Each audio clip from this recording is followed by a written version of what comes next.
The wind howled with a ferocity akin to a wild beast's roar, causing the trees to quiver in response.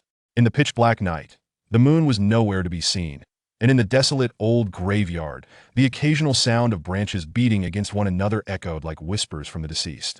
A trio of individuals traversed the graveyard, their expressions calm and untroubled, betraying not a hint of anxiety, but rather an insatiable curiosity. Leading the group was a robust, middle-aged man, his demeanor marked by a resolute composure wrought by the passage of time.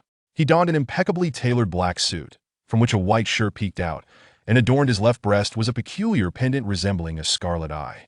"Captain, do you really believe the new chosen one will emerge in this forsaken graveyard?" "It hardly seems likely," the woman trailing at the back remarked, a frown knitting her brow as she surveyed the dilapidated graves. Her delicate nose crinkled as though catching an unpleasant scent, and she gestured dismissively. The younger man in the center adjusted his black-framed glasses and began to recount the history of the graveyard. This graveyard was once the communal burial site for several nearby villages. Due to the overwhelming number of corpses, there were recorded strange occurrences over a century ago. Fortunately, with the relocation of the villagers in recent decades, the number of interred bodies has diminished and peace has returned. "No wonder there's a stench of decay," the woman remarked, pulling out a tissue from her pocket, tearing it in half to block her nostrils, thereby voicing her disapproval. "Please refrain from idle chatter," the lead man said solemnly. "The diviners have meticulously calculated that the chosen one is here. We must stay focused on our mission." With that, the trio fell silent, proceeding slowly deeper into the graveyard.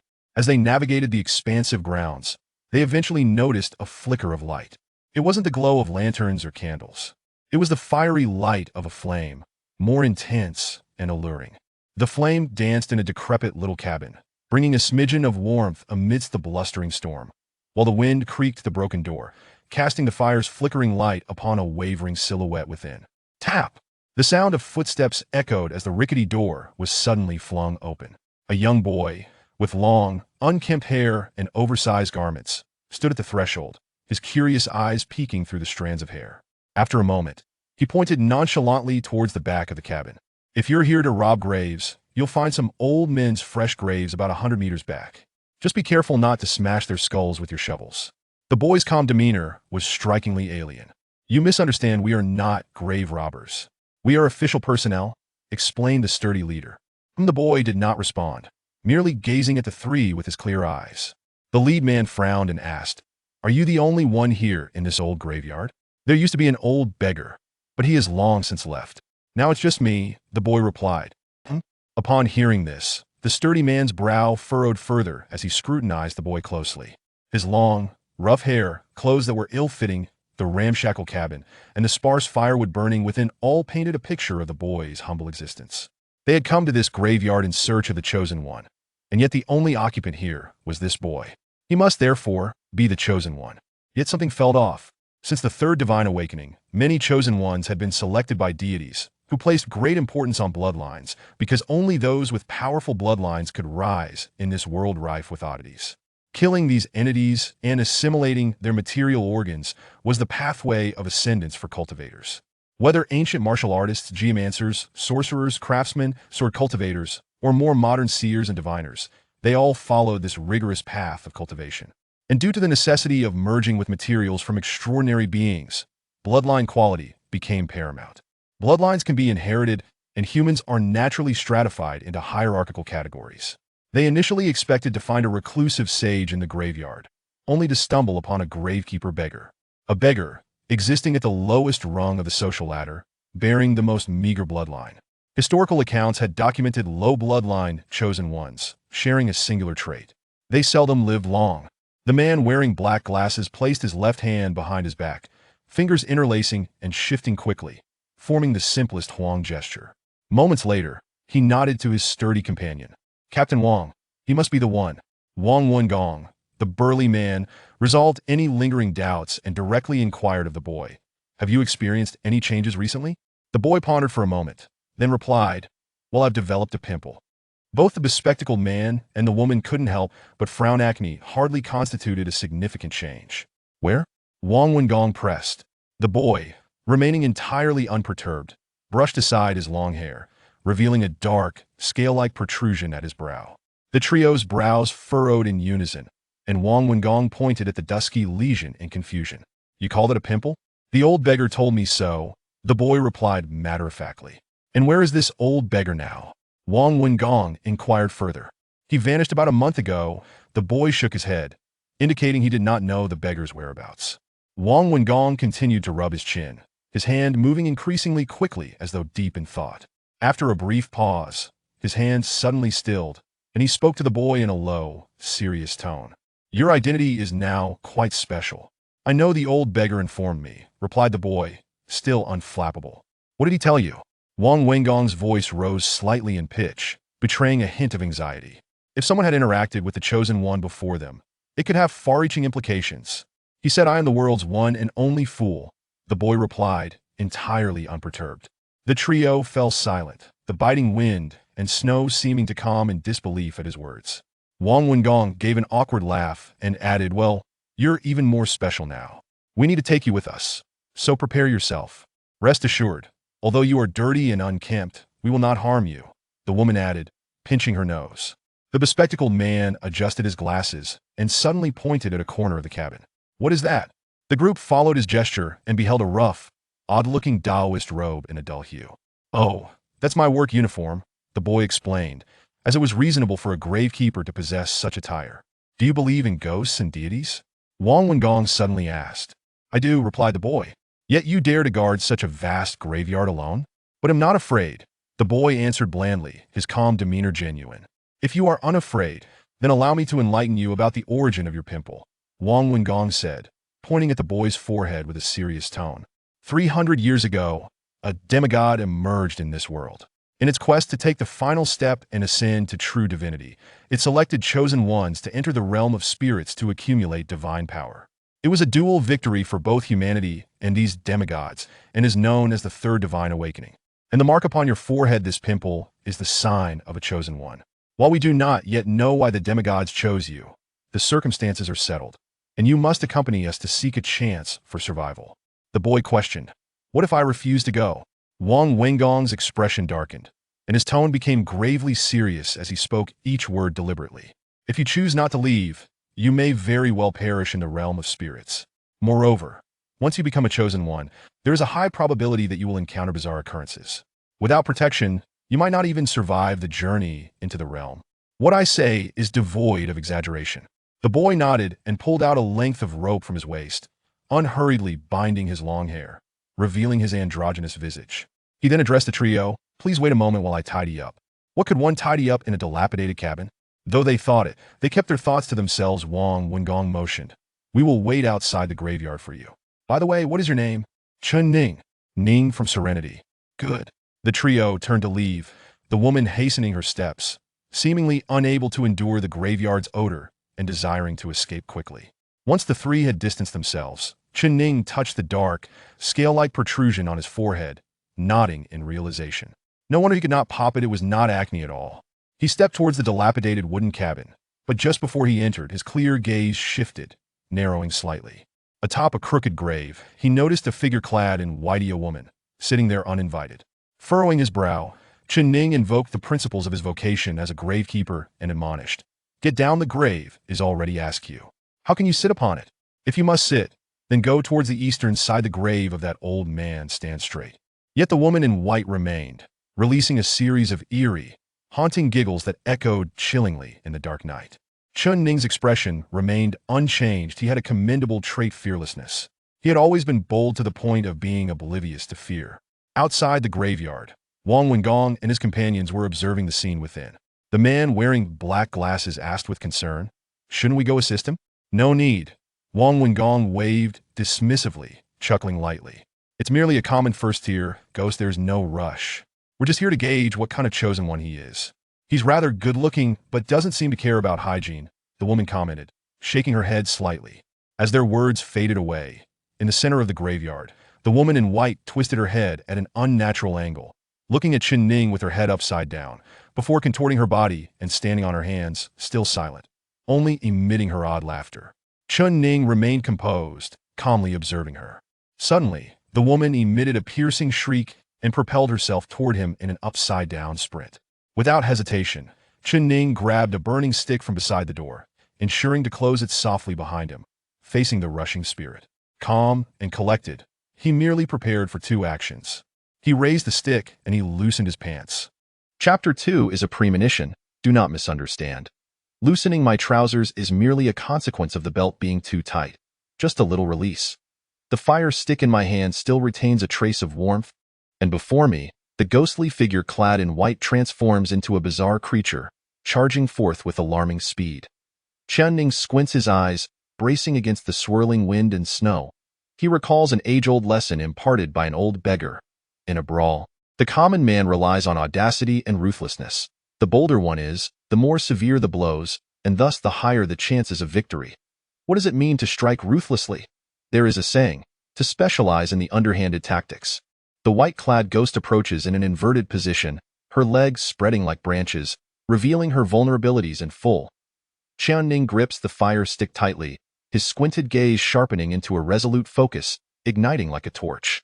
As guardians of the grave, we must face the undead transformation with unyielding resolve. One decisive blow should suffice to restore tranquility.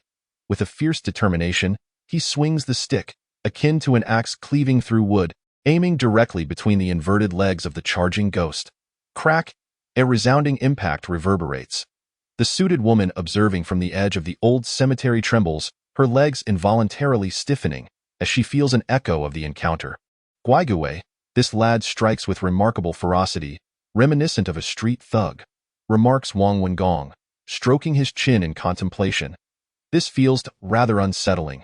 The suited woman shakes her head, pulling out a tissue to cover her nose, her gaze towards Chen Ning now tinged with both disdain and an inexplicable fear. In the center of the cemetery, the contorted figure of the white-clad ghost collapses to the ground up close. Chen Ning observes clearly. The ghost's skin is decayed, revealing ghastly bones, and the putrefied flesh bears little color, evidently having been dead for some time. Chen Ning, holding the fire stick, maintains a demeanor of calmness, even adopting the tone of an official, addressing the ghost at his feet. Should you have grievances regarding the cemetery's regulations, feel free to submit an anonymous letter to my wooden cabin. Although I am illiterate and unable to comprehend, I hope you can understand. Such is the official tone. The three observers at the perimeter of the old cemetery cannot help but exclaim, now perhaps grasping why Chen Ning has been chosen as the divine candidate. To remain so composed at such a young age is indeed a rare gift. However, this does not imply that Chen Ning is suited for cultivation. True evaluation of a practitioner lies in their wisdom and innate qualities. The leader, Wang Wengong, continues to stroke his chin, his robust form standing at the forefront, showing no intention of assistance as he begins to analyze.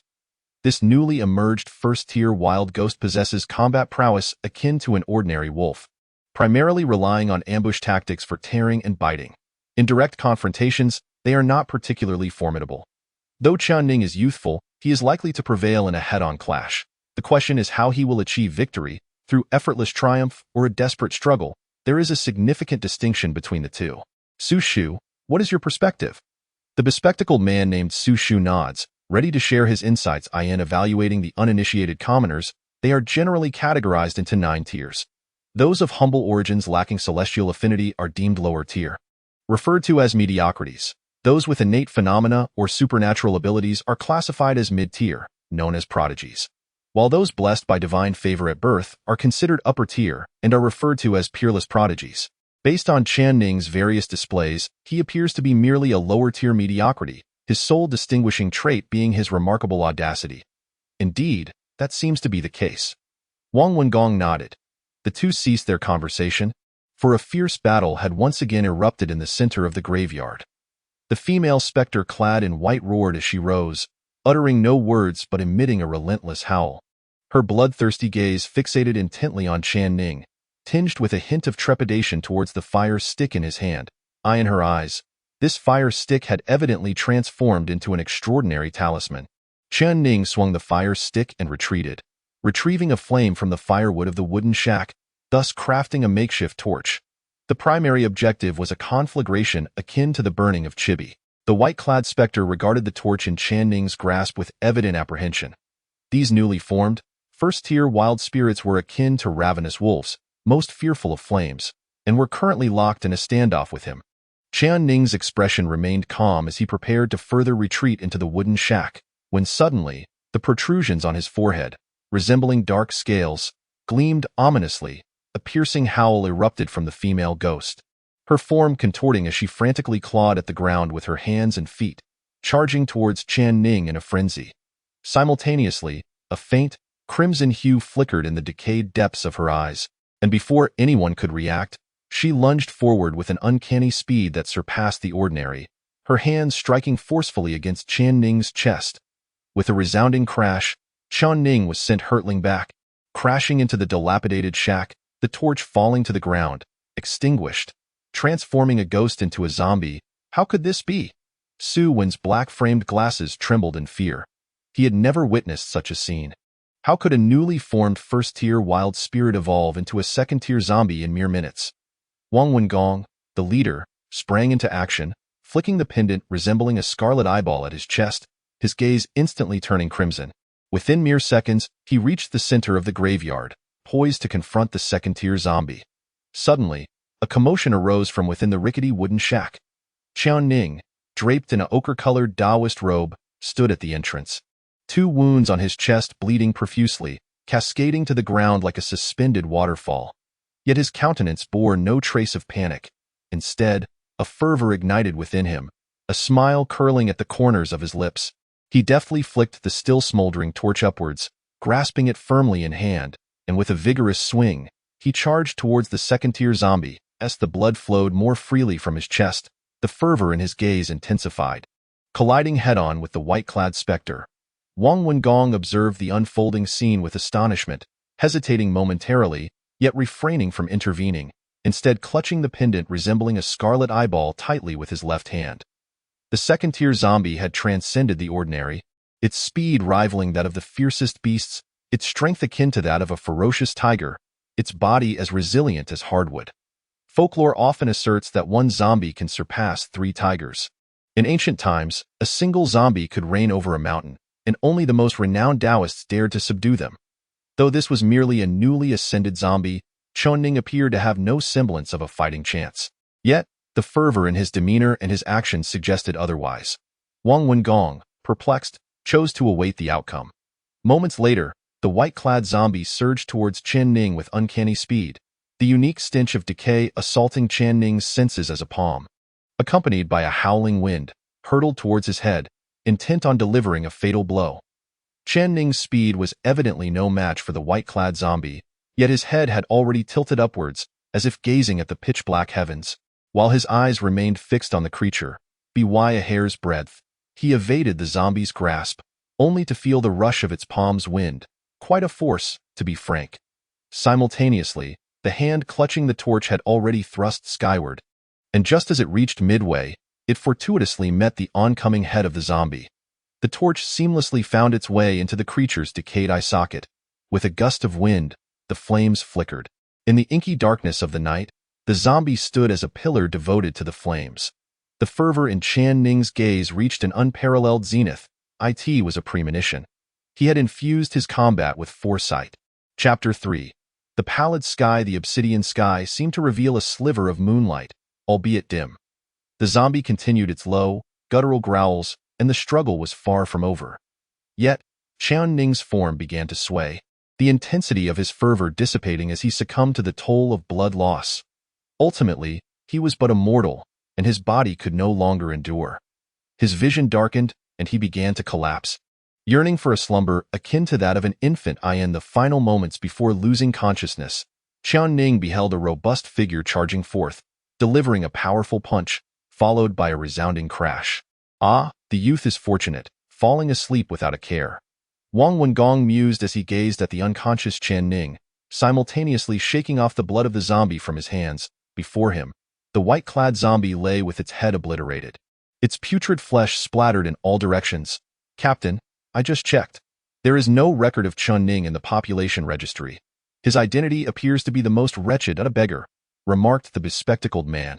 Indeed, Wang Wengong replied, adjusting his white shirt beneath his jacket, his voice grave. Regardless of his past, he has now become an object of protection as a chosen one. We must safeguard him. Should he successfully emerge from the realm of spirits, He might yet become our ally. Enough idle chatter. Let us take him back for the physician to examine.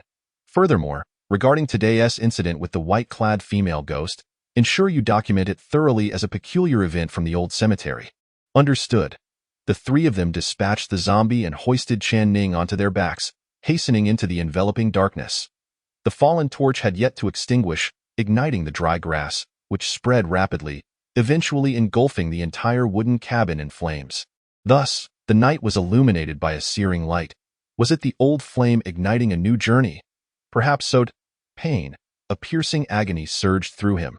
Chen Ning abruptly opened his eyes, greeted by the stark whiteness of the ceiling above, its tiles reflecting his pallid visage. "You're awake?" A sultry voice chimed in.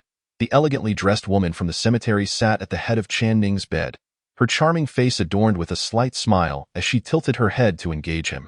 "You have been unconscious for 2 days. The physician assures me there are no significant issues, just rest. By the way, my name is Tao.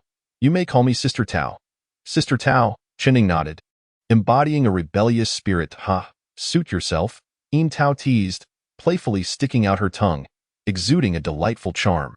She reached for a fruit knife from the bedside table, slicing fruit for Chen Ning as she continued. "You must have many questions. Feel free to ask, and I shall answer them all." "What exactly is the chosen one that you speak of?" Chen Ning inquired. Tao, peeling an apple, moved the knife slowly, her words gradually unfolding. "The chosen one is a representative selected by the exalted deities, compelled to engage in the brutal battles within the realm of spirits and demons, a domain that can be likened to levels within a game that the chosen one must conquer. Upon successfully completing these trials, the deities gain faith, while the chosen one acquires items from the realm of spirits and demons, alongside rewards from the deities, resulting in a mutually beneficial arrangement."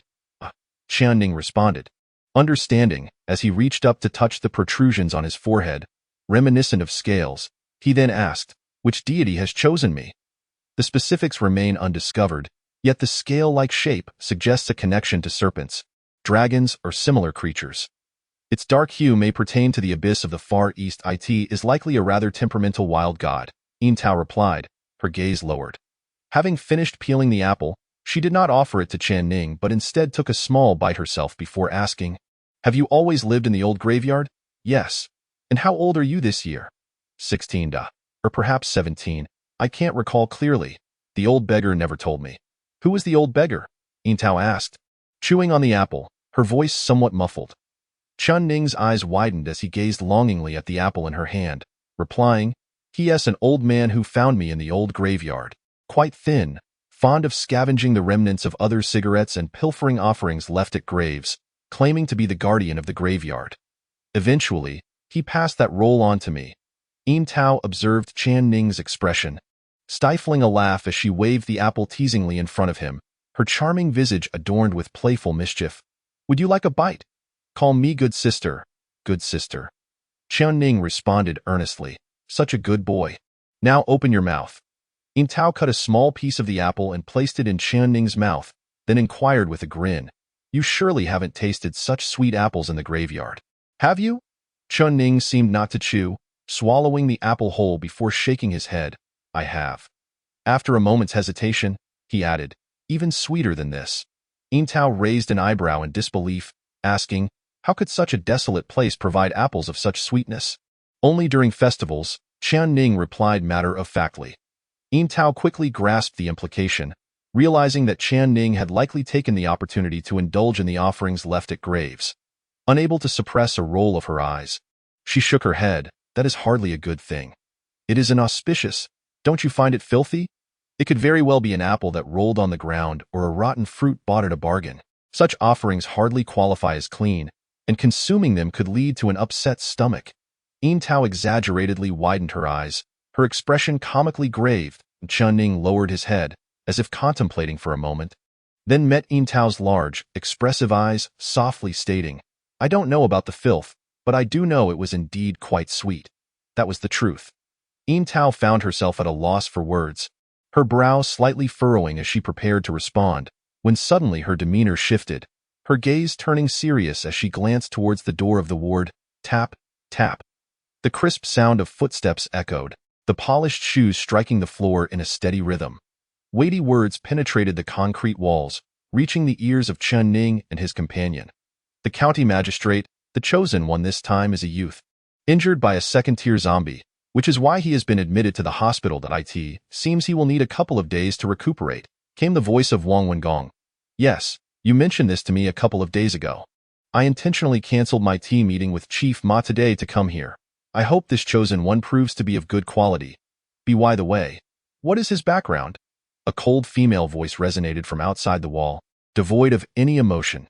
He is a boy from the old cemetery on the outskirts of the village. There is no information about him in the household registry. He probably has never been recorded. Wang Wengong stammered. Then he is essentially a beggar. The icy female voice rose sharply, questioning from a position of authority. Why yes. Wang Wengong replied hesitantly. The footsteps outside came to an abrupt halt. The pallid ceiling of the room reflected Chen Ning's calm visage. His eyes were clear, resembling a lake that had never been tainted. Wasting time. I must go and reschedule the tea meeting with Chief Ma. If you find such a waste of space next time, do not bother reporting to me. Individuals of such origins typically do not survive beyond the realm of ghosts and gods. The frigid female voice offered no mercy. After delivering this statement, the sound of high heels striking the floor echoed as it receded, growing fainter until silence enveloped the space. Outside, there was silence. Within, there was stillness. After a long pause, a sigh escaped Wang Wengong outside, yet he did not enter. He departed with heavy steps, slowly fading away. Chen Ning lay in bed, turning to gaze out the window, feeling as though for a fleeting moment, the pallid sky had become the only color. It was indistinct. Haha, do not take it to heart. They simply relish in scrutinizing others' backgrounds and family histories, then proceed to gossip and judge, viewing people through tinted lenses. In truth, there are many tales of underdogs rising against the odds, such as that story of Doji Li's 3 segments. Have you heard of it? Yin Tao offered a somewhat flustered comfort to Chen Ning. I have not heard of it, Chen Ning responded, turning his head.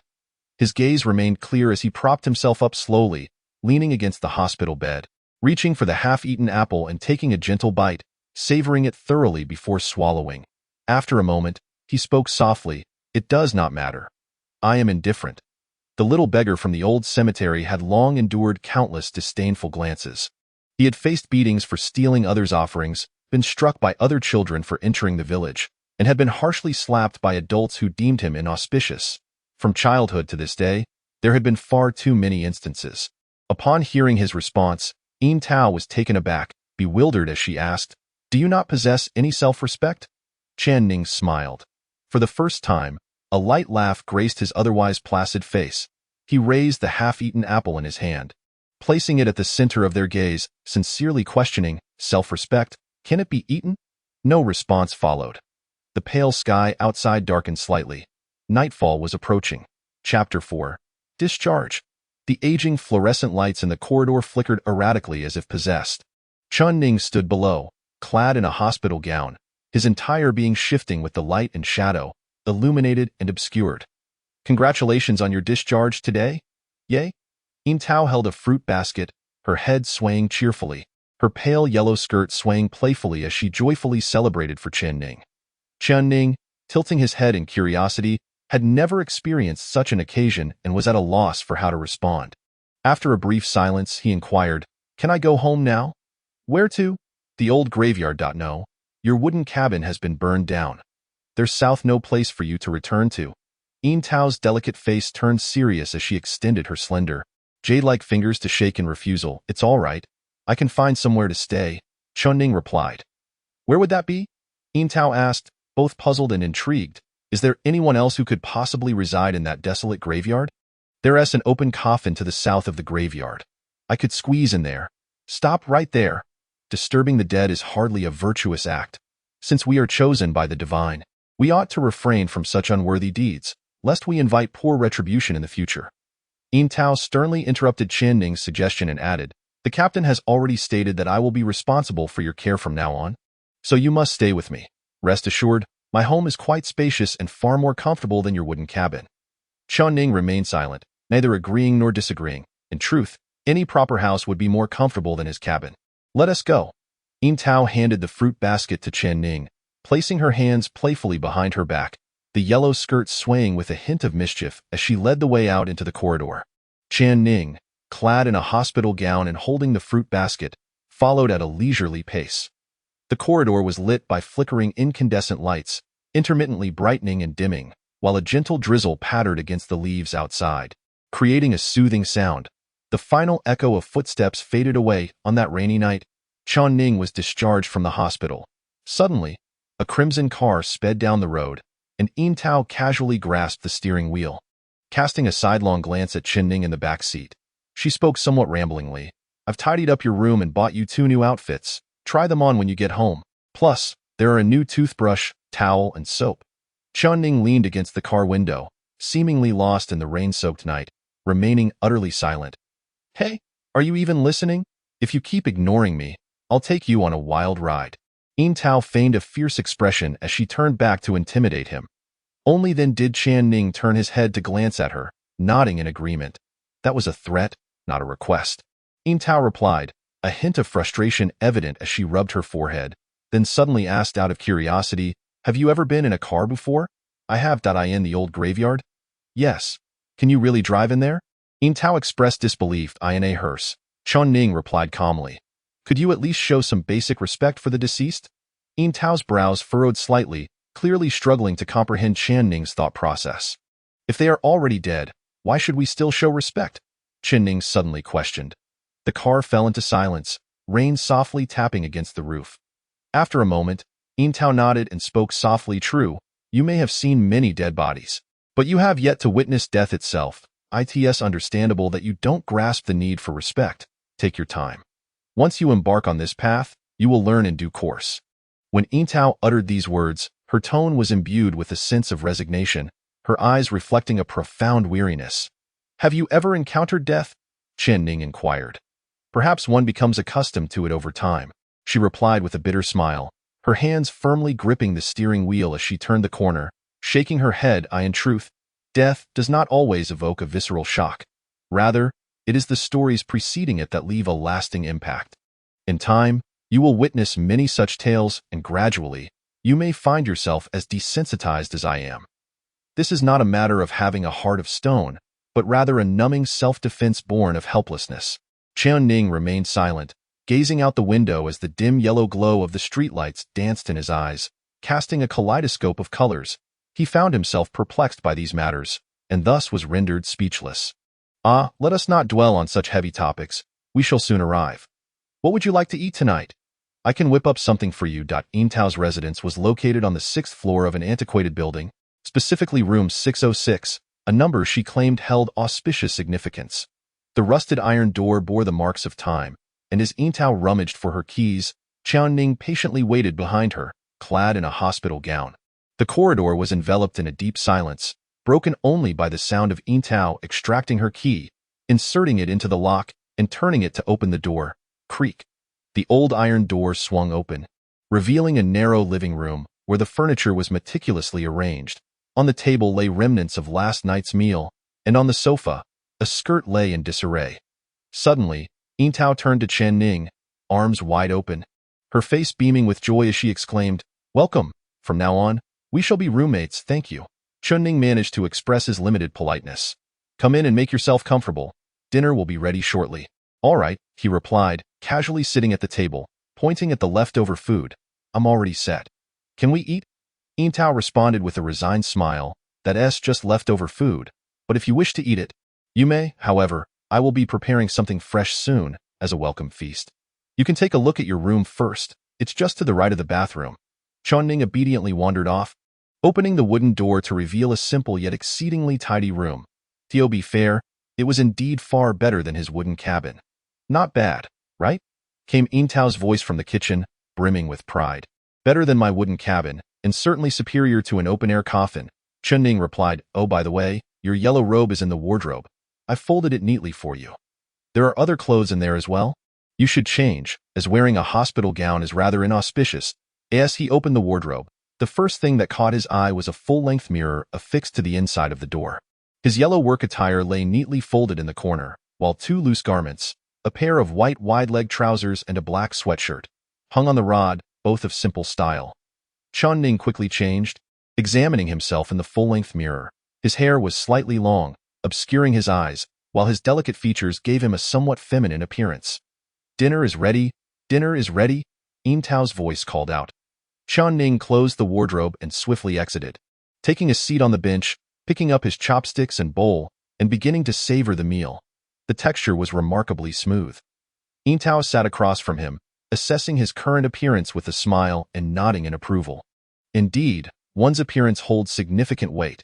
As soon as you donned this outfit, you appeared no different from those illustrious stars. Hee, my choice of loose-fitting attire for you was undoubtedly astute. After all, the larger the garment, the more fashionable it becomes. Ha ha." Chen Ning remained silent, his chopsticks dancing incessantly. Outside, the night had begun to fade, a pale light seemingly poised to rise from the farthest east, heralding the dawn of a new day. The past was but a memory, while a faint glimmer of the future emerged. Setting aside the dishes, he returned indoors. Sated, he sought rest. Chapter 5. The first offering in slumber, he was drawn into dreams, where scattered points of light flickered, his mind growing heavier, consciousness dissipating, only to suddenly coalesce once more. Chen Ning looked around in bewilderment, gazing into the abyss beneath his feet, uncertain of how he had found himself in this pitch-black void. Was it a dream? Unsure, he slapped himself, feeling no pain. It seemed indeed to be a dream, yet why was his awareness so acutely vivid within it? Confused, Chen Ning advanced, bending down to peer into the abyss below, where an impenetrable darkness swiftly enveloped his gaze, devoid of any luster, as if the abyss marked the world's end, the antithesis of light. Suddenly, a sound reminiscent of the abyss echoed, and a beam of light surged from above, illuminating a distant crimson glow that emerged from the depths, a resplendent scarlet hue. Upon closer inspection, within the red light resided a singular eye, gleaming like a jewel, a vertical pupil shimmering with brilliance. As Chen Ning beheld this vertical eye, his own eyes reflected the same vivid red radiance. In that fleeting moment, it felt as if his consciousness had plunged into the abyss, hearing whispers that seemed to originate from the very fabric of eternity. Addressing him, "Chosen one, offer to me." With a start, Chen Ning awoke, staring at the pale ceiling above. He was aware that he had merely dreamt, yet the vividness of the experience lingered in his mind. Slowly rising, he glanced out the window, discovering that the evening glow had already graced the sky. He had slept through the afternoon. He then arose, dressed, and opened the wardrobe to inspect his yellow robe, ensuring its integrity before folding it neatly away. This yellow robe was the sole possession left to Chen Ning by the old beggar before his departure, said to be a token of the heir to the old cemetery. The beggar had also instructed him that should anyone come seeking him, he was to follow them and explore the world beyond, to live his own life. How to put it?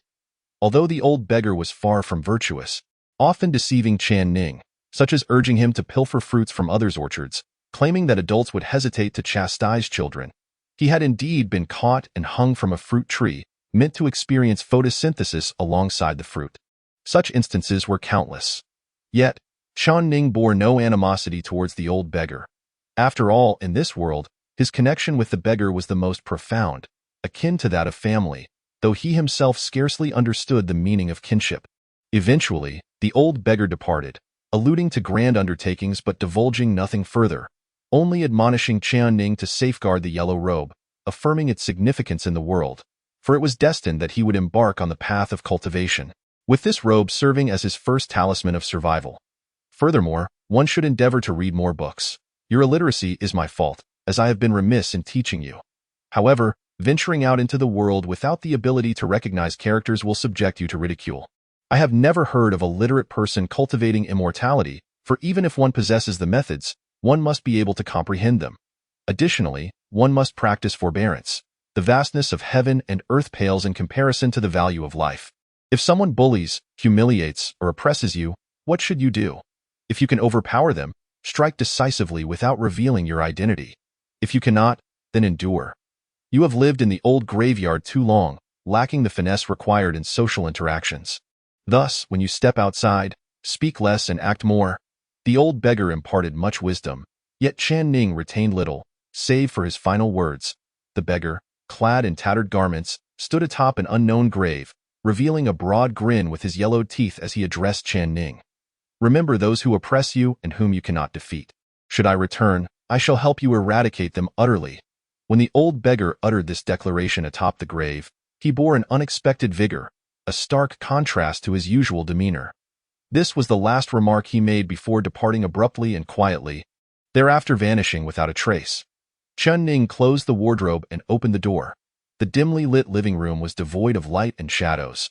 The door to Yin Tao's room stood ajar. The bed empty, indicating she had likely already left. In the desolate silence of the living room, Chen Ning began to scrutinize his surroundings. The sofa and table were minimalist, and the television was antiquated, resembling something he might have salvaged from a junkyard, with a thin layer of dust upon it. On a high shelf rested a photograph, depicting a youthful Yin Tao alongside a woman who bore a striking resemblance to her, presumably her mother. To the far left of the image, a figure was obscured by a cloth. Chen Ning refrained from lifting the cloth, opting instead to sit on the sofa, turning on the old television without changing the channel. Listening to the static, at least the living room was no longer silent. He closed his eyes, leaning back against the sofa, as the setting sun streamed through the window, yet the moon had not yet risen, casting shadows throughout the room. The antiquated television emitted a flickering glow, oscillating between light and dark. Time passed without notice until the sound of high heels echoed in the hallway, advancing steadily, growing louder until it abruptly ceased. Chen Ning's ears perked up. He did not hear the sound of keys being drawn or the lock being turned. Instead, there was a gentle knock, accompanied by Yin Tao's voice, stifling her excitement and exhilaration. "I'm back." "Good," Chen Ning replied, rising from the sofa, his figure illuminated by the television's glow as he moved toward the door. Suddenly, his nose felt damp. He wiped it with his hand, attributing it to a cold that had caused a runny nose. Yet he paid it little mind as he continued forward. Grasping the doorknob, he turned it downward, and the door swung open, flooding the corridor with light. Before him stood Yin Tao, her face alight with joy, carrying a large bag filled with apples, bananas, bread, an abundance of goodies. However, Chen Ning's vision grew increasingly hazy, and he sensed liquid flowing from his nose, carrying a metallic scent. Yin Tao's elated expression swiftly morphed into panic as the bag slipped from her grasp. Rushing forward, she seized Chen Ning, and the liquid that had escaped him dripped onto her hands, revealing the truth to Chen Ning. It is blood. Vivid crimson blood, reminiscent of the glimmering red light he had glimpsed in the abyss of his dreams. This was the final thought of Chen Ning before he succumbed to unconsciousness. Yin Tao anxiously cradled him, seated at the doorway, her hands flurried as she grasped the phone and dialed the top contact. A brief ring resonated before the call connected, and she hastened to speak. "Hello, Captain. Chen Ning has suddenly lost a great deal of blood and has fainted. The bleeding continues. What should I do?" Wang Wengong sat in his office, listening to the frantic voice on the other end of the line, responding with a calm demeanor. "This is the wild deity's first offering seeking Chen Ning, but we cannot assist him. Those who could help would not deign to intervene for a beggar. Let us wait for a while. If he can endure this trial, it signifies that he possesses at least a modicum of merit to survive the realm of ghosts and deities. If he dies, then so be it. We have long grown accustomed to the separations of life and death, have we not?" The call abruptly ended. Yin Tao helplessly embraced Chen Ning, slumped against the open door, tirelessly wiping the blood from him, staining her own clothing, while the dripping blood tarnished her skirt. The motion sensor lights in the corridor gradually dimmed, and the old television cast a faint glow in the darkness, still crackling. Chapter 6. Awakening consciousness faded once more, and the abyss re-emerged before him, yet this time devoid of the scarlet gaze. Chen Ning sat alone in the pitch black, beside a gravestone, on which the character Fortune was faintly inscribed. This must be his tombstone, he mused, propping his head on his hand as he gazed into the depths of the abyss, his expression tranquil, betraying no hint of joy or sorrow. He did not fear death, though he was somewhat reluctant to embrace it. The old beggar had spoken to him of many wonders beyond: lofty mountains, distant seas, lush jungles, and arid deserts, not to mention slender models. He had yet to experience any of it, and was a mere few decades too young for life to end. After an indeterminate period, Chen Ning rose, fixating on the abyss as he sought the crimson gaze, softly inquiring, "Do you wish to kill me?" Silence enveloped the abyss, undisturbed. "Why shed my blood?" He probed further. "It is a trade." The ancient murmurs returned, but clarity eluded him, for he had already opened his eyes. The door stood ajar, facing the rising sun. As Yin Tao held him tightly, her anxious expression transforming into one of joy upon seeing him awaken. The old television remained on, its soft crackling still audible. "He is awake. He is awake." Yin Tao exhaled deeply, then hastily retrieved her phone to call Wang Wengong, exclaiming, "Captain, Chen Ning has come too." There was a moment of silence on the other end, followed by a response, "All right, I will cancel the coffin I just ordered and come over to see." The call ended. Chen Ning gently struggled free from Yin Tao's embrace, rising slowly to his feet, observing the bloodstains adorning his body, then glancing at Yin Tao, who was similarly marked. Yin Tao steadied her somewhat stiffened body, propping herself against the door as she gestured to Chen Ning. "You should go wash up first. I need to clean the blood at the entrance, or the neighbors will call the police. We can discuss matters once the captain arrives." "Understood," Chen Ning nodded. The bathroom faucet was turned on, the cacophony of rushing water enveloping everything, granting Chen Ning an unparalleled tranquility. Tap, tap, a knocking sound echoed at the bathroom door, as Yin Tao called out softly, "Your new clothes are stained. Take this hospital gown for now." "Oh." Chen Ning opened the bathroom door just enough to reveal half of himself, reaching out to accept the garments. Yin Tao couldn't help but steal a glance. Chen Ning, though not tall, appeared somewhat frail at first glance, yet upon full exposure, his slender frame was revealed to be composed entirely of solid muscle, imparting an impression that he could unleash strength at any moment. This was the aesthetic of the physique, complemented by his somewhat androgynous yet handsome features, which accentuated a pure beauty. With a soft clap, Chen Ning took the clothes, naturally closing the bathroom door behind him. "Nothing left to see," he remarked. "Humph, so stingy," Yin Tao muttered under her breath, rolling her eyes. After both had finished their baths and changed into fresh attire, they sat indoors in anticipation. Wang Wengong arrived promptly, his demeanor less than vibrant, revealing a sense of fatigue.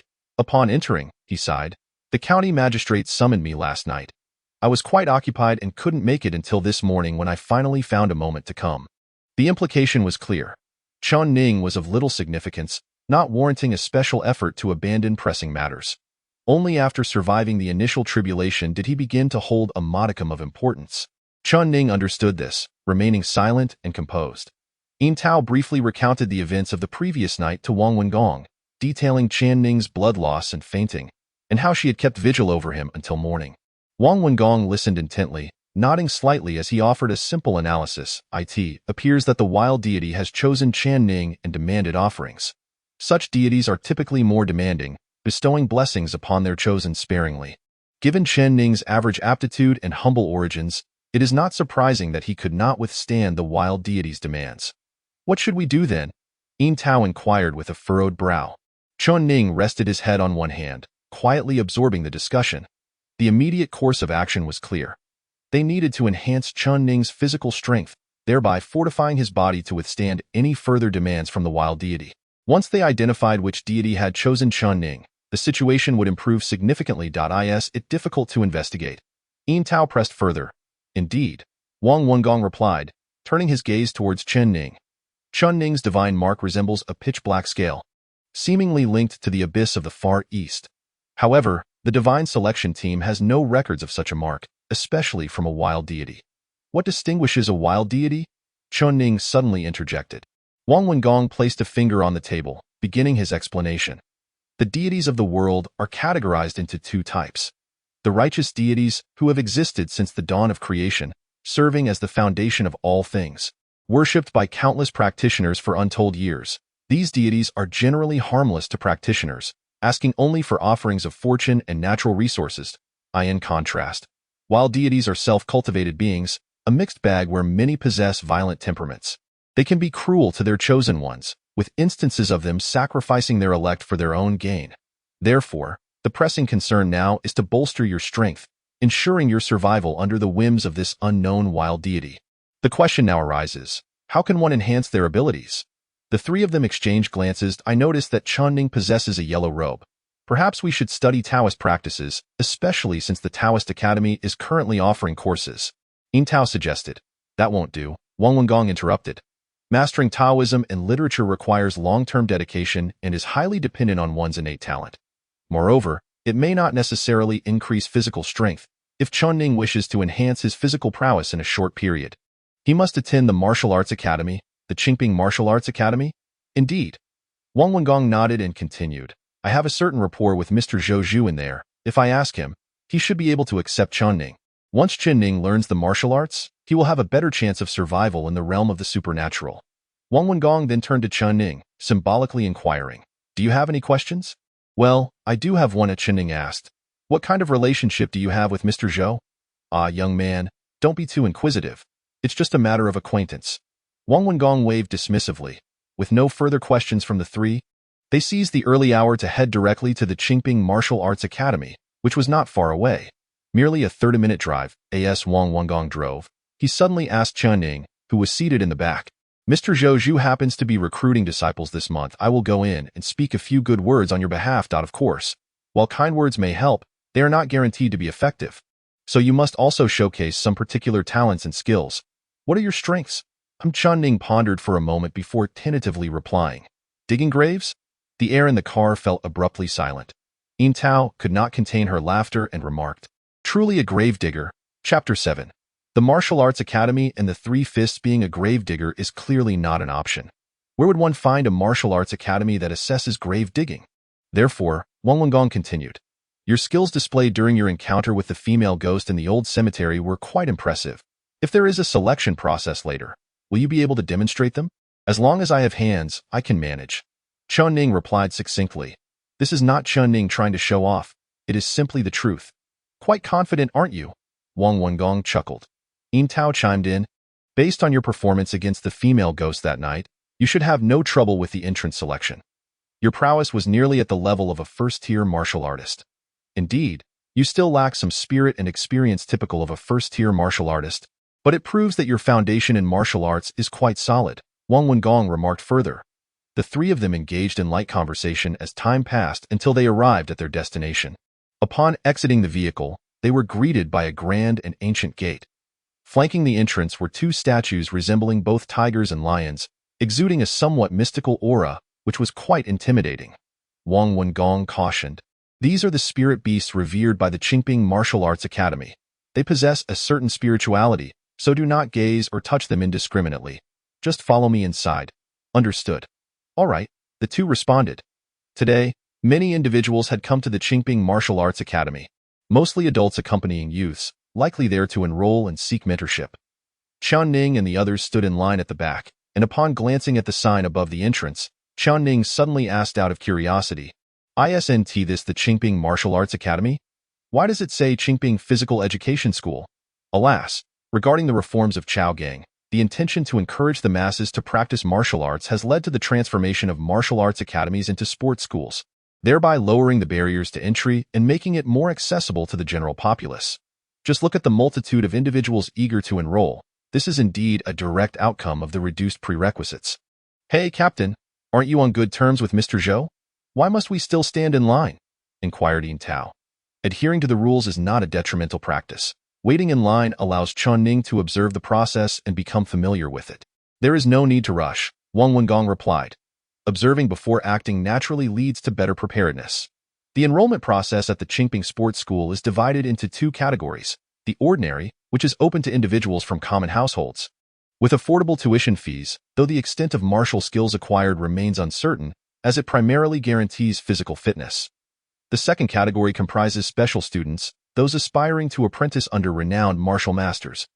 This requires an assessment of one's innate potential, often referred to as the 6 roots, which pertains to an individual's temperament. The clearer the 6 roots, the purer the individual, thus more suitable for cultivation. However, this potential cannot be readily discerned. It must be gradually felt. Therefore, martial masters primarily evaluate one's physique, determining whether the bones are robust and resilient enough to endure rigorous training and exert considerable strength. This is fundamental. Should there be any extraordinary attributes, such as innate abilities, that would be even more advantageous. Most applicants are content to become ordinary students, as there are no strict requirements. They simply pay the fees and have their names recorded, thus securing their place.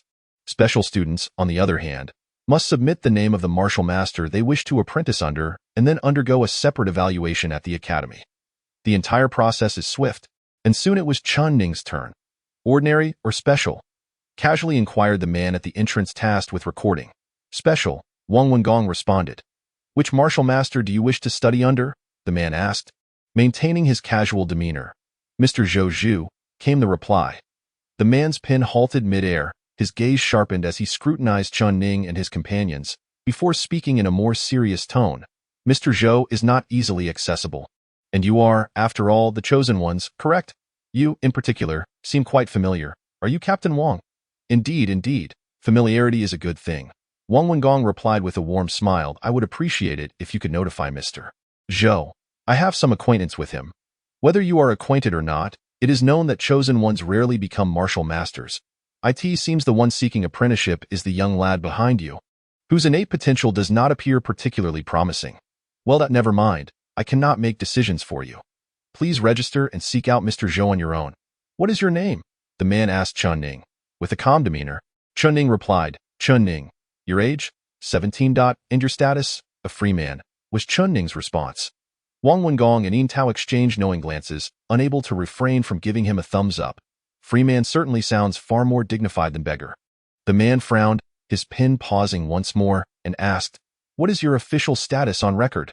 None. None? You have no official status? The man queried, his tone rising with displeasure, feeling as though he had been deceived by Chen Ning.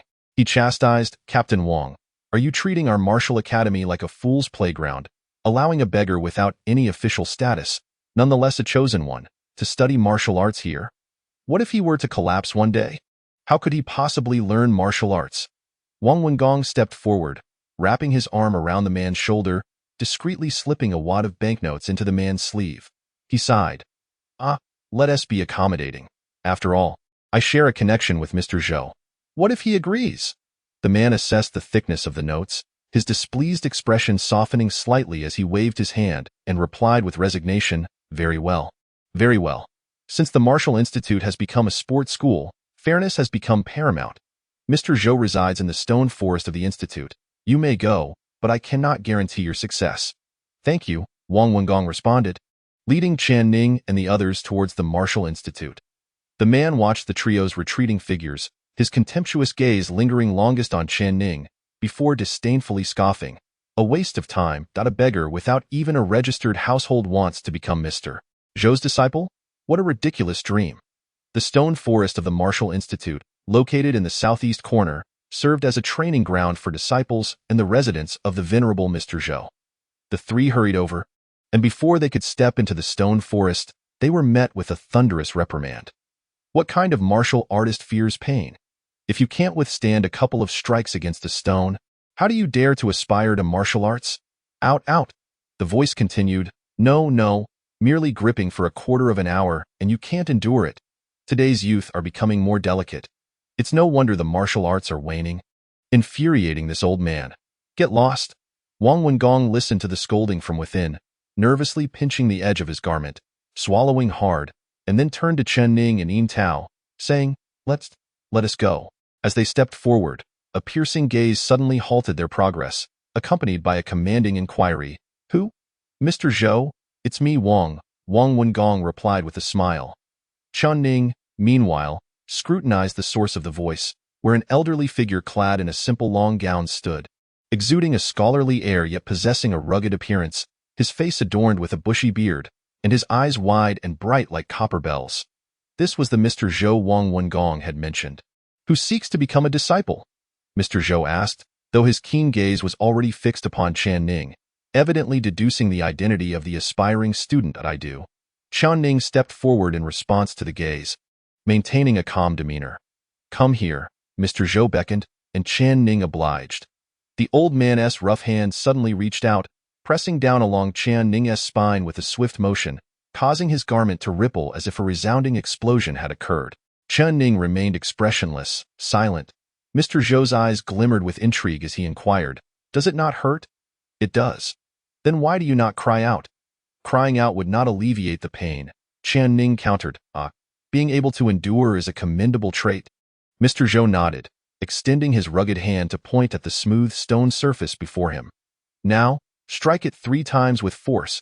As soon as the words left his lips, Chen Ning clenched his fist, a faint wind swirling as he delivered a powerful punch against the stone.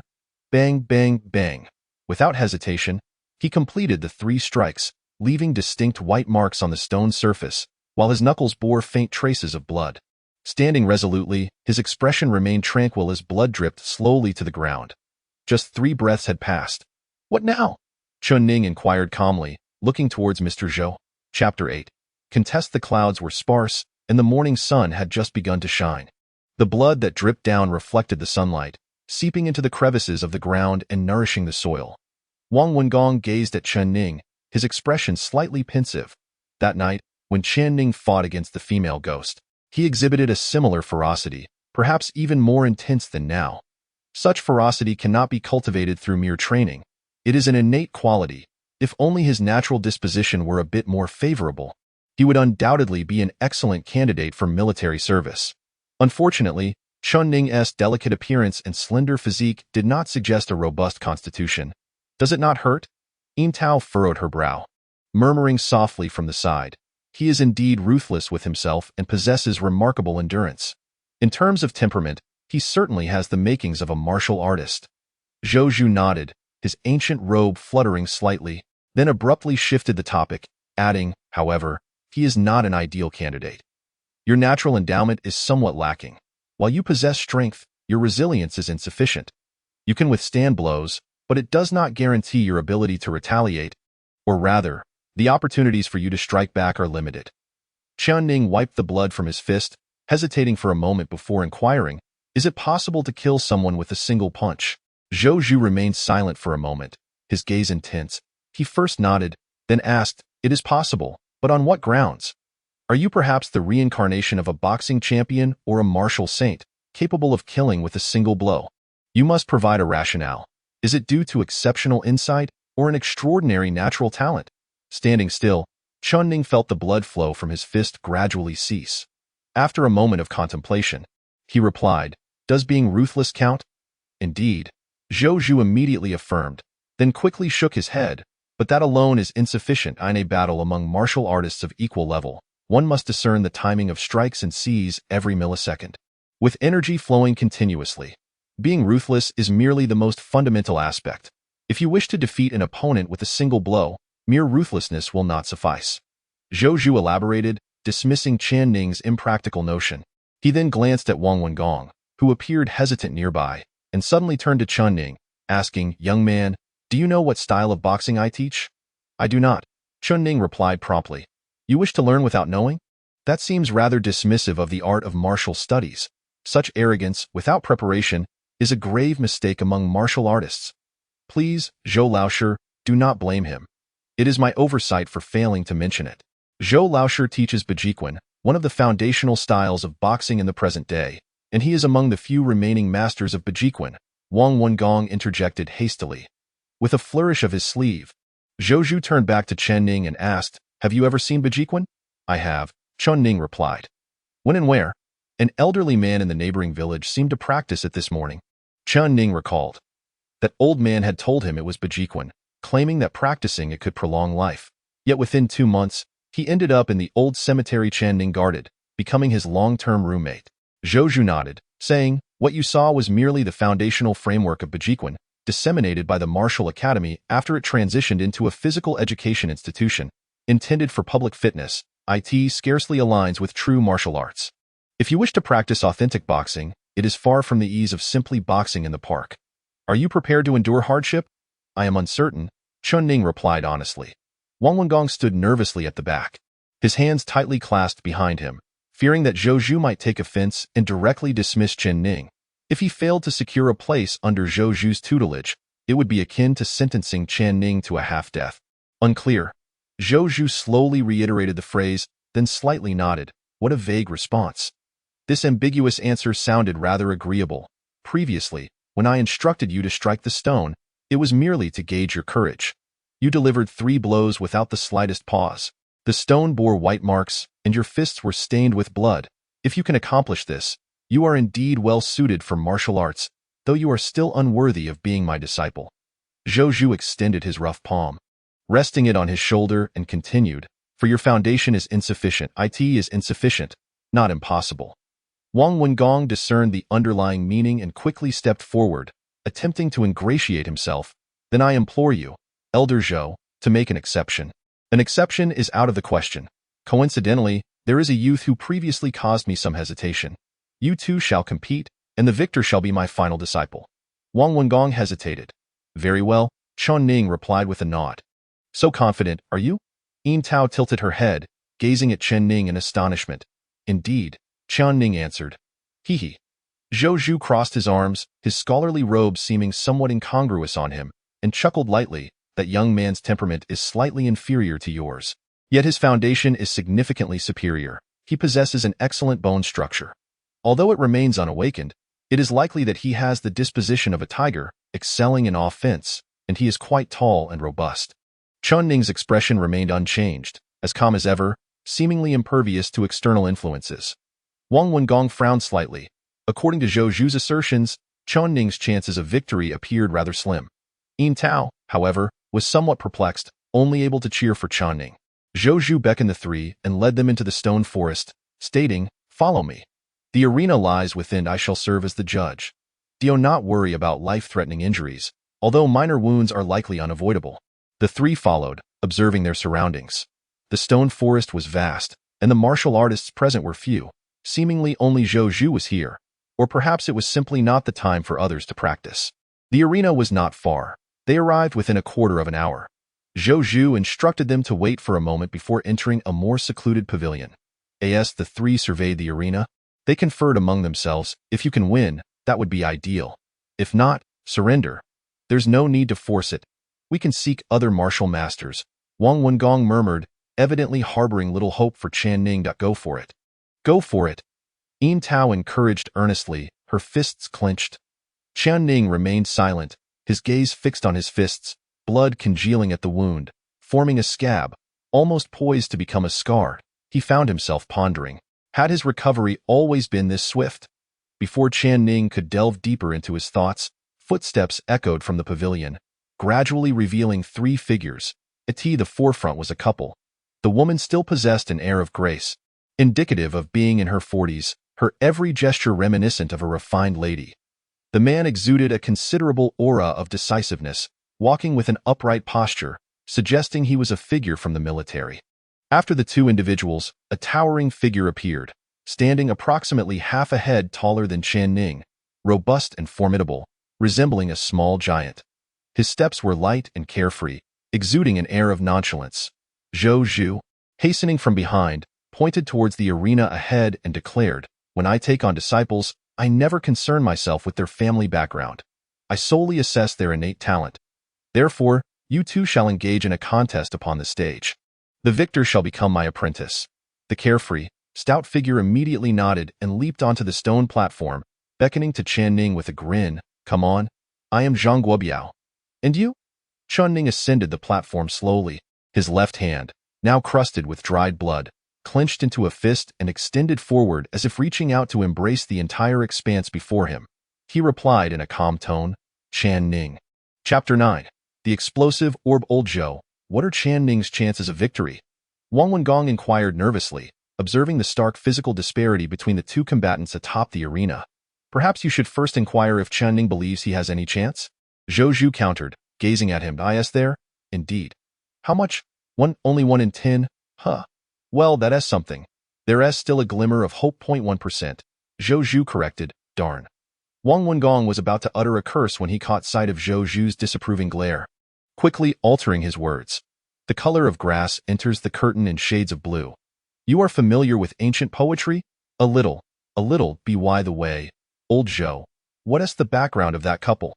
I haven't seen them among the prominent figures in Yunli City. They're from outside the region. I don't know them well. The man is the second son of the Zhang family, but I am unfamiliar with the woman." "Oh, so Chen Ning truly only has a 1% chance?" Wang Wengong asked, unwilling to concede. Zhou Zhu, hands clasped behind his back, his gaze akin to a blazing fire tinged with reminiscence, spoke softly. "Let me put it this way. In my youth, I faced a similar contest. I was a mere fledgling, while my opponent was a renowned prodigy. And then you triumphed over that prodigious youth, achieving fame thereafter." Wang Wengong asked, slightly exhilarated. "Of course not. If I had one, would I be standing here boasting to you?" I would have been at the forefront of the martial officials by now, at least among the top 10, but alas, I lost due to my inherent limitations. The path of martial arts is fraught with challenges, and if I am to take on apprentices now, they must at least surpass my former self. Zhang Guobiao possesses exceptional talent, meeting my standards, while Chen Ning's potential is average. However, should he manage to defeat Zhang Guobiao, he would accomplish what I could not, and I would gladly take him as my disciple. Zhou Zhu recounted a fragment of his past. A subtle sadness etched upon his rugged features. Wang Wengong refrained from further questions, for the duel upon the arena was about to commence. Chen Ning and Zhang Guobiao, merely by their physiques, appeared to be mismatched opponents, evoking the impression of an adult contending against a child. Zhang Guobiao pushed his crew cut back, grinning crookedly as he remarked, "Though I don't quite understand why I'm fighting you. I shall show mercy. It shouldn't be too painful." "Thank you," Chen Ning replied, genuinely polite.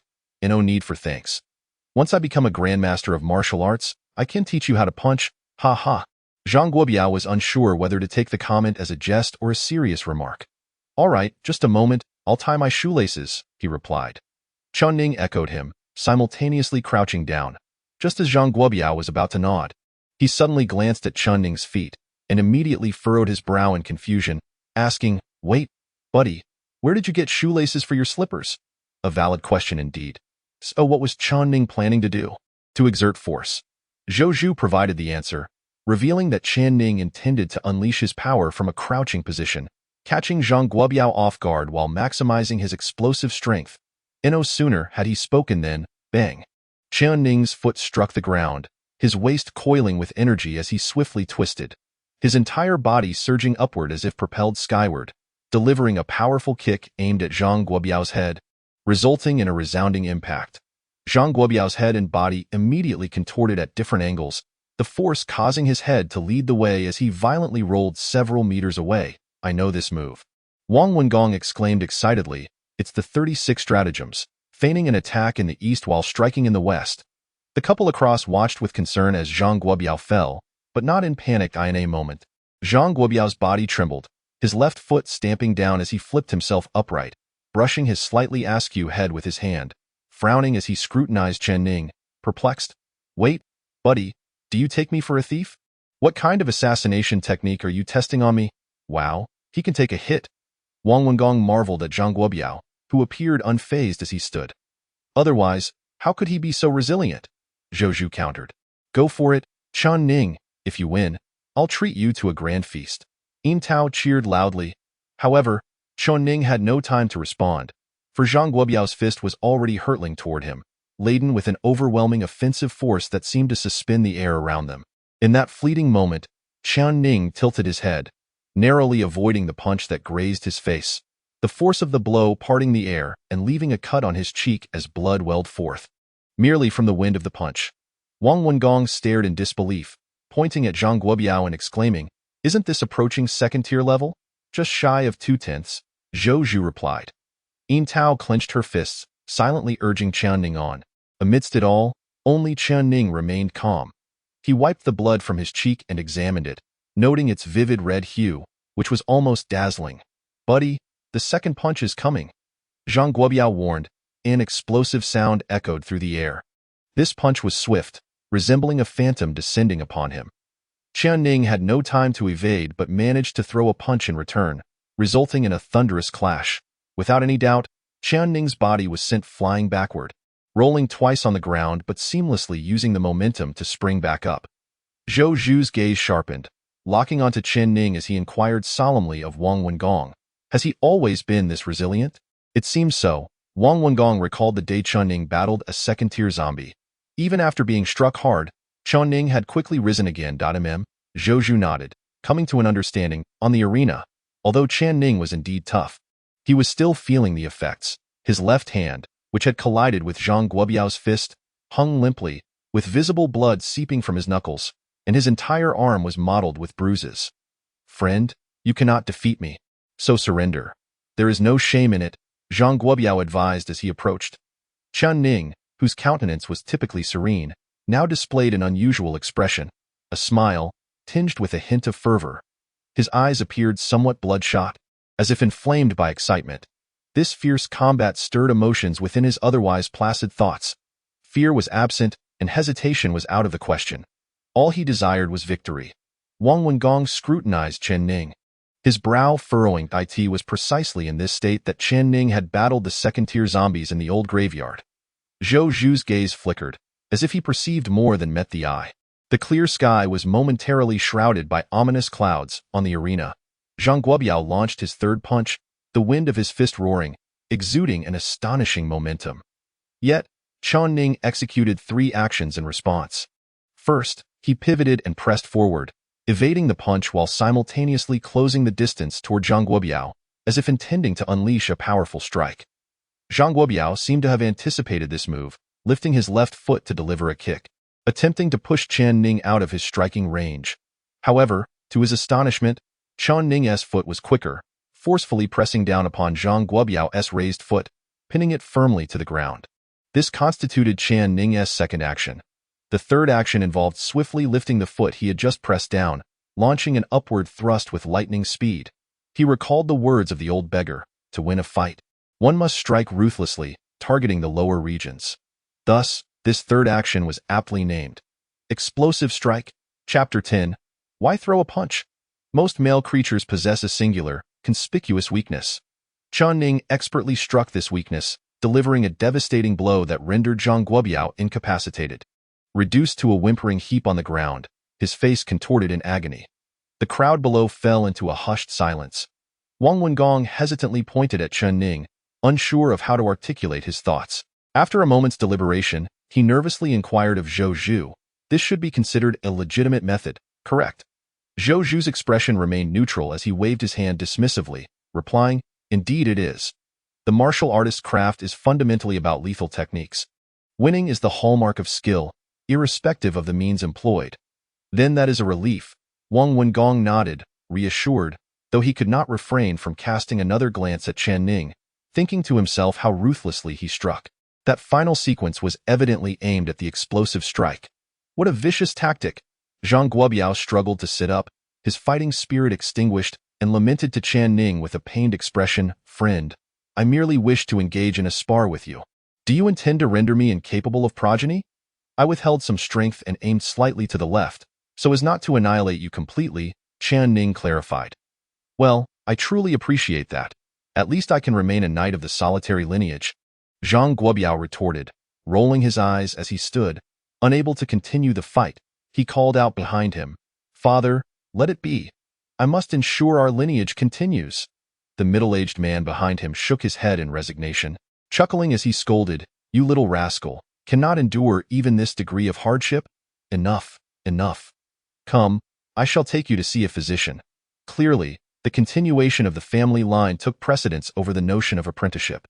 Zhang Guobiao nodded and slowly descended from the arena, his face devoid of regret. In truth, he was not particularly concerned about whether he would apprentice under Zhou Zhu. After all, his innate talent was exceptional, and it mattered little under whose tutelage he trained. His visit to seek a master was merely at his father's behest, hoping he might strike a stroke of luck. My friend, your skills are commendable.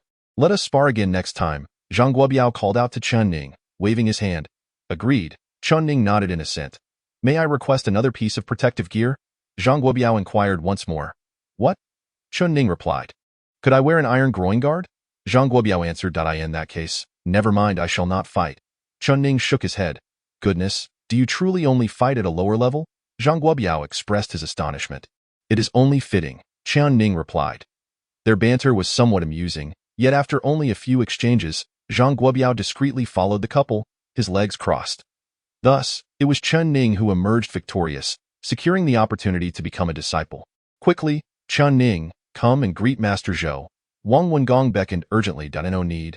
Zhou Zhu shook his head, his rugged visage calm as he addressed the crowd. "I shall merely be his boxing instructor. As for the title of master, let us postpone that discussion. I am not particularly inclined to involve myself in the matters of you, the chosen ones." Wang Wengong was momentarily taken aback, but quickly regained his composure, nodding and smiling. "Very well, then I shall trouble you, Master Bam. You may return for now. I wish to inquire about his martial intent," Zhou Zhu continued. Wang Wengong cast a concerned glance at Chen Ning but dared not voice his apprehension. instead bowing respectfully to Zhou Zhu. I appreciate your assistance, Master Zhou. After this exchange, he departed with Yin Tao, leaving only Chen Ning and Zhou Zhu. Zhou Zhu adjusted his scholarly robe, pulling up the sleeves and tucking them in, adopting the demeanor of a learned man, and addressed Chen Ning 3 questions. First, who is the deity that has chosen you? I am unsure, Chen Ning replied. Very well, Zhou Zhu did not linger on this question, proceeding to ask, second, how is it that your reactions have become increasingly swift, enabling you to suppress Zhang Guobiao in the latter part of your match? Perhaps I was driven by adrenaline, Chen Ning offered as an explanation. Good, Zhou Zhu nodded, suddenly tilting his head back, his eyes blazing like torches, exuding an imposing presence as he inquired, third question. Why do you wish to practice martial arts? Because I wish to live, Chen Ning responded. Why do you wish to live? Zhou Zhu pressed further. Because I do not wish to die, Chen Ning answered promptly. Why do you not wish to die? Chen Ning hesitated for a moment, as if contemplating, then raised his gaze to meet Zhou Zhu's fiery eyes and replied softly, because I wish to live. The air grew thick with silence. After a pause, Zhou Zhu clenched his fist, narrowing his eyes as he posed a question to Chen Ning. Do you consider yourself humorous? Not at all, Chen Ning replied. Zhou Zhu exhaled deeply, shaking his head as he elucidated. For a martial artist, learning to throw a punch is easy, but executing it is challenging. If one wishes to express their full martial intent, nay, even to exceed it, one's will must be resolute. If one does not even comprehend the reason behind their strikes, then their actions will be timid, clouded with uncertainty. You mentioned that the purpose of martial training is to survive, but I must ask, what is the essence of survival? Merely existing in a desolate manner? Indeed, it seems so. Chen Ning nodded in agreement. Zhou Zhu fell silent for a moment before inquiring further. What is your background? An animal, Chen Ning retorted. I am no beast, he replied, shaking his head, a hint of humor beginning to surface. Background refers to your identity and lineage. Zhou Zhu explained helplessly. I am a free individual, without any familial heritage. Chen Ning responded, the wild household? Zhou Zhu frowned, for the term wild household described those without official registration. Akin to beggars and vagrants, at that moment, Chen Ning embodied both the elements of a wild household and a chosen one, which was far from promising news. Zhou Zhu shook his sleeves and asked Chen Ning, do you grasp the meaning of a chosen one? Somewhat. It is said to be an existence selected by the divine, required to enter certain secret realms and conquer them, Chen Ning replied. Zhou Zhu nodded, observing Chen Ning intently, and continued, this is the simplest explanation, yet there is much more beneath the surface. For instance, among chosen ones, how does one assess their qualifications? I do not comprehend, Chen Ning admitted, shaking his head. Zhou Zhu continued, officials of the current dynasty, through centuries of experience, have concluded that the origin of chosen ones matters significantly. The greater the accomplishments of their ancestors and the more distinguished their lineage, the higher their innate talent, often garnering the favor of the true deities.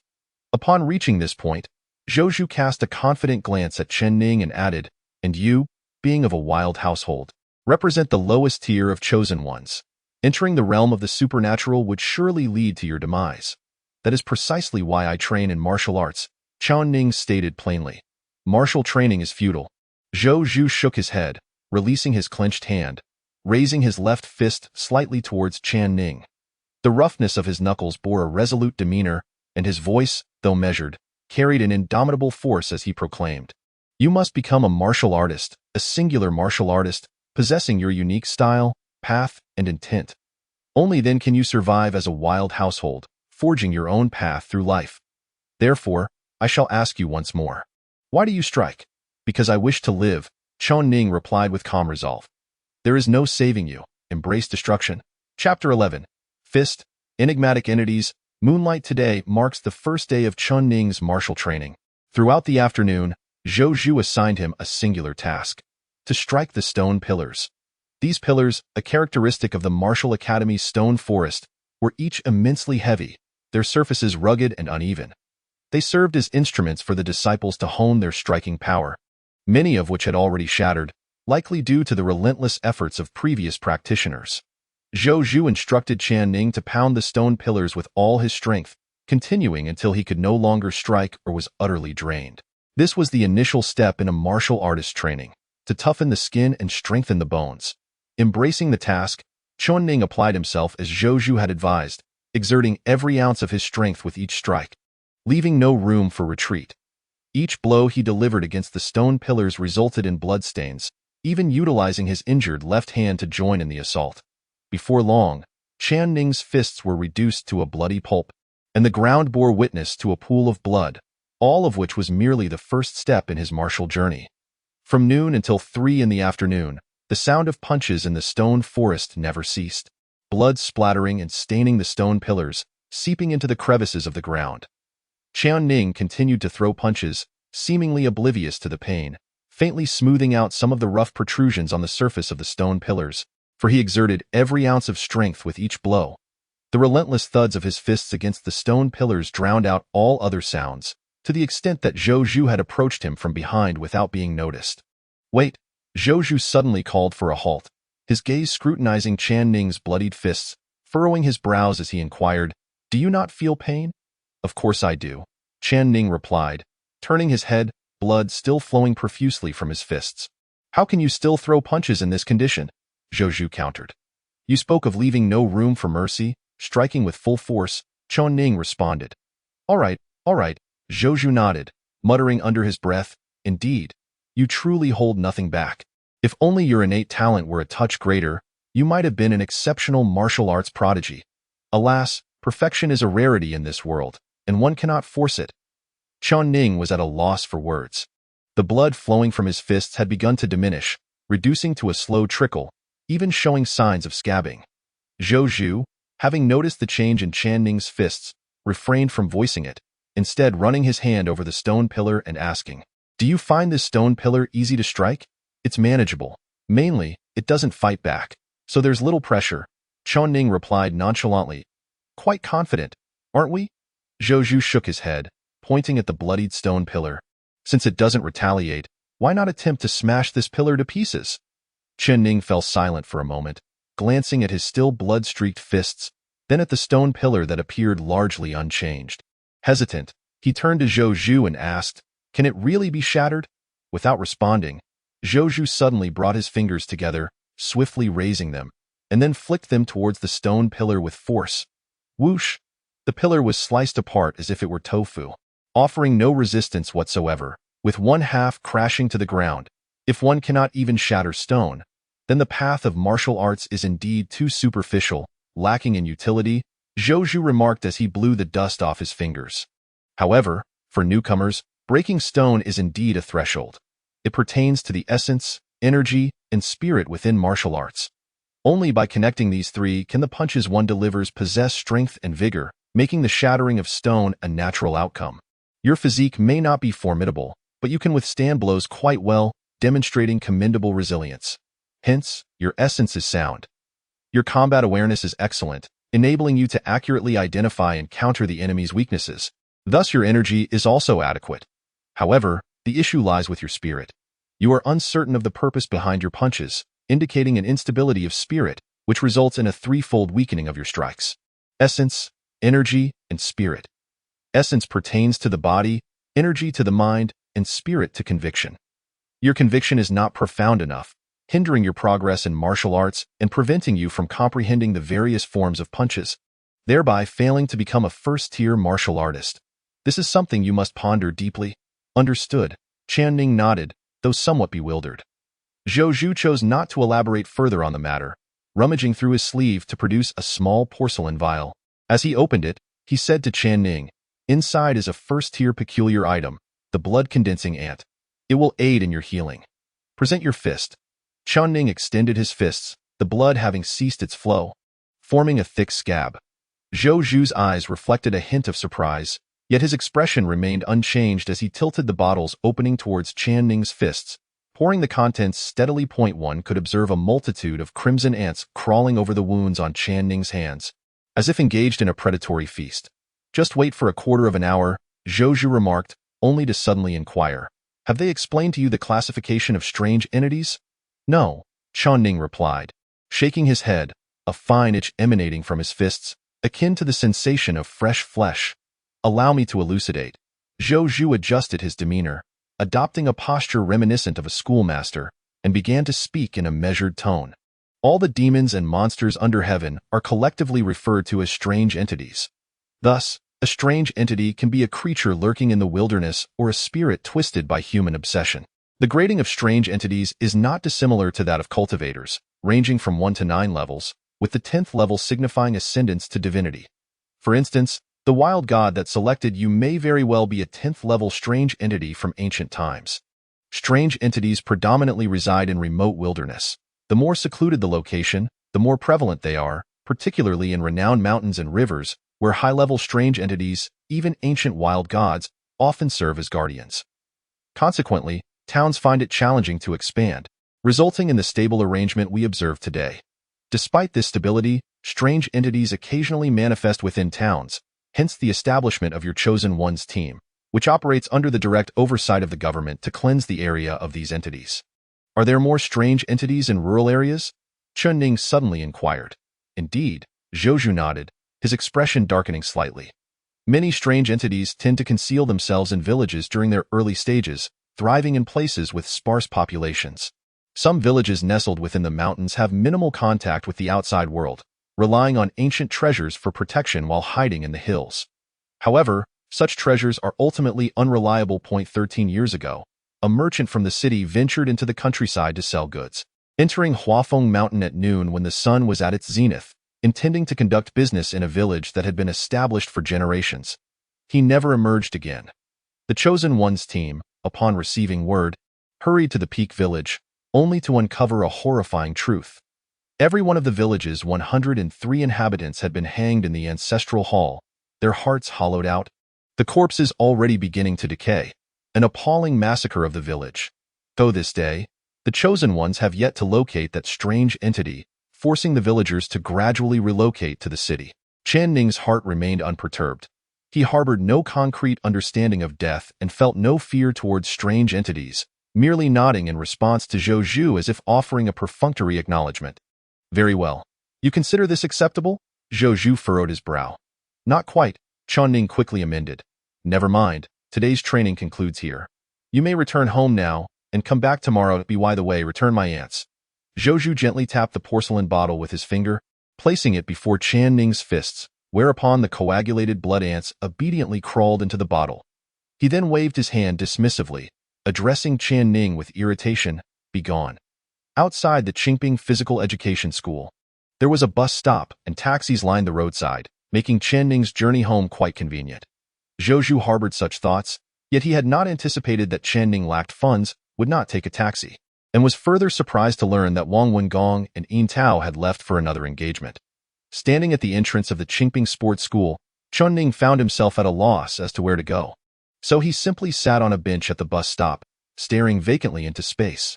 From afternoon to dusk, the sun, the evening glow, and the moon passed sequentially. The buses that arrived dwindled in number until a driver inquired of Chen Ning, "Young man, are you leaving? This is the last bus." Chen Ning shook his head. With a rumble, the bus departed.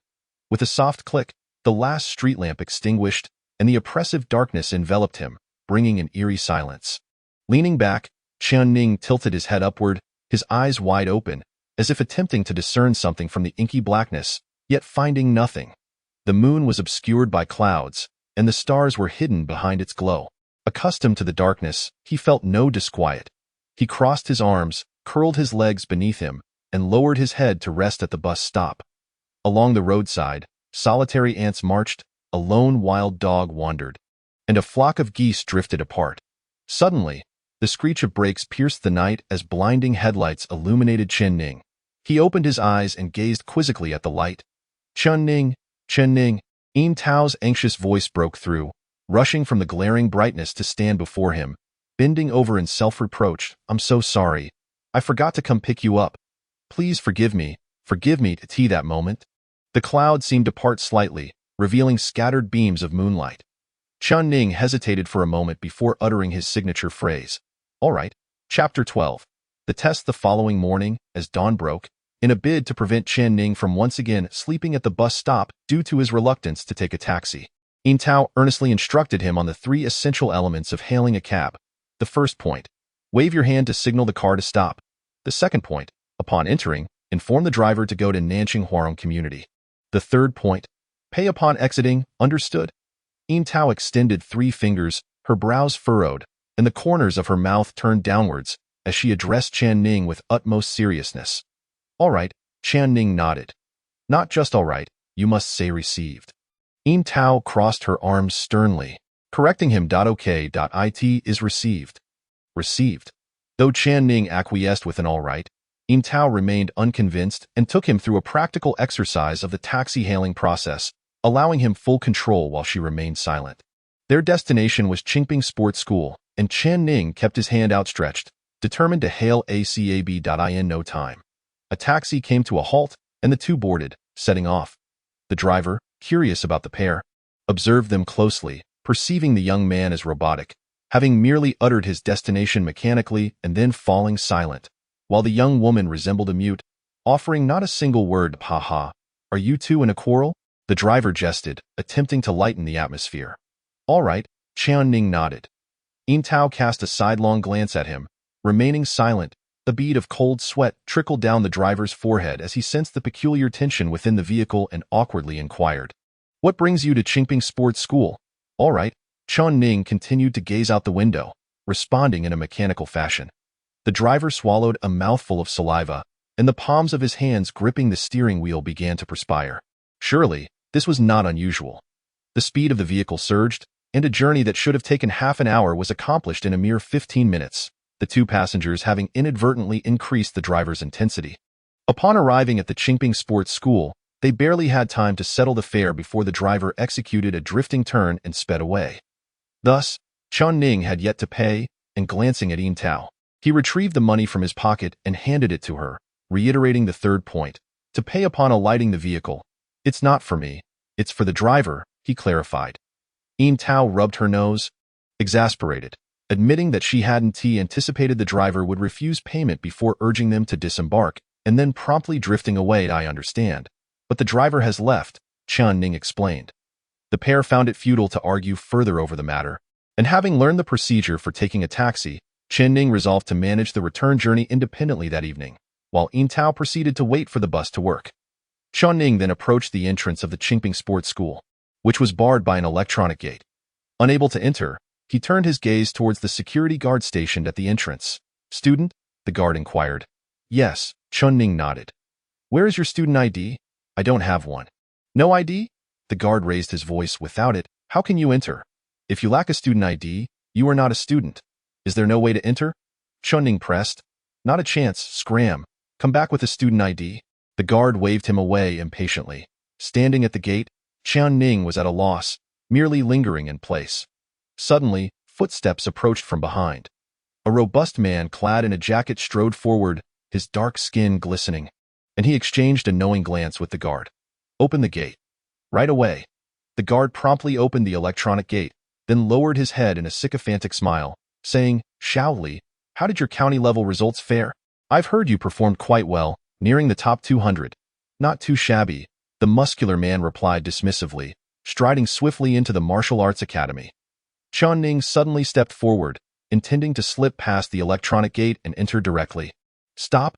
Stop!" The guard's demeanor shifted instantly, glaring at Chen Ning and pointing a finger at him, berating. "What the hell do you think you're doing? This is a martial arts academy, not a place for you to run rampant. Get lost." His shout drew the attention of those nearby, including the muscular man who paused and turned to look back. "Isn't he without a student ID as well?" Chen Ning queried, eyeing the formidable man. "Him. Do you know who he is? Li Changlong, 7th in his year at this school, nearly a second-tier martial artist, destined to become a martial officer after graduation. What gives you the right to compare yourself to him?"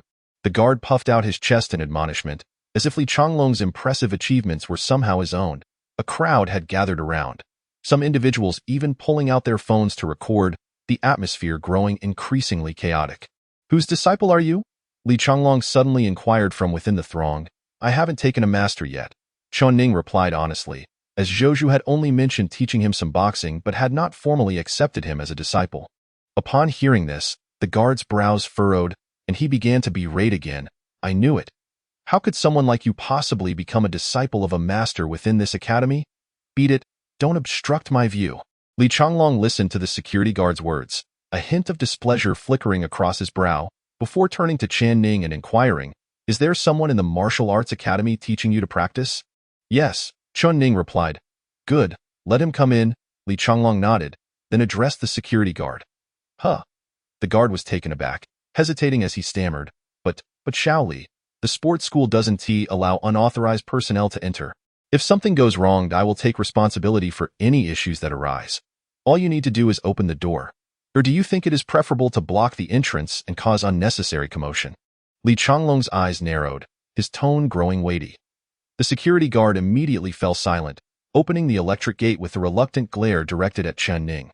Only after Chen Ning and Li Changlong had moved together did he begrudgingly shake his fist at the air, seething with indignation. "Damn it, what can such a short and frail creature possibly practice? He's definitely lying. I could knock him down with just 2 punches." Within the martial arts academy, Li Changlong and Chen Ning walked side by side, hands tucked into their jacket pockets, casually remarking, "The smaller the person, the more they relish their bravado. If there truly is a master in the academy teaching you to box, you need not worry. Just have your instructor apply for a pass for you. However, you might not be suited for martial arts. I speak candidly. Do not take it to heart. The fact that even the master who teaches you does not wish to take you as a student is ample proof of your lack of aptitude. Furthermore, the majority of masters at Qingping Martial Arts Academy are rather mediocre. If even they are unwilling to accept you as a disciple, perhaps you should contemplate pursuing another path." Having offered his advice, Li Changlong quickened his pace and walked away. Chen Ning arrived alone at the stone forest, resuming his practice by striking the stone pillars. As noon approached, Zhou Zhu, clad in a long gown, strolled over leisurely, as usual using the blood ant to treat Chen Ning's fists. Suddenly, Chen Ning inquired, "What is your level of skill?" "Why this sudden question?" Zhou Zhu frowned. "Someone mentioned that your skills are mediocre," Chen Ning replied.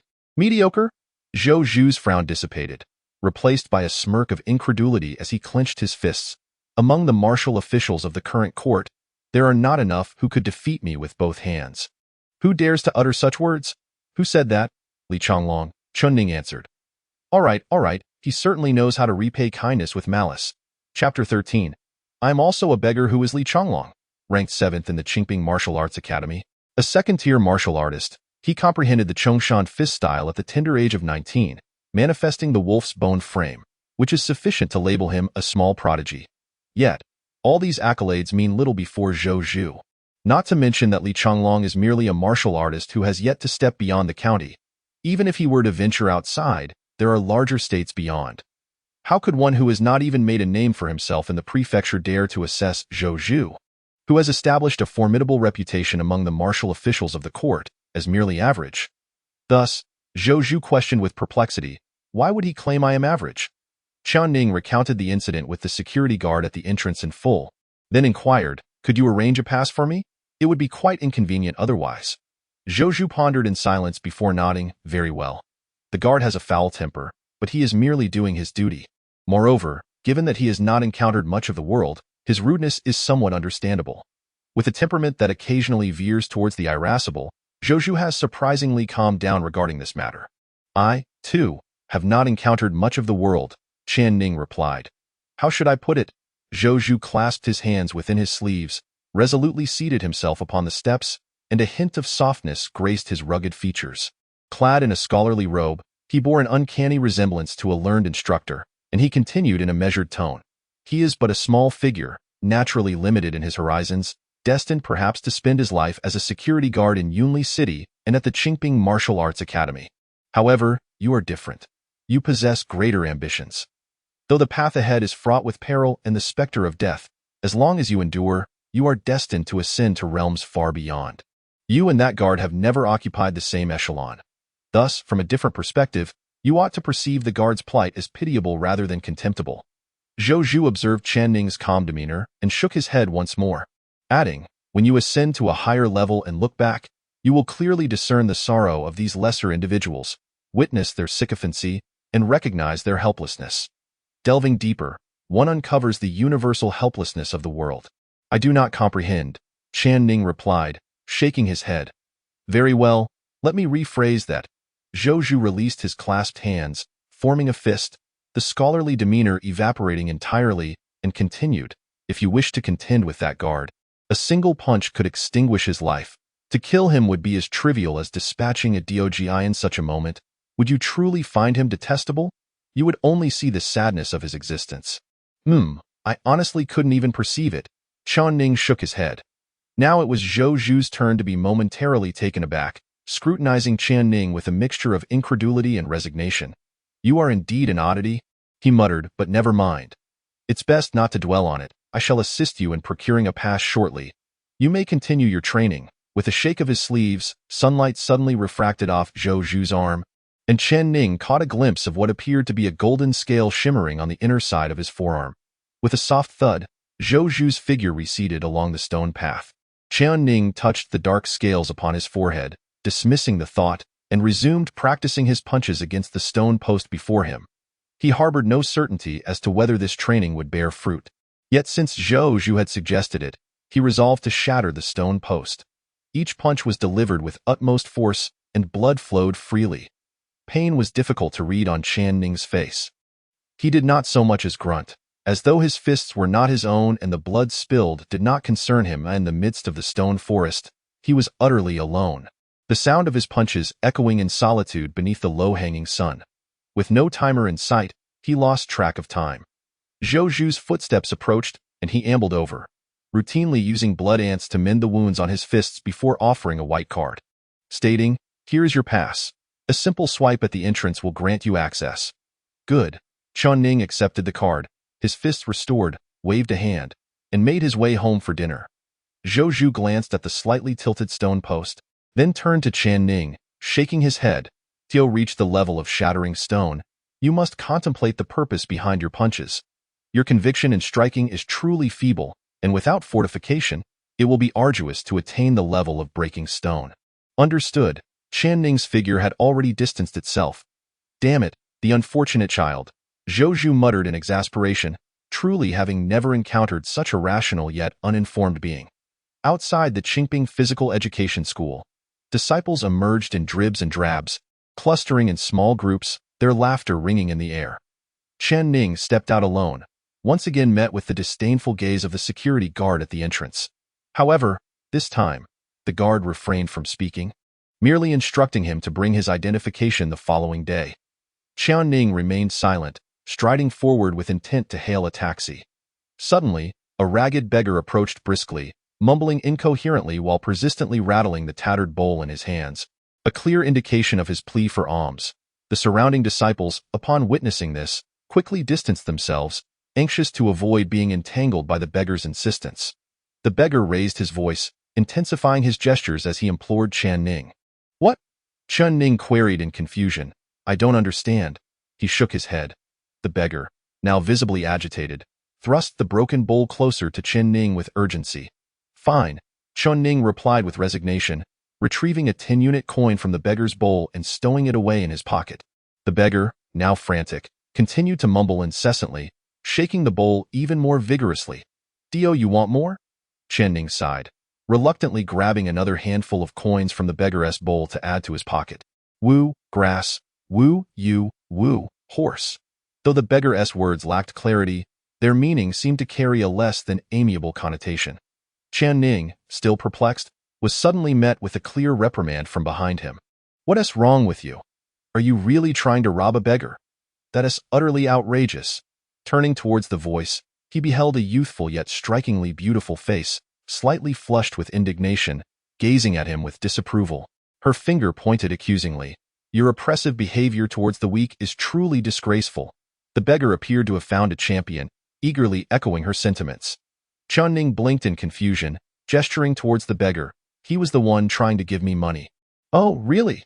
The moment those words escaped his lips, a heavy silence fell over the gathered crowd. All taken aback, "Is it possible he was asking you for money?" A bystander ventured. "Is that so?" Chen Ning frowned. Having lived in the old graveyard for an extended period, he had never considered that a beggar might possess the right to solicit funds on the street. The beggar continued to point at Chen Ning, seemingly indignant. Chen Ning pondered this revelation, deducing, indeed, beggars occupy the lowest strata of society. In the city, without money, they cannot find sustenance. Thus, they must resort to begging. It's no wonder, after all, given their lowly status. "What did you say?" The youthful girl took a step forward, her long legs displaying an astonishingly graceful curve, her ponytail swaying as she glared at Chen Ning, demanding, "What gives you the right to look down on a beggar?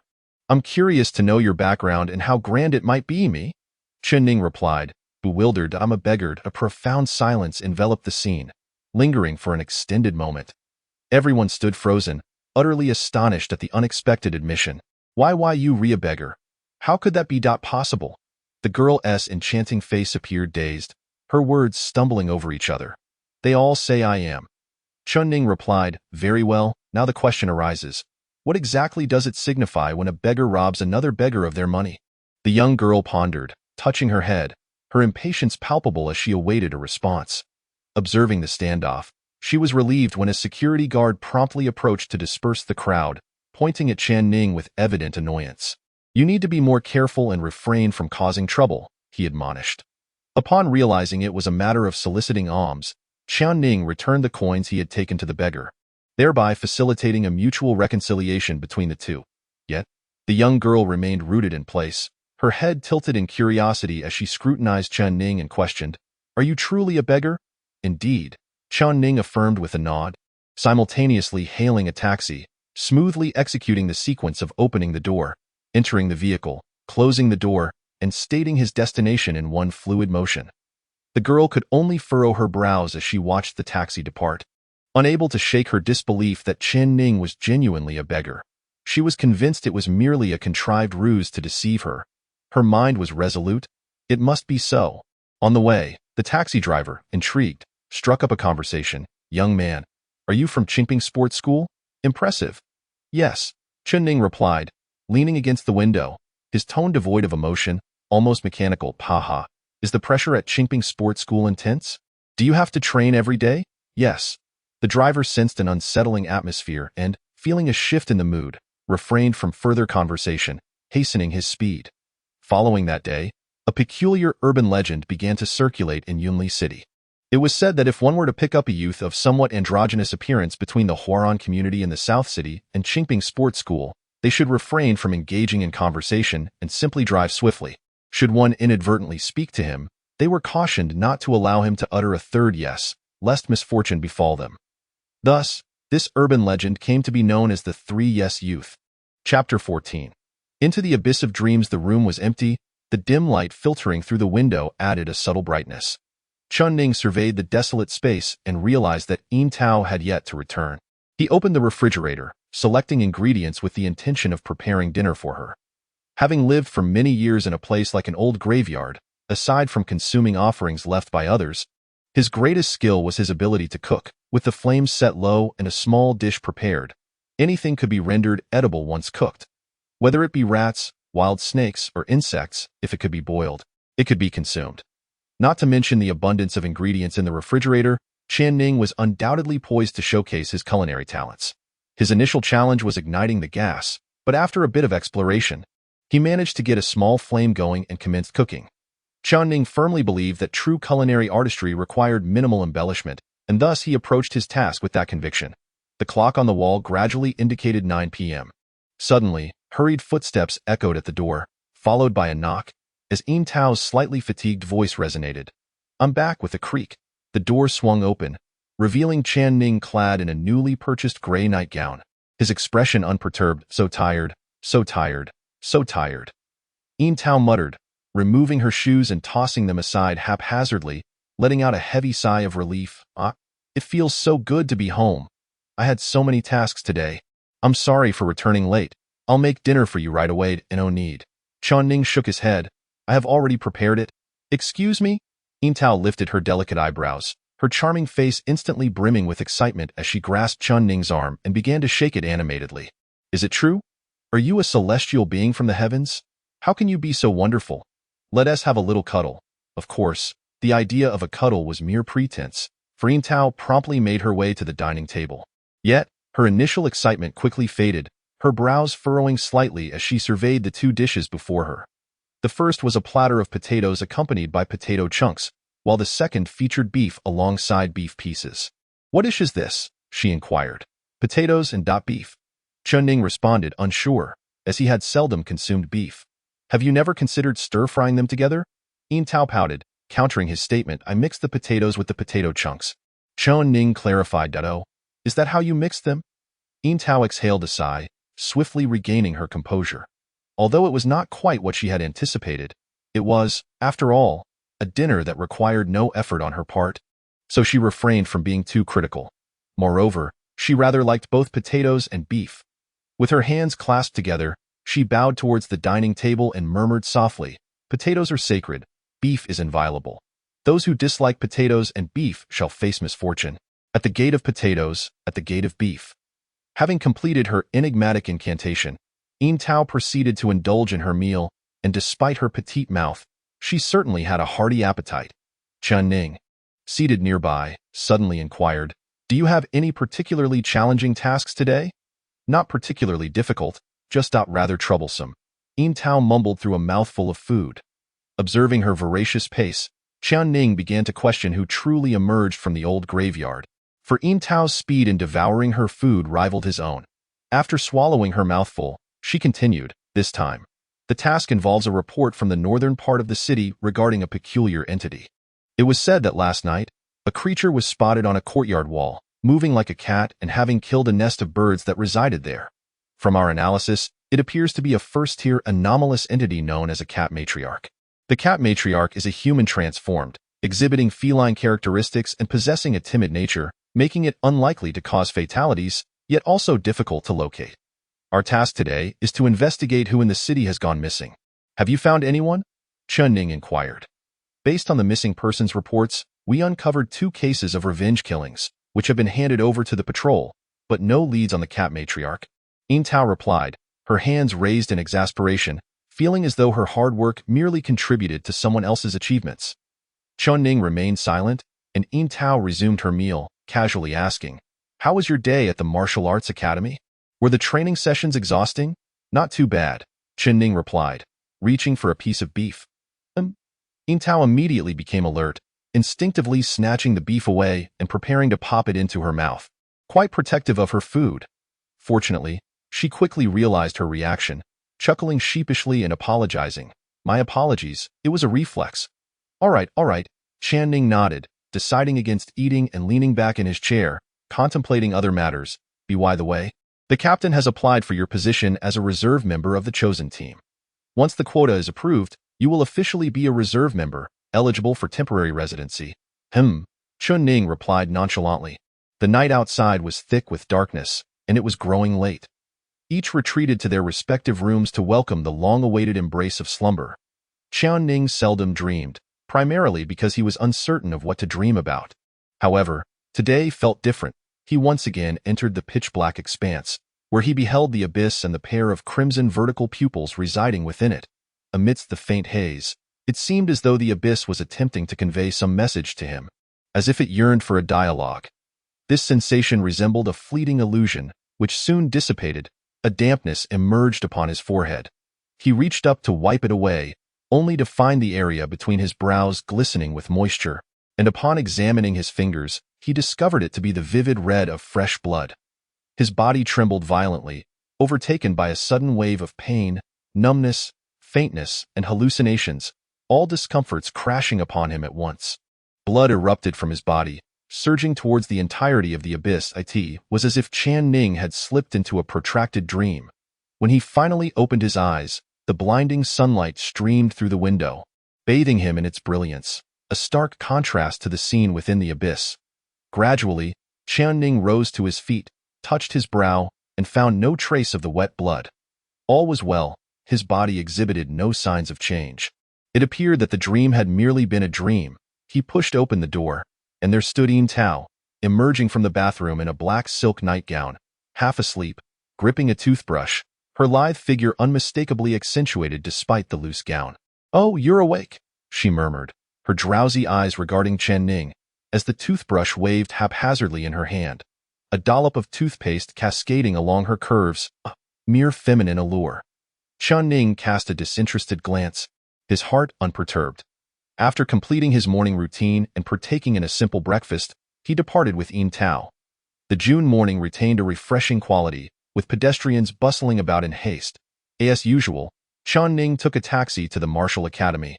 inadvertently perpetuating the urban legends surrounding the taxi service, and at the entrance, under the imposing gaze of the security guard, he presented his card, leaving the guard momentarily stunned.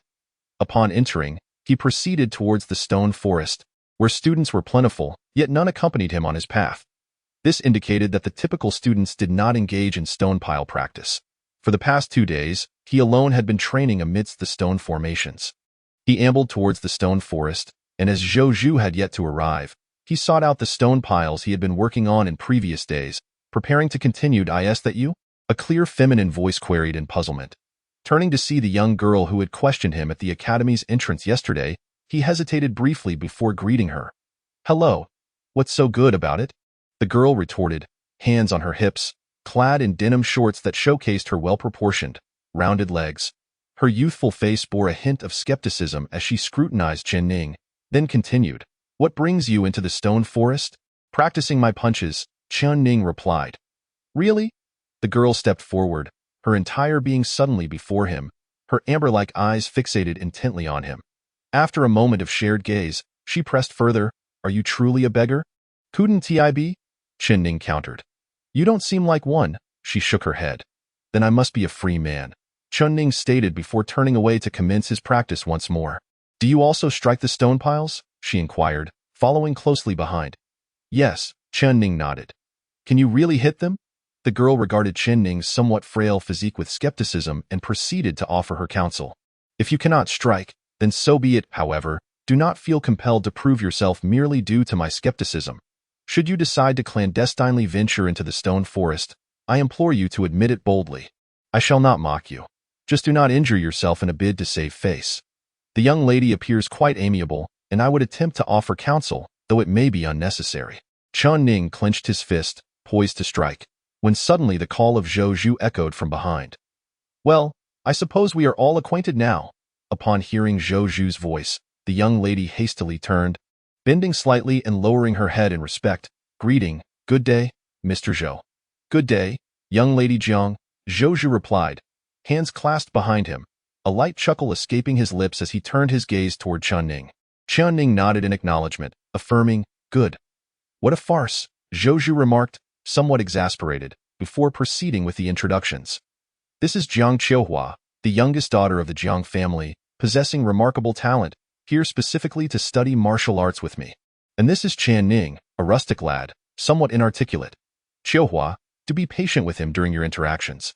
Jiang Qiuhua scrutinized Chen Ning with curious eyes, then, touching her head in a somewhat bashful manner, remarked, "He truly resembles a beggar." Indeed, without a doubt, Chen Ning nodded, a peculiar sense of pride swelling within him. After Zhou Zhu completed the introductions, he shook his sleeves and declared, "Both of you are chosen ones, endowed with innate talent for martial arts, and have been entrusted to train under me for the forthcoming months. I have yet to convey the rules of my instruction in boxing, so allow me to clarify now when learning from me.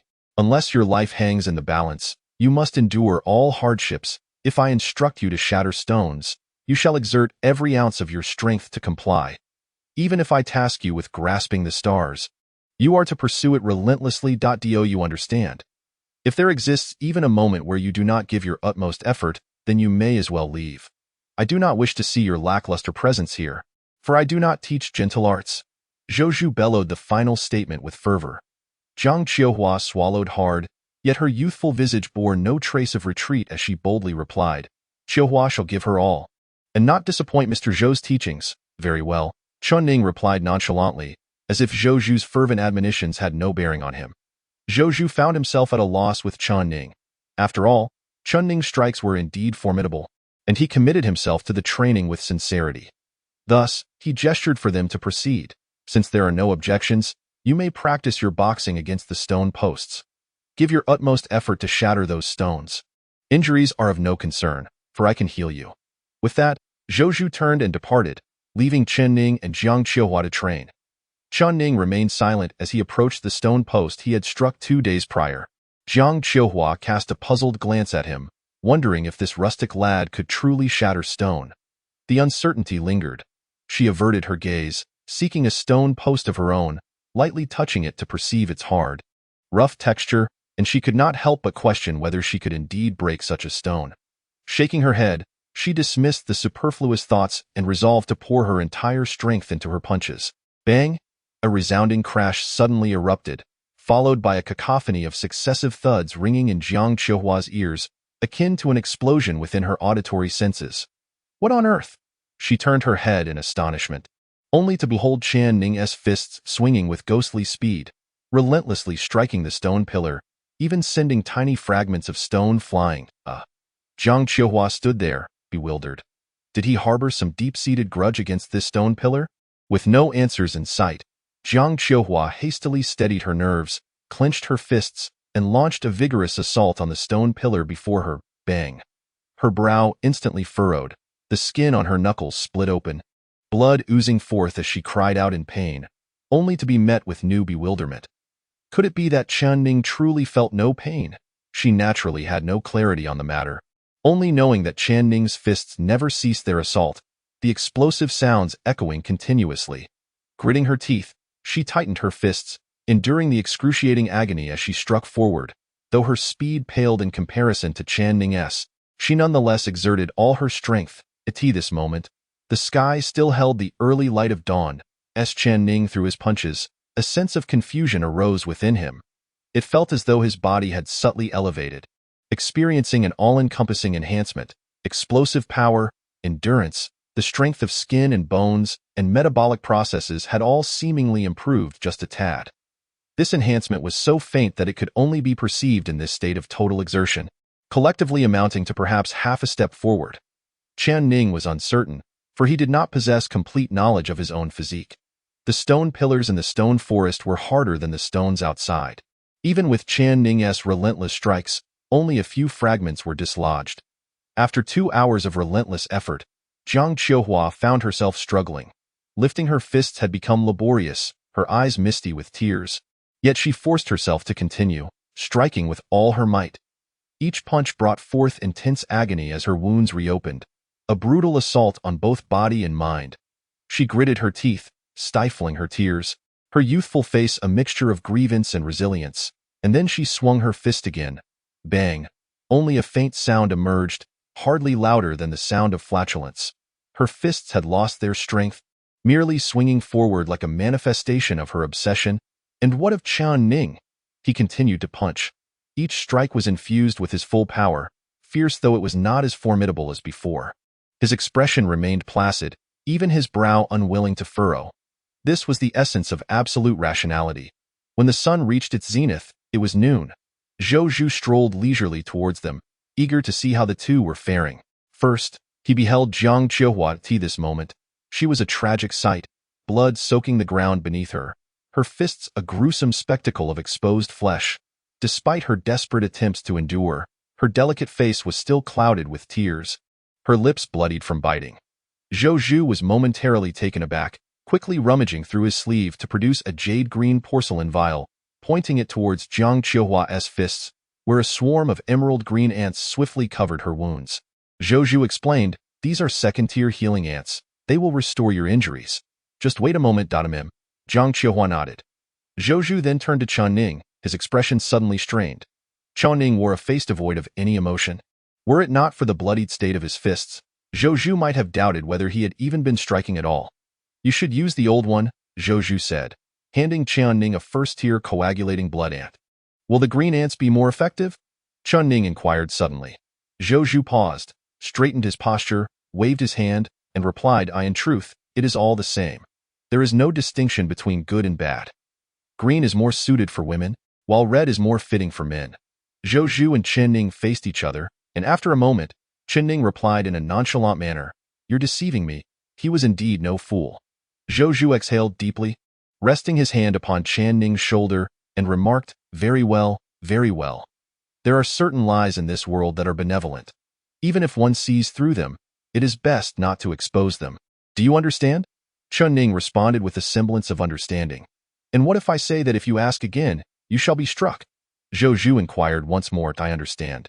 Chen Ning nodded. Zhou Zhu sighed and said, "Ah, young one, there are many truths in this world that are worth your observation and learning. Do not be merely a brute who knows only how to throw punches. Take the time to explore the human experience. Do you comprehend?" Chen Ning was somewhat perplexed as the midday sun shone brightly upon him, illuminating the figure of the youth, radiant and dazzling, akin to the morning star beneath the noonday sun. Everything seemed perfectly aligned. Chapter 16. Assisting sister with her socks. The monotonous sound of fists striking the unyielding wooden post yielded no feedback. Zhou Zhu informed them that this was known as fundamental training. Only by mastering the basics could one reach the pinnacle of their potential and be deemed invincible among their peers. Chen Ning swept aside the fringe of his slightly longer hair, offering no response, but diligently practicing the fundamentals as instructed by Zhou Zhu, exerting all his strength with each punch. The afternoon seemed to pass swiftly, and before long, dusk arrived unnoticed. Chen Ning endured another session of treatment by the blood-coagulating ants, and after cleaning up the blood around the post, he prepared to return home. The light of dusk was dim, casting shadows that danced. As Chen Ning walked ahead, he caught a glimpse of Jiang Qiuhua still practicing her punches against the post, showing no inclination to depart. Though puzzled, Chen Ning refrained from questioning further and walked alongside the throng of students leaving school.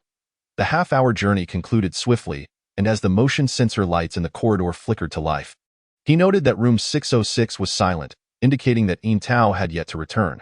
Chen Ning opened the door and began his customary routine of cooking. Chen Ning pondered for a moment and concluded that it was acceptable. After all, he was merely trying to earn a living, so he remained silent. Yin Tao disposed of the boiled large and small intestines into the trash bin, wrapping them up, then leaned on the table with her head slightly tilted. Addressing Chen Ning, "Today, there are two pieces of news. The good news is that your preliminary team member approval has gone through, and you can now obtain a temporary household registration, no longer classified as a wild household. The bad news is that you will have to accompany the captain on missions from now on. Since you need to practice martial arts from Monday to Friday, it has been tentatively decided that you will go on missions during your rest days." "All right," Chen Ning nodded. "Oh, I'm so tired. I don't want to go to work. I'm just a useless person." "Useless people don't have to work." Yin Tao complained with a hint of grievance, stretching lazily and resting her legs in a rather ungraceful manner on the dining table. Her mid-length skirt, originally reaching her knees, slid down slightly, barely covering the upper thigh, while her dense black stockings reflected a faint glimmer of light. "Would you like to help me take off my stockings?" Yin Tao asked, her expression a blend of amusement and teasing as she gazed at Chen Ning. Chen Ning remained calm, shaking his head coolly, insisting that he would handle his own matters. "Diske, not daring to do it."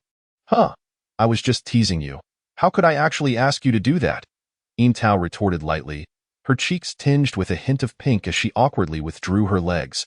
She was indeed toying with Chen Ning, primarily intrigued by his usual indifference, wanting to see if she could elicit any other expressions from him.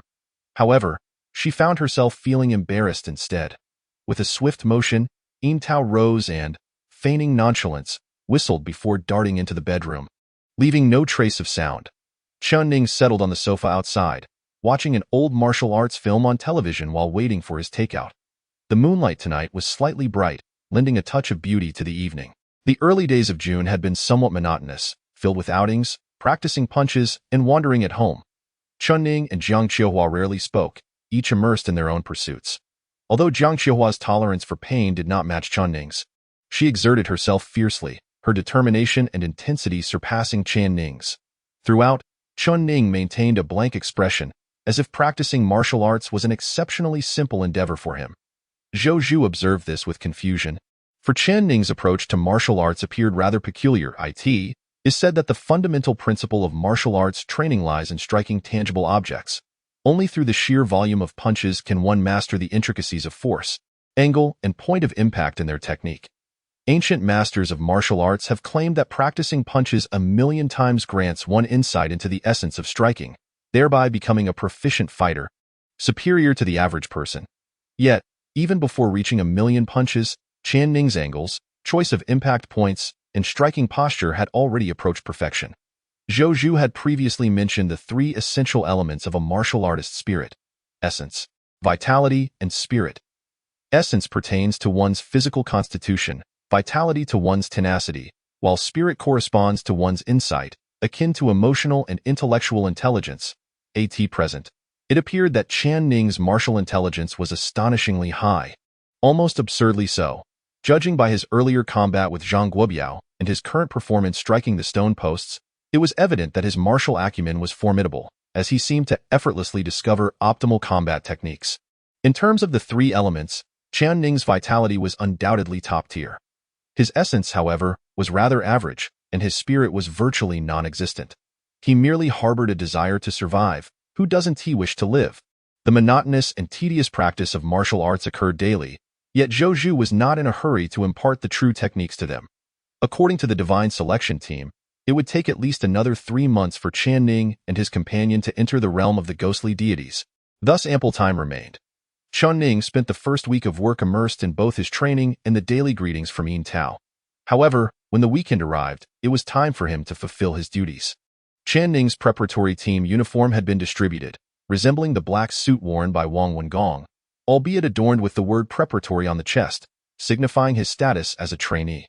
Within the inner pocket of the suit, a credential identifying him as a preparatory team member was tucked away, ready to be presented if necessary to assert his identity or to command others to comply with an inquiry. The divine selection team wielded considerable authority within the city, surpassing that of regular constables. Work hard. If Chen Ning achieves success, then sister can resign and avoid the grind of work, she lamented. Oh, I merely wish to be a beautiful wastrel. As Yin Tao adjusted the fit of Chen Ning's suit, she chattered on, awaiting the moment she could bid him farewell at the door. Her loose black nightgown swayed gently as she feigned reluctance, waving goodbye to Chen Ning. You must strive for excellence. I shall await your return. Once Chen Ning departed, she promptly shut the door, flopping onto the sofa, propping her feet up and indulging in the carefree pleasure of digging her nose, unburdened by the image of a beautiful woman. Wang Wengong was already waiting for Chen Ning downstairs, a cigarette dangling from his lips, the smoke swirling around him obscuring his features.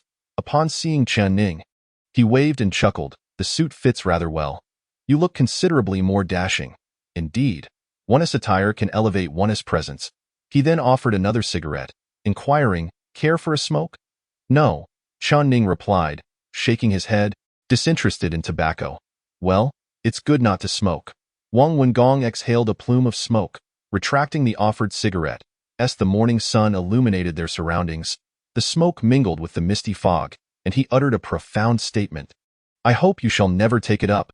The hazy smoke drifted away, carrying with it the worries that dissipated into the distance. Chapter 17. The Catwoman is a first-tier anomaly. Transformed from an elderly female, exhibiting behaviors akin to that of a cat, favoring heights and shadows, and possessing a timid disposition, making her elusive. The advantage, however, lies in her rarity as a threat. Records of Catwomen committing acts of violence are exceedingly rare, thus one need not be overly anxious. Wang Wengong, cigarette in mouth, strolled through the aged alleyway, brushing ash from his black suit while recounting the habits of the Catwoman to Chen Ning. So where shall we search? Chen Ning inquired. Yesterday, reports surfaced of a Catwoman seen scurrying along the walls in the old alley of the North City. We are here to investigate, Wang Wengong replied. Discarding the burnt end of his cigarette underfoot, dawn has only just arrived. It is unlikely we will encounter her now. We must wait. Come nightfall, the Catwoman will venture out to hunt. So for now, let us inquire within the old alley and see if anyone has spotted her. You shall ask in the left alley, and I shall inquire in the right. Be mindful. Most residents of the old alley are elderly. Approach them with care, and do not inadvertently offend. Understood. Chen Ning nodded and proceeded towards the left side of the alley, while Wang Wengong, trusting him, allowed him to go alone. He leisurely pulled out another cigarette, puffing away as he muttered in frustration, on a perfectly good day off, why must I endure overtime? On the left side of the alley, Chen Ning knocked on each door, inquiring with each encounter. Have you seen the cat lady? What on earth? Very well. Without concern for clarity, Chen Ning turned and continued the process, asking, have you seen the cat lady? What cat? All right. The inquiries were mechanical, the responses official. It seemed less an effort to gather information and more akin to a monotonous task of knocking on doors. What cat lady? I don't know, but I've heard of cat girls. My grandson hides in his room every day shouting for cat girls. The papers keep piling up, and his health is dwindling. What a disappointment. Very well, in a mere half hour. Chen Ning had canvassed the entire left side of the alley and returned to the entrance. Awaiting Wang Wengong's return. 2 hours later, Wang Wengong reappeared, accompanied by several elderly women, who animatedly engaged him in conversation. Young man, Not only have I seen the cat lady, but I've also encountered the old hag. Come, let us go to my home and chat. You shameless old thing. You're not even attractive, yet you have the audacity to say such things. The handsome lad should definitely come back with me. Once I don my black silk cat outfit, I shall be your cat lady for the night. The scene beside Wang Wengong was a veritable display of rivalry, though regrettably, the competitors were all of advanced age. Observing Chen Ning, Wang Wengong could only manage a wry smile, as if he had anticipated this situation and remained unfazed. It seemed that men of his age particularly attracted the attention of these older women. Oh, there is another handsome young man here, truly quite charming. Alas, he is too young, but he would make a fine match with my granddaughter. Get lost. Your granddaughter is as unattractive as you. My granddaughter is the better match. As the argument threatened to escalate, Wang Wengong quickly intervened, employing a variety of diplomatic tactics to persuade the ladies to disperse, and finally, some peace was restored. Alas, Wang Wengong sighed, catching sight of Chen Ning's peculiar gaze directed at him. Straightening his back, he boasted, "It's all this damned charm of mine with nowhere to go." "Really? You're particularly appealing to elderly women?" Chen Ning retorted. "Cough, cough. Some younger ladies also find my style quite appealing." Wang Wengong replied, feigning a cough before swiftly changing the subject. "So, did you uncover any useful information?" "None." Chen Ning shook his head. "Then we must simply wait until evening," Wang Wengong replied with resignation. "Excuse me, are you two inquiring about the cat lady?" An elderly man, short in stature, emerged slowly from the corner of the alley, his cloudy eyes cautiously observing the pair.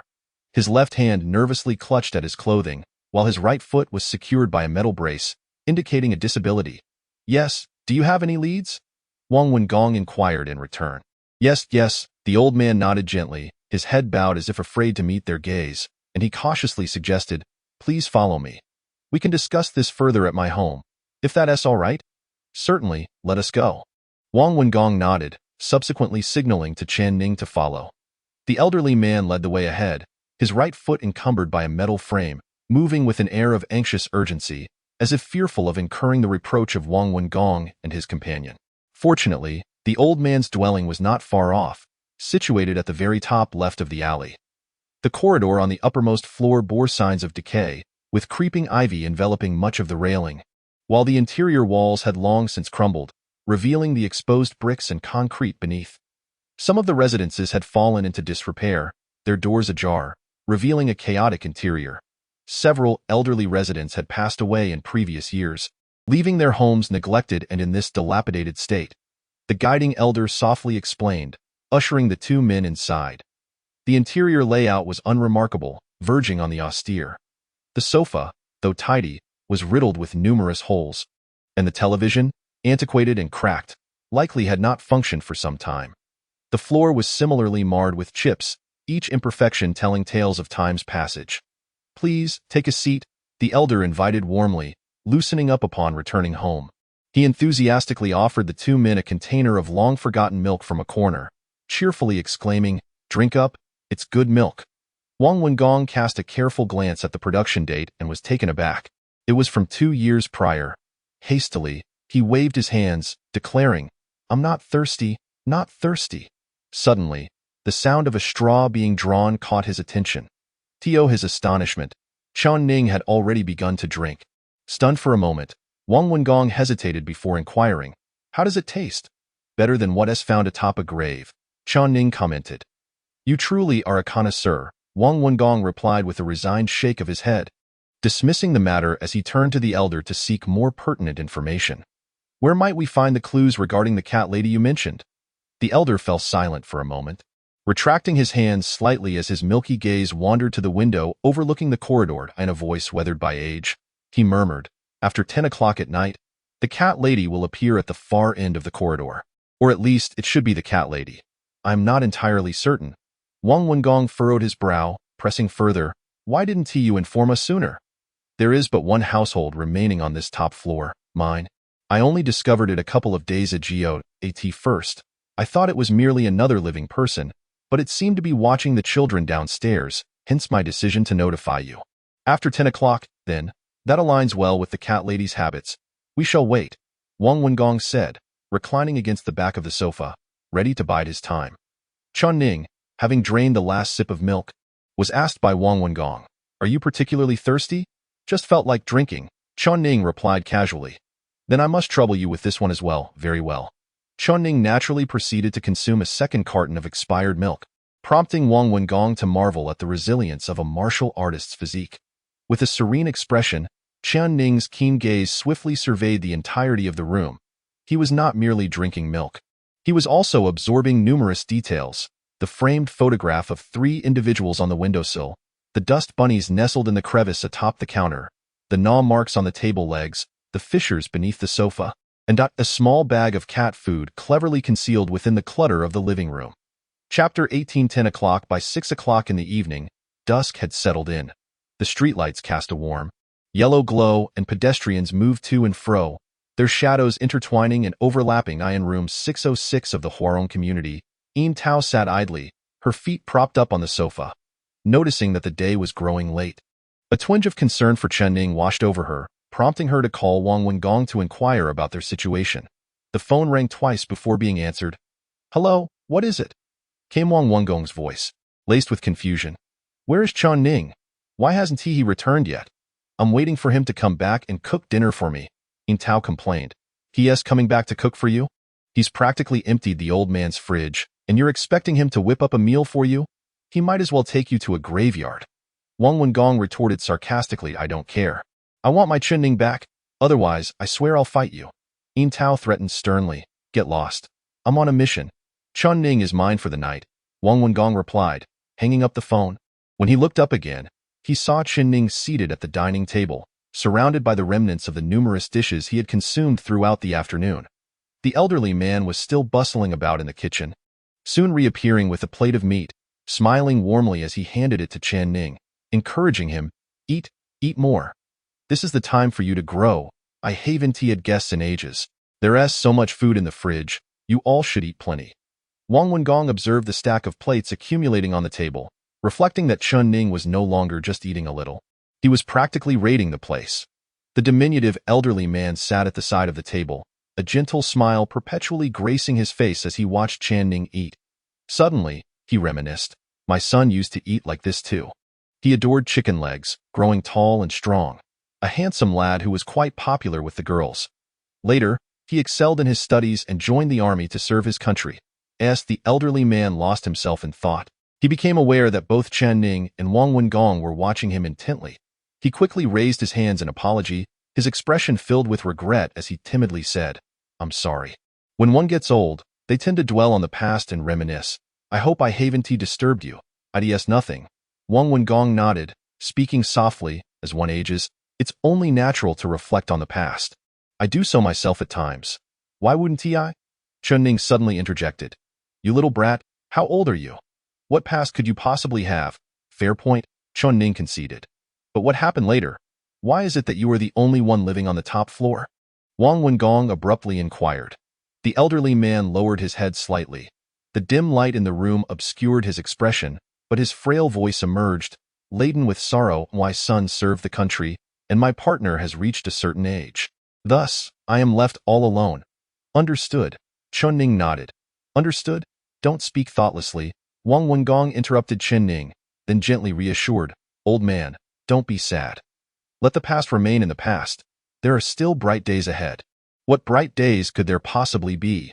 The elderly man waved his hand dismissively, raising his head slightly to reveal a faintly hopeful smile etched upon his wrinkled face as he murmured, I'm just waiting to die now. I'm looking for a carpenter to make me a coffin and seeking a nice burial plot. My life is nearly at its end. I have a burial plot. Chen Ning replied, for he was the guardian of the old cemetery, capable of digging a hole for the elderly man without a second thought. Do not speak carelessly. How could your old graveyard possibly harbor the dead? Who knows, it might one day become a site of transformation. Wang Wengong countered Chen Ning's remarks, attempting to advise the elder yet finding himself at a loss for words, resorting instead to drawing on a cigarette. The smoke curled and drifted into the distance as the clock ticked, marking the approach of midnight. The elder remained motionless on the sofa, seemingly lost in thought. Chen Ning keenly observed that the elder's hands tightened increasingly with the passage of time, while his diminutive frame gradually tensed. Was he anxious or fearful? Tick-tock, tick. When the clock chimed with a crisp sound, it signified the arrival of 10 o'clock at night. A faint noise emanated from the depths of the corridor, akin to something being touched and falling. Wang Wengong cast a significant glance at Chen Ning, signaling him to halt. Peering through the window adjacent to the corridor, they gazed into the darkness and the farthest recesses of the corridor. A pair of crimson eyes shimmered, flickering uncertainly. Wang Wengong's expression hardened as he recognized it as a first-tier, anomalous entity known as the Cat Witch. He discreetly reached into the inner pocket of his suit, grasping the hidden crimson eyeball, and gently squeezed it. Faint red ripples surged forth, enveloping the entire house and a small section of the corridor outside. The door swung open silently, and Wang Wengong advanced without a sound. As if he had severed the transmission of sound in that place, he cast a glance at Chen Ning and instructed, "I have set up a stealth formation. Emerge now." Chen Ning followed suit, and the two stood in the corridor, facing the Cat Witch. The elder remained hidden within the room, observing everything through the window, his cloudy eyes reflecting a complex array of emotions, predominantly helplessness. Chen Ning attentively absorbed the scene. Wang Wengong whispered to him, "This is the Cat Witch. A first-tier anomaly isn't particularly formidable. You should not eliminate it, as a rite of passage for your initial trial. Understood?" Chen Ning nodded and stepped forward. Wang Wengong glanced at the elder within the room before retrieving a cigarette from his suit lining. As Chen Ning stepped out of the faint red formation, his footsteps remained silent. A flicker of surprise crossed Wang Wengong's eyes, acknowledging Chen Ning's remarkable ability to control his body, a true talent for becoming a martial artist. The corridor's motion-activated lights remained dark, or perhaps there were none at all. As Chen Ning approached the midpoint, he could barely discern the form of the Cat Witch. Beneath her scarlet eyes lay a visage reminiscent of an aged feline. Her hands, lined with wrinkles, sprouting sharp claws. Cradling a mangled black cat in her arms, she gently swayed it as if lulling it to sleep, her voice a thin, eerie whisper. "Little darling, sleep quickly." Chen Ning's expression remained impassive as he unfastened all the buttons of his suit, revealing a white shirt beneath, loosening his tie-dot, and began to clench his fists. Chapter 19. The Cat Witch, being a first-tier anomaly, possessed inherently low lethality due to her nature and lacked any special abilities, thus ranking among the weaker entities of her tier. For Chen Ning to confront the Cat Witch should pose little challenge. Wang Wengong mused, the smoke swirling around his face as Chen Ning commenced to tighten his fists. The Catwoman continued to softly coo to the mangled, lifeless cat cradled in her arms, her voice sharp and eerie. Suddenly, a figure flickered before her, startling her into a shriek, her crimson eyes darting upward to behold a youth with an unremarkable countenance and a fist hurtling towards her. Slicing through the air, in an instant, her body coiled, transforming into a fluid state reminiscent of a cat, as she swiftly retreated. Although she narrowly evaded Chen Ning's sudden strike, the lifeless cat she held plummeted to the ground. Chen Ning, expressionless, placed a foot upon the fallen creature, his gaze fixed indifferently upon the Catwoman.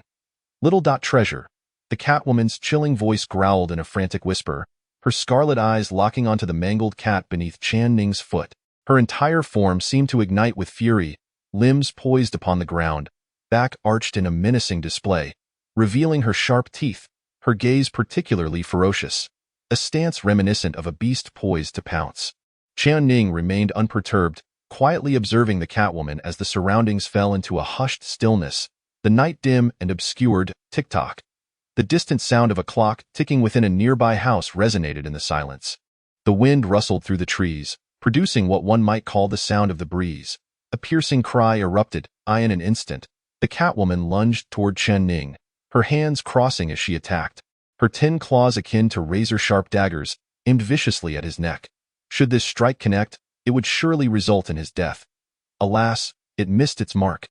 Chen Ning stepped back half a pace, narrowly evading her grasp, then surged forward, his right hand coiling into a fist, his body slightly angled, twisting at the waist, a punch unleashed.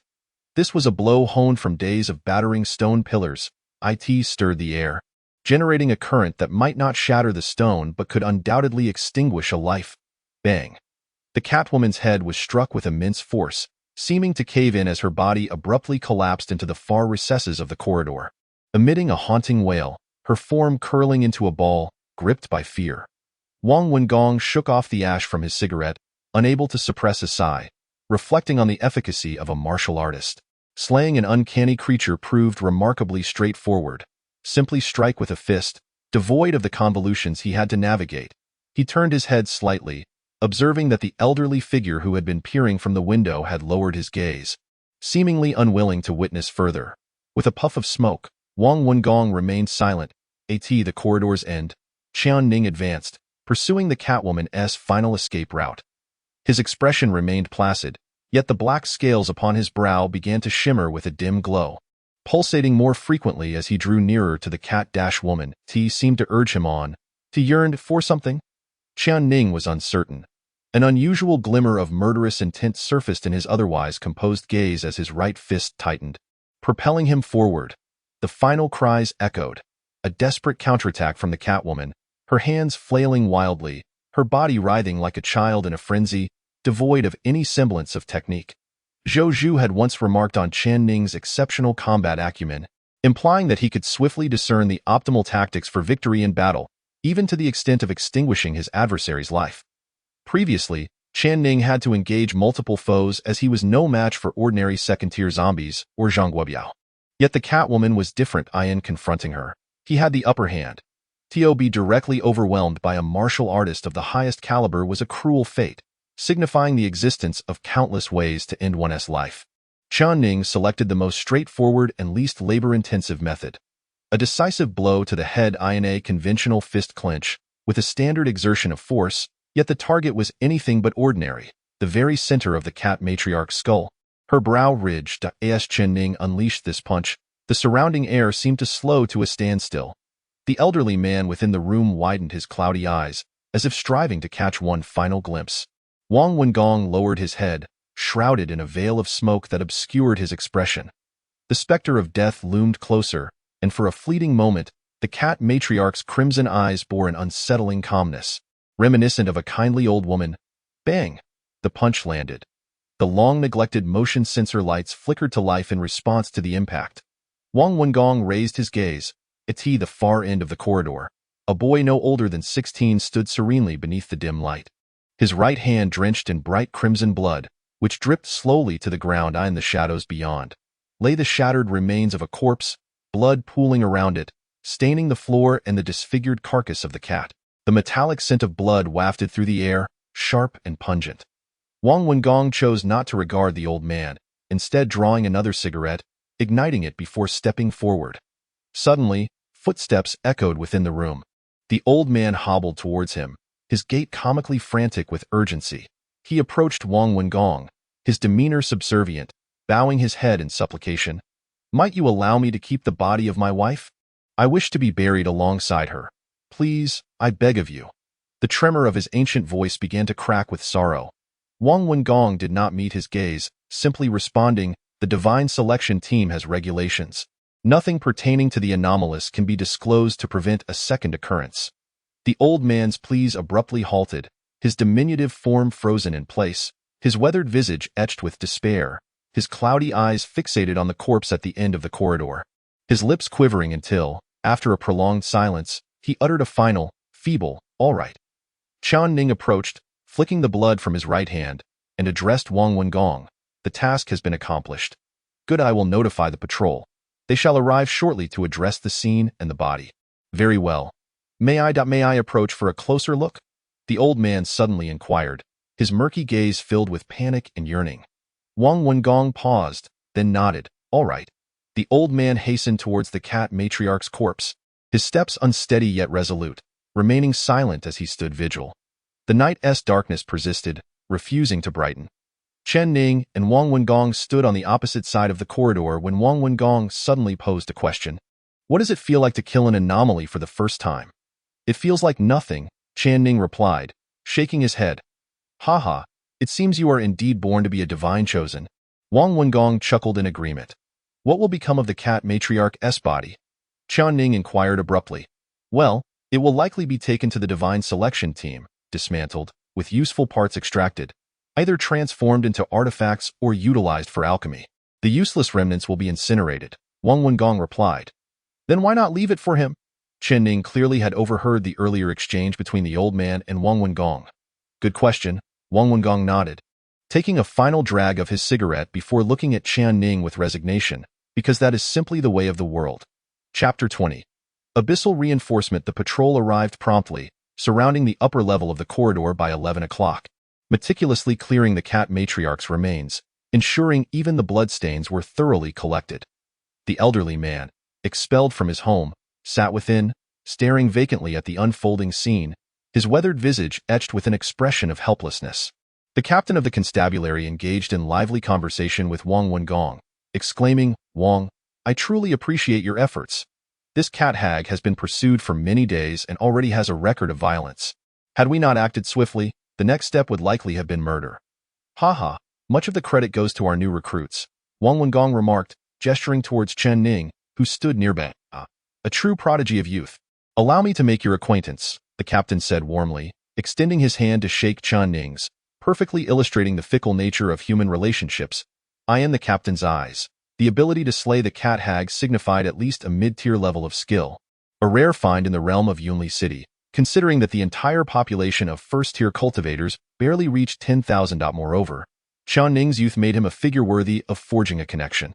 Chen Ning responded with a calm handshake, replying simply, "Good." As the constabulary carried away the corpse of the cat hag, the incident drew to a close.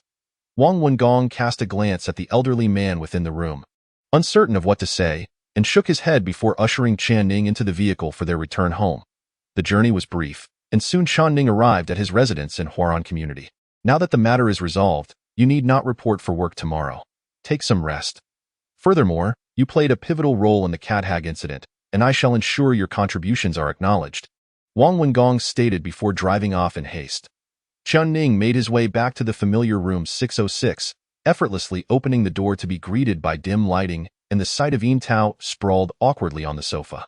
Upon hearing the noise, Yin Tao remained reclined, her head tilted back as she looked at him with a hint of reproach. "Don't you have any idea how long I waited for you?" she lamented. "There was no need to wait," Chen Ning replied. "How could I not wait? What if something had happened to you? I needed to be ready to assist. Phew, I'm just relieved you returned safely. Wang is truly foolish for sending you, a newcomer, to face such danger alone."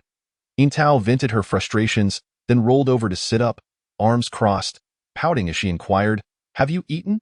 "I hardly touched my dinner this evening," Chen Ning responded, admitting he had barely eaten, having only raided an old man's refrigerator. "Fortunately, I prepared a meal, so you can savor the true essence of delicious cuisine," Yin Tao declared confidently, emerging from the kitchen with 2 bowls of spicy pig liver rice. Before they dined, she clasped her hands together with sincerity, as was her custom, and proclaimed, "Spicy peppers are sacred. Pig liver is inviolable. Those who do not appreciate spicy pig liver shall face dire consequences." "Spicy gate? Liver gate? Why do you say that?" Chen Ning suddenly inquired. "Because it's amusing, haha," Yin Tao replied with a light laugh, her large eyes blinking playfully as she asked, "Don't you find it entertaining?" Chen Ning remained silent, focusing on his meal, as he lacked much of a sense of humor. After dining, it was time for rest, and as the late hour approached, Chen Ning lay in bed, feeling the dark scales on his forehead and between his brows. He recalled the peculiar sensation of the scales during the confrontation with the cat hag. What could it mean? He pondered, but his mind grew heavier, as if succumbing to slumber. The darkness unfurled, revealing an abyss. Chen Ning once again found himself here, acutely aware of the abyss's insatiable demands, as if it sought to exact another sacrifice from him. Would there be bloodshed once more? Chen Ning pondered helplessly, when suddenly, the dark scales upon his brow flickered, releasing a wisp of pale mist that coalesced into the shape of a cat in the air, only to be abruptly drawn back into the abyss. The abyss's yearning dissipated in an instant, the obsidian scene vanished, leaving only a profound sense of drowsiness. Morning. The dawn was breaking. Chen Ning had already risen, clenching his fists before the window, as a formidable martial merchant. He possessed a clear awareness of his own physique, thus understanding that he had inexplicably gained a modicum of strength. Was it due to last night's dream? He was uncertain, intending first to rise and freshen up. With a push against the bed, his body fluidly flipped over, without the slightest hesitation. Now the situation seemed rather serious, for his agility appeared to have increased by approximately 30%, a terrifying prospect indeed. The enhancement of strength, paired with increased agility, undoubtedly resulted in a tremendous reaction. Chen Ning tilted his head, convinced that his transformation was linked to the dream of the previous night. Yet he lacked further clues. Regardless, it was a positive development. He resolved not to dwell on it, stepping out to wash up and, incidentally, to relieve himself. Just as he was about to commence, a knock resounded at the door, with Yin Tao outside pleading in a delicate voice. "Xiao Ning, could you let your sister in first? I'm in a hurry. Please, please." Xiao Ning is the best. No. First come, first served. Chen Ning coldly rejected. Woo-woo, Xiao Ning is mean. Boo-hoo.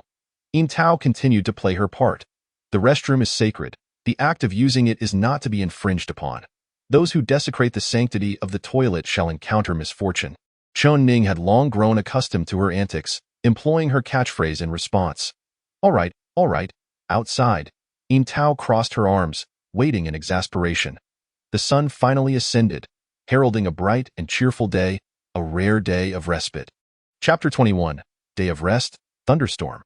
Chen Ning and Yin Tao set out early in the morning, proclaiming their intent to enjoy the day and purchase some clothing. Since Chen Ning had no salary to speak of, he was entirely reliant on Yin Tao to foot the bill. Today, he wore a black short-sleeved shirt that Yin Tao had bought for him, paired with loose-fitting shorts, embodying a simplistic style that beautifully complemented his androgynous features. Yin Tao, on the other hand, donned a black lace-trimmed dress, slightly short, reaching only halfway down her thighs, which she paired with black leggings. She had also wrapped a decorative white leg ring around her left thigh, enhancing her sensual appeal. Let us go, let us go. Yin Tao exclaimed joyfully, with Chen Ning trailing behind her. Where could a woman lead a man but to the shopping mall? One could easily surmise that from her demeanor. The wages of the Divine Selection team were substantial. Veteran members like Yin Tao could earn around 100,000 Dengqiao coins per month after taxes. However, Yin Tao's expenditures were equally high, adorned from head to toe in premium Dengqiao brands, with her black lace dress alone costing 5,000 up. Thus, in Chen Ning's bewilderment, Yin Tao managed to spend over 20,000 in just 2 hours, purchasing 2 full bags of clothing for both herself and Chen Ning. Woo-woo, I'm out of money again. Xiao Ning, could you give me your salary in the future? Sister will help you manage it. Yin Tao lamented, turning to Chen Ning with her grievances. Chen Ning cast a fleeting glance at her, remaining silent. Women, by their very nature, tend to push boundaries, thus silence is often the wisest choice. Fortunately, Yin Tao was not solely preoccupied with shopping. She had a penchant for dining as well, and they found themselves in a restaurant perched atop them all. The dishes Yin Tao ordered were lang of ingredients that Chen Ning could only vaguely comprehend, such as Buddha jumps over the wall and 3 shrimp fried rice. The wait, undoubtedly, felt interminable, and the anticipation for their meal rendered it even more protracted. Chen Ning stole a sidelong glance, his brow slightly furrowing, when suddenly he spotted a familiar silhouette in the far corner by the window of the restaurant. Was it Jiang Qiuhua? Jiang Qiuhua evidently noticed his gaze, initially taken aback before attempting to feign ignorance, but soon realized the ruse was futile. She could only muster a strained smile towards Chen Ning, a semblance of a greeting. Chen Ning, in turn, tilted his head slightly, as though acknowledging Jiang Qiuhua. Yin Tao observed this exchange with keen interest, a mischievous smile gracing her lips as she nodded. Well, I never imagined our little Ning would experience the stirrings of affection one day, nor did I expect him to be drawn to such a young lady. She placed a hand over her heart, feigning profound sorrow. Is it true that your sister is simply inadequate? Inadequate, Chen Ning replied with resolute finality. But why is that? My heart aches, little Ning. Why must you treat me so? Yin Tao leaned closer to Chen Ning, as if to interrogate him, inadvertently revealing her fair décolletage. Chen Ning averted his gaze, opting not to engage with Yin Tao's theatrical antics. Meanwhile, Jiang Qiuhua continued her solitary meal by the window, the transparent glass reflecting her solitary visage, tinged with a hint of melancholy. The dining experience was brief, and there was little further exchange between Chen Ning and Jiang Qiuhua as they resumed their leisurely stroll with Yin Tao. In the afternoon, after a day of bustling activity, Chen Ning and his companion finally returned home, embarking on a well-deserved respite. As evening approached, a knock echoed from outside.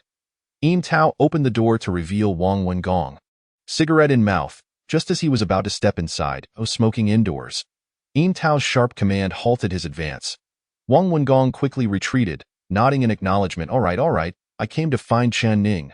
Per our protocol, We must revisit the site of the anomaly to prevent a second occurrence. Very well, Chen Ning replied, engrossed in a book. Oh, look at you, reading impressive, Wang Wengong exclaimed, curiosity piqued. What are you reading? Let me see if it has any merit. A new dictionary, Chen Ning responded. Wang Wengong paused, momentarily at a loss for words. He couldn't read, and aside from a dictionary, what else could he possibly peruse? Yin Tao interjected with an explanation.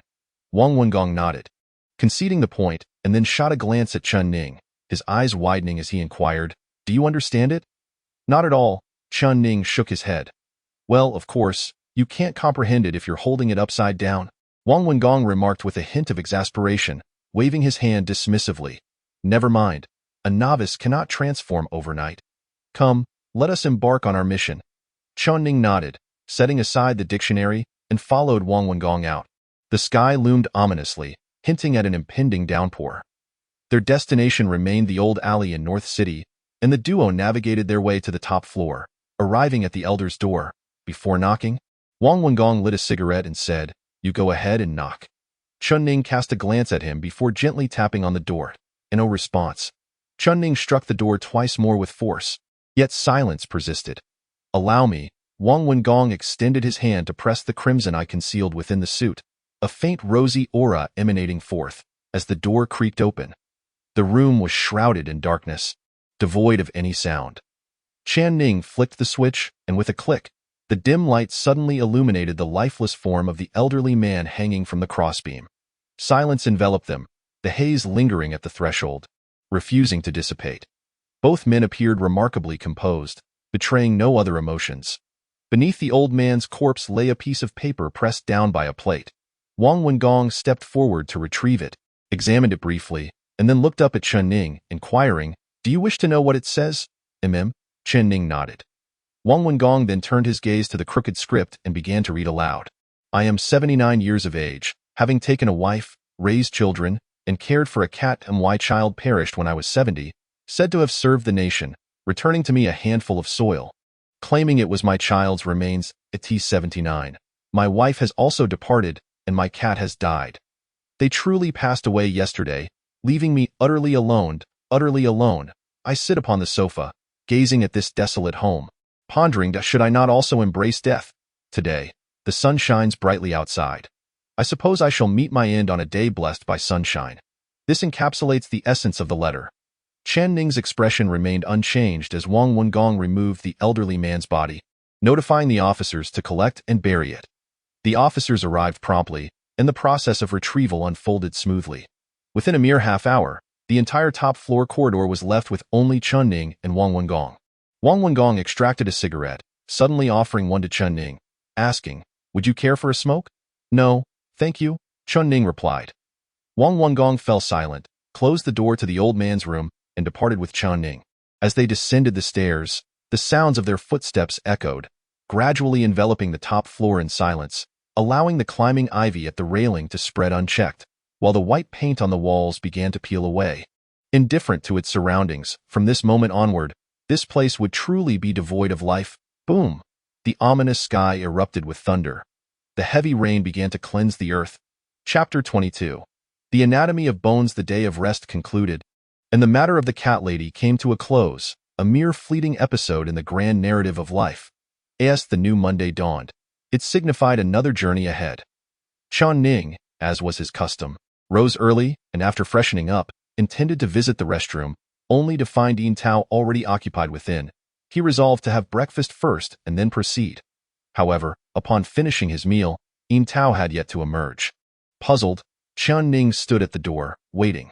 No sound emanated from within the restroom, allowing for the preliminary conclusion that Yin Tao was not clandestinely indulging in unspeakable acts. Moments later, unable to contain his impatience, Chen Ning rapped on the restroom door, prompting a languid voice from within. What is it? Can't one get any sleep? Ah, so you arose this early merely to commandeer the restroom for a nap? Chen Ning retorted. Not at all. Sister possesses a heart of iron and stone, and restroom usage is governed by first come, first served. One must show reverence for the sacred toilet and its sanctity. Yin Tao replied with playful sarcasm, seemingly exacting revenge for Chen Ning's previous refusal to yield the restroom to her. Such is the fierce spirit of a woman's retribution. Chen Ning fell silent for a moment before proposing. Shall we form a team? How can we possibly form a team? Xiao Ning, if you go out like this and speak to girls, you'll be reported for harassment, sighed Tao, her voice laced with resignation. Well, I'll let you have it. After all, who am I to argue when I am so well-mannered? From within, the sound of flushing followed, and as the restroom door swung open, Tao emerged clad in a flowing black nightgown. Revealing her graceful figure beneath it, must be noted that Tao's form was remarkably proportionate and alluring, embodying the essence of a perfect silhouette. Yet, Chen Ning paid no mind to such distractions. He merely sought to relieve himself. This little skirmish over the restroom occurred almost every morning, and following these interludes, they would each embark on their respective journeys, some to work, others to practice martial arts. Today, Chen Ning arrived slightly later, missing the throngs of students, and entered the martial arts academy alone, prompting the security guard to inquire, "You truly are a disciple of the academy. Which instructor are you training under?" "Zhou Zhu," Chen Ning replied without turning, making his way toward the stone forest.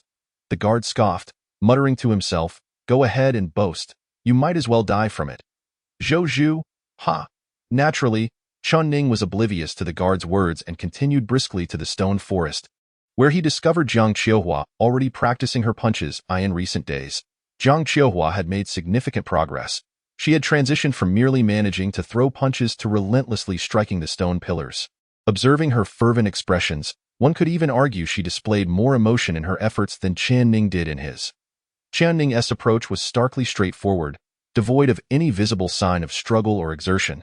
His punches were executed with a humble simplicity. As a result, Jiang Qiuhua often found herself questioning whether Chen Ning truly exerted himself, yet witnessing his vigorous strikes led her to believe she simply needed to strive harder to reach his level of focused determination. Thus, she practiced with even greater diligence, exemplified by the fact that while Chen Ning had just arrived at the stone forest, she had already been pounding the stone pillar for half an hour. Fortunately, Chen Ning remained unconcerned with such comparisons, focusing solely on his own practice. The stone pillars in the forest were markedly different from those outside. Upon breaking through the surface debris, he discovered the hard black stones beneath, which proved exceedingly difficult to shatter. Despite his days of effort, he had yet to create even a single crack. Jiang Qiuhua, on the other hand, had yet to strike the black stones at all. The morning slipped away amidst the sound of punches echoing through the art. As noon approached, Zhou Zhu ambled over, first preparing a preliminary tier of blood-condensing ants for the two, then observing their training progress with an apparent hesitation. After pondering for a moment, he adjusted his expression and inquired, having practiced for quite some time now, "Do either of you have any thoughts to share? Please, enlighten me on your understanding of martial arts." Jiang Qiuhua furrowed her brows slightly, her ponytail swaying as she began to contemplate, seemingly striving to formulate a satisfactory response. Chen Ning maintained a calm demeanor, exuding an untainted elegance, untouched by the burdens of knowledge. After a brief silence, Jiang Qiuhua spoke first, arms crossed, addressing Zhou Zhu with earnestness. "Mr. Zhou, Qiuhua believes that Mr. Zhou's insistence on our constant practice of boxing is to convey that the foundation of martial arts lies in the body and experience. Only by honing our physique and acquiring the experience of striking can we advance further in our techniques." Is there anything else?" Zhou Zhu nodded, prompting further inquiry. Jiang Qiuhua pondered for a moment before continuing. Simultaneously, Mr. Zhou aims to impart that practicing boxing is a matter requiring perseverance and ongoing refinement. That seems about right. Zhou Zhu nodded, satisfied, and then turned to Chen Ning, inquiring, "What about you? What insights have you gained?" Chen Ning gazed at him calmly, seemingly self-assured, and replied indifferently, "The stone post is very hard." Zhou Zhu waited for a moment, not hearing any further elaboration, and his expression gradually shifted to one of confusion as he pressed. "And then? Then it is indeed very hard," Chen Ning responded. All right, so this is your revelation, is it?" Jiang Qiuhua could no longer contain her amusement, wanting to laugh but forcing herself to restrain it. Zhou Zhu looked at Chen Ning, shaking his head in exasperation. "What can I say about you? It hardly warrants criticism, considering Chen Ning is indeed one of the most earnest practitioners of boxing I have ever seen, yet it falls far short of commendation. He has not reached that level." Thus, Zhou Zhu shifted his approach, retorting, "Do you know why you cannot break the stone post?" "Because it is too hard," Chen Ning answered. Are you unable to move past the concept of hardness? Zhou Zhu could not help but scold lightly, shaking his head in resignation, and explained, "This stone post is specially crafted. Relying solely on brute strength makes it exceedingly difficult to shatter. It requires the strength and striking speed of a second-tier warrior to have any hope of breaking it. If you wish to shatter it now, you cannot avoid the two crucial processes of a warrior." Zhou Zhu paused, extending his fingers, then spoke solemnly, "Bone opening and boxing style. You should have heard of bone opening. Any genuine warrior will undergo this process, and the bone structures they achieve are uniquely distinct. For instance, the Li Changlong you mentioned earlier possesses the bone structure of a ravenous wolf, exhibiting a ferocity akin to a starving wolf during battle, relentlessly pursuing its prey, significantly enhancing endurance in close combat. The boxing style is another vital aspect. As you study the 8 extremes boxing under my tutelage, the boxing style you ultimately comprehend will be 8 extremes as well. Although they all belong to 8 extremes, the fusion of your bone structure and boxing style may lead you down divergent paths.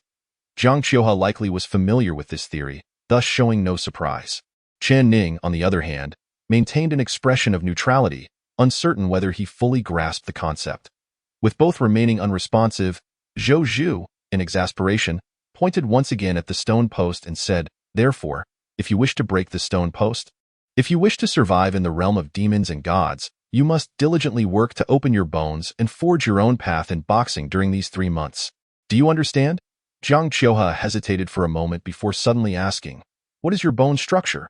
Initially, it was the black mastiff, Zhou Zhu replied, as his sleeve seemed to flutter, revealing golden scales beneath it. That moment, the wind appeared to gently blow, and his voice, imbued with a long-lost pride, recounted, "Now, it is the celestial wolf." Chapter 23. Character determines fate. For a warrior, bone opening is an essential journey and a hallmark of a first-tier warrior. Only after opening the bones and achieving one's own bone structure can one truly be considered a first-tier warrior.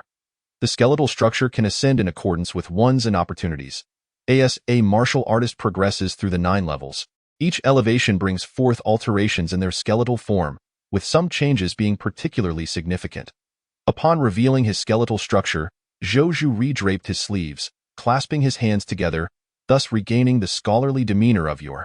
Albeit somewhat incongruous with his rugged features, he then resumed speaking. "While the opening of the bones is indeed essential, it cannot be rushed. There are still 3 months until your entrance into the realm of spirits, and although time may seem pressing, the process of opening the bones cannot merely be accomplished through exertion. It requires a natural progression, hence." Zhou Zhu sighed and continued, thus allowing things to unfold organically. Despite his advanced martial skills, his teaching prowess was not particularly noteworthy, as the role of a martial artist in imparting knowledge is rather limited, primarily serving as guidance. "Do you have any further inquiries?" Zhou Zhu asked again. Jiang Qiuhua shook her head, presumably understanding the classification of the cultivation system and having no substantial questions. Chen Ning, however, suddenly inquired, "Have you read many books?" "Why do you ask that?" Zhou Zhu responded, puzzled. "Because you dress like a scholar from television, though it seems to be merely an appearance," Chen Ning replied with precision, and Zhou Zhu's eyes glimmered with an unusual hue as he asked, "Do you know why I wear this long robe, imbued with the essence of a scholar?" Jiang Qiuhua's gaze flickered. She had heard rumors about this 2 years prior in the capital, but chose not to respond. Chen Ning, evidently unaware, simply shook his head. Thus, Zhou Zhu engaged in a self-directed dialogue. "Though I am a master of martial arts and a renowned figure within the court, I am no longer a military officer. The reigning emperor has bestowed upon me a civilian title, that of a teacher in the library of the Qingping Martial Academy, urging me to don scholarly attire and devote myself to study, in order to temper the brashness of my martial disposition. Has that succeeded?" Chen Ning queried, "Of course not," Zhou Zhu replied, shaking his head. For the first time, his keen and spirited eyes appeared somewhat dimmed as he spoke softly. "The emperor wishes to extract the fangs from this old wolf, but for me, an old wolf without fangs is akin to death. I cannot accept that." After this, Zhou Zhu quickly shook his head again, sighing, "Why am I sharing this with you too, who would hardly comprehend? In any case, studying extensively is undoubtedly beneficial. Being a martial artist does not equate to being an ignoramus. Historically, many martial artists have been erudite and talented. I am aware. My family has insisted that I learn poetry, politics, history, and the arts since childhood. Jiang Qiuhua enumerated. Good. Zhou nodded in satisfaction, then turned to Chen Ning, observing his impassive expression, and could not help but frown, asking, "And you? Are you reading?" "Yes, I am currently studying a new dictionary," Chen Ning replied. Jiang Qiuhua slightly turned her head, surprised by Chen Ning's response, noticing the pure and untainted beauty reflected in his calm and clear gaze. "Ah, so you are a genuine ignoramus," Zhou remarked with a hint of exasperation, patting Chen Ning's shoulder in encouragement. "Keep it up." After their casual conversation, Zhou took his leave. According to routine, this was the time for Chen Ning to dine alone in the Martial Academy's cafeteria. Yet today, he was accompanied by Jiang Qiuhua. In days gone by, the two would each traverse their separate paths, their lives remaining unperturbed by the other. However, today, Jiang Qiuhua appears to harbor a modicum of interest in him, trailing closely behind him, her high ponytail swaying with each step, her well-proportioned legs, clad in shorts, moving gracefully. Her delicate countenance is marked by hesitation, as if she has something to articulate, yet the words remain unvoiced. Chen Ning maintains his composure ahead, emerging from the stone forest to find himself upon the main thoroughfare, bustling with the midday crowd. Were he to walk alone, he might remain inconspicuous. Yet, with Jiang Qiuhua in tow, the dynamics shift dramatically. Not only is Jiang Qiuhua strikingly beautiful, but her lineage is also extraordinary. Even before arriving at Qingping Martial Academy, she had already secured a position as a disciple of Master Zhou. A fact that has become the talk of the Academy's elite. It is rumored that her family wields significant influence within the imperial capital, prompting many noble offspring to seek her favor, hoping to cultivate a closer bond. However, Jiang Qiuhua's aloof demeanor renders her impervious to advances. She scarcely acknowledges those who approach her, appearing as an impenetrable enigma. Yet, astonishingly, this very enigma has chosen to follow Chen Ning, sparking astonishment and curiosity among the throngs around them. Whispers of inquiry arise, revealing that the man trailing Jiang Qiuhua, resembling a pretty boy, is none other than Chen Ning. News spreads like wildfire, and soon many from noble families are keen to ascertain the identity of Chen Ning. This is indeed a pertinent question. The intricate web of relationships among the Academy's elite makes it simple to unearth Chen Ning's background, yielding his complete record at the Academy in no time. Chen Ning, a wild household. The mere mention of wild household causes brows to furrow among those who receive this information, as it signifies an identity deemed utterly inferior, one that ought not to be present within the esteemed halls of Qingping Martial Academy, but rather scrounging for survival on the streets outside. Yet, against all odds, Chen Ning has arrived, leading the noble offspring to uncover a second layer to his identity. He is a chosen one. Being a chosen one signifies exceptional talent. Those of noble lineage symbolize unparalleled aptitude, akin to Jiang Qiuhua, while those of lower status, like Chen Ning, are often viewed as ineffectual. Historically, there have been instances of individuals from wild households ascending to become chosen ones. Yet their fates were oftentimes tragic, with some never even entering the realm of the spirits, falling prey to the brutal demands of the wild deities. A comparison between Jiang Qiuhua and Chen Ning starkly illustrates their disparate standings, one of noble birth, the other of extreme lowliness, leaving no rationale for their paths to converge. Thus, the noble offspring delve deeper, uncovering a third piece of information. Chen Ning has been training under Zhou, practicing martial arts alongside Jiang Qiuhua, which might elucidate their apparent camaraderie. But does sharing a path truly equate to being of the same ilk? The notion of a toad aspiring to dine on swan meat may hold some merit in the realm of fiction.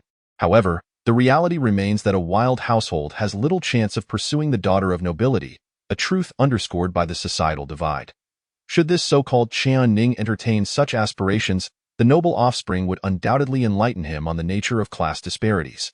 Within the dining hall, Jiang Qiuhua, who has been following Chen Ning, finally speaks up.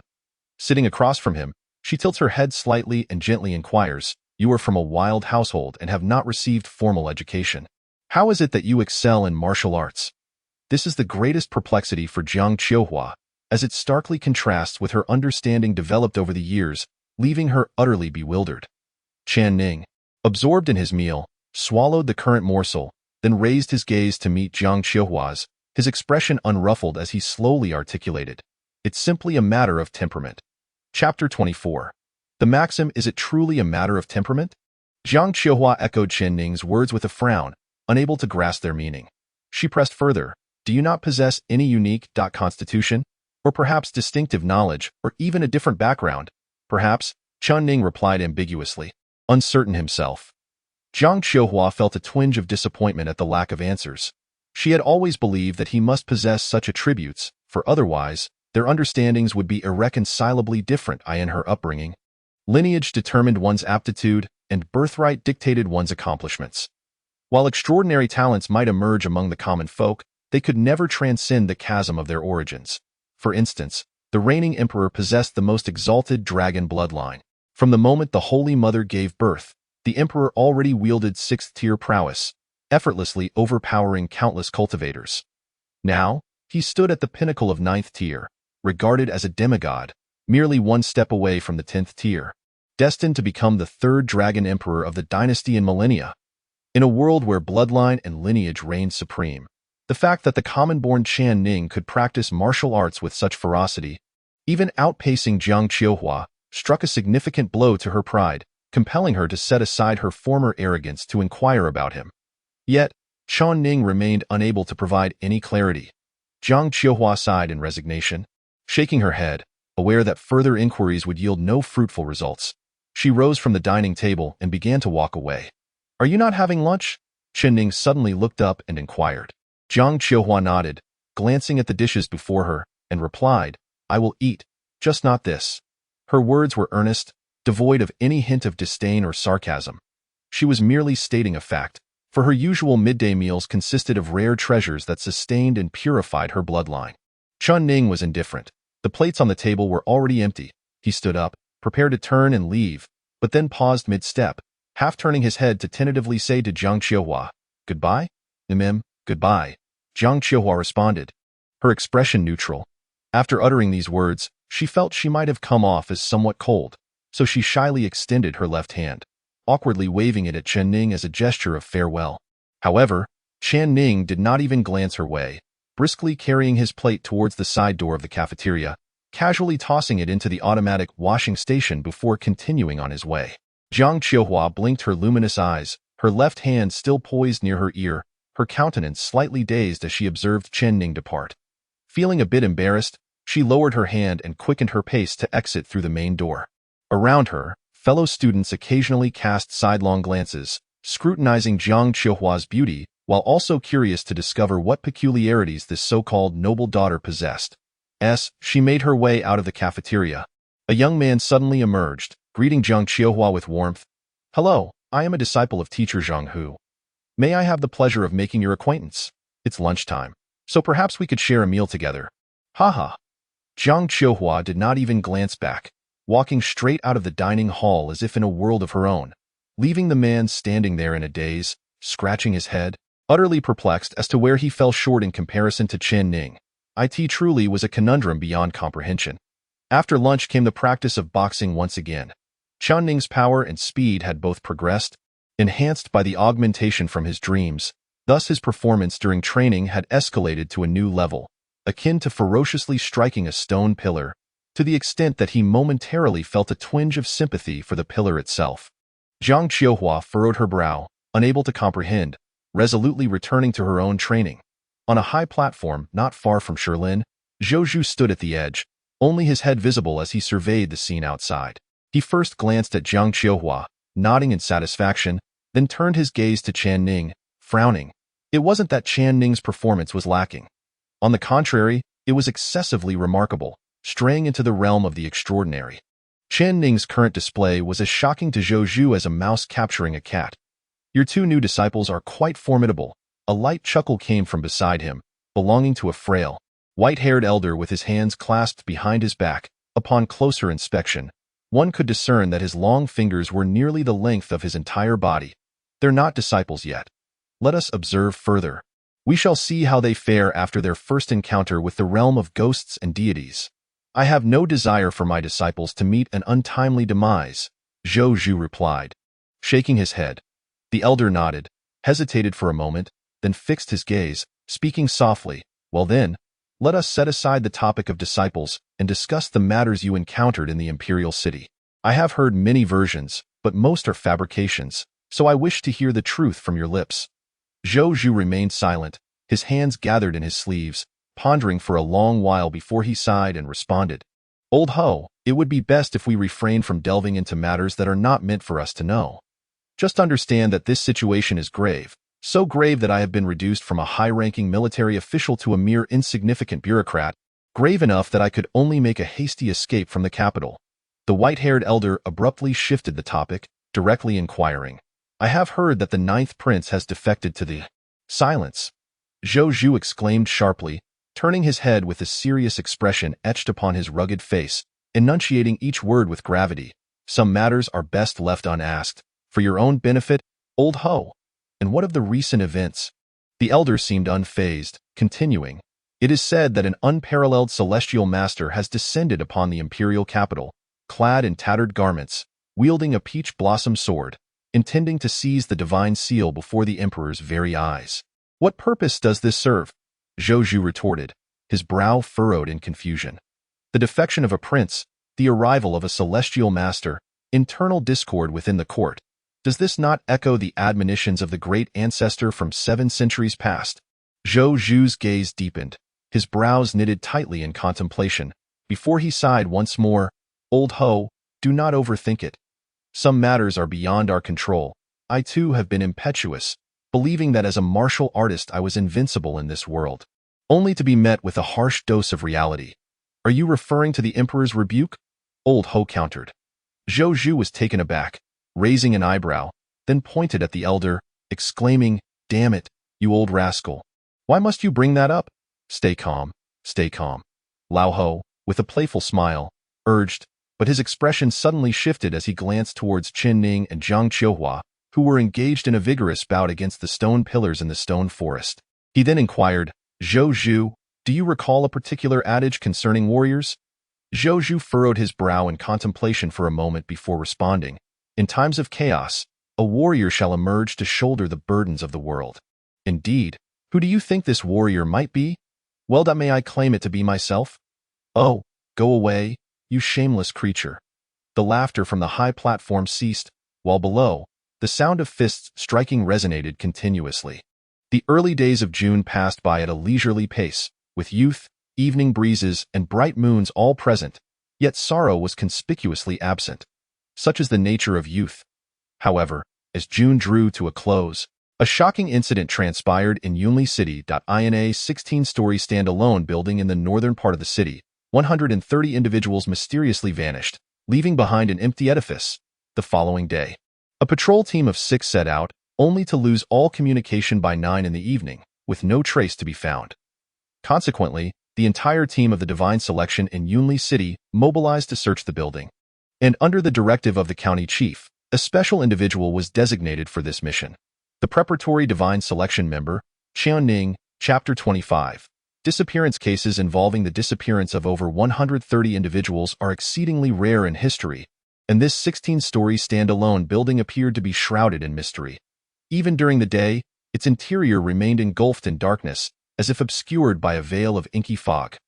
Wang Wengong stood outside the sealed building, a cigarette dangling from his lips, exhaling clouds of smoke while scrutinizing the entrance.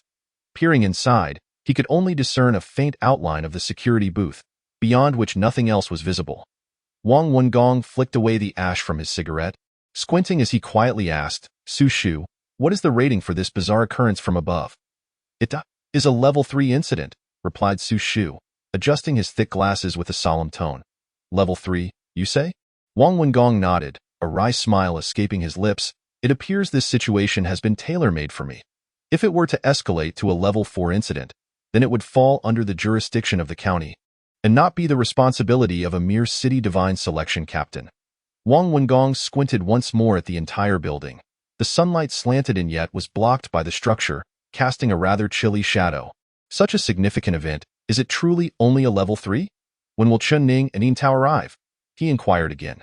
They should be here soon, Su Shu responded, adjusting his black-framed glasses. Excuse me. The gentle call of Yin Tao reached him as he turned to see her navigating through a throng of patrollers, crossing the cordon with Chen Ning in tow, her pretty face adorned with displeasure as she muttered. How could such a major incident be classified as merely a level 3? It's evident they expect us to be cannon fodder. There's no choice. As members of the divine selection team, we must carry out the tasks assigned from above. Are we to flee instead? Wang Wengong replied helplessly. Everything else I can accept. Yin Tao nodded, then pointed at Chen Ning, her long brows knitted tightly, clearly displeased as she questioned. But what does it mean for Chen Ning to accompany us? He isn't even a level 1 cultivator and has yet to navigate the realm of the first ghostly deity. This refers to the meaning of the county chief. Wang Wengong maintained a calm demeanor as he spoke softly. What does it mean? Does it imply sending Chen Ning to his demise? Yin Tao furrowed her brows tightly, continuing to press for answers. Mind your demeanor. The foremost principle of the chosen team is to obey the mission, an oath you took upon joining. Wang Wengong refrained from addressing the inquiry directly and instead spoke of other matters. The sun in the sky began to wane, dimming slightly. Yin Tao's face, contorted with anger, remained tense. Her lips quivered, her exquisite eyes ablaze with fury, her fists clenched tightly as she gritted her teeth and shouted, I am obeying the mission. I am but a worthless being, with no kin or connections, a life unworthy. If I perish within, so be it. But Chen Ning is merely 16. Should he meet his end there? A fragmented silence ensued. Wang Wengong's expression remained inscrutable, yet his resolute gaze flickered momentarily. He pursed his lips, then relaxed them, his tone softening as he gently inquired, Is the word death perhaps too weighty? I speak only the truth. Yin Tao glared back defiantly. The atmosphere was heavy with silence, the sky oppressive. The sound of a cigarette case opening broke the stillness. Wang Wengong took one, lit it, and exhaled smoke as if attempting to disperse the gravity of the situation. His shoulders sagged slightly, his brow furrowing in resignation as he remarked, This is the county chief's intention. What can I do? I can only say that Chen Ning ought not to be a chosen one. If he is to become one, he should not have originated from such humble beginnings. Our origins are already quite lowly, are they not? So low that we must join this so-called chosen team merely to survive. Otherwise, we would be hunted down as aberrations by other cultivators. Yet, I never anticipated that there would be chosen ones who are even more lowly than us, and much more so. Do you not wonder why the county chief specifically summoned Chen Ning for this mission? I believe we both understand the implications. Wang Wengong pinched the cigarette but, exhaling another plume of smoke to obscure his complex expression, and spoke softly. The county chief wishes to assess Chen Ning's abilities, to see if this lowly beggar can bring her surprises. If not, then perhaps after his death, his chosen artifacts could be fashioned into treasures, such as the county chief's line of thought. Hence, whether he lives or dies is inconsequential to her. She is indifferent to whichever outcome prevails. Yin Tao gritted her teeth, letting out a low, furious growl. Beast. Wang Wengong shook his head, reminding her of his initial lesson. Suppress your sympathy. Focus solely on preserving your own life. Furthermore, you have only known Chen Ning for a little over half a month. Do not be overly agitated, and you have yet to inquire about his own feelings. What if he is unafraid? While the two argued, Chen Ning stood quietly to the side, remaining motionless. Wang Wengong then glanced at Chen Ning and asked, Do you have any opinions or feelings on the matter? Chen Ning tilted his head slightly, pondering before responding. I feel that you are being rather loud. Very well. So that is your sentiment? Wang Wengong shrugged with a light chuckle, saying, Look, even Chen Ning himself has nothing to say, so do not worry. His words suddenly faltered, his gaze flickering with complexity, and he spoke softly once more. This is our fate. What can one blame? Perhaps one should blame their humble origins. The stability and development of society inevitably demand the sacrifice of some sparks of life. Yin Tao's countenance, once marked by anger, gradually transformed into a visage of resignation. She tilted her head towards the heavens, one hand shielding her face, and after a moment's pause, lowered her hand, seemingly regaining her former demeanor. With a playful smile directed at Chen Ning, she proclaimed, Fear not. I shall protect you, Datamim. Chen Ning nodded, hesitating for a brief moment before adding, I will too. Yin Tao's expression momentarily faltered, only to be followed by a radiant smile as she affirmed, Very well. The selection team from Yunli City consisted of 6 members in total, with 2 of them currently engaged in a remote village assignment, and yet to return, Su Shu, serving as the scribe, despite possessing a first-tier rank, lacked combat prowess and thus abstained from participating in this primary exploration. Consequently, only 3 individuals were truly embarking on this mission. Wang Wengong, Yin Tao, and Chen Ning. The remaining patrol members were mere spectators. Before entering the building, Wang Wengong and Chen Ning exchanged a solemn admonition. In an unusually grave tone, he instructed, in times of crisis, do not think of saving others. Prioritize preserving your own life. Ensure your own survival. Understood? Im Tao tilted her head, non-committally responding. All right, Chen Ning replied, his gaze downcast. Good. So you choose not to answer directly?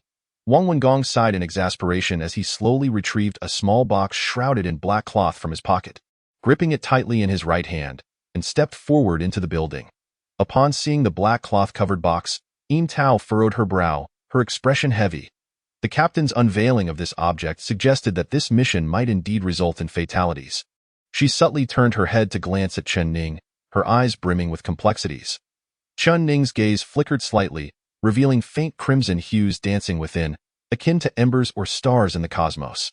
It seemed to convey a yearning towards the building, a longing. As the sun dipped low in the sky, the trio stepped into the darkness, the security room suddenly erupting in noise as though attempting to drive them away. Unperturbed, the three continued forward, vanishing into the pitch-black abyss. On the evening of the 25th, at 7 o'clock, in late June, after 5 hours of fervent attempts at communication, the patrol surrounding the building formally announced the loss of contact with the selection team. Chen Ning and his companions to gone missing. Chapter 26. The third floor time rewinds to 5 hours prior, at noon. Wang Wengong led the way, hearing the commotion from the security room. His eyes narrowed slightly. Such noises often served as warnings in particularly troublesome, anomalous events. If the sounds were emanating from within the security room, it might be the deceased guard cautioning them. This posed a dilemma. Wang Wengong raised an eyebrow in resignation, attempting to retrieve a cigarette from his pocket, but hesitated, tightening his grip on the small box wrapped in black cloth before stepping into the encroaching darkness. Im Tao followed closely behind, with Chen Ning bringing up the rear. Once the trio fully entered the shadows, they could no longer see the path they had taken, only the dimly lit ground floor of the building ahead. Both elevators lay in disrepair and were unusable, and since the three were on a mission to gather information, they needed to ascend via the staircase. Im Tao pulled an old notebook from her pocket, beginning to take notes with a black pen while softly reciting her observations. The anomalies on the ground floor are not overt. There are no scenes of death or injury, merely items in disarray, rendering it a relatively safe location. Chen Ning furrowed his brow as he gazed upward from the staircase, seemingly hearing an incessant sound, akin to some wailing. Wang Wengong evidently heard it too, and with an air of indifference, he ascended the stairs, casually remarking, "Perhaps it's the cry of a vengeful spirit of the deceased. I've encountered such occurrences during missions countless times before. Do not be afraid." Im Tao, taking a few swift steps to stand before Chen Ning, turned and smiled reassuringly, "Fear not. Stay close to me, and I shall protect you." Chen Ning offered no reply, following the two as they ascended the staircase. The dimly lit surroundings resembled twilight, and the windows along the staircase obscured any view of the outside world, leaving them in an eerie silence, as if they were cut off from reality. Upon reaching the second floor, the footsteps came to a halt, and the trio began to observe their surroundings. The building housed a mere 6 households on each floor, prompting Wang Wengong to suggest, "Shall we split up the search and then reconvene to report our findings?" "Really? Haven't you ever seen a horror film? Splitting up only invites trouble, especially given the complexity of this mission." "We ought to exercise caution," Im Tao retorted, rolling her eyes. Chen Ning remained indifferent, unfazed by the prospect. Thus, the three proceeded to investigate together. With only 6 households to inspect, and no peculiar occurrences on the second floor, a cursory search sufficed. Chen Ning casually snacked on some food he pilfered from a refrigerator, indulging in a leisurely stroll, a tea that moment. He was savoring some marinated delicacies, complemented by a drink. "Xiao Ning, you shouldn't eat those things indiscriminately. What if there's something wrong?" Im Tao admonished, her arms crossed. Chen Ning glanced at her and, extending the marinated dish, retorted, "Care for a taste? Is it delicious?" Im Tao raised her brows, eyeing it with caution. "About the same as what you usually buy," Chen Ning replied. "Then let me have a bite," she said, opening her mouth wide, signaling him to feed her. "Enough of this. We are on a mission, so let us maintain a serious demeanor," Wang Wengong interjected, frowning slightly. He then looked at the two who were still chewing, hesitating before asking, "Is it truly delicious?" The inquiry betrayed his own desire to partake. And soon the trio began to sample the delicacies together, finding themselves wanting more, leaving them wanting for more. Tao licked the greasy corners of her mouth, exclaiming, "At this rate, even if we were to die, we would at least die full, haha." "Not necessarily. If we survive, I shall treat both of you to a splendid meal," Wang Wengong replied with a smile and a shake of his head. "Really?" Tao raised an eyebrow. Grinning, "Then I want to eat the Bai Ling medicine from Zongrentang. Let us just say we'd be better off dying here," Wang Wengong countered, shaking his head at is Bai Ling medicine truly that delectable? Chen Ning inquired with curiosity. "Not really, but it is quite expensive and is essential for a physician's promotion to the 3rd tier. Tao explained, grinning as she asked, "If you ever have money, Xiao Ning, will you treat your sister to something nice?" Sure. Chen Ning nodded, responding in a seemingly dismissive manner. The exploration of the 2nd floor concluded amidst their banter. None of the 6 households yielded any clues. Apart from some disarray within the rooms, no other bizarre phenomena were discovered. The 2nd floor appeared relatively safe, showing signs of a struggle, yet devoid of any supernatural entities. Tao meticulously recorded the details, and the trio continued their ascent up the staircase. Upon reaching the threshold of the 3rd floor, they were suddenly greeted by a sound reminiscent of a child's laughter. Hee. Wang Wengong's brow furrowed instantly as he clutched the small box veiled in black cloth closer to his chest. Addressing Tao and Chen Ning behind him, "We must exercise caution, Understood." The 3rd floor was dimly illuminated, revealing traces of blood along the walls. As they stepped inside, they stumbled upon the mangled remains of a pet dog at the entrance. The small creature's head was shattered, its limbs severed, suggesting a brutal demise at the hands of a cruel tormentor. An utterly tragic sight. "Step aside." Chen Ning lifted his foot to move the dog's corpse aside, preparing to push the door open and search within. "Wait a moment." Wang Wengong halted him, his gaze shifting toward the door Chen Ning was about to open, articulating each word with care. "There is something inside."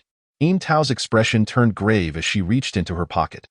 Chen Ning's eyes flickered with urgency, and he forcefully pushed open the door, only to be met with a loud slam as the bedroom door inside abruptly shut, as if someone had just entered.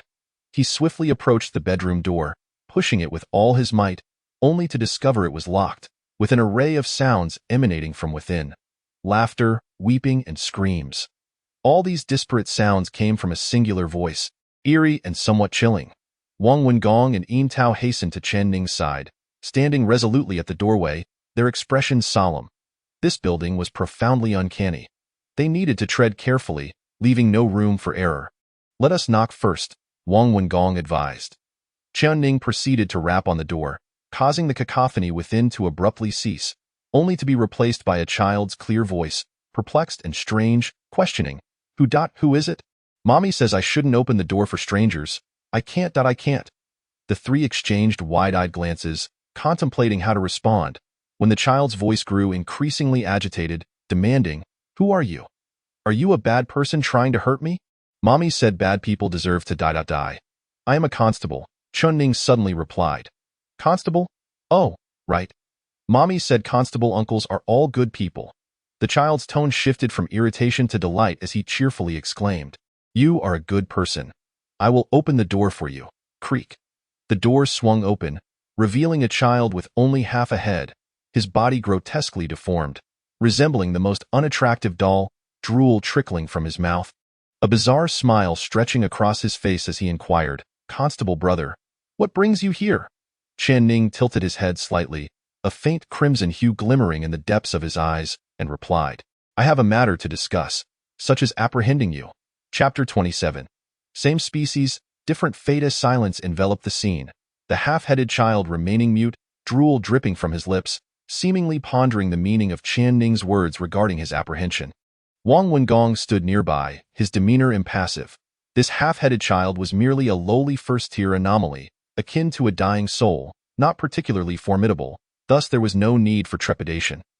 Tao positioned herself behind Chen Ning, her brow slightly furrowed, maintaining a composed demeanor. After a prolonged pause, the child with half a head broke into a grin, his voice high-pitched and seemingly deranged as he inquired, "Aren't you a constable? You are a good person. So why are you arresting me?" "Why? Well, could it be," Chen Ning replied with an air of indifference, "that you are the villain?" "I am the villain." the child exclaimed in astonishment. As if unable to fathom this reality, repeatedly insisting, I am a good person indeed. But mother said that the constable uncle is also a good person, that he only captures bad people. So does that mean I am a bad person? No, I am a good person.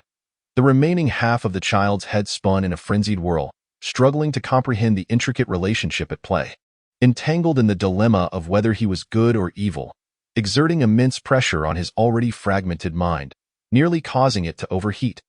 Enough of this convoluted reasoning for now, Wang Wengong interjected, stepping past Chen Ning to address the child with half a head. Since you believe yourself to be a good person, then first, let us proceed with our inquiries. The child promptly nodded in agreement, exclaiming, Okay.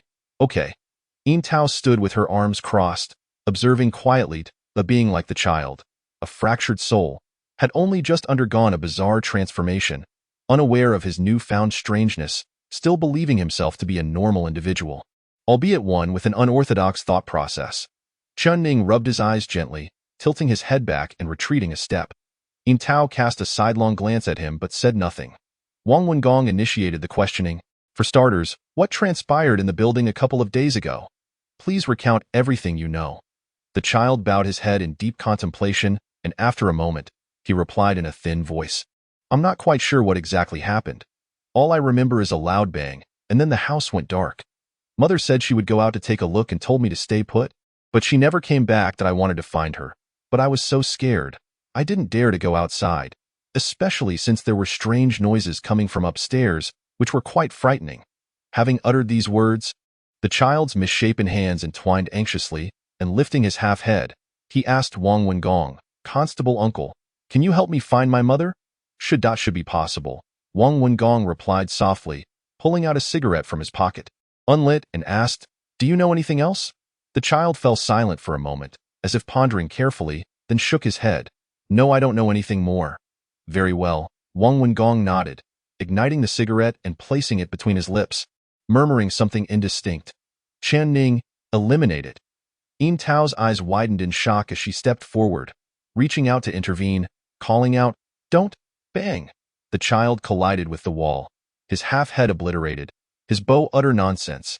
Yin Tao exclaimed angrily, her delicate face ablaze with fury. You, coward! Why must you impose upon others the burdens you are unwilling to bear? Wang Wengong remained silent, merely exhaling clouds of smoke, his features obscured in the dim light, his gaze downcast.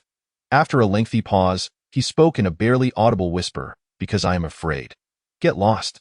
Yin Tao retorted fiercely, stepping forward to wipe the blood from Chen Ning's hands with her sleeve before glaring at Wang Wengong.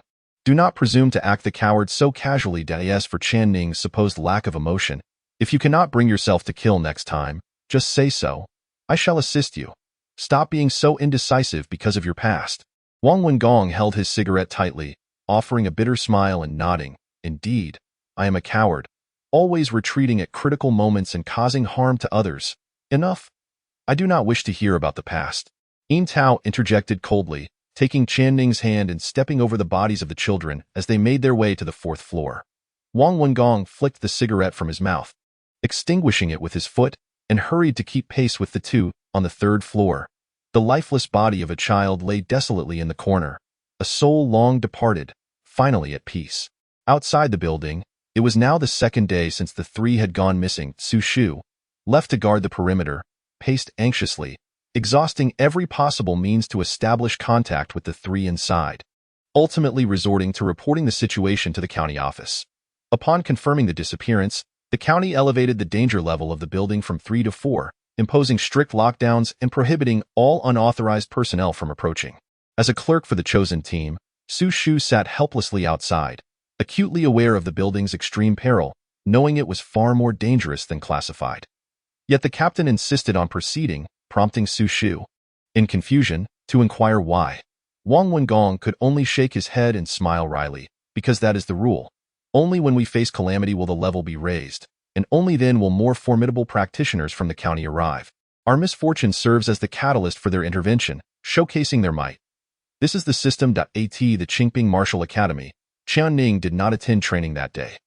Jiang Qiuhua practiced alone on the stone post, her gaze occasionally drifting toward Chen Ning's usual spot, a look of uncertainty in her eyes. "Focus, my dear," called Zhou Zhu, sauntering over. Jiang Qiuhua quickly steadied herself and began striking the stone post with all her might. Gritting her teeth as blood splattered, as the sun dipped below the horizon and dusk settled in, Chen Ning still had not arrived. Jiang Qiuhua concluded her practice and was now undergoing treatment for her first-stage blood ant injury, beads of sweat dotting her fair face. The exertion of her training had waned, and she was gradually finding her rhythm. She hesitated, as if contemplating a question. Zhou Zhu noticed and directly asked, "Are you wondering why Chen Ning has not come?" "A bit," Jiang Qiuhua admitted with a nod. Zhou Zhu glanced at the twilight before turning back to the stone post where remnants of blood still lingered, then spoke again. "Jiang, you hail from a prestigious family. There are some truths you may not grasp. As a chosen one, Chen Ning does not possess the same freedoms you do. He faces many unavoidable circumstances, and as time progresses, they will only increase." Uncertain, she inquired casually, "Will he come to practice boxing tomorrow?" Jiang Qiuhua shook her head. "If he is not dead, he should return." Zhou Zhu, with his rugged visage, gazed at the expanse of the dusk sky and suddenly sighed softly. In a world where the same kind of bird exists, some soar into the heavens while others perish upon the earth. Different fates for the same kind. Chapter 28. The third stage Crowman. The staircase leading to the fourth floor had grown notably quiet, devoid of the jovial banter that characterized the preceding levels. Yin Tao, at the forefront, suddenly asked, "What time is it now?" "Unclear," Chen Ning replied, shaking his head. My phone has forcibly shut down. There's no way to see the time. Wang Wengong also shook his head. Yin Tao nodded and continued onward. Her phone too had succumbed to the building's sinister transformation, which enforced a temporal void, a phenomenon commonly encountered amidst grand-scale anomalies. Suddenly, Yin Tao halted, her footfalls ceasing at the entrance to the fourth floor. Her gaze furrowed, fixated on the threshold. There hung the lifeless body of a security guard. "What does this signify?" Yin Tao inquired, her brow knitted in concern. "The guard is stationed at the door," Chen Ning offered what seemed a plausible explanation. Wang Wengong, bringing up the rear, scrutinized the scene before positing, "This is likely a warning." The first 3 levels posed no real danger. The third merely harbored an incomplete remnant of a transformation. The presence of a deceased, especially a guard, signifies a dire warning against proceeding. It indicates that death may await us. "Should we still enter?" Yin Tao asked. "We can," Wang Wengong affirmed, elaborating. "Since we stepped into this building, we have already been ensnared in this anomaly. The path back has vanished into the ominous fog. Our only choices lie in waiting for rescue or advancing forward. Given the escalating dangers of the previous floors, the fourth merely implies that ordinary individuals may face peril. We should be fine entering. Moreover, waiting for rescue feels overly passive. If we can discover a means of escape within, it would be most advantageous. Allow me to lead the way." Wang Wengong analyzed the situation and, without awaiting a response from Chen Ning and Yin Tao, stepped past the hanging guard's body and ventured inside. Chen Ning and Yin Tao followed suit, and as they crossed into the fourth floor, a chilling aura enveloped them, reminiscent of the depths of winter. Yin Tao tightened her clothing, her eyes darting about, surveying her surroundings. Chen Ning maintained a calm demeanor. As a martial artist, he was naturally robust, unaffected by minor temperature fluctuations. Yet, he frequently glanced back at the guard's corpse. Noticing Chen Ning's peculiar behavior, Yin Tao furrowed her brow and asked, "Is something wrong?" "Nothing, just a professional instinct kicking in. I feel compelled to give him a proper burial," Chen Ning replied, shaking his head. Yin Tao was at a loss for words. Suddenly, Wang Wengong halted, staring intently ahead while gesturing for the others to be quiet. "They're coming." "What is coming?" Chen Ning and Yin Tao soon discovered as, at the far end of the fourth-floor corridor, ethereal shadows coalesced, resembling several figures intertwined, emitting low, haunting murmurs. Wang Wengong reached into his pocket, his brow furrowing slightly, and spoke in a hushed tone. "The increase in danger appears rather unreasonable. The first 3 levels are devoid of peril, yet upon reaching the 4th level, one encounters a second-tier shadow creature. It is not just ordinary individuals who would meet a grim fate. Even a first-tier practitioner would likely perish upon entering the 4th level. Shall we engage it?" Chen Ning retorted. "Why not give it a try?" Wang Wengong glanced at Chen Ning before turning his gaze towards Yin Tao. With a slight arch of her brows, Yin Tao nodded, saying, I have no objections to Chen Ning testing the strength of the second-tier shadow creature, as long as you do not impose what you are too timid to undertake upon him. Wang Wengong let out a bitter laugh. He had indeed been unable to confront the remnants of the child spirit that had yet to fully transform, and memories of the past rendered him indecisive. Thus, Yin Tao's assertion of his cowardice was not without merit. As a third-tier chosen one, it was indeed inappropriate for him to rely on Chen Ning to take action, while using Chen Ning's lack of emotional ties as an excuse. However, the second-tier shadow creature presented a different scenario altogether. It offered Chen Ning a valuable opportunity for practical combat experience, especially with a practitioner of a higher tier standing by to provide support, ensuring a lack of life-threatening danger. Moreover, Chen Ning had previously faced a second-tier zombie alone. The second-tier shadow creature was unlikely to be much stronger, making it a fitting opponent for Chen Ning's practical training. Go forth, young man, Wang Wengong encouraged, giving Chen Ning's shoulder a reassuring pat. With an expression of calm determination, Chen Ning stepped forward boldly, his slender frame resembling a small yet fearless sapling bracing itself against the tempest, poised to grow into a towering tree. Wang Wengong shook his head, dispelling other thoughts, and reached into his pocket, tightly grasping the crimson eye, prepared to assist Chen Ning should the need arise. With a resounding thump, Chen Ning forcefully struck the ground, employing the most fundamental techniques of a martial artist to confront the creature, launching a fierce punch forward. The shadow creature's form buckled under his strike, yet it did not retreat. It merely caved in without yielding. The surrounding distorted shadows had already enveloped Chen Ning, whispering eerie incantations while swiftly ensnaring his limbs. The boy still lacks experience, Wang Wengong observed, shaking his head. Yin Tao formed a hand seal before her chest, ready to intervene at the slightest hint of danger to Chen Ning. The constricting force of the shadow creature was not particularly strong. With a sudden pull, Chen Ning managed to break free from its grasp, stepping into the corridor while furrowing his brow to scrutinize the shadow creature. His punch had not inflicted any damage, as though he had struck mere shadows. Seeing Chen Ning escape, Wang Wengong felt a sense of relief and began to explain. The shadow creature possesses the trait of immunity to certain levels of physical attacks and exhibits remarkable vitality, akin to an amalgamation of its own shadow. Its drawback lies in its weak offensive desire and singular attack method, relying solely on ensnaring and devouring with its shadows. Its Achilles heel is a profound fear of most magical techniques, particularly those that produce light, as illumination renders the shadows vulnerable.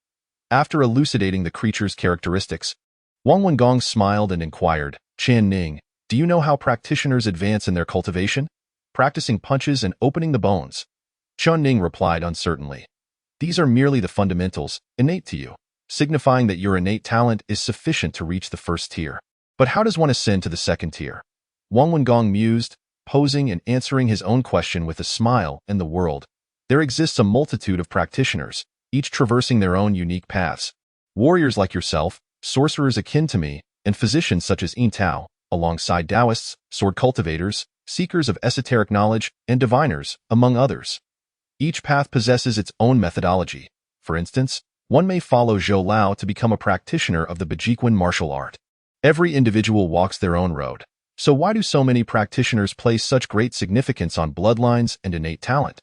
It is because these attributes determine the upper limits of a practitioner's potential. If one's limit is the third tier, reaching that tier becomes a relatively effortless endeavor, and the same applies to others. Conversely, how can those with inferior bloodlines and talent ascend? The answer lies in these peculiar entities, which allow practitioners to assimilate vital components from them into their own beings, or to create transformative elixirs that enhance their physical forms, thus forcibly elevating their potential. Therefore, the journey from the first to the 10th tier is referred to as the ascension to divinity. What is divinity? It is the embodiment of extreme power. Why understanding of this ascension is the gradual metamorphosis of the practitioner. Wang Wengong retrieved a scarlet eyeball from within his robe, clenching it tightly in his palm, his voice deepening as he finally spoke. The most significant distinction between a chosen one and a practitioner is that the former is bestowed with divine favor from the outset, enabling them to undergo their own transformation. Thus, they are often referred to as rational anomalies. He suddenly clenched his fist, as if shattering something within, a crimson hue erupting from his palm. His gaze sharpened instantly, dark wings unfurling behind him, a ravenous beak emerging. Cloaked in black feathers, extending a three-clawed hand, he addressed Chen Ning, declaring, "My anomalous form is that of the third-tier Ravenfolk." Chapter 29. Anomalies and the fifth-tier Ravenfolk, a third-tier anomaly, belonging to the avian category, can forge distinct paths based on their specialized fields. For instance, Wang Wengong, adept in blood techniques, manifests as the Blood Raven with crimson eyes. In the dim corridor, the Blood Raven confronted the shadow creature, surprisingly overpowering it, exhibiting a position of dominance. Chen Ning cast a glance, discreetly stepping back, allowing Wang Wengong's audacious behavior to unfold, primarily due to his inability to contend. Otherwise, he would have engaged both. Yintao stood quietly behind, arms crossed, her delicate features devoid of astonishment at Wang Wengong's transformation. Instead, she remarked to Chen Ning, "He merely showcases his transformations to impress. It may appear intimidating, yet in actual combat, he is far from as formidable as one might perceive." "Indeed, I concur," Chen Ning nodded in agreement. Neither the second-tier wild creature nor Wang Wengong's transformed third-tier ravenfolk exerted any pressure upon Chen Ning, even slightly awakening the latent bloodlust within him, as a faint crimson hue surfaced in his clear gaze.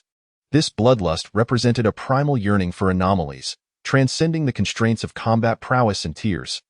Even if a fifth-tier anomaly were to appear, Chen Ning would unleash this bloodlust, and it would intensify, even if the outcome meant his certain demise. To put it differently, the stronger the enigmatic entities he faces, the more exhilarated and stirred Chen Ning becomes, eagerly plunging into a state of combat. Unless he encounters a superior being capable of profoundly affecting the hearts and minds of others, his mentality remains invincible amidst the fray with these entities, regardless of whether one is an insignificant foe or a formidable opponent. He remains undeterred, prepared to strike even against the greatest of threats, and no matter the odds of victory, he first establishes psychological dominance. Yintao, arms crossed, cast a glance ahead and noticed a faint crimson mist. With a gentle wave of her hand, she dispersed it, announcing, "It is time to engage." Buzz. Wang Wengong's wings suddenly unfurled, unleashing a fierce gust of wind that stripped away much of the decaying wall of the corridor. At its center formed a vortex, the force compelling the shadowy creature to contort and huddle, emitting a chilling, agonized wail. Such low-tier entities, straddling the line between the tangible and the ethereal, harbor a fear of sorcery. To ordinary folk, they are insurmountable demons, yet to Wang Wengong, they are mere playthings to be crushed at will. His three-clawed hand extended suddenly, crimson flames coalescing in his palm, while his obsidian beak exhaled softly, revealing a struggling silhouette within the fiery glow, the crow. Folklore presents a duality in the perception of crows. However, in the annals of sorcerers, they have consistently symbolized taboo. From the black crows perched upon ancient trees to those that soar beyond the horizon, all are regarded as ominous portents. There are no rumors without cause, and Wang Wengong's sorcery exemplifies this principle. His three-clawed hand tightened abruptly, as if extinguishing the struggling figure within the crimson flames, his beak uttering foreboding words, his scarlet eyes flickering ominously in the dim light as he intoned, "Curse, buzz." The roar of searing flames erupted, engulfing the shadow creature entirely, as if it were the very essence of the silhouette writhing within, destined to be vivisected by the flames. Wang Wengong exhaled deeply, his wings gradually fading, whether from exhaustion or in preparation to revert to human form remained uncertain. The fourth layer posed little threat to their lives. Yintao slightly turned her head, her hair swaying delicately, her beautiful eyes scrutinizing the surroundings as she softly advised, "Xiao Ning, the simplest method to check for anomalies is to observe for any irregularities that defy logic. The emergence of such instances signifies the presence of a transformation. For instance, would you rise at 3 in the morning for breakfast?" Chen Ning countered, "Cough, cough, that is a perfectly normal occurrence, a common human sentiment." Yintao raised her fist to her mouth, feigning a cough to ease the awkwardness. "What about occupying the restroom at 5 in the morning?" Chen Ning inquired again. "Oh, those are trivial matters." Yintao waved dismissively. "What about striking exaggerated poses at 6 in the evening, continuously proclaiming one's hunger for dinner? That's simply due to being famished." "Well?" Yintao's fair cheeks flushed slightly, clearly embarrassed by Chen Ning's candid remarks regarding her misadventures. Chen Ning tilted his head, falling silent, evidently unwilling to continue the banter. "The examples you provided do not count. Observe the left wall, he remarked. That is what qualifies as an anomaly. In her embarrassment, Tao hurriedly attempted to clarify, but Chen Ning followed his own line of sight to find an antiquated clock hanging on the left wall, its hands still moving, yet in a direction entirely opposite to that of a conventional timepiece, perpetually reversing.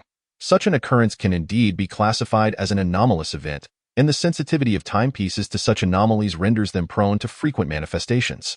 Xiaoning, in your future missions, I encourage you to observe more closely.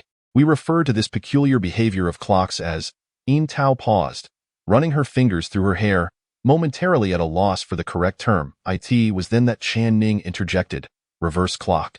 Tao hesitated. Wang Wengong, who had been silently listening to their exchange, could hardly contain himself and pressed further. Where did you learn that?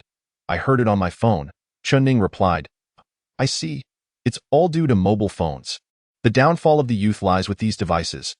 Tao exclaimed, suddenly recalling, I remember now. This phenomenon isn't referred to as a reverse clock. It is termed clock anomaly, or alternatively, temporal anomaly. It still feels inferior to a reverse clock. Chen Ning offered a sharp critique. All right, let us not delve into that any longer. Shall we discuss whether to proceed to the 5th level? The 4th level has already escalated the difficulty to that of a 2nd-tier anomaly. By the 5th level, we may very well be facing a 3rd-tier entity, Wang Wengong suggested. Let us refrain from that. We should wait for rescue. Tao proposed a more cautious approach. I played a game before. Chen Ning suddenly interjected with an irrelevant topic. What game? Tao inquired curiously, considering the antiquated button phone she had given him. What games could be played on such a device?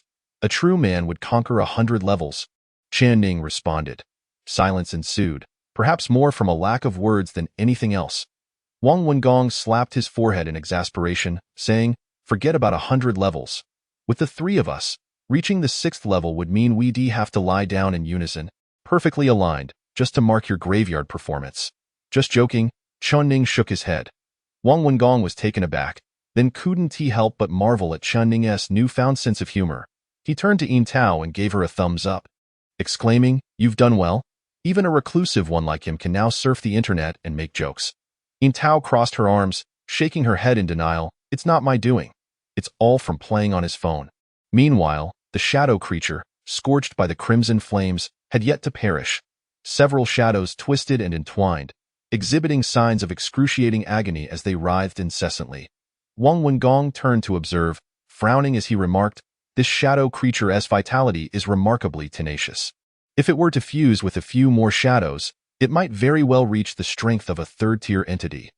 The lingering raven-like form raised its clawed hand once more, swinging with ferocity. The crimson flames intensified, producing a cacophony of crackling sounds as the shadows wailed. Clearly in a desperate struggle, an unexpected transformation unfolded. The shadow creature, in a dramatic display, arched upward, engulfed in crimson flames, charging toward the ceiling above. Wang Wengong's expression turned urgent as he rushed forward to intervene, yet he fell just short of the distance, helplessly witnessing the collision between the shadow creature and the ceiling. Bang! The ceiling collapsed, and the creature's form was utterly consumed by the crimson flames. Wang Wengong stood motionless. What's wrong? Tao asked with concern. An inexplicable oppression emanated from above, and the silence felt even more suffocating. The crimson hues in Chen Ning's eyes had become markedly pronounced. Wang Wengong turned his head, revealing the enormous eyeball that had been obscured by his form. Breathing heavily, he let out a terrified shout. Run! Chapter 30. The superfluous weeds. As the word run echoed through the air, Chen Ning and Tao had yet to react, their gazes fixated on the massive, pure white orb. Tao, entranced, suddenly recalled the descriptions of bizarre entities. Envisioning the gigantic, pristine eye, the long, skeletal-like arms drooping down, and the chilling smile reminiscent of a beast.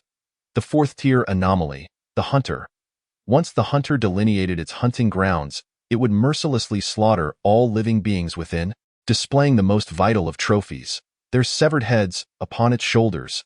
The bloodied heads encircling the hunter's shoulder bones were its spoils, while that enormous, white eye observed, and the wide, grinning mouth sniffed the air.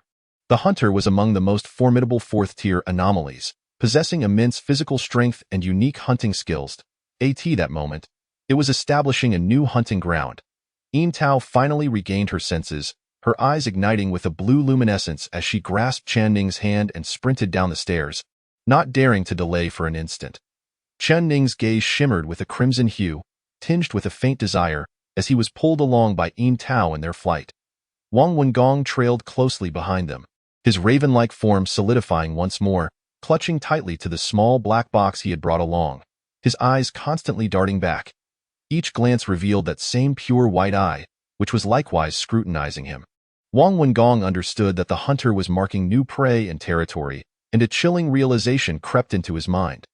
The true danger of the fourth level was not the second-tier shadow monsters, but the fifth-tier hunter that would inevitably be triggered. As the second hand of the wall clock completed half its rotation, the pure white eye abruptly lifted, its sinister smile stretching leisurely, showing no intent to pursue the three. Instead, it slowly retreated into the darkness. Wang Wengong's heart raced, his gaze sharpening, his expression darkening. According to the records of bizarre entities, this was the hunter's signal that it had marked its hunting ground and was commencing its pursuit. And they three were the intended prey. Pay attention to the number of heads on the hunter's shoulder, he cautioned. If it is fewer than 10, it has not yet transformed into a fourth-tier entity, and we still have a chance at survival. Otherwise, Wang Wengong did not finish his thought, but the implication was clear to the others. A faint sound emerged from the rooftop, accompanied by a sharp, scraping noise. The trio quickened their pace, ascending to the third floor, where Wang Wengong kicked aside the half-decomposed corpse of a child to clear their path, then positioned himself in the hallway, anxiously observing. Fleeing was no longer a feasible option. Given the current circumstances, escape from the building was impossible. They could only devise ways to buy time while awaiting rescue or eliminate the hunter. "Do you remember what I said?" Wang Wengong's crimson eyes, now glimmering due to the anomaly, repeated firmly, "If danger arises, prioritize your own survival. Do not concern yourself with others. It is only by thinking this way and acting accordingly that we stand the best chance of living." Chen Ning and Tao fear a slender, desiccated skeletal arm penetrated through the ceiling, its sharp claws poised perilously close to piercing the cranium of Tao. Above her head, a mass of crimson flames held the claw at bay. "Run!" Wang Wengong bellowed, casting a spell, as he flapped his wings, generating a powerful gust that caused the arm to tremble slightly. In this dire moment, Chen Ning furrowed his brow at the gaping hole in the ceiling, tracing the skeletal arm to its shoulder, where it was bound to point 7 heads. Not even 10. Was there a chance for survival? He pondered calmly, as Tao had already seized him and was racing down the stairs. The second floor was undoubtedly unsafe, as the hunter would soon arrive. Their only hope lay in reaching the ground floor and seeking an elusive escape route. Yet, Wang Wengong arrived at the first floor even more swiftly, having directly plummeted through 2 ceilings, landing with a violent crash that left him spitting blood, scarcely pausing to catch his breath before springing back to his feet.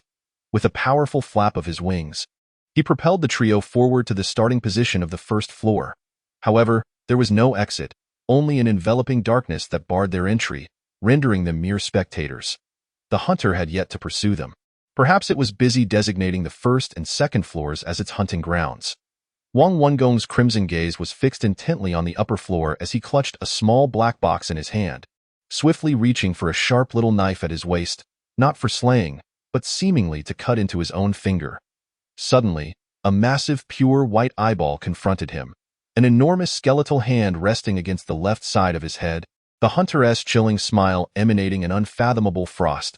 With a crack, the ceiling seemed to invert instantaneously, Wang Wengong's head crashing heavily to the ground, creating a dent and spilling blood, his consciousness fading as his vision blurred. The sharp knife slipped from his grasp, and the small black box rolled aside.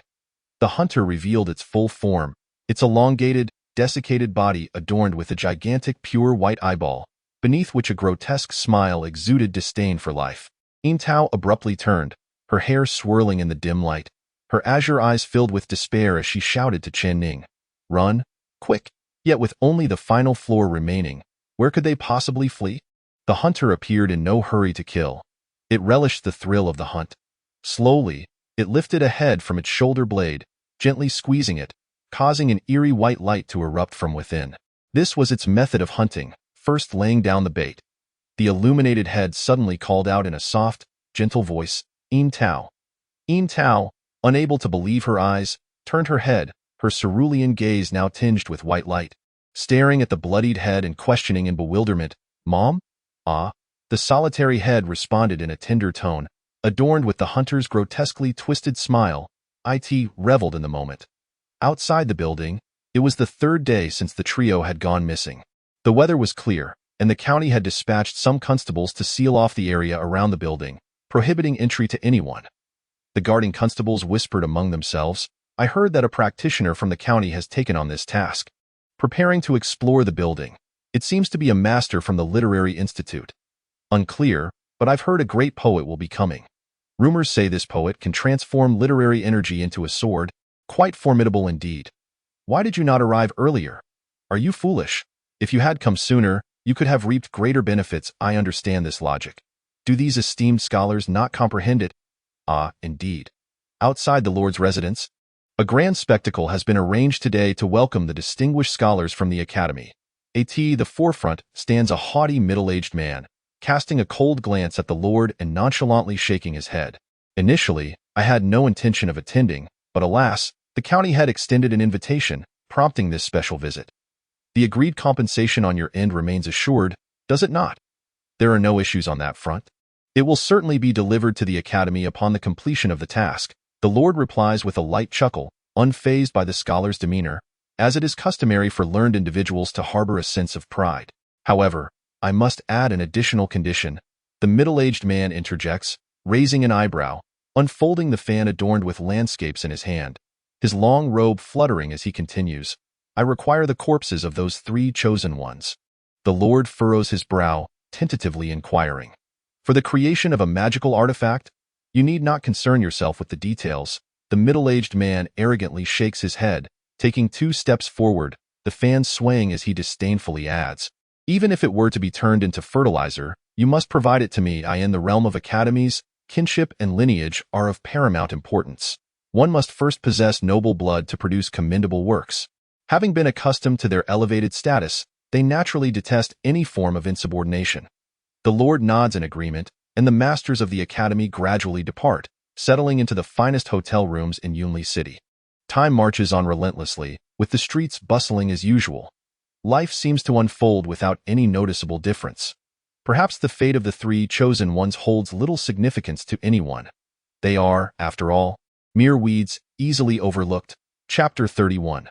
The awakening Yin Tao stands in a daze, her eyes clouded with confusion. Childhood memories abruptly unfold in her mind, as if she were transported back to a sun-kissed summer, beneath a cerulean sky with a gentle breeze blowing, where her mother called from the kitchen, tenderly urging her to come and enjoy some watermelon. "Yin Tao." The gentle, kind voice resonates once more. "Mama, Mama." Her eyes shimmer with a bright light. As if in a trance, she speaks toward the front. "Come here, Yin Tao." The soothing tone of her mother evokes the nostalgia of that cherished summer, that tranquil home she yearns for. The hunter clutches a severed head like bait for fishing, awaiting the moment to ensnare its prey, grinning with an exaggerated, sinister smile as he anticipates Yin Tao's approach. Wang Wengong, propped up by his bloodied form, rises, feathers matted with blood, resembling a blood-soaked raven. Observing Yin Tao as she unwittingly walks into the trap, he grits his teeth, flapping his wings, ready to charge at the hunter. He is the first to proclaim the importance of preserving his own life and the first to risk it for others. Indeed, he is a hesitant coward, too timid to flee on his own. Suddenly, another skeletal arm swiftly grips him, accompanied by the hunter's enormous, pure white eyeball, flickering with murderous intent. The bony hand exerts tremendous force, as if intent on crushing Wang Wengong's skull, to obliterate this grotesque being. Meanwhile, the calls persist. Yin Tao stiffly walks forward, entirely engulfed in confusion, unable to distinguish between reality and illusion, drawn toward the summer of her childhood memories. A heavy gasp resounded, as if a curtain had abruptly fallen on the carefree summers of childhood, giving way to an all-encompassing darkness that enveloped her, laden with an oppressive weight. Yin Tao halted in her tracks, her bewildered gaze widening, her delicate features etched with terror, trembling uncontrollably before her. Amidst the suffocating blackness, a thick stream of blood flowed forth, and a deranged man brandished a bloodied kitchen knife, glaring at her with a malevolent intensity, his tiny eyes brimming with revulsion and murderous intent. No, no. Tao's voice quivered with fear and desperation, her body half-crouched, ultimately pleading in a tone steeped in despair. Please, father. Her thoughts spiraled back to that fateful summer, the tempestuous summer when everything had come crashing down. You wretched little beast, you deserve to die.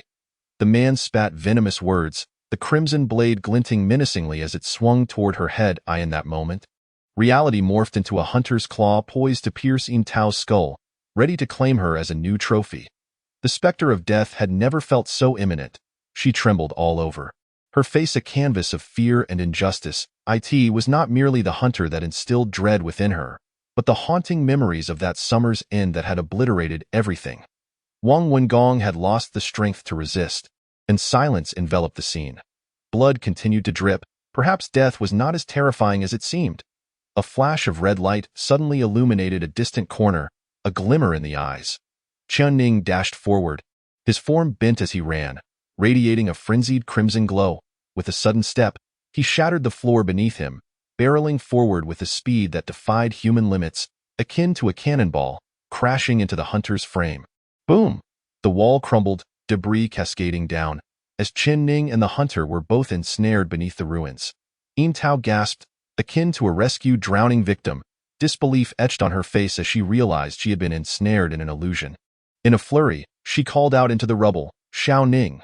Wang Wengong's half-lifeless body was cast aside, his gaze darting in search of the small black box's previous location. Thud. The ruins trembled as Chen Ning's arm emerged, grasping a corner to propel himself upright, his suit stained with dirt and blood, his eyes ablaze with a fierce crimson light, tinged with longing. Seeing that Chen Ning was relatively unharmed, Tao felt a slight relief. Yet before she could utter a word, the entire rubble erupted violently, the hunter's massive form emerging, its enormous eyes fixated on Chen Ning. Its smile dimmed with evident fury. He lifted a severed head from its shoulder, advancing toward Chen Ning, brandishing the head to emit a blinding light, intending to use his deepest fears to inflict torment. Chen Ning's expression remained composed, even as the crimson light flickered in his eyes. His lips did not curve into a smile. He was remarkably calm. The hunter's footsteps grew slower, inching closer, clearly relishing the slow, tantalizing process of the hunt. Chen Ning. Tao called out urgently, her azure eyes shining brightly as she prepared to rush forward.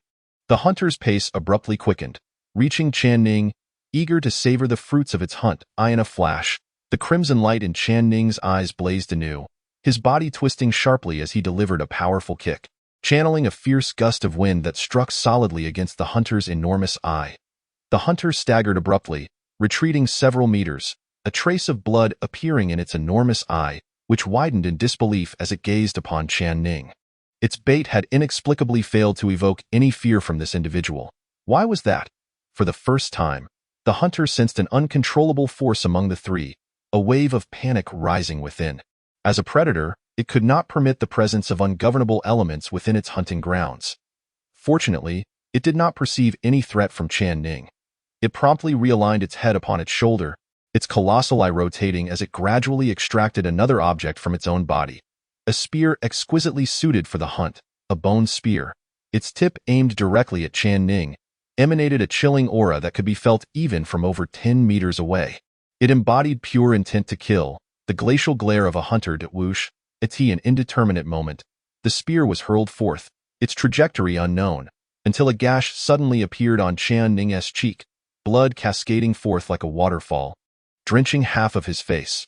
The hunter's pristine white eye turned in confusion, astonished that Chen Ning had managed to evade this lethal strike through sheer reflex. With a gentle squeeze, the bone spear re-emerged from its broad palm, a sinister smile stretching across its visage once more. What did it matter if Chen Ning had dodged? An insurmountable chasm lay between them, a stark disparity in strength. The hunter raised the spear, hurling it with almost imperceptible speed.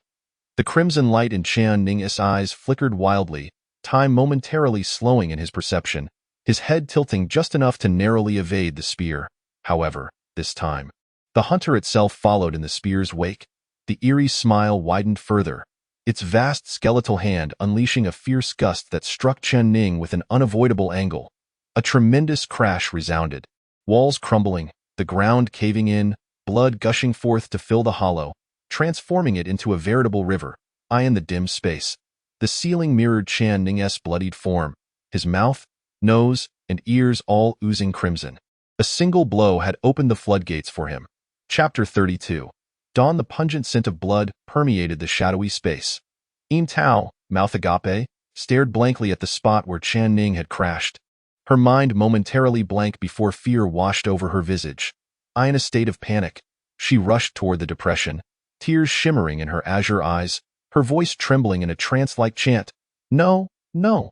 Chen Ning's chest heaved, the bloodied suit swaying slightly as he forcefully exhaled, the bleeding subsiding. Struggling painfully, he managed to rise. Yin Tao, in her frantic approach, collapsed onto the ground, tears welling in her eyes, her entire being exhaling a sigh of relief as she murmured, thank goodness Chen Ning had survived, but the hunt was far from over. The half-conscious Wang Wengong lay resting momentarily before rolling onto the ground, his feathers rustling, blood mist swirling around him. His bird-like eyes darted, and with his sharp talons, he brutally raked at his own shoulder, tearing flesh as the blood rapidly evaporated. In a low, commanding voice, he proclaimed, blood sacrifice. A blood mist suddenly enveloped the hunter, gradually solidifying into a cage that ensnared him, binding him tightly. A sharp ringing echoed in Wang Wengong's ears, rendering his entire body rigid, his complexion ashen. The exertion of this blood ritual had drained him of all remaining strength. He struggled to remain seated while shouting at Chen Ning, to the left. Chen Ning turned his gaze and spotted the small black box that Wang Wengong had long held, positioned not far to his left. While on the opposite side lay a glimmering dagger. The hunter, in a fit of rage, tore at the sanguine cage. His enormous eyes spinning wildly, he reached for his shoulder blade, his large hand crushing two skulls with ease, and his towering form erupted with pressure, shattering the blood prison as he lunged at Chen Ning with murderous intent. He aimed to slaughter his prey completely. Yin Tao, who had been kneeling, suddenly sprang to her feet, her azure eyes radiating an intense brilliance, as if they had expanded slightly. Her left hand sprang open, transforming into sharp claws, and her body leapt nimbly into the air, her claws descending like a beam of moonlight. It was hard to fathom that a physician would engage in such combat. Yet, it was evident that Yin Tao's combat prowess was far from formidable. The hunter's hand swung violently, dispersing the moonlight formed by her claws. The residual force struck Yin Tao, sending her crashing against the wall, her bones cracking, blood spilling from her lips as she cried out in agony, her transformed state unraveling. She was clearly no match for the hunter, but she had bought Chen Ning crucial time, for he had already grasped the small black box in his hand and opened it. Inside lay a layer of transparent glass, beneath which rested a slender, shriveled finger, solemnly placed at the center of the box, surrounded by an unfamiliar yet evidently precious material. The hunter's footsteps grew louder, the aura of murder once again permeating the dimness, a chilling breeze swirling around. The knife! Wang Wengong shouted once more. Chen Ning understood. He rolled his body and seized the gleaming dagger, now holding both the knife and the box. Cut off your own finger and affix it. Wang Wengong's voice rang out in a final desperate cry, his pallor reaching its zenith, before his entire form collapsed backward, utterly spent, gasping for breath.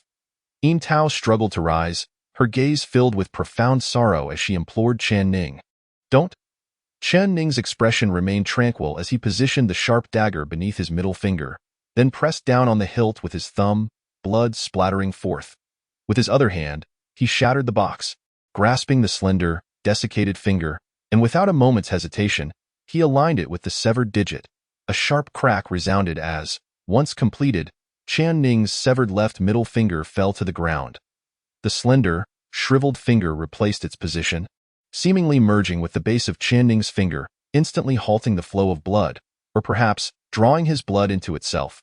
Yin Tao stared in astonishment, comprehending the implications of this act.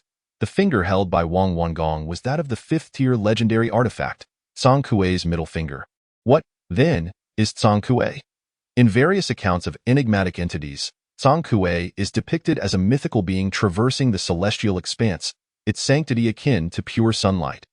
Among the ancient texts recounting Zhang Qiuhua's deeds, One particularly renowned episode narrates how Jiang Qiuhua descended from the heavens alone, bearing 1,000,000 rays of divine light, and within half a day, vanquished half of the bizarre entities, establishing itself as one of the pinnacle existences beneath the divine echelon.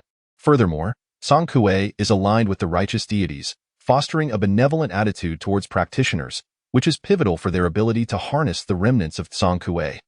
The middle finger of Jiang Qiuhua has been a treasured relic passed down through generations in Yunli City. While it may not be overwhelmingly powerful, it is certainly adequate to address most anomalous occurrences.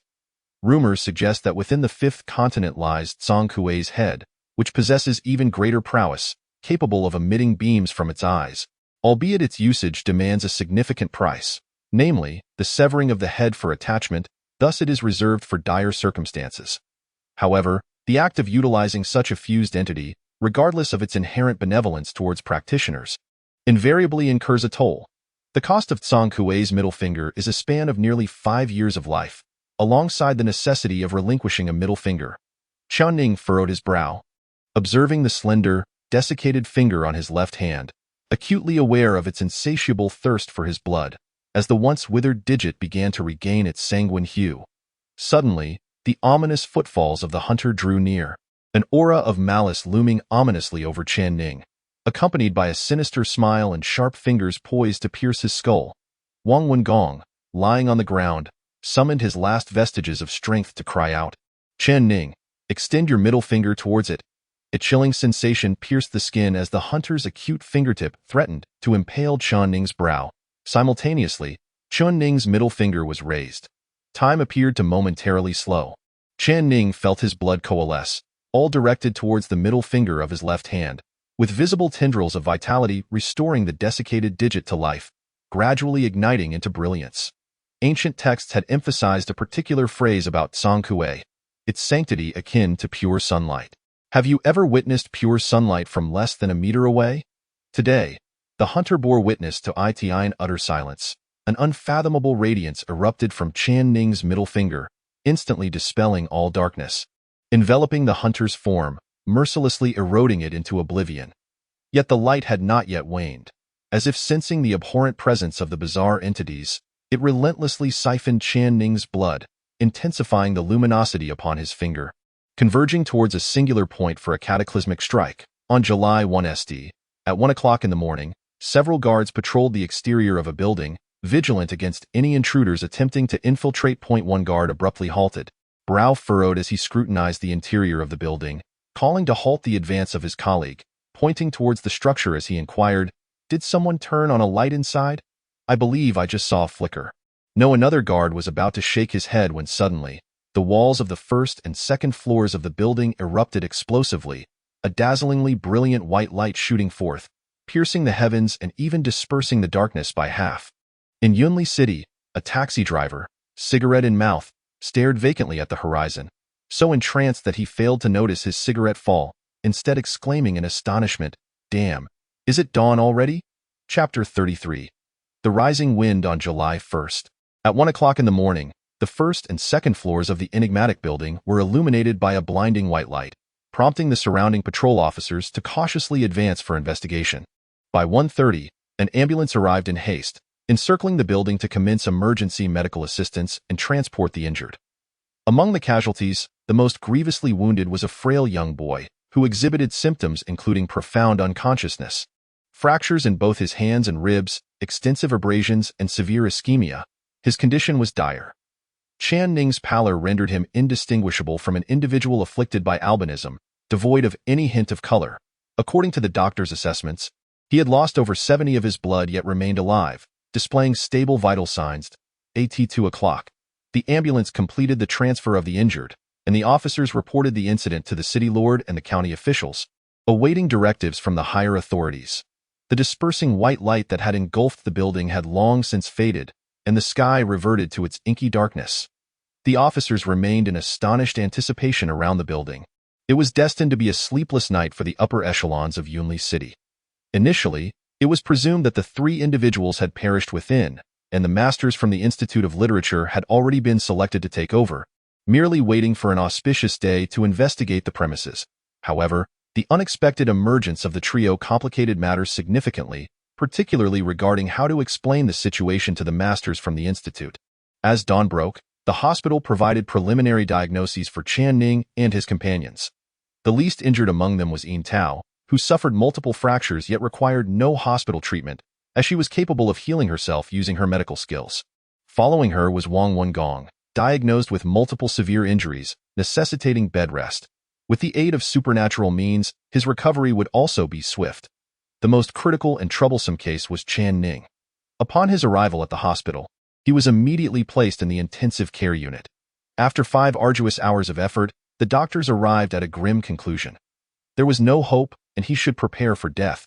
This was not due to a lack of effort on the doctor's part, but rather the complex as a 5th-tier legendary entity. If the middle finger of Jiang Qiuhua truly desired Chen Ning's life, it should pose no significant challenge. This thought made Yin Tao's heart ache even more, her expression one of confusion and helplessness, nervously twisting the hem of her clothes, with even the reflection of light on the glass appearing flustered. She wished to seek assistance from the higher-ups in the county and hurriedly limped towards her suite. Extracting her phone from within, her hands trembling as she dialed a number she would normally never dare to call, beep. The prolonged tone echoed, the harsh glare of the fluorescent light above mercilessly bearing down upon her. "Hello?" The call connected, and a cold female voice emanated from the other end. "County Chief, this is Yin Tao. I have a matter to request of you." Yin Tao suppressed her voice, her tone dripping with humility. "Speak." The voice on the other end remained curt. "Chen Ning has fallen into a coma. The hospital is at a loss. I implore you to see if there is any way to save him. Can you? The county will initiate an investigation first, and upon confirmation, will commence his treatment." The female voice conveyed no hint of emotion. The fluorescent light overhead felt blinding. But Chen Ning seems to be on the brink of collapse.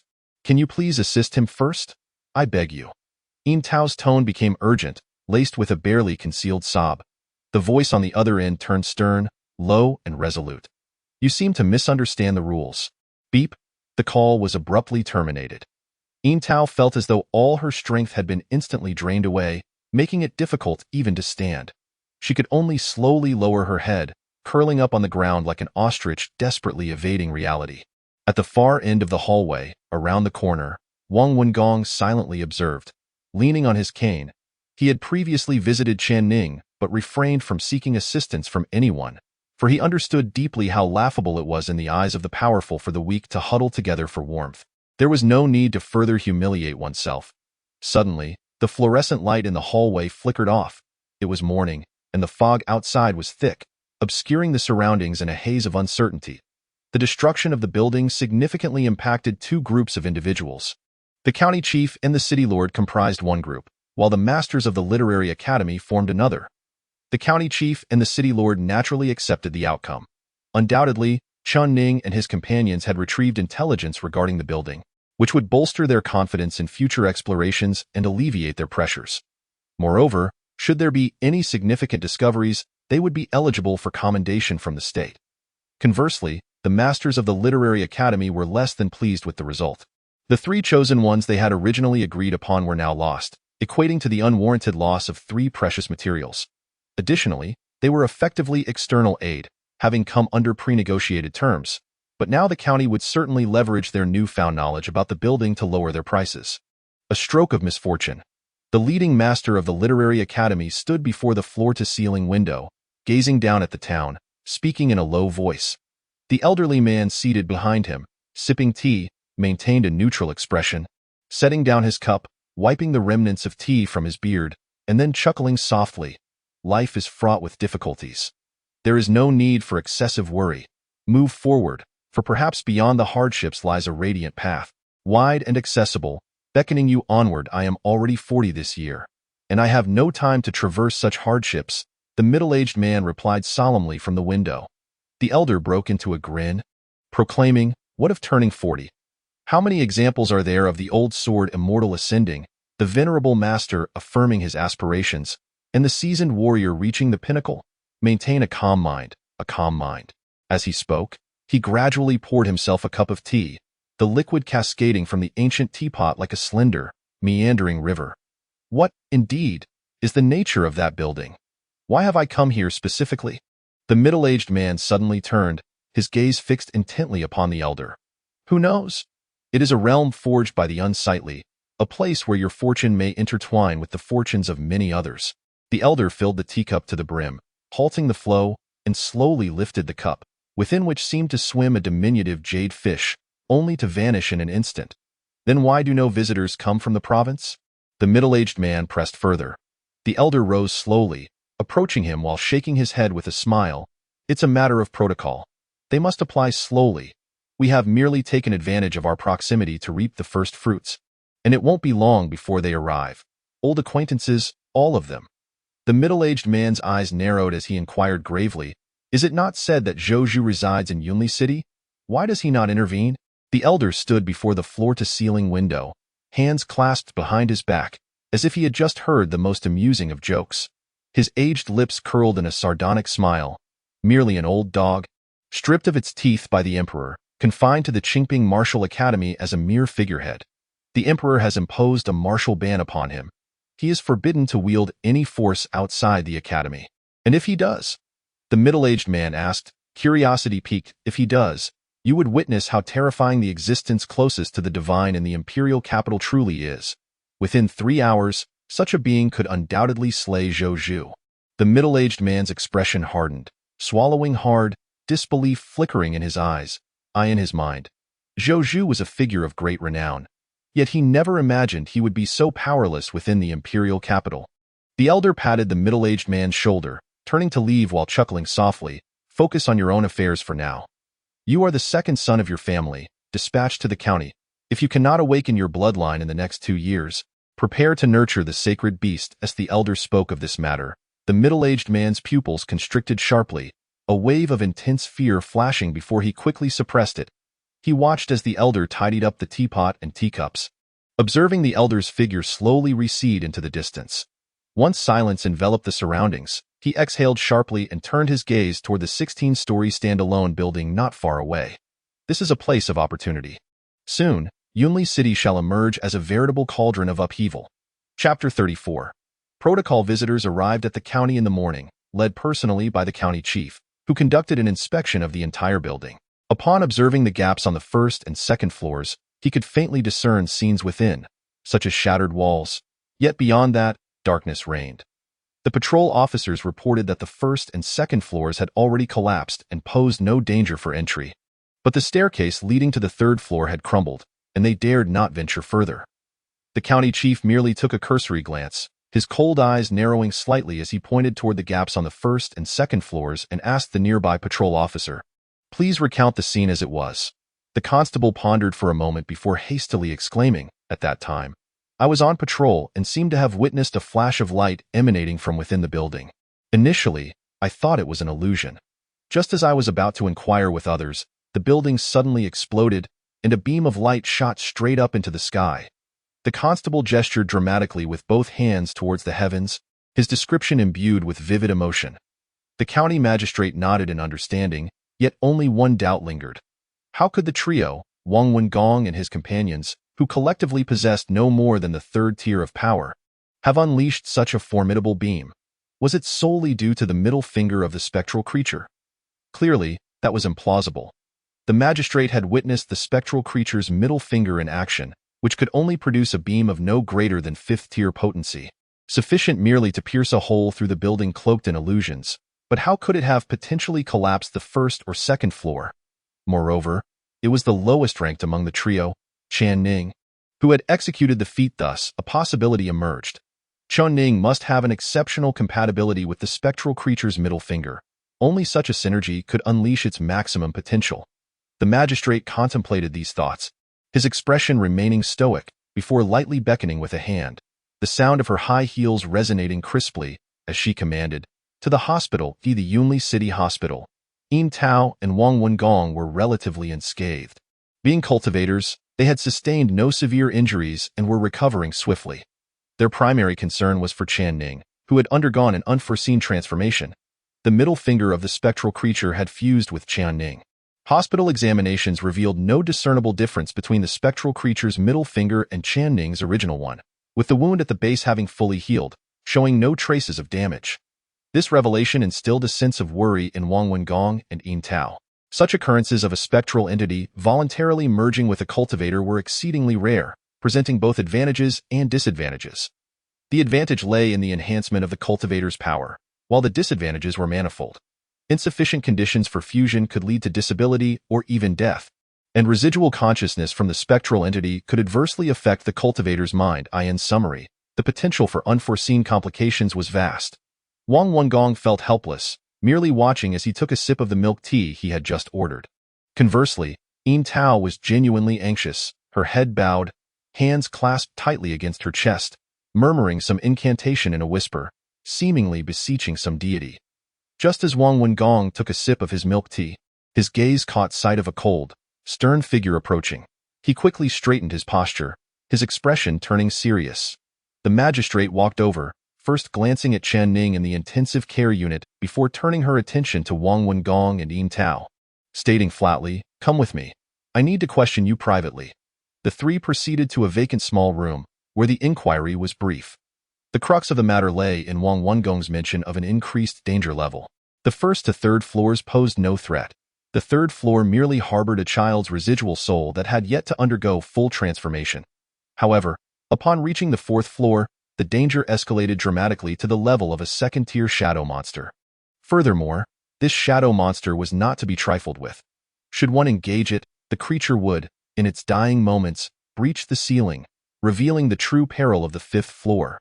The hunters, the magistrate, arms crossed, listened impassively, her piercing gaze narrowing as she retorted, "The fifth floor harbors fourth-tier entities? The hunters pursuing us have yet to reach fourth tier, possessing only 7 heads. Otherwise, we might have succumbed within the building." "Indeed," Wang Wengong replied. The county magistrate nodded slightly, her head bowed in contemplation. After a moment, she abruptly inquired, "What do you believe awaits us on the 6th level?" Wang Wengong pondered briefly before responding, "It may indeed be genuine fourth-tier anomalies." As these words resonated within the room, a profound silence ensued, with no one daring to speak first. The magistrate lightly tapped her fingers, her piercing gaze dimming slightly, and her sharp brows slowly furrowing as she continued. "If the 6th level is comprised entirely of fourth-tier anomalies, then what might the 16th level hold?" No one present could provide an answer, nor did she expect one. With her hands tucked into her pockets, she turned her body, the sound of her high heels echoing as she prepared to exit. "Could you?"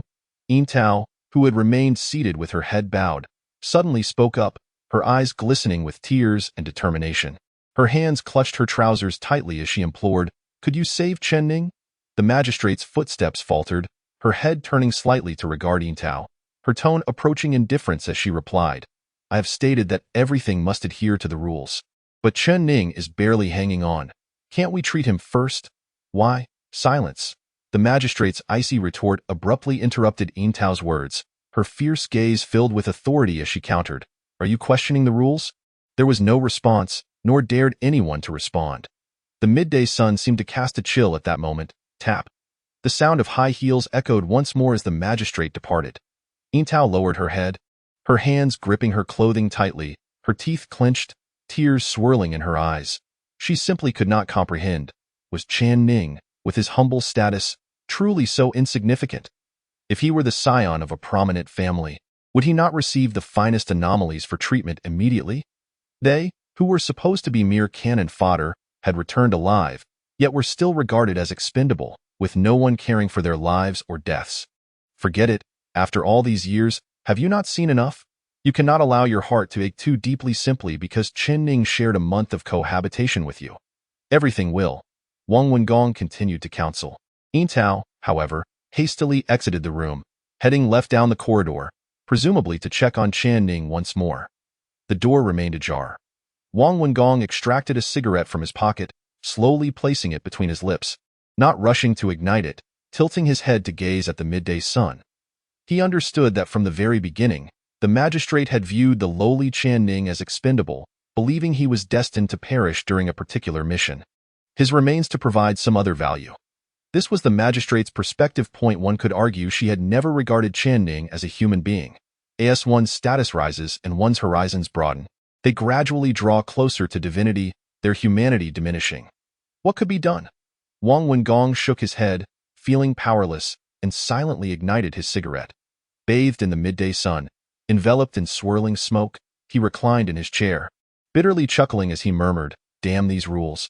Chapter 35. Blood Recovery July 2 ND. Chen Ning had been in a coma for 2 days, and the physicians could not ascertain the cause of his condition, thus choosing to neglect him, leaving him in the intensive care unit to fend for himself. The county had remained silent as well, the so-called rules seemingly intent on suffocating Chen Ning, resulting in a prolonged absence of any response. Yin Tao has been seated outside the intensive care unit, most often staring blankly at the ceiling, which reflects her bewildered and helpless visage, reminiscent of a lost kitten. She cannot fathom why misfortune seems to target those already burdened by suffering. Today, the sun is absent, the wind is fierce, and the clouds loom ominously, perhaps a harbinger of impending rain. Yin Tao's head slowly droops, daring not to gaze at anything. Today feels akin to that summer etched in her memory, equally dreary, equally helpless, followed by thunder, then rain, and once again, she would be left with nothing. Ask that how it is. The desolate corridor offers no answers. If abruptly awakening from a prolonged slumber, Chen Ning silently observes the pitch-black expanse before him, taken aback to find himself here once more. The abyss before him remains unchanged, a crimson vertical pupil igniting deep within, radiating a fervent light of desire. Subsequently, the dark scales at his brow shimmer, gradually coalescing into a diminutive form of a hunter, only to be ravenously consumed by the abyss, reminiscent of the last time he absorbed the cat matriarch. When all is said and done, the dark space returns to its stifling silence. Chen Ning raises the middle finger of his left hand, starting to scrutinize it. Logically, it should appear withered and elongated. Yet it bears no signs of desiccation, mirroring his own middle finger perfectly. How peculiar! Unable to comprehend this anomaly, Chen Ning abandons his contemplation, rising to survey the entirety of the obsidian void. The surroundings are enveloped in dim light, as if casting him alone in a shroud, evoking a sensation akin to being within a building. He gently shakes his head, dispelling distractions, and seeing no tasks at hand, he begins to practice his punches against the emptiness before him. The dark space lacks mirrors, thus Chen Ning remains oblivious to the fact that his eyes are entirely crimson, emanating the same fervent glow as the vertical pupil that had just ignited in the abyss. Time flows slowly, enveloped in silence. Qingping Martial Institute. Chen Ning has not practiced his punches for 5 days, leaving Jiang Qiuhua feeling quite astonished. Practicing martial arts is inherently tedious, necessitating diligent training. Yet now, Chen Ning has ceased attending. Has he abandoned his practice? Mr. Zhou offered no clarity on the matter, merely stating that if he were able, Chen Ning would surely return to train. What does it mean to say if he is able? Jiang Qiuhua does not quite understand, so she continues to practice her own forms. Mr. Zhou had informed her that striking the stone pillar not only hones experience, but also refines one's foundation and awakens potential. Her bloodline is remarkably pure, and through her efforts on the stone pillar, she has made significant progress, already showing faint signs of bone awakening, not far from a true bloodline awakening. Zhou remarked that she would one day become an extraordinary female martial artist, potentially reaching the level of a grandmaster. That moment, Jiang Qiuhua curiously inquired, what of Chen Ning, to whom striking the stone pillar has always come more easily? What level can he attain? With hands clasped behind him, Zhou's rugged visage lowered slightly, and after a long pause, he gently shook his head. If he can achieve the rank of a 5th-tier master, that would be a success. This is not an intentional belittlement of Chen Ning by Zhou, but rather a reflection on Chen Ning's innate bloodline talent, which suggests that 5th tier indeed appears to be his ceiling, unable to ascend further. Jiang Qiuhua nodded, finding this aligned closely with her expectations. Chen Ning's bloodline is too weak, and through sheer effort, he might only reach the 5th tier. That is an undeniable truth. Will he come to practice boxing tomorrow? Jiang Qiu inquired in a rather mundane tone. Zhou, with his hands clasped behind his back, turned and slowly departed, shaking his head in response. Ask again tomorrow. July 3 RD. Chen Ning's physique underwent an extraordinary transformation, so remarkable that nearly 90% of the doctors in the hospital gathered to witness. Chen Ning was regenerating blood. Indeed, in the literal sense of the term. Originally, Chen Ning's body contained only 30% of its blood volume, which surged to 40% within a mere hour, while other vital signs gradually returned to normal. Even the hospital director stood outside the glass window, marveling in astonishment. After decades of observing patients slowly succumb to their ailments, he had never before encountered a situation where a dying man was gradually recovering. Truly remarkable. Yin Tao, filled with excitement, stood outside the glass window, believing that her prayers had been answered. She lowered her head in deeper reverence, fervently murmuring. The long dry spring had suddenly been rejuvenated, swiftly filling with water once more. Chen Ning was in such a state. His blood volume rapidly approached normal levels, yet a new dilemma emerged, for he remained unconscious. What was the issue? What was Chen Ning doing? Oh, he was still practicing boxing in the pitch-black void. The others, clearly unaware, could only wait anxiously, hoping to witness a medical miracle, even if it might have little to do with medicine. News of Chen Ning's blood regeneration spread swiftly, drawing the attention of the county chief, who arrived, her high heels clicking sharply against the floor, her expression one of cold detachment as she stood outside the glass window. She was indifferent to Chen Ning's fate. Her greater concern lay with the predicament of Jiang Qiuhua's middle finger, which had evidently fused with Chen Ning's. Should it be severed again, it could provoke other bizarre transformations quite vexing indeed. The county chief's delicate brows furrowed slightly as her high heels unconsciously tapped rhythmically, producing a series of sharp sounds. The cloud-selected team from Yunli City had passed down a trove of peculiar artifacts, which, it seemed, had now found their way to Chen Ning. How troublesome. If only Chen Ning possessed a superior bloodline or greater innate talent, the county chief exhaled, dismissing her futile speculations. Her icy demeanor shifted to her assistant beside her, instructing, "Inform me once he awakens." Understood, the assistant nodded vigorously. The county chief's figure soon receded, clearly unwilling to squander time at the hospital. Initially, she had contemplated abandoning Chen Ning, believing it would be advantageous for all parties involved. However, since he appeared capable of surviving, she might as well allow him to venture further, curious to see how far this little beggar from the old graveyard could traverse. As dusk descended, the sun hung low in the sky, casting a vibrant evening glow. The sparse golden light filtered into the hospital, reflecting off the glass windows and creating a bright yet gentle display of colors. Many of the onlooking doctors had departed, unable to wait any longer, heading home for the day. Yin Tao remained anxiously at the window, her face pressed against the glass, humorously elongating her nose. Were it not for the restrictions of the intensive care unit, she would have been glued to Chen Ning's side. Yet, Chen Ning remained still. Suddenly, the sunlight outside flickered, sweeping across the glass like a rainbow, casting arcs in Yin Tao's eyes. A faint hum resonated. Unbeknownst to anyone, Chen Ning's right hand had already clenched, and he thrust it forward in a punch. Yin Tao's eyes widened suddenly, then immediately glistened with tears.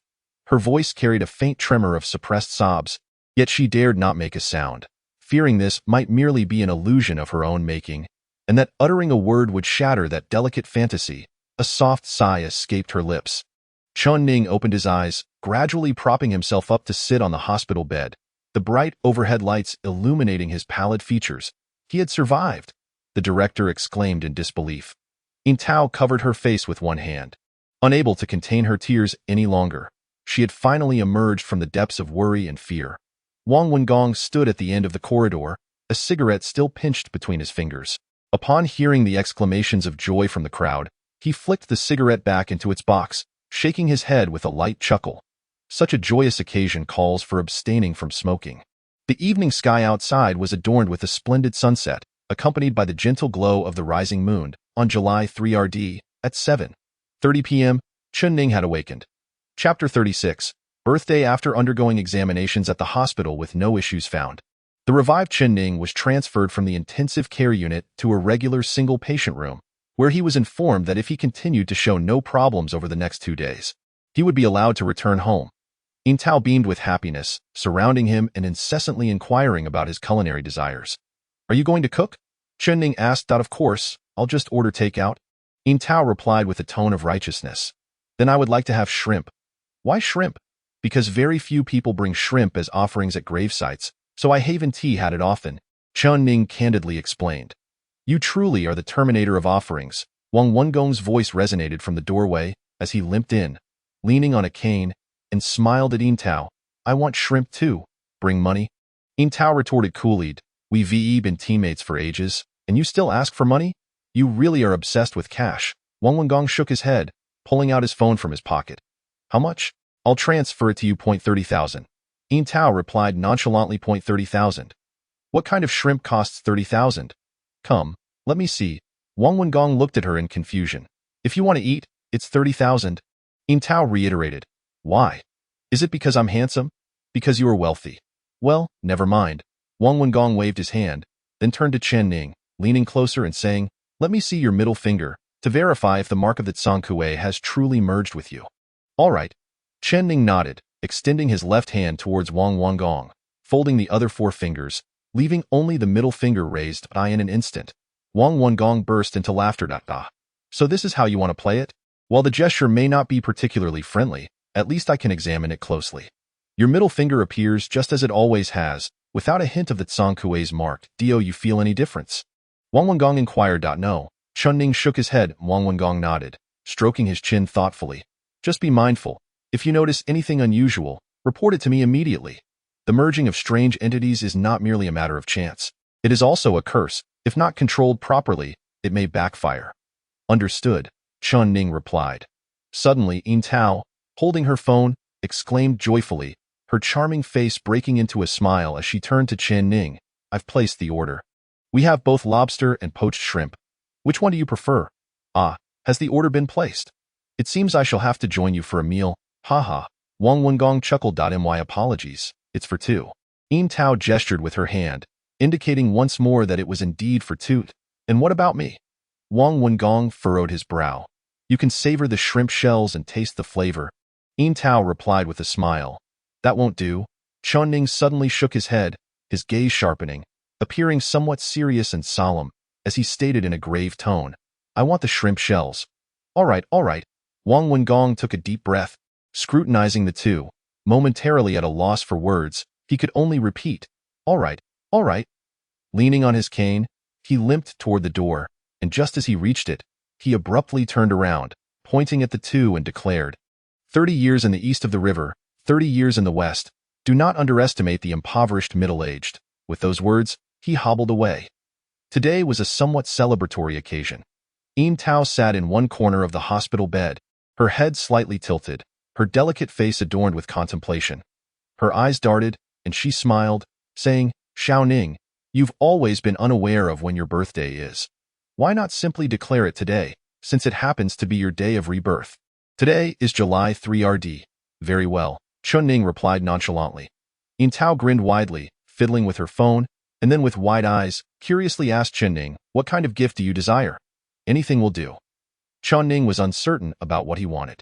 It wasn't that he lacked desires, but perhaps they were too grand for Yin Tao to provide. Just name one.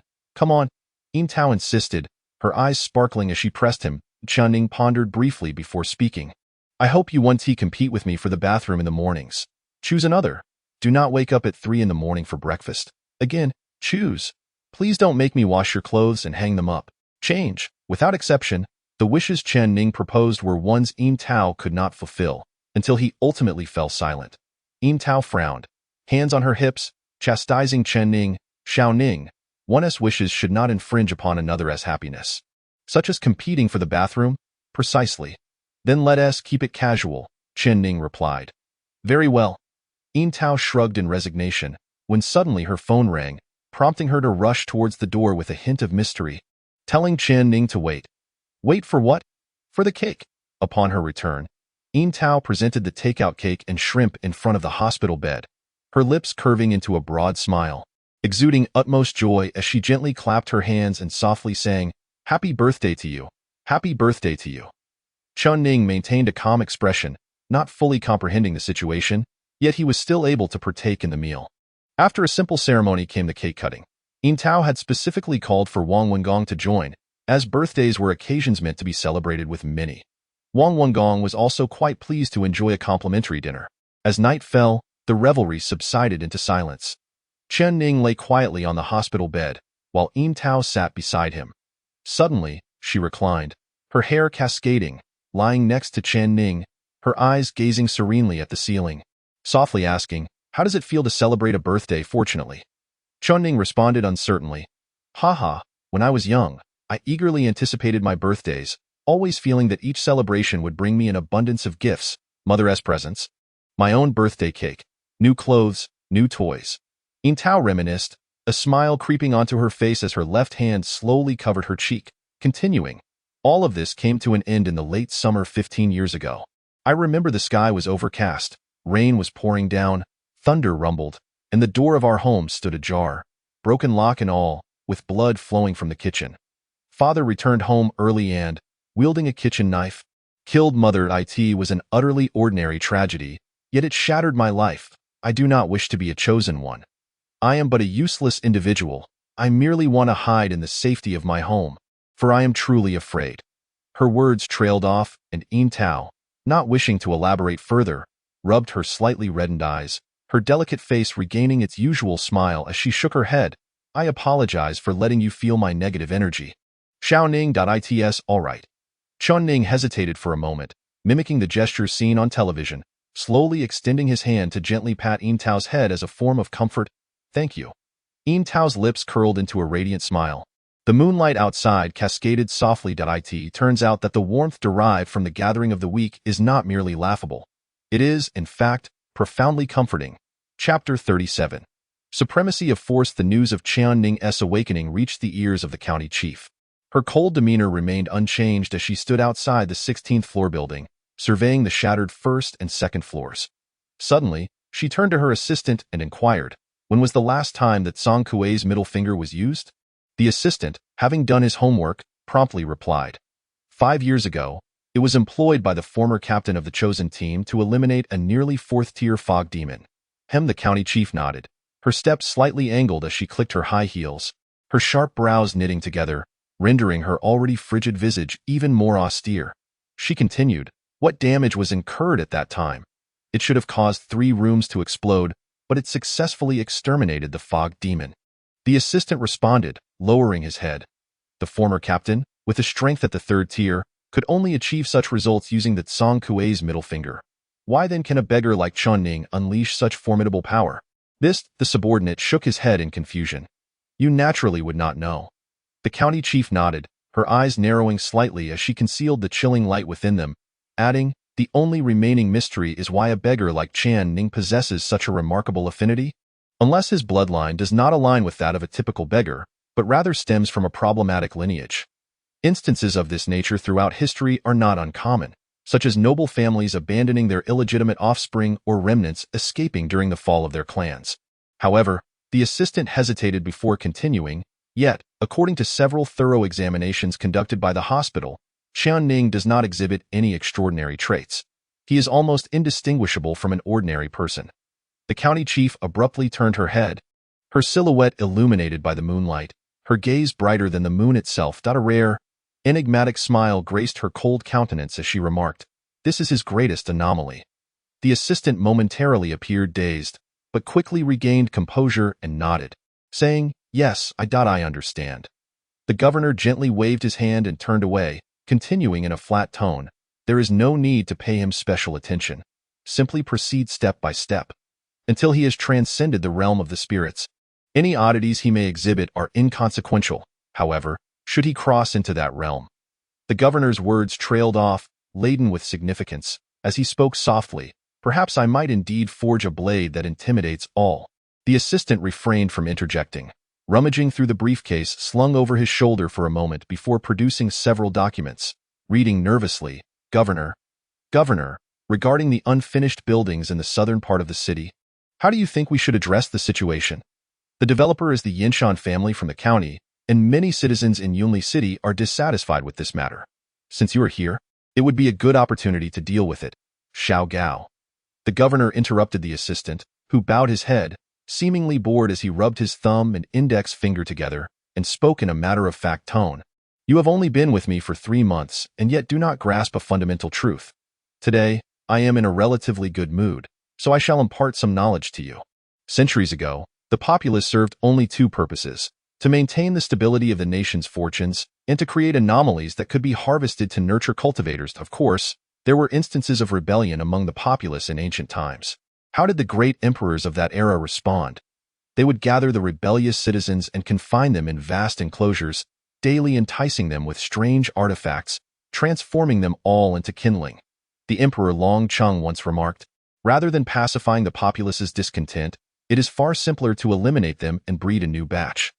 The assistant's eyes widened in disbelief, swallowing hard. Coming from a less privileged background, it was the first time he had encountered such a theory. The governor, with a sidelong glance, observed the assistant's expression, a satisfied smile curling at the corners of his mouth as he continued. This was the norm until a female emperor ascended the throne. To this day, her name has been lost, as subsequent emperors exhumed her spirit from the imperial capital, removed her grave, and even erased all records of her from the family tree, a testament to their profound disdain for her. What, then, did this female emperor do? The governor mused. The assistant's expression became tense, his eyes wide with curiosity, momentarily forgetting to blink. The governor, with his hands plunged into his pockets, continued. This female emperor left behind 3 prophetic verses in the emperor's admonition, known as the 3 sacred verses. The first prohibits the indiscriminate slaughter of the populace, the second mandates the protection of the populace, and the third remains shrouded in mystery, never revealed. All that I have recounted is but a summary, encompassing numerous intricacies. For instance, the protection of the populace includes the prohibition against inducing their transformation. Suddenly, the governor turned to the assistant and inquired, "What do you think of this female emperor?" "Ah?" The assistant was taken aback and hastily replied, She must be an extraordinarily formidable figure. To alter the fate of the world single-handedly, she is indeed remarkable." The governor gazed upward at the full moon, a flicker of complex emotion illuminating his typically indifferent eyes. After a moment, his expression returned to its usual coldness as he uttered his final words in a somber tone. "There is no need to concern ourselves with the populace, as long as they remain compliant. They may preserve their lives. However, should they transform into a mob, they will no longer be sheltered under the protection of the sacred few. Remember, when brute force reigns supreme, the will of the people becomes utterly ludicrous." The moonlight of the night fell heavy, as if in agreement with this sentiment. Remaining silent and still on a clear day, devoid of clouds, Chen Ning awoke after lying in the hospital for an additional 2 days. Once the final check revealed no issues, he was free to return home. Yintao had procured a new outfit for him, a pure white short-sleeved shirt paired with slightly oversized black shorts, complemented by a stylish pair of gray sneakers, which instantly transformed his appearance into that of a trendsetter. Chen Ning, donning the sneakers, stomped his feet with vigor and then lightly jumped once. "Is it suitable?" Yintao inquired, tilting her head. "Yes," Chen Ning affirmed with a nod, his slightly elongated strands of hair swaying to obscure half of his face, lending him a touch of a morbid elegance.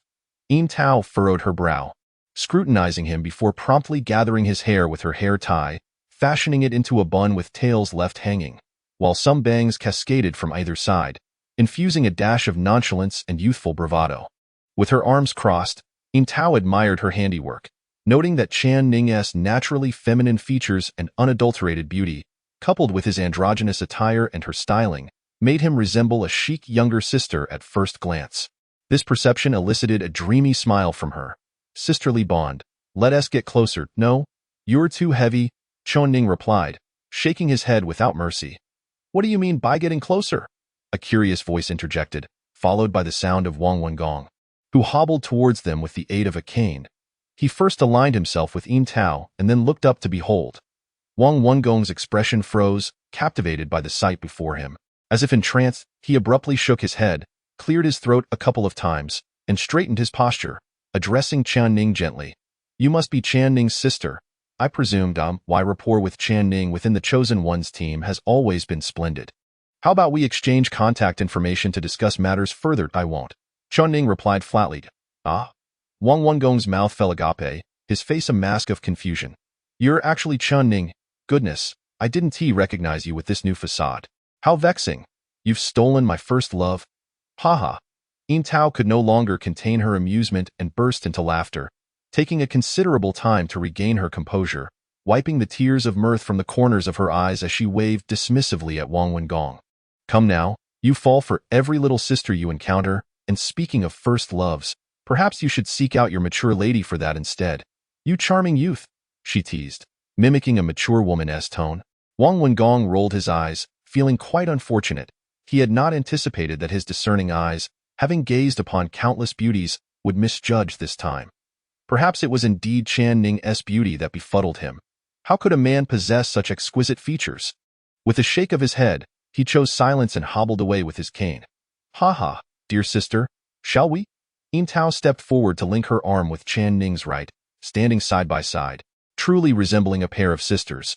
Chen Ning cast a downward glance at her, slowly furrowing his brow.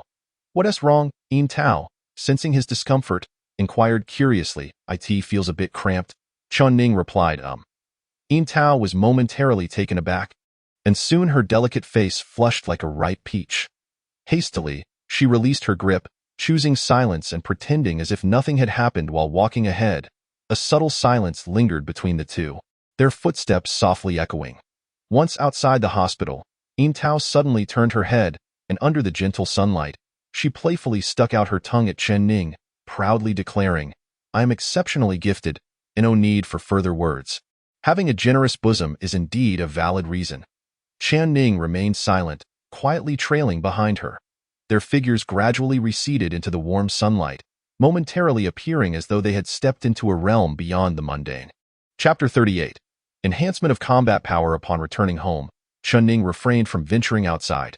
Adhering to the hospital's advice for recuperation, he spent his days lounging on the sofa, engrossed solely in watching Animal Planet. Observing his ennui, Yin Tao thoughtfully purchased a smartphone for him, asserting that it would allow him to surf the internet and explore a wealth of unexpected knowledge. Chen Ning's rare curiosity was piqued. He began to manipulate the glass-like device under Yin Tao's guidance, utilizing voice commands to search and download applications. Noticing his enthusiasm, Yin Tao decided not to interrupt, opting to head to the kitchen to prepare a meal while reminding him, "Xiao Ning, be careful not to click on anything that requires payment. My salary this month is nearly depleted." Before she could finish her warning, a mechanical female voice emanated from Chen Ning's phone. "The Noble Casino is now open. Sensual dealers are online to deal cards." Yin Tao abruptly halted, spinning around to intervene. "Xiao Ning, you must not watch that. It's detrimental to your mental and physical well-being." "To bet," came another notification from the phone. Chen Ning tilted his head in confusion, asking, "What's wrong? Is it Do Diju?" Yin Tao inquired, her expression momentarily blank. "Yes," Chen Ning nodded, continuing to play his cards straight. Yin Tao wiped non-existent sweat from her forehead, lamenting how absurd it was that some Do Diju games had such ridiculous sound effects at the start. Just as she intended to walk away, her concern prompted her to sneak a glance at Chen Ning's phone screen. Confirming that it was indeed a version of Do Diju suitable for young people's development, she felt reassured and proceeded to the kitchen.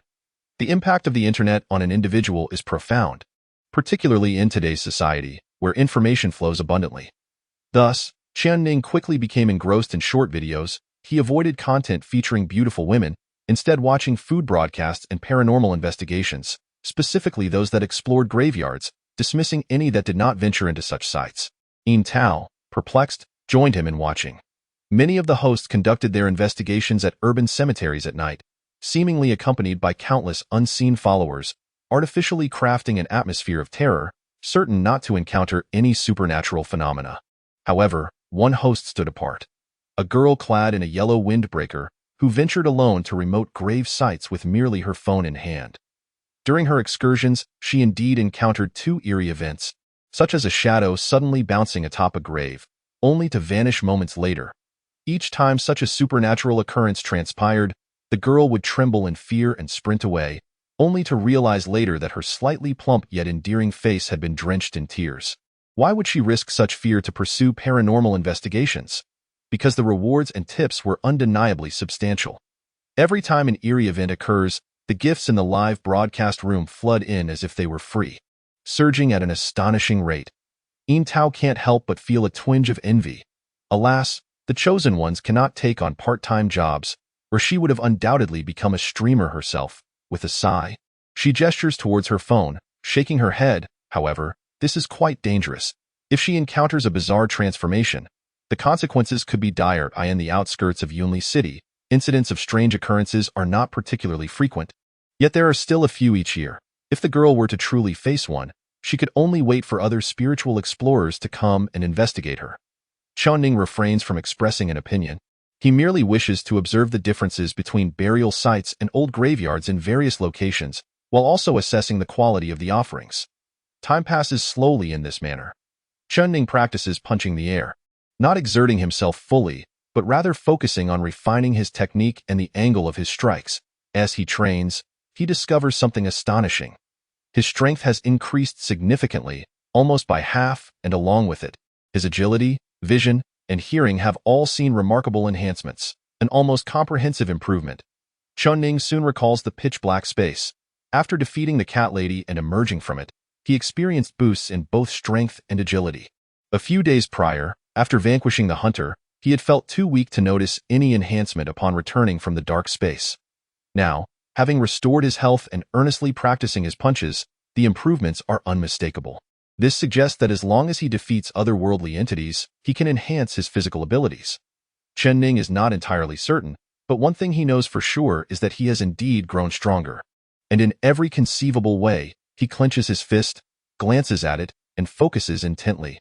With a hum, his fist shoots forward like a spring, creating a thunderous sound in the air, and he can even see a shockwave erupting, causing a pile of clothes 2 meters away to flutter. This punch signifies that Chen Ning has reached a pinnacle level for someone of his rank. After all, he has yet to attain the first tier. He shakes his fist, satisfied with the trial punch, then retracts his left hand, scrutinizing his middle finger with a puzzled expression. Is this truly his middle finger? In his memory, it should still be the radiant middle finger of the Jiang Qiuhua, yet now it appears indistinguishable from what he recalls, without a hint of discomfort.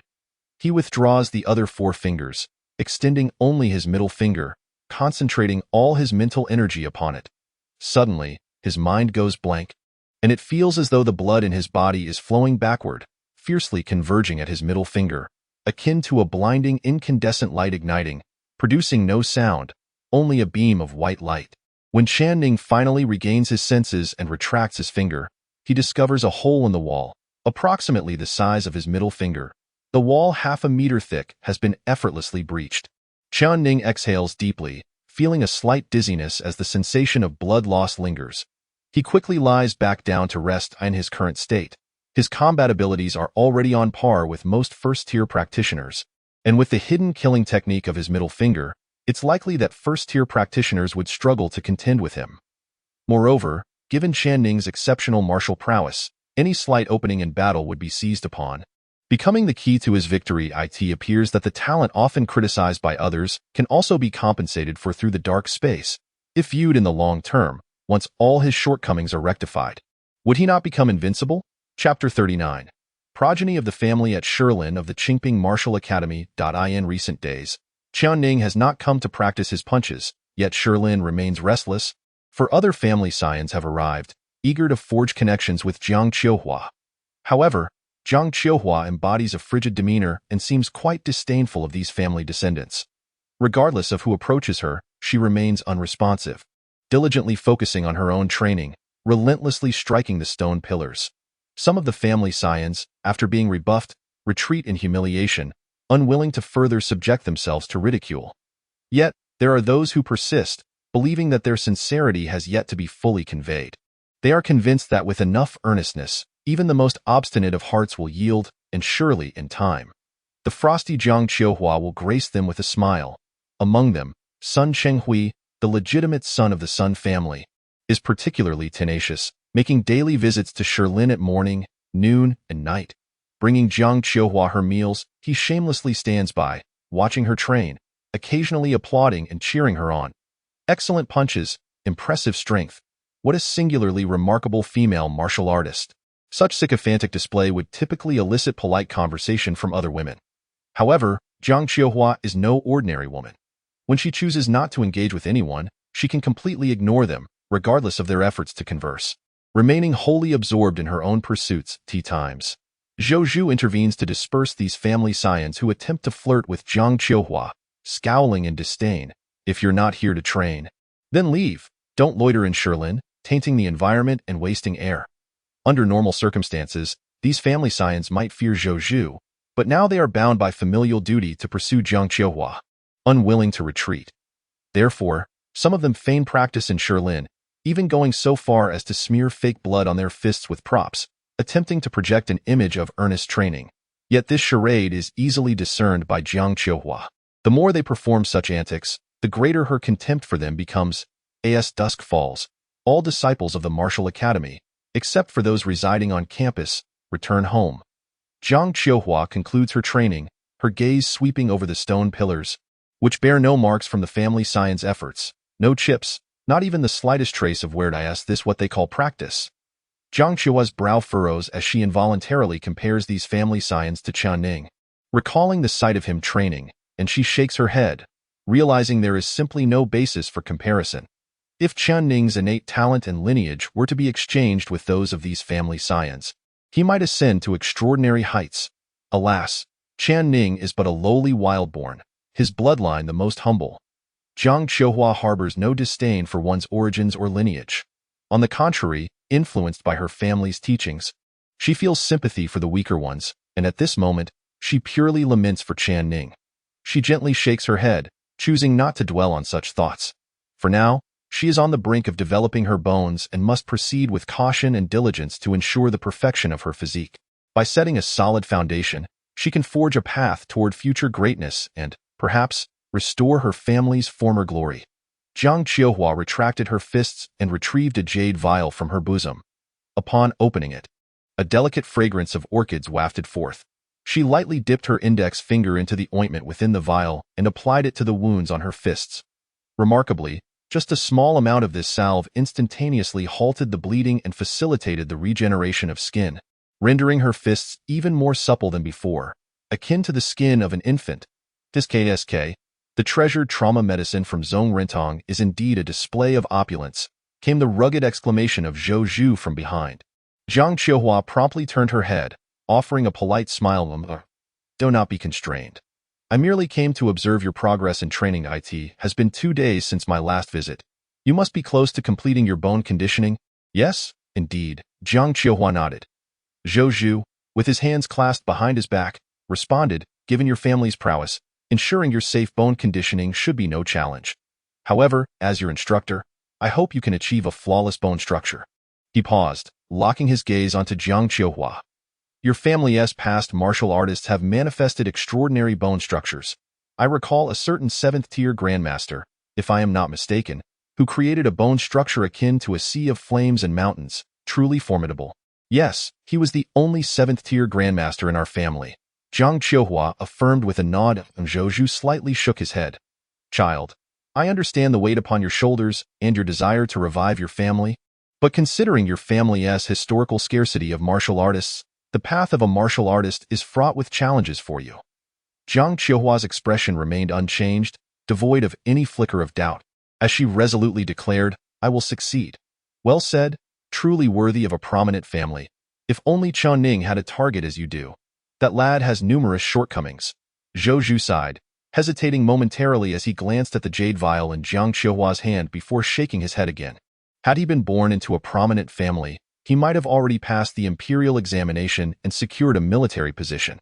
Such is life, replete with imperfections.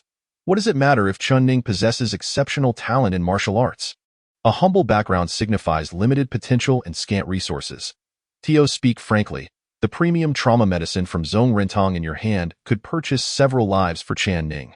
This exorbitant salve is merely a commonplace remedy for you, and you could easily access even better alternatives. Yet, someone of Chen Ning's humble origins would be fortunate to make use of Zhou Zhu's 1st-tier coagulation ant. Some things are simply unattainable from birth. One may never possess them throughout a lifetime.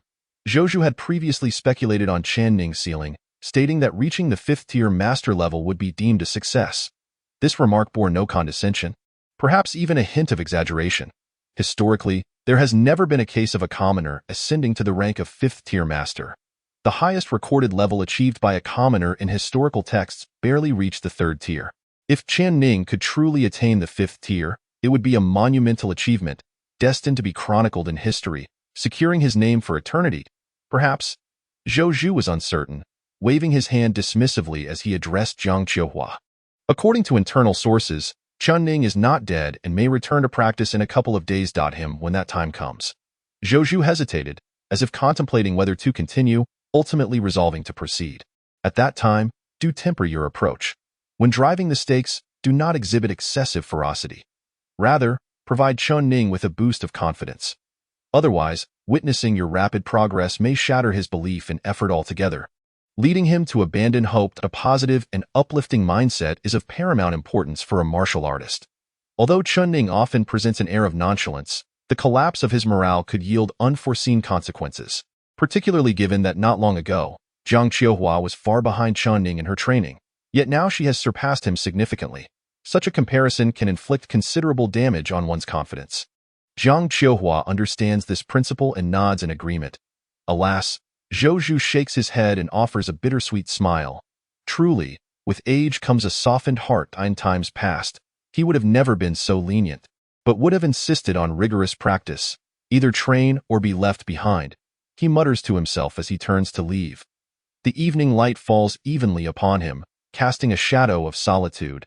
A poignant reminder that youth is fleeting and vigor is ephemeral. Chapter 40. A performance of 3 strikes to shatter stone in the early morning. The brief respite from injury comes to an end. After a few days of recuperation, Chen Ning prepares to return to the martial academy for training, while Yin Tao must also attend to her work obligations. Thus, she rises early, clad in her classic black nightdress, tilting her head as if in a fit of madness, muttering, "Damn work, damn boss, damn weekdays." Seated at the dining table, Chen Ning observes Yin Tao's eccentric behavior with a raised eyebrow, choosing not to engage and quietly sipping his milk. After completing her morning routine, Yin Tao steps onto the scale, glancing down at the numbers, her brow furrowing in dismay as she grits her teeth, exclaiming, "Damn it, I've gained weight again. The scale can go to hell." Ignoring her tirade of grievances, Chen Ning ties his hair back, slinging a newly purchased black shoulder bag over his shoulder, within which lies a new dictionary, an attempt to enrich his intellect before heading off to practice.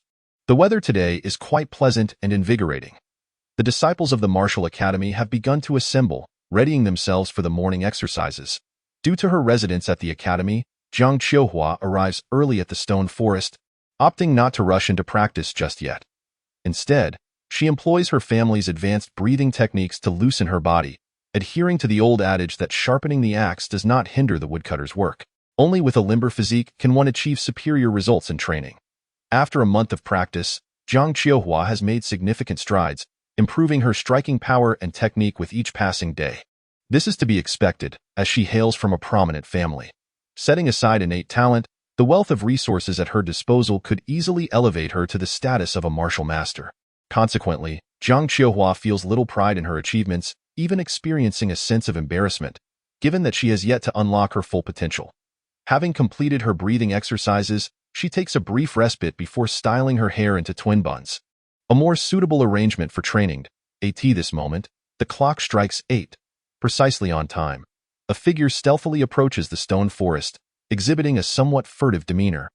Upon catching sight of Jiang Qiuhua, his eyes light up, and he rushes over, exclaiming, "Qiuhua, I brought you breakfast, the finest chicken buns, freshly made soy milk, and crab roe dumplings." Sun Chenghui rambles on enthusiastically, yet Jiang Qiuhua does not even glance in his direction, much less respond. Instead, she takes a deep breath, clenches her fist, and prepares to strike the stone stake before her.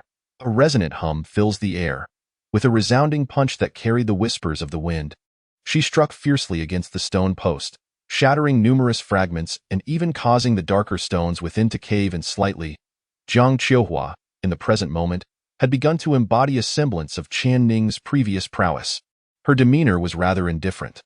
Although she would occasionally furrow her brow, she quickly regained her composure, unaffected by the pain. In terms of striking force, Jiang Qiuhua had long surpassed the former Chen Ning, reaching a new echelon, a testament to the power of her innate bloodline talent combined with rare natural treasures.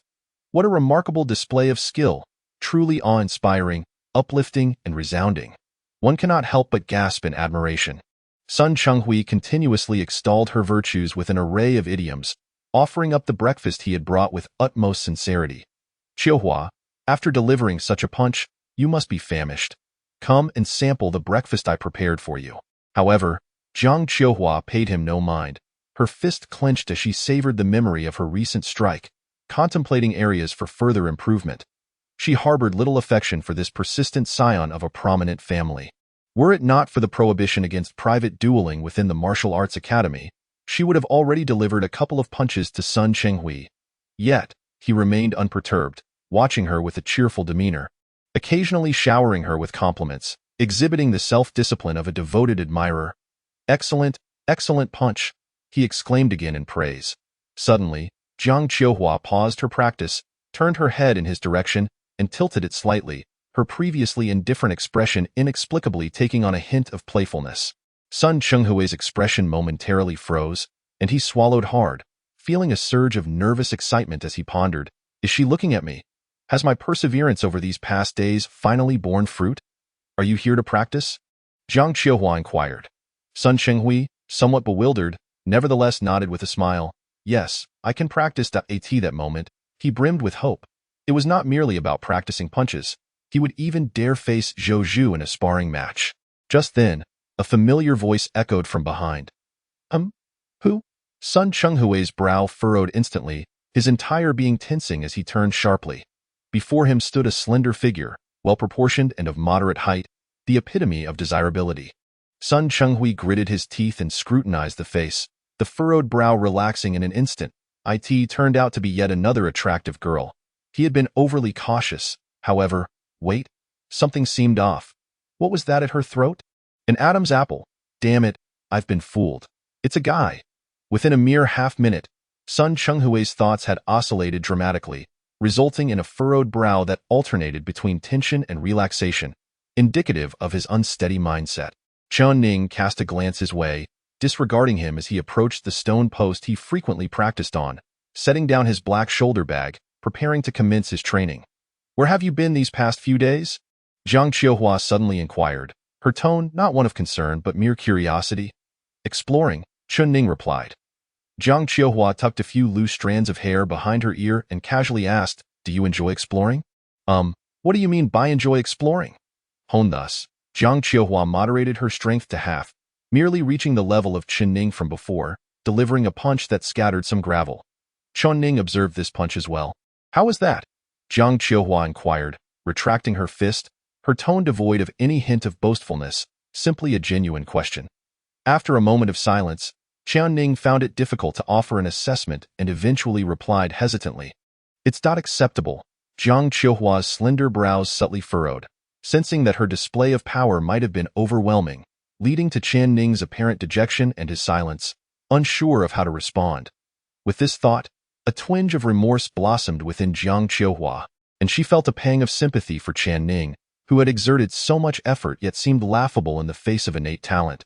Compassionate towards the weaker, she contemplated offering him some words of comfort. However, before she could speak, Sun Chenghui interjected loudly. "Autumn Hua, what a magnificent punch! Such strikes should only exist in the heavens. It's rare to witness them on earth." After his exclamation, he turned to Chen Ning, his brow twisted in a disdainful manner, scrutinizing him with an air of arrogance. Sniffing derisively, he inquired, "You must be that wildling training under Mr. Zhou, right?" "TSK, I've heard you're a chosen one." "Well, how should I put it?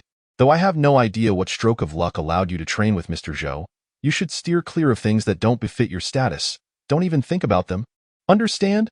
Upon finishing his tirade, Sun Chenghui felt it insufficient, tilted his head skyward, tugged at his collar with both hands, and boldly proclaimed with a confident grin, "Beauties are only deserving of the strong." Chen Ning, feeling the tension, merely pressed his lips together, uncertain of how to respond, and nodded, muttering, "All right." Jiang Qiuhua, however, completely disregarded Sun Chenghui, not even displaying an ounce of anger, revealing her utter indifference to him. This only fueled Sun Chenghui's irritation. Convinced that it was Chen Ning's presence that prompted Jiang Qiuhua's snub, he pointed an accusatory finger at Chen Ning, exclaiming, "I see you're one who refuses a toast only to drink a penalty. Since you disregard my counsel, I hereby challenge you to a duel in the upcoming monthly competition, determined to show you the vast chasm between us." The monthly competition is a ranking event among disciples of the martial academy, where each student must challenge an opponent.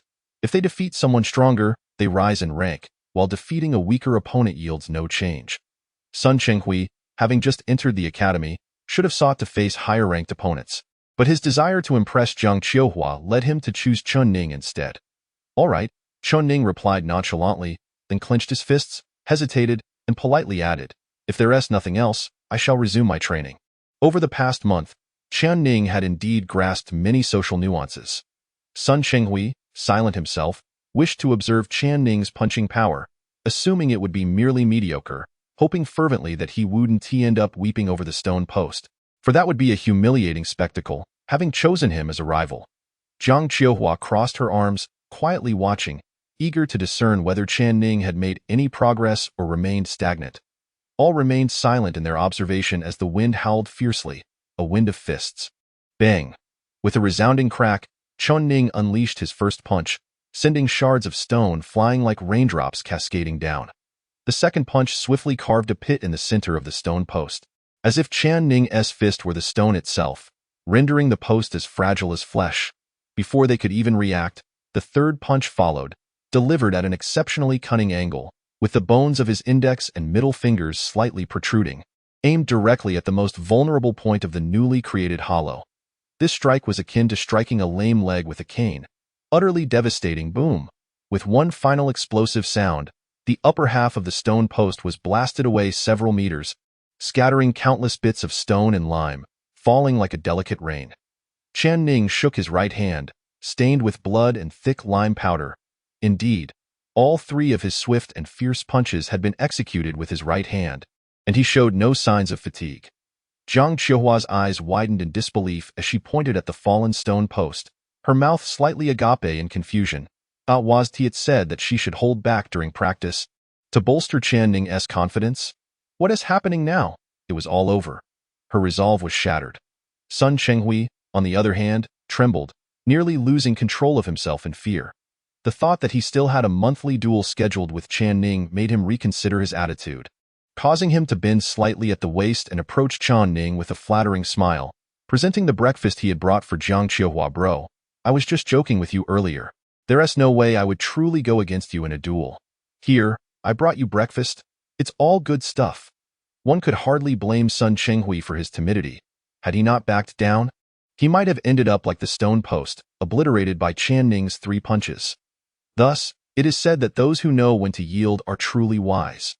Chen Ning regarded him with a slight nod, patting his shoulder, and remarked, "Well done." Chapter 41. Who shattered the stone post? Sun Chenghui felt a sense of relief. He believed that there was no need for excessive malice between people, especially when one could easily be dispatched with 3 punches. However, Jiang Qiuhua could not find solace. Her mind buzzed incessantly, replaying Zhou Zhu's voice from yesterday. You should hold back a bit, give Chen Ning some confidence, and the subsequent shattering of that confidence echoed in her thoughts.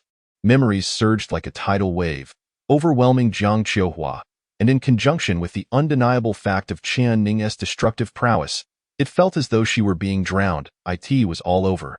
Her resolve was utterly broken. Sun Chenghui remained beside Chen Ning, plastering a smile on his face, continually fawning. Bro, what's your surname? How old are you this year? Chen, 17.17 is great. Sun Chenghui beamed. I'm 19, which rounds down to 9, so you're just the right age to be my older brother. Sun Chenghui was quite the character, an expert at flattery, and when it came to ingratiating himself, he bore no airs. Chen Ning nodded softly. Sun Chenghui continued to chat cheerfully, but suddenly footsteps echoed from behind the stone forest. Zhou Zhu approached leisurely, hands clasped behind his back. Upon spotting the dazed Jiang Qiuhua, along with the chattering Sun Chenghui and Chen Ning, his expression darkened immediately, and he barked, "What is going on here? Are you out for a stroll in the stone forest? There isn't a single-person training. Cultivating martial skills requires relentless perseverance. If you can't keep at it, then get lost. Don't waste my time here." As Sun Chenghui noticed Zhou Zhu's arrival, an immediate tension gripped him, and he straightened his posture, remaining silent. Jiang Qiuhua turned, her gaze hauntingly fixed on Zhou Zhu, an unusual flicker of resentment shimmering in her eyes. Zhou Zhu quickened his pace, frowning as he approached, eager to ascertain the situation. "Have you all become invincible? Lounging about so leisurely?" he remarked, hastening towards the trio. Yet, as he neared them, his steps abruptly halted, clearly drawn to the shattered stone pillar beneath their feet. He swiftly redirected his gaze to Jiang Qiuhua, a mix of surprise and slight reproach evident in his expression. "Did I not advise restraint? You were supposed to bolster Chen Ning's confidence, not obliterate the stone pillar," he thought. Sighing, he reflected on the extraordinary lineage of the prominent family, marveling at how, within just a month, she had progressed from laboring against the stone pillar to shattering it, rivaling some of the prodigies in the larger states. Moreover, Jiang Qiuhua's bloodline was renowned for its delayed awakening of power. Contemplating this, Zhou Zhu could not help but exclaim, "Jiang girl, your talent is indeed formidable. To reach such heights in merely a month is commendable, yet do not let pride cloud your judgment. The path of a martial artist is a treacherous ascent. Do not presume that swift progress at the foot of the mountain grants you grounds for complacency. Numerous challenges lie ahead, requiring a tranquil and diligent practice." His words encapsulated both encouragement and caution, and Zhou Zhu believed his speech to be rather profound. However, Jiang Qiuhua remained expressionless and silent. Was his message perhaps too esoteric for her to grasp? Puzzled, he shifted his attention to Chen Ning. Placing a hand on his shoulder, speaking earnestly, "Your innate talent may not match that of Jiang girl in the early stages of training, but as I mentioned, the journey of a martial artist resembles that of climbing a mountain. If you persist unwaveringly, you will undoubtedly achieve that commendable results." Chen Ning nodded, noncommittally replying, "All right." Zhou Zhu frowned, sensing that the responses of the two were rather lackluster, leaving him feeling somewhat awkward. He then turned to Sun Chenghui, who immediately tensed up, beads of sweat forming on his forehead. Having heard of Zhou Zhu's esteemed reputation, he wondered if Mr. Zhou would offer him some guidance. With this thought, he quickly plastered a sycophantic smile on his face, his joy unmistakable. Zhou Zhu scrutinized him for a moment, then inquired with confusion, "Who are you?" "Ah." Sun Chenghui's expression stiffened, utterly at a loss for words. "If you aren't training, then get lost. Stop loitering about in the stone forest.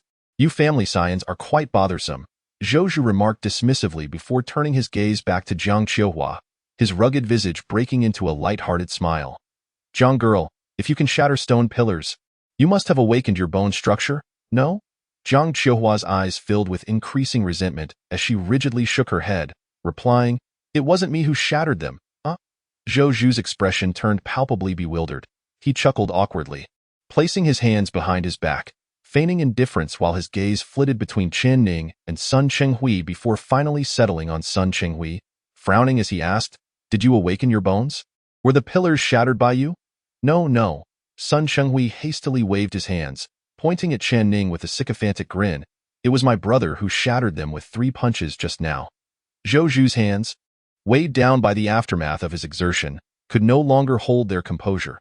He reached up to touch his cheek, his mind racing to extract the key phrases from the previous exchange. 3 punches, shatter.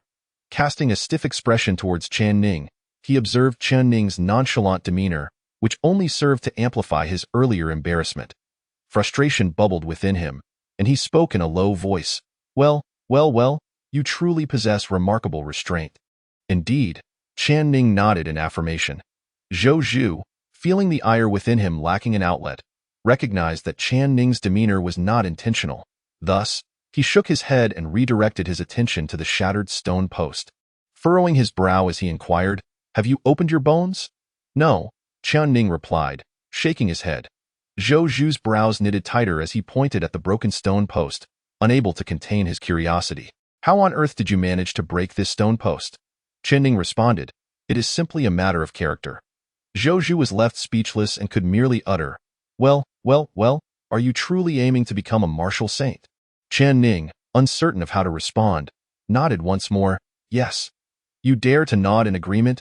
Zhou Zhu remarked helplessly, casting another glance at the fractured stone post. His eyes flickered with astonishment. He had never anticipated that the post would be shattered by Chen Ning, who had not practiced his punches for several days. Furthermore, the fact that Chen Ning had not opened his bones indicated that he might have encountered other fortuitous opportunities during this time. Zhou Zhu's expression turned contemplative as he scrutinized both Jiang Qiuhua and Chen Ning for a moment before clasping his hands behind his back and speaking softly. "Originally, I intended to wait until you both had opened your bones and shattered the stone post before teaching you the art of boxing. However, since you have already broken it, the stone post no longer presents a challenge for you. I shall commence your training henceforth. The style of boxing I practice is Bajiquan, which, a millennium ago, was overseen by 9th-tier martial gods. Over time, due to the inherent weaknesses in the early stages of the style and the lack of talent among my clan's martial practitioners, its potential has diminished significantly. Now, I find myself as an 8th-tier master. merely a small resurgence of its former glory. Unfortunately, due to a myriad of complex circumstances, I have been dismissed from my position, relegated from the imperial capital to this insignificant locale, which is quite the embarrassment to my ancestors. Therefore, as I teach boxing, I only require my disciples to commit to one thing: to strive with all their might to ascend to the peak and dedicate their lives to elevating the status of Bajiquan within the martial arts realm. You have yet to become my disciples, but this is the sole requirement I ask of you. If you can agree, prepare to learn boxing with me tomorrow. Understood. Jiang Qiuhua promptly nodded, her eyes devoid of resentment and brimming with excitement and determination. Agreed, Chen Ning affirmed. Very well, Sun Chenghui chimed in with an ingratiating smile. Zhou Zhu turned to him, frowning as he waved him off. What business is it of yours? Be gone. Chapter 42.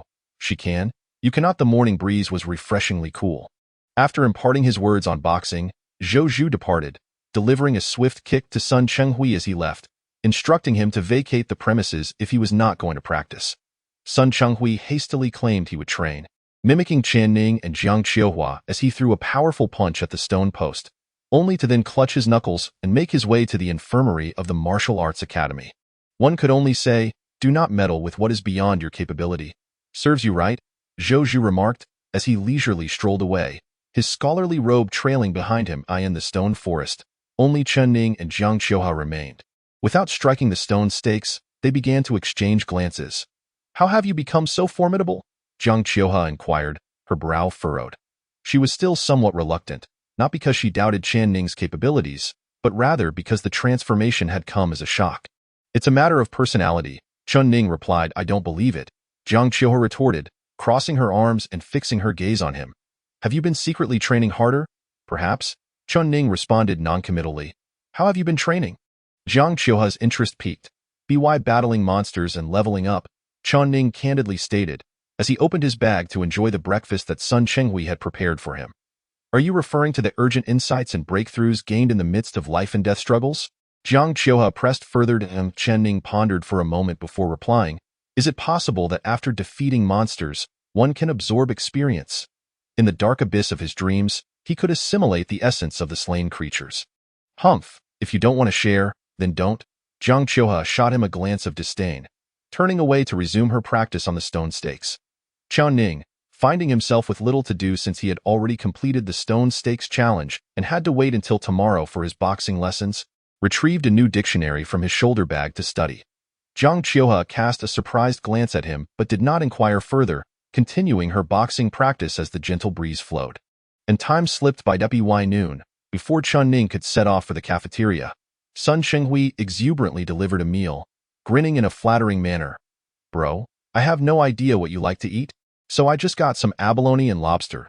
Don't be shy with me. Sun Chenghui had come to realize that although Chen Ning's background was modest, he was training under Zhou Zhu and could now shatter stone stakes with 3 punches, undoubtedly reaching the level of a first-tier martial artist. Such an individual, regardless of their humble beginnings, could easily ascend to the rank of a 4th-tier martial artist in the future. With his identity as a chosen one, he was destined to become a significant martial official in Yunli City. Furthermore, given his lowly origins and lack of familial support, Sun Chenghui believed that by ingratiating himself with Chen Ning now, he could later absorb him into his own family, thus transforming him into a supporter. It was a brilliant strategy, far more pragmatic than currying favor with Jiang Qiuhua. For many scions of noble families, Jiang Qiuhua was akin to a Boeing 747. If one could win her favor, it would elevate an entire family to unprecedented heights. But was it truly so easy to win over a Boeing 747?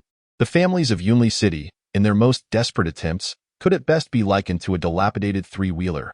How could such a vehicle ever hope to catch up with an airplane? Such absurdity would not even be entertained in science fiction. Chen Ning, however, was different.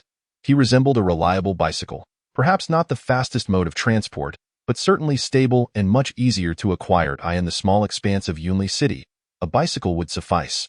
Moreover, what was the point of courting women? A true man ought to seek the favor of other men. Sun Chenghui's thoughts were optimistic, and his actions swift. After delivering Chen Ning's lunch, he curiously asked, Bro, have you decided who to challenge in the upcoming monthly competition? Oh, I shouldn't say challenge. With your fierce and formidable boxing skills, you'll easily crush anyone. Monthly competition? Chen Ning furrowed his brow slightly, having never heard of such an event. We do not formally consider ourselves disciples under Mr. Zhou. In other words, we are not students of the Martial Arts Academy, hence there is no need for a monthly fee. Jiang Qiuhua, who was practicing her punches nearby, replied, "I see." Sun Chenghui nodded, a hint of disappointment flickering in his gaze. For he had wished to witness just how formidable Chen Ning truly was, but alas, that opportunity had slipped away.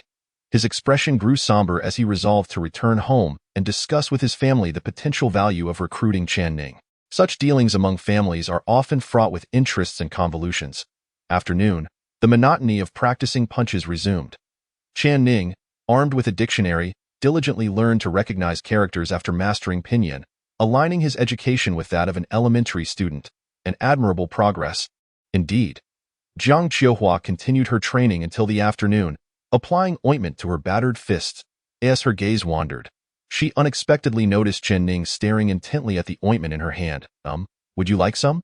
Jiang Qiuhua inquired politely. "Yes," Chen Ning nodded, feeling somewhat embarrassed to speak up. Jiang Qiuhua did not refuse. Instead, she reached into the small yellow pouch at her waist and retrieved a slightly smaller tube of ointment, offering it to Chen Ning without hesitation. Here, Chen Ning accepted the ointment, which could very well buy him several lives, examining the exquisite emerald bottle with curiosity, having never encountered such a refined packaging before. It felt as though it had leapt out from the depths of a well. The gentle yellow sunlight gradually cascaded down, enveloping the two of them. Jiang Qiuhua stood, her head slightly tilted back, her delicate features exuding nonchalance, her figure basking in the majority of the sunlight, akin to a celestial goddess. Chen Ning sat on the steps, his head bowed, still engrossed in examining the ointment, with a new dictionary resting on his lap, adding a touch of comedic contrast to the scene. It was as if two distinctly different individuals had fortuitously paused in each other's presence, creating a hint of absurdity. As dusk approached, Chen Ning, with a shoulder bag slung across him, embarked on his solitary journey home. Surrounding him were clusters of martial arts academy students, their laughter and chatter echoing. Yet all of it seemed disconnected from his own reality. He was a student, yet it felt as though he had never truly experienced the essence of student life. The taxi driver had grown familiar with him, no longer requiring an address, as they sped through the lengthening shadows of twilight. Upon returning to his familiar floor and opening the door to room 606, he was immediately greeted by Yin Tao's loud exclamations. "Ah, how could I have gained 6 pounds? I'm going to die. I'm going to die." Chen Ning calmly placed his shoulder bag on the sofa, choosing not to engage with Yin Tao's tirade. Yet, she was clearly determined not to let him off the hook, adopting a mock-crying tone as she addressed him. "What should I do, Xiao Ning? Our scale seems to be broken." After a brief pause, Chen Ning tentatively asked, "Is it possible that you've simply gained weight?" "Impossible. Absolutely impossible." Yin Tao crossed her arms defiantly, forming a stark X with her body. Chen Ning chose to withhold further comment, turning on the television to watch his favorite show, The Animal World. Spring has arrived, heralding the season of revival for all living things. The narrator's monotone voice droned on. Yin Tao, feeling defeated, sprawled across the sofa, her white shirt's buttons seemingly misaligned, revealing a hint of pale yellow beneath. "Well, it's rather difficult to say." Xiaoning Yin Tao's exaggerated lamentation echoed once more, as she shyly inquired, "There's a girl who has recently gained weight, but she is very beautiful and kind. Can she indulge in hot pot tonight?" Chen Ning gazed at the television, his calm visage reflecting the screen's luminous glow. With a fleeting glance at Yin Tao, he replied, "She can, but you cannot." Chapter 43. Learning martial arts in the pitch-black night, with the dimly lit living room enveloping them, Yin Tao twisted and crawled on the sofa, her delicate features glistening with tears that seemed forcibly extracted, as she lamented in a choked voice, "Xiao Ning, how can your 37-degree lips utter such frigid words?" "It is simply my nature," Chen Ning succinctly replied, continuing to watch television while simultaneously browsing his favorite ghost-hunting streamer on his phone. It was still that girl clad in a yellow windbreaker, her slightly cherubic face taut with concentration as she cautiously navigated through the darkness. The live chat was abuzz with playful jests, such as "What's behind you, streamer? And there's a shadow in front of you. Hurry! You're watching Wu Zi's ghost hunting again? You really like her, don't you?"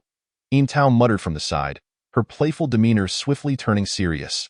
She rolled and crawled over to Chen Ning, delivering a light kick as a form of retribution, then demanded, "Tell me, who is more beautiful, her or my sister?" "The one who can explore the supernatural is more beautiful." Chen Ning, no longer the Navi youth fresh from the old cemetery just a month ago, had acquired a wealth of eloquence through modern dictionaries and the internet. Tao rolled her eyes, collapsing back onto the sofa and beginning to grumble. "What's this ghost hunting nonsense? If something truly happens, won't it be us cleaning up the mess? It has nothing to do with me. And the gifts sent won't benefit me at all. Yet I'm expected to put in extra hours. Oh, the world. Why not just end it all?" She continued her tirade, reminiscent of a litany. Chen Ning tilted his head, absorbing her words, yet remained resolutely silent, embodying the essence of quietude. "Oh, by the way." Tao suddenly lifted her head, looking at Chen Ning with a spark of realization. "The higher-ups have recorded your merit for breaking through the first 4 floors of the building. It should be a 3rd-tier achievement, with a reward of 100,100 merit points. The merit points can be exchanged for strange items in the treasure vault, although there is little of value in Yunli City's vault. It's merely a matter of exchanging for something MM." Chen Ning nodded in acknowledgement. By the way, the 100,000 reward is rather useless. How about letting sister keep it safe for you?" she suggested with a mischievous grin. "Not a chance." Chen Ning shook his head, exuding an air of cold indifference. Tao rolled her eyes again, spinning around on the sofa to create distance between them, and continued to grumble. "In a few days, there might be a commendation ceremony, and we'll both have to go on stage to receive awards from the leaders, who will also record your achievements, which will be useful for future promotions. Ugh, how tiresome. I have to pretend to be a city beauty again. Why must I endure such hardship? Damn it." Ignoring Tao's complaints, Chen Ning reached for snacks on the table. "What are we having for dinner?" Tao inquired again. "Hot pot, perhaps?" Chen Ning softly replied. "Huh?" Tao's delicate features momentarily froze before she eagerly crawled closer to Chen Ning on the sofa, her eyes sparkling with mischief as she asked, "What about it? Are you really not going to let me eat?" After a brief silence, Chen Ning spoke up, "I want to eat too." "All right, let's indulge together and start our diet tomorrow," Tao cheerfully exclaimed as she nestled beside Chen Ning, initiating an order for takeout. The television displayed a documentary about the animal kingdom, showcasing 2 large cats cuddling together, the screen emanating a dim glow that enveloped the two, lending an aura of tenderness to the moment. The following day dawned anew. Early riser Tao nervously stepped onto the scale, this time refraining from reporting her weight gain, but instead, she violently struck the electronic scale before stumbling out the door to work in a daze. Chen Ning followed her out, reminded that he would be practicing boxing today, thus leaving the updated dictionary behind as he headed straight to the martial arts academy. Disciples of the academy bustled about, and as usual, Chen Ning made his solitary way to the stone forest. Jiang Qiuhua had already begun her wait. Upon catching sight of Chen Ning, she subtly furrowed her brow, a surge of determination building within her as she resolved to surpass him in today's boxing lesson, upholding the glory of her family lineage. Perhaps due to the day's lesson, Zhou Zhu arrived early, clad in a scholar's long robe. Despite his rugged features lacking any scholarly demeanor, he deliberately slowed his pace, almost embodying the guise of a teacher. He approached the two, rolling up his sleeves and placing his hands behind his back, first scrutinizing them for a moment before speaking in a deep tone. "Since you both wish to learn Bejiquan, I would like to discuss the fundamental techniques involved. An ancient text contains a phrase that describes Bejiquan as between heaven and earth, the 9 provinces and 8 extremes, indicating that the force generated by Bejiquan can reach far and wide. Bejiquan is characterized as a short-range combat style, emphasizing close quarters grappling with movements that are fierce, unembellished, and rapid. Its techniques hinge on short bursts of power, employing forceful strikes and grappling that involve pushing, prodding, pressing, and leaning, with power emanating from the heels, flowing through the waist, and culminating at the fingertips, thus yielding immense explosive strength. The essence of Bejiquan lies in the penetrating force, which aims to pierce through, break apart, and explode the opponent, akin to mud suddenly splattering against a wall. The founding master of Bejiquan once achieved the formidable stance of shaking shoulders to shake the heavens and stomping feet to tremble the 9 provinces. I do not expect such exaggeration from you. I merely require you to reach a certain level." Zhou Zhu paused, his gaze deepening as he carefully assessed Chen Ning and Jiang Qiuhua, as if evaluating the future hopes for Bejiquan, and then spoke in a softer tone, reaching a state of invincibility in close combat will suffice. Invincibility in close combat, a succinct phrase that encapsulates what countless martial artists strive for throughout their lives. Thus, Zhou Zhu's tone softened, morphing from a demand into an expectation. Both Chen Ning and Jiang Qiuhua nodded in agreement. Zhou Zhu continued, the previous exercises of striking the stone post were intended to hone this penetrating force. Since the stone post has been broken, we shall now practice something else. He gestured towards a nearby stone post, indicating that while the surface should remain intact under the impact, everything else must shatter. Achieving this would mean you have nearly mastered the penetrating force and are qualified to comprehend the intricacies of Bejiquan. Upon finishing his words, Zhou Zhu hesitated for a moment before clenching his fist. A rugged smile gracing his coarse features. I shall throw the first punch as a lesson. You all should learn from me today. He formed his rough left fist, his fingers slightly protruding, and slowly approached the stone post.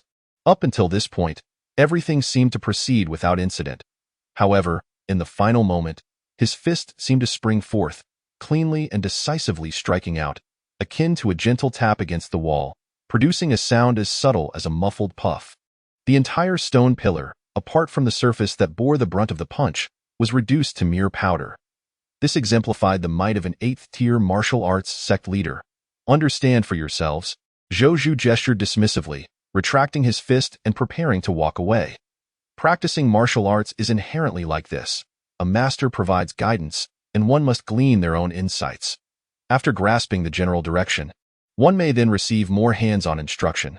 Jiang Qiuhua appeared somewhat bewildered, as though she had absorbed the information but comprehended little. She glanced back at Chen Ning, hoping to discern some semblance of confusion on his countenance. But alas, Chen Ning remained impassive, revealing nothing. Reluctantly, Jiang Qiuhua inquired, "Did you understand?"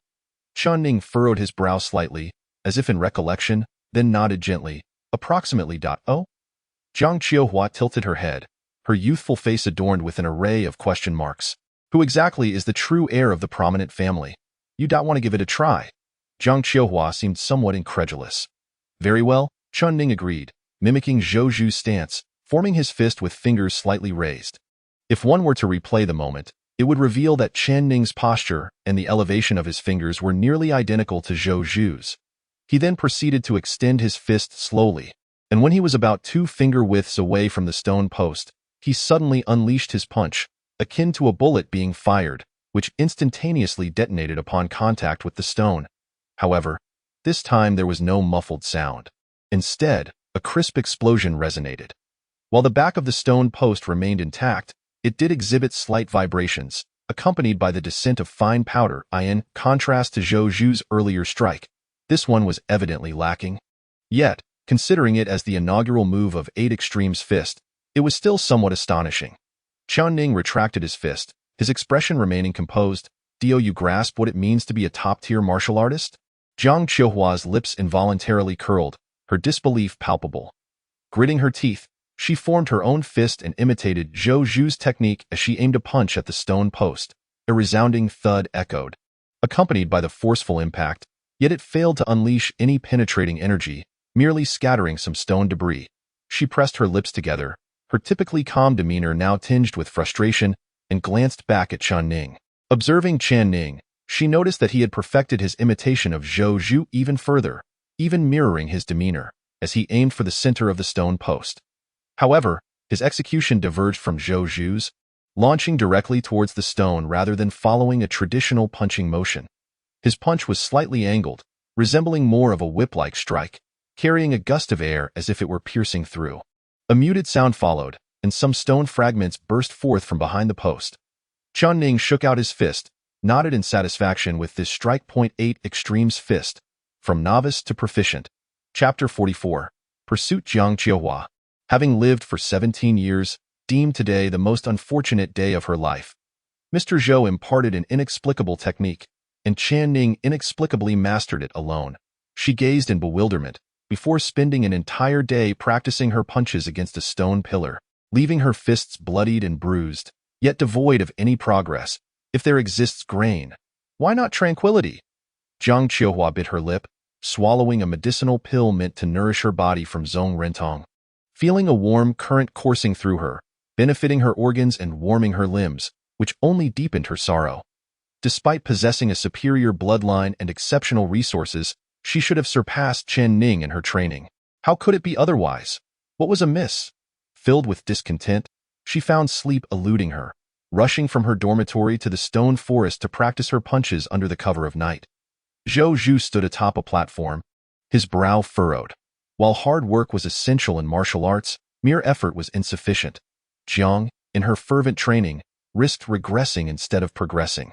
Perhaps the pressure imposed on her by Chen Ning was too immense, compelling her to relieve her inner turmoil through such exertion. Sighing, Zhou Zhu acknowledged his limited experience in teaching and understanding the principles of nurturing talent, resigning himself to let things unfold naturally. In the dimness of the night, Chen Ning slept, while Jiang Qiuhua practiced her punches. The following days passed in a monotonous routine of returning home and training until the weekend when Yunli City was to host an awards ceremony. Chen Ning returned home an hour early, donning his chosen attire, a suit befitting a selected one. Yin Tao had begun her preparations early, perfecting her makeup and slipping into her least favorite high heels, her black suit accentuating her figure with an air of intellectual elegance. Chen Ning, however, opted for sneakers paired with his suit, his long hair tied back, leaving a small tail. Let us go, let us go. We are about to encounter those hypocritical officials again, Yin Tao said, her energy waning as she led Chen Ning to the car, driving towards the venue of the awards, City Hall. As recipients of the awards, they were to wait backstage, where Wang Wengong had already arrived, a cigarette dangling from his lips as he waved at the toot. Come, come. Yin Tao paused 2 meters away, disdainfully waving her hand, expressing her disapproval. There's enough smoking indoors. Wang Wengong, helpless, extinguished his cigarette and turned to Chen Ning with a light-hearted smile, asking, "You are the main recipient of the awards this time. What are your thoughts?" I have no particular thoughts. Chen Ning replied candidly, leaning against the wall, his gaze drifting to the ceiling, feeling somewhat bored. Perhaps the oppressive atmosphere of the venue contributed to the sparse conversation among the three, until the host on stage announced, "We now invite the recipients of the 3rd Stage Merit Award. Chen Ning, Wang Wengong, Yin Tao." Yin Tao quickly took Chen Ning's hand, gently pushing him forward to lead the way. As they passed through the dark curtain, they were met with dazzling spotlights, the camera flashes capturing the youth's visage for posterity. The audience below comprised a throng of heads, including representatives from various professions and family members. At the forefront sat the officials of Yunli City. The award ceremony was brief, more of a formality. Chen Ning received a bright red banner inscribed with 3rd Stage Merit. This would stand as a testament to his achievements in his career and a reflection of his own strength. Yin Tao and Wang Wengong stood beside him, akin to verdant leaves accentuating vibrant blossoms. Yet, both appeared unconcerned, even finding joy in their anonymity, preferring to remain unassuming amidst the intricate web of power dynamics. Following the awards ceremony, they were obliged to attend a banquet hosted by the elite. The gathering was a spectacle of opulently dressed aristocrats and officials, with Wang Wengong enjoying a modicum of recognition within this circle. Coupled with the recently ascended Chen Ning, it drew numerous acquaintances eager to greet them. One influential figure even suggested, "Should you encounter minor affairs in Yunli City, feel free to seek me at the tavern. I shall ensure matters are resolved."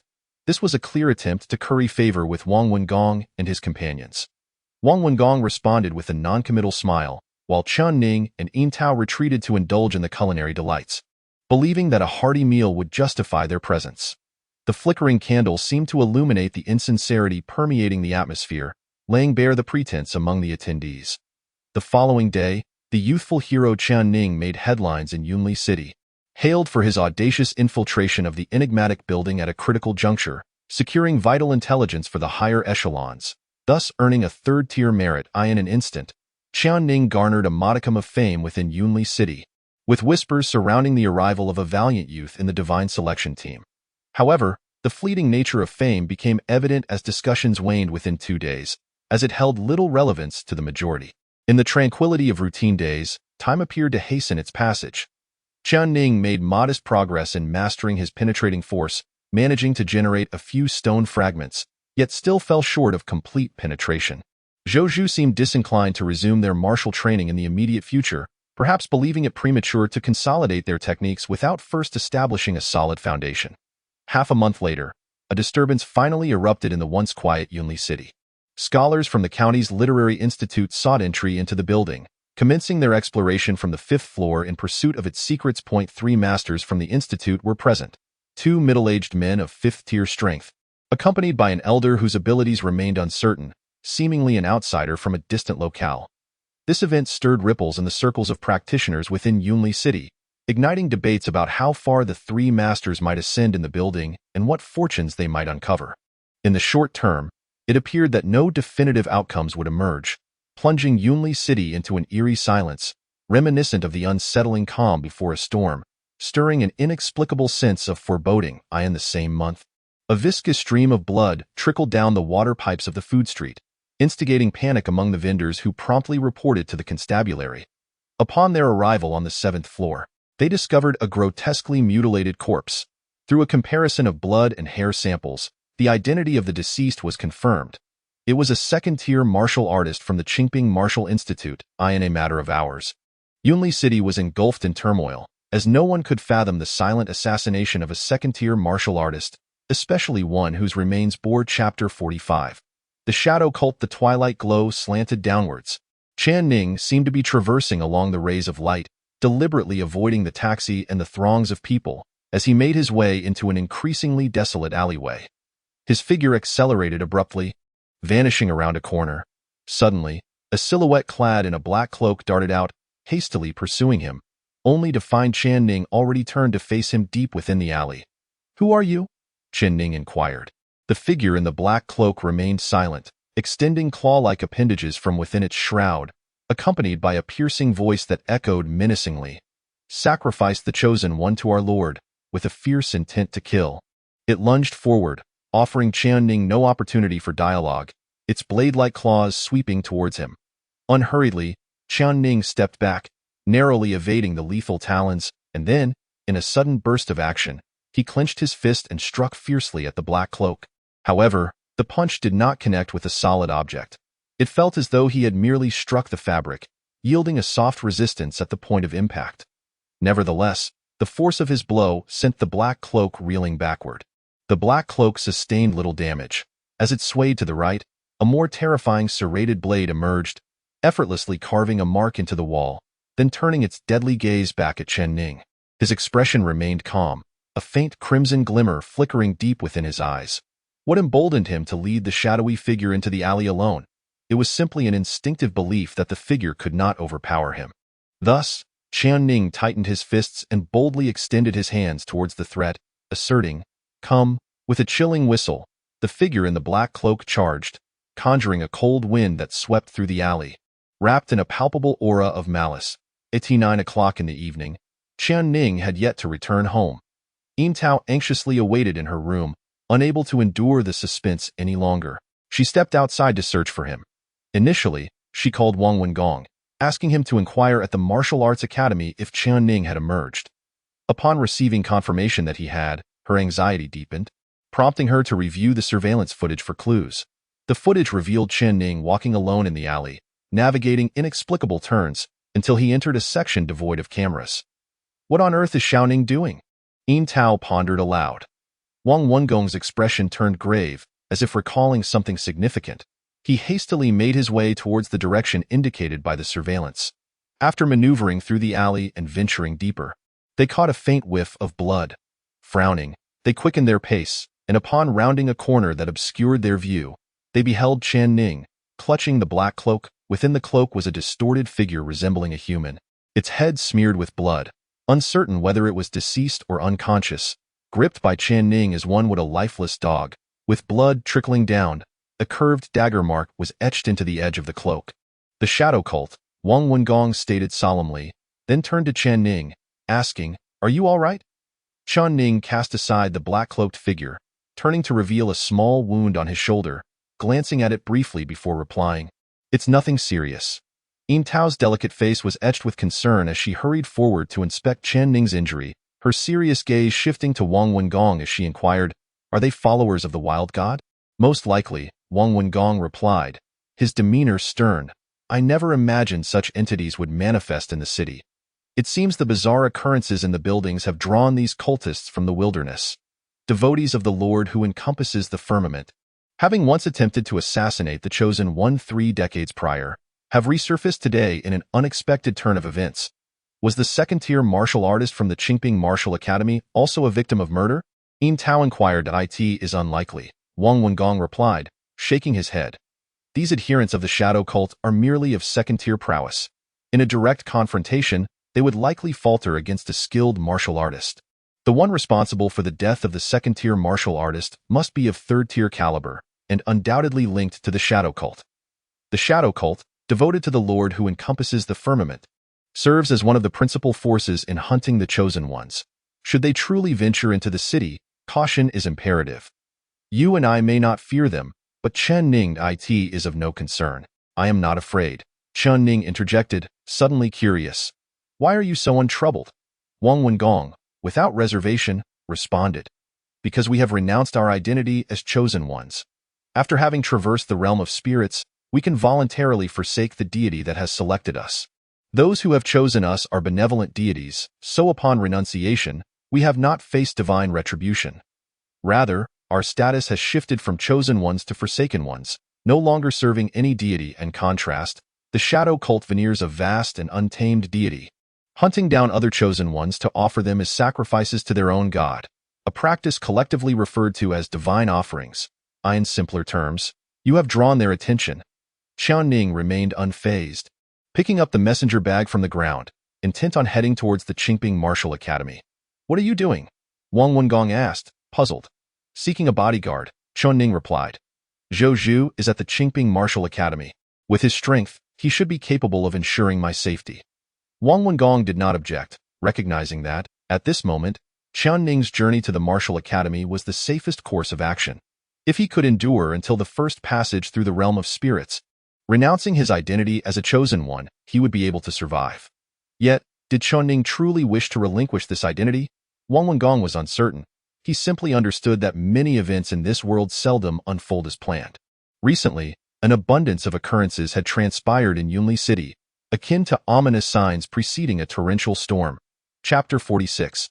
The situation. The streetlights flickered dimly in the night, while a stray cat rummaged through a trash bin, shivering from the cold. The body of the shadow cult devotee had been reported. Patrol officers arrived to take the remains for investigation, which would likely stir unrest in the county. The three made their way towards the Qingping Martial Academy, which had closed its doors at this hour. An elderly security guard stationed in the booth furrowed his sparse brow upon seeing Chen Ning approach, questioning, "What brings you here?" "The academy is closed. Unauthorized individuals are not permitted entry." Wang Wengong quickly stepped forward, presenting his chosen team credentials, and smiled, requesting a bit of leniency. The security guard, recognizing the credentials and aware of the recent unrest in Yunli City, thought better than to confront someone affiliated with the chosen team. He promptly opened the electronic gate and gestured, "Please, come in." Once the three entered, the guard hesitated momentarily before asking with curiosity, "Has something occurred again?" The news of the brutal murder of the second-tier martial artist from the academy had caused quite a stir recently. "More or less," Wang Wengong replied, not looking back as he headed towards the stone forest. The vigilant security guard, with keen eyes, discerned the bloodstains on Chen Ning's shoulder in the darkness of night. Instinctively, he recoiled, akin to an old turtle sensing imminent danger, refraining from further inquiries and retreating to the safety of his security kiosk. Zhou Zhu's residence, situated on the second floor behind the Shilin, was not yet late, and thus he was still awake, engrossed in an intense game of chess on his mobile device when a sudden, forceful knock echoed through the air. Slap! He had been checkmated. "Who is it?" Zhou Zhu retorted irritably. Standing at the door, Wang Wengong hesitated to respond, nudging Chen Ning with his elbow, signaling him to speak first, so that Mr. Zhou would direct his ire towards Chen Ning. A brilliant stratagem indeed. Chen Ning exchanged glances with Wang Wengong, comprehending his intent, and nodded before calling out loudly into the room, Wang Wengong. All right, so that's how you respond, is it?" Wang Wengong could no longer contain himself, covering his face with his hands to conceal the sorrow etched upon it.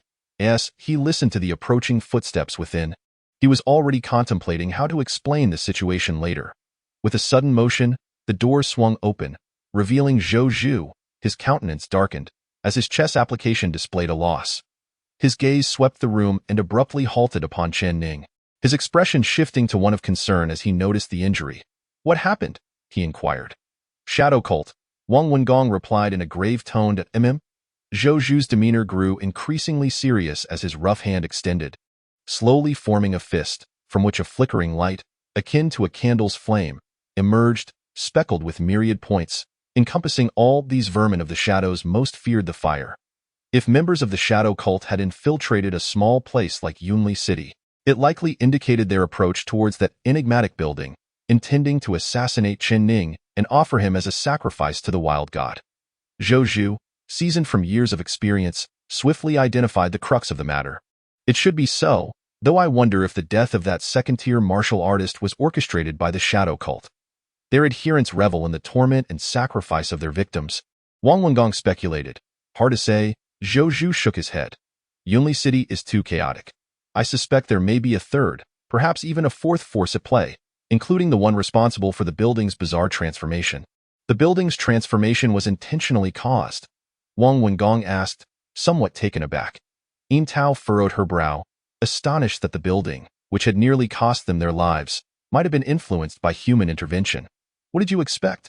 Zhou Zhu exclaimed, extinguishing the candlelight with a swift motion of his fist, shaking his head once more. Such a significant event of transformation, even if conducted according to protocol, would necessitate the direct involvement of officials from the imperial capital for oversight. Yet, it remains merely a precarious fourth-tier event, suggesting that someone above is suppressing the situation, unwilling to allow the imperial capital to intervene. Why suppress it? It must be because the building harbors something they desire. But how do they know that what lies within the building is indeed what they seek? Zhou Zhu inquired before shaking his head again, not waiting for the trio's responses. Because this building is the product of their considerable efforts, a method they are all too familiar with through frequent encounters. Wang Wengong's brow furrowed deeply, his heart seized by shock as he pressed further. But why choose Yunli City? Then you must pose that question to them. Zhou Zhu replied, turning his gaze towards Chen Ning, contemplating for a moment before continuing. Chen Ning will soon enter the realm of spirits in just a month. During this time, he might as well reside at the Martial Arts Academy. Conveniently, there is a room next door to mine, allowing him to be neighbors with Jiang Qiuhua, and I will keep an eye on them at present. This indeed seems to be the most prudent course of action. Chen Ning glanced around and suddenly inquired, where is Jiang Qiuhua? She should still be practicing her punches below, right? Zhou Zhu replied. Chen Ning furrowed his brow slightly and responded, then I shall join her for practice later. No, you absolutely mustn't. Zhou Zhu quickly shook his head. Currently, Jiang Qiuhua has to practice until midnight. If you also train at night, it would leave her with no respite at all. I fear she would have to practice until dawn. How can one train so extensively? Chen Ning asked, puzzled. You have already practiced enough during the day, Zhou Zhu answered, eager to divert from this topic, and promptly added, let me escort you back and retrieve Chen Ning's luggage. Yin Tao suddenly spoke up, biting her lip, a hint of shyness in her voice. Could I also move in? Zhou Zhu and Wang Wengong both turned to her in surprise. Yin Tao lowered her head even further, feeling quite embarrassed, resembling a self-deceiving ostrich, and mumbled woo-woo. I won't tell you that I'm just used to living with someone else. After switching to living alone, it becomes frightening. Zhou Zhu waved his hand in resignation. Suit yourself, but there aren't many rooms available, so you'll have to make do sharing with Jiang Qiuhua. Absolutely not. Yin Tao vehemently shook her head, grabbing Chen Ning's head and shaking it as she pleaded. I want to live with Xiao Ning. Whatever you prefer, Zhou Zhu replied nonchalantly. Yin Tao beamed with a victorious smile. I understand the reasoning, but why are you shaking my head? Chen Ning asked, perplexed. Because this is your sister's love.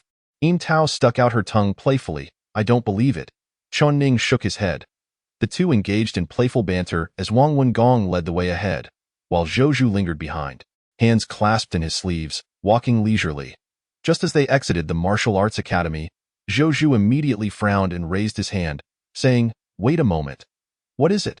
Wang Wengong, at the front, turned back in confusion. Something has been here. It was present just 2 minutes ago. It likely sensed my presence and fled. Zhou Zhu speculated in a calm voice, then disdainfully added, filthy scum lurking in the shadows. Wang Wengong's expression turned serious at once. In other words, if Zhou Zhu had not accompanied them, they might have been stalked by an unknown, potentially formidable entity.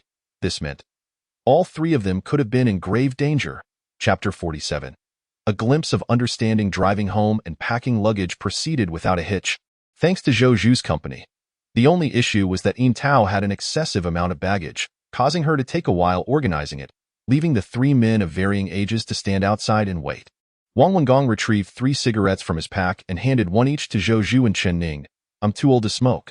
Zhou Zhu declined. "I'm too young to smoke," Chen Ning asserted, showcasing his strong learning ability. "You two truly are something." Wang Wengong chuckled helplessly, resigning himself to smoke alone. "Did you not return home last year to visit?" Zhou Zhu suddenly inquired. "Where is home?" Wang Wengong exhaled a cloud of smoke, offering a bitter smile and shaking his head. "I have long been cast out. My name has even been struck from the family tree. I am but a remnant." Wang still harbors fondness for you. His impulsiveness in the past weighs heavily on him, and he has reflected deeply.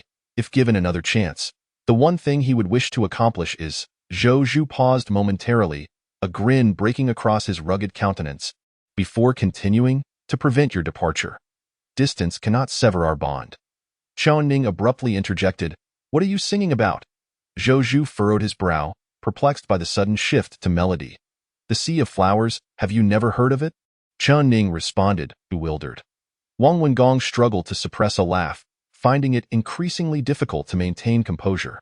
Just as tensions were brewing among the trio, Yin Tao finally emerged from her preparations, her backpack slung over her shoulder, a suitcase in tow, alongside 2 hefty bags filled with various items. "Is this all necessary?" Wang Wengong exclaimed, taken aback. "How troublesome," Zhou Zhu commented, shaking his head.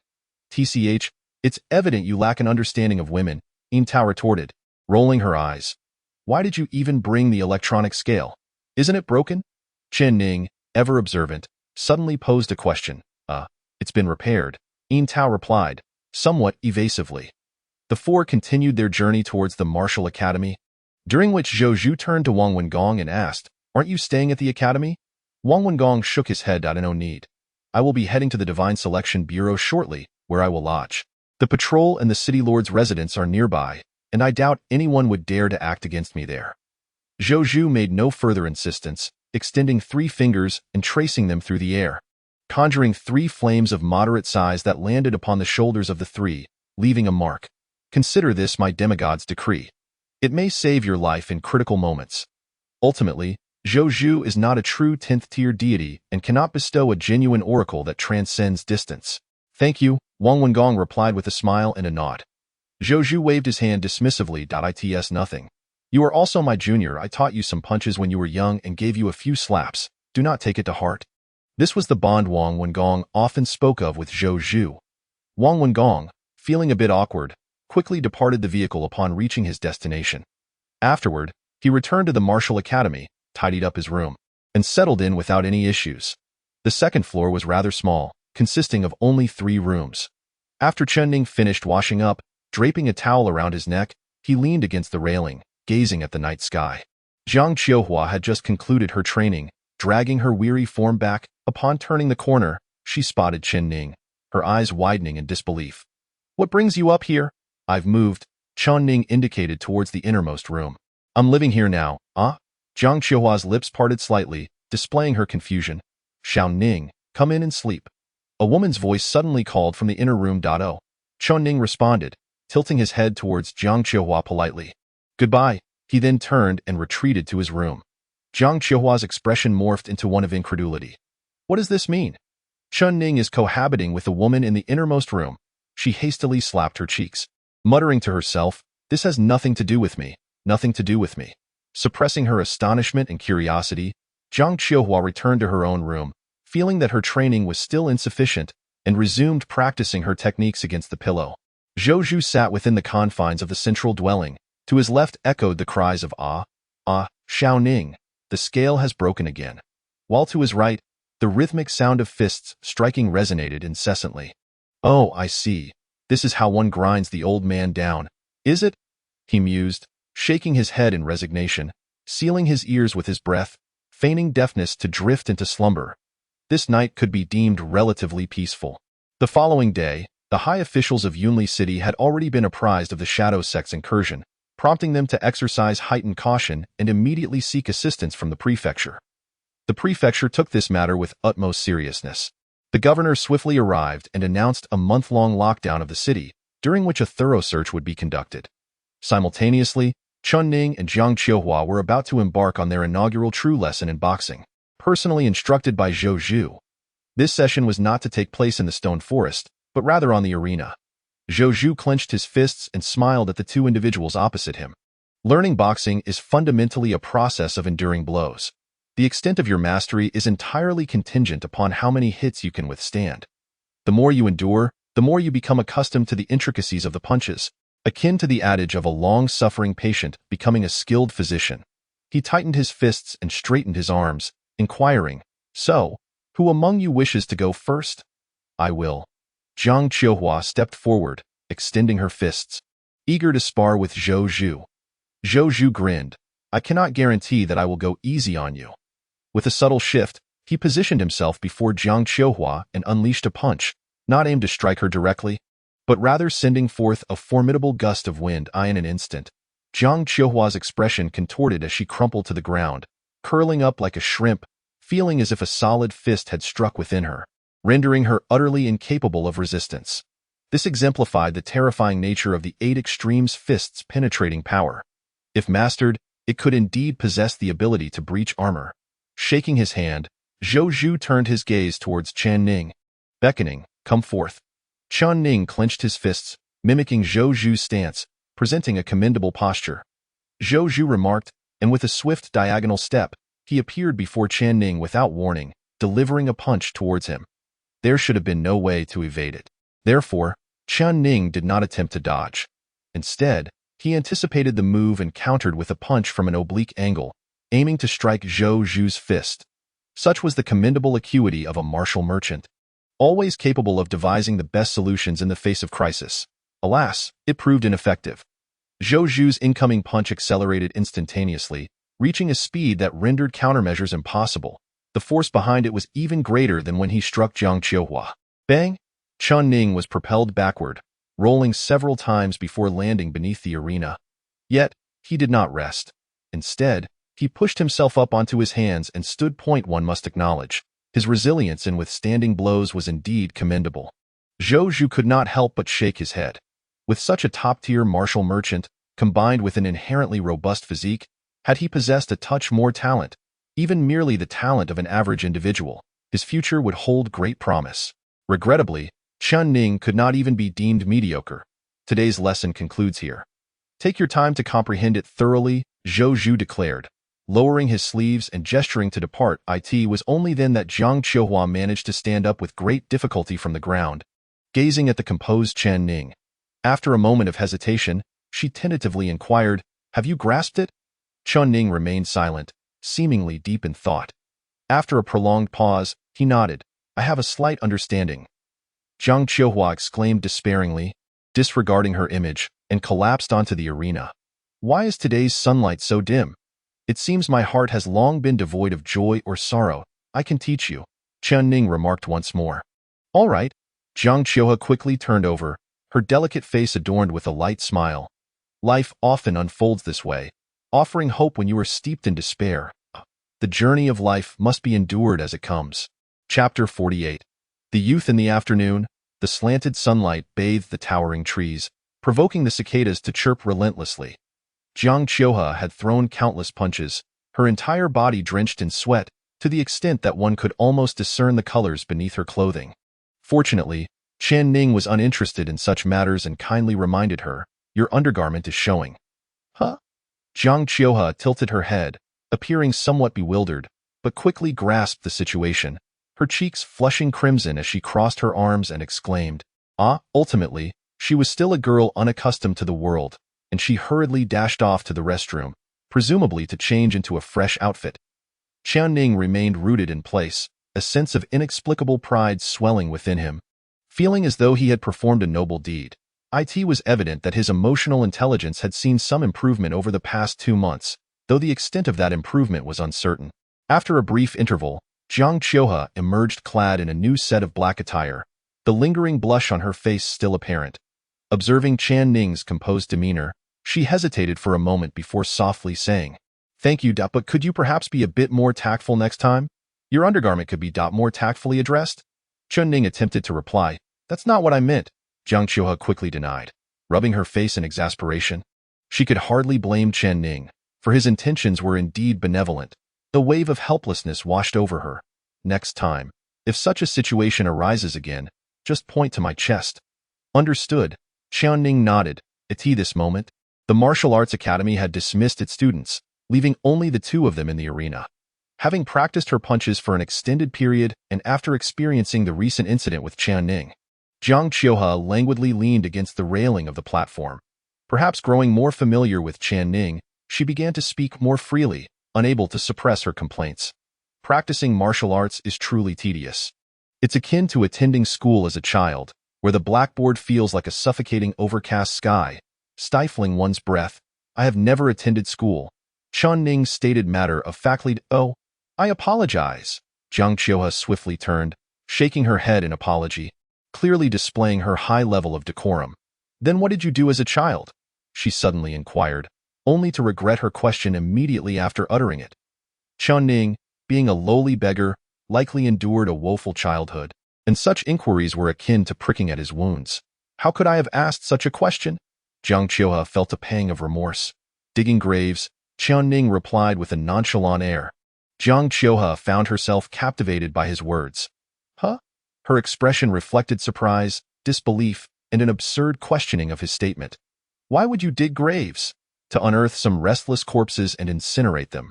Otherwise, they may rise again in due time." Chen Ning responded. "Oh." Jiang Qiuhua nodded quickly, glancing at her own hands, and then self-deprecatingly chuckled. "I have yet to see a corpse. I might end up terrified if I did. There's nothing to worry about." Chen Ning waved his hand, remarking that when he found the time, he would present her with a body from an old graveyard, as there were plenty of corpses within it. Had been several days since he had last performed a cremation. "No, no," Jiang Qiuhua quickly responded, her hand gesturing in refusal, feeling unworthy of such a heavy gift. With no further topics to discuss, a silence enveloped them. After a brief respite, Jiang Qiuhua returned to the center of the arena. Adjusting her elongated and well-proportioned figure, she gathered the loose strands of hair at the back of her head, revealing her exquisite features. Suddenly inspired by a thought, she raised an eyebrow at Chen Ning and inquired, "Shall we engage in a spar?"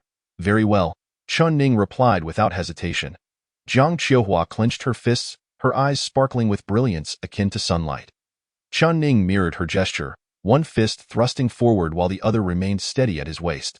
"Embodying both offensive and defensive postures, I will be utilizing my cultivation. My punches will carry more weight," Jiang Qiuhua cautioned. "Understood," Chen Ning acknowledged with a nod. In that brief moment of confrontation, Jiang Qiuhua's feet sprang into action, her figure darting like a fish, weaving swiftly towards Chen Ning. Before one could notice, her fist was already launched, glowing brilliantly as it came from an upward angle. The fluidity of her punch was such that, against an ordinary martial artist of the same rank, it would have decisively determined the outcome. Alas, her opponent was Chen Ning. As Jiang Qiuhua initiated her strike, Chen Ning had already set his body in motion, not to block her punch, but rather, in an unexpected maneuver, he advanced towards her, closing the distance between them. With his left hand, he swiftly grasped her waist, while his right hand simultaneously captured her delicate visage. The stance was established. Utilizing his left hand as a pivot, he forcefully jolted the base of his right palm, then abruptly released his left hand. Jiang Qiuhua's entire form was instantly thrown off balance, her steps faltering as she retreated, ultimately losing her footing and tumbling to the ground. A look of bewilderment crossed her face. "Huh?" Compared to the forceful punch delivered by Zhou Zhu, Chen Ning's approach felt more like a technical domination. She pushed herself up, her expression still lost in contemplation of Chen Ning's earlier actions. The most exquisite maneuver had been the close-quarter engagement. This tactic not only disrupted Jiang Qiuhua's punch, neutralizing its power, but also allowed Chen Ning to close in, creating ample opportunity for himself. Upon reflection, Jiang Qiuhua realized that Chen Ning's choice to merely repel her had been remarkably gentle. Had he opted to strike her directly, she would likely still be lying on the ground. As she pondered this, a sense of astonishment welled within her, leading her to cast a sidelong glance at the composed Chen Ning. Clenching her fists in gratitude, she bowed politely, saying, "Thank you. It was nothing," Chen Ning replied, shaking his head. aware of what Jiang Qiuhua was expressing gratitude for. Meanwhile, she continued to reflect on their recent exchange. Chen Ning's martial prowess was indeed formidable, as Zhou had previously indicated, but it was only now that Jiang Qiuhua grasped the true terror of such skill, the ability to predict. Some seasoned fighters could anticipate their opponent's moves through experience, yet none matched Chen Ning's swiftness and precision. It was as if he possessed foreknowledge of her every strike, responding aptly in kind. Unless one possessed overwhelming physical strength, Chen Ning's martial intelligence exhibited signs of a slight invincibility. Regrettably, this advantage would diminish as they progressed further, for beyond the third tier, extraordinary powers would no longer be a matter of countering moves, but rather a contest of pure lethal force. Jiang Qiuhua could not help but sigh for Chen Ning, who stood indifferently, gazing at the increasingly darkening sky. He waved his hand towards Jiang Qiuhua and said, "I am heading home for dinner." Oh, Jiang Qiuhua, still lost in thought, came to her senses and nodded again, replying, "All right, Chen Ning hesitated for a moment before inquiring, "Do you want to eat?" No need, I usually don't eat dinner." "I apologize," Jiang Qiuhua dismissed with a wave of her hand. "It's all right, I was merely being polite." "You needn't worry about my portion," Chen Ning answered candidly, then turned to walk towards the door. The twilight light cast upon him, yet amidst the translucent shadows, the colors of the future remained unseen, as if he were merely a youth of this moment. Chapter 49. Moonlight. As the month drew to a close, the Qingping Martial Academy commenced its first monthly competition to rank the students. The students who merely sought to strengthen their bodies were relatively unconcerned. Any rank would suffice, as they held little interest in the outcomes. However, it was the disciples of the martial instructors who truly vied for position. Qingping Martial Academy comprised 3 grades, each with 300 disciples, all of whom were fervently competing for a higher standing. Advancing in rank would lead to better treatment within the academy and greater renown.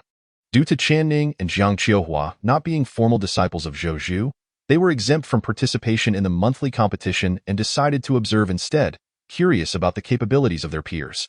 The first-year competition spanned 3 days.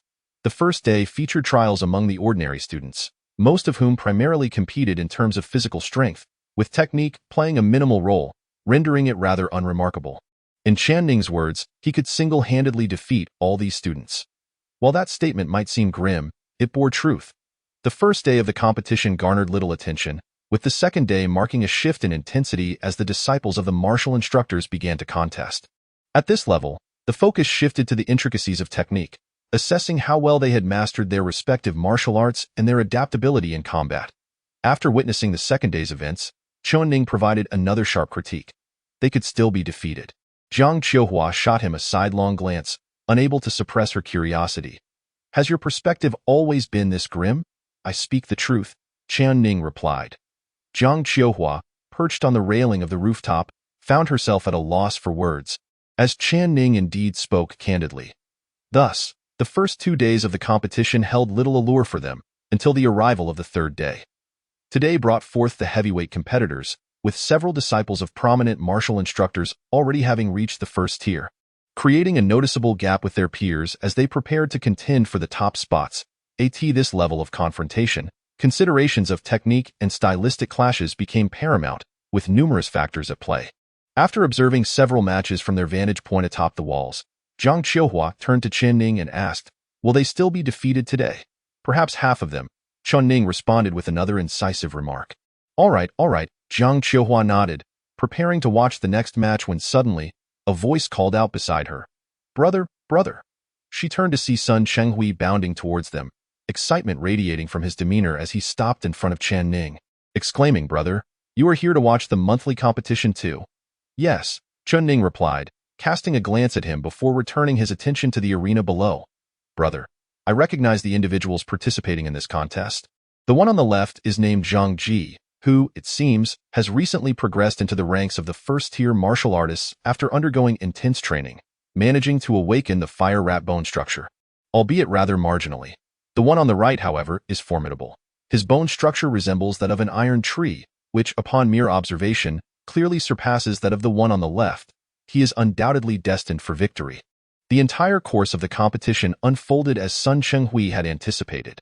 The iron tree bone structure exerted comprehensive dominance over the fire rat, leading to an effortless triumph.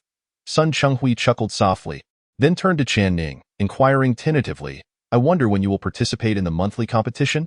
Uncertain, Chen Ning shook his head. "Oh, I see." Sun Chenghui nodded, his expression tinged with disappointment. If Chen Ning were to achieve a commendable result in the monthly competition, he would possess greater leverage in discussions with his family, thereby securing additional resources to retain Chen Ning. Yet, it appeared that Chen Ning was not particularly anxious about this matter. Opportunities must be seized through one's own efforts. As Sun Chenghui pondered this, a voice suddenly rang out from behind. "Hey, buddy, you're here too." Sun Chenghui turned to see Zhang Guobiao, his eyes widening in astonishment. Zhang Guobiao. He is reputed as the most talented student of this year's martial academy and has directly been taken under the wing of the dean, with rumors suggesting that his bone structure resembles that of a tiger, likely an exceptionally fierce golden tiger. Consequently, Zhang Guobiao has been dubbed a prodigy among the newcomers, perhaps even more renowned than Jiang Qiuhua. At this moment, it appeared that Zhang Guobiao was greeting Chen Ning.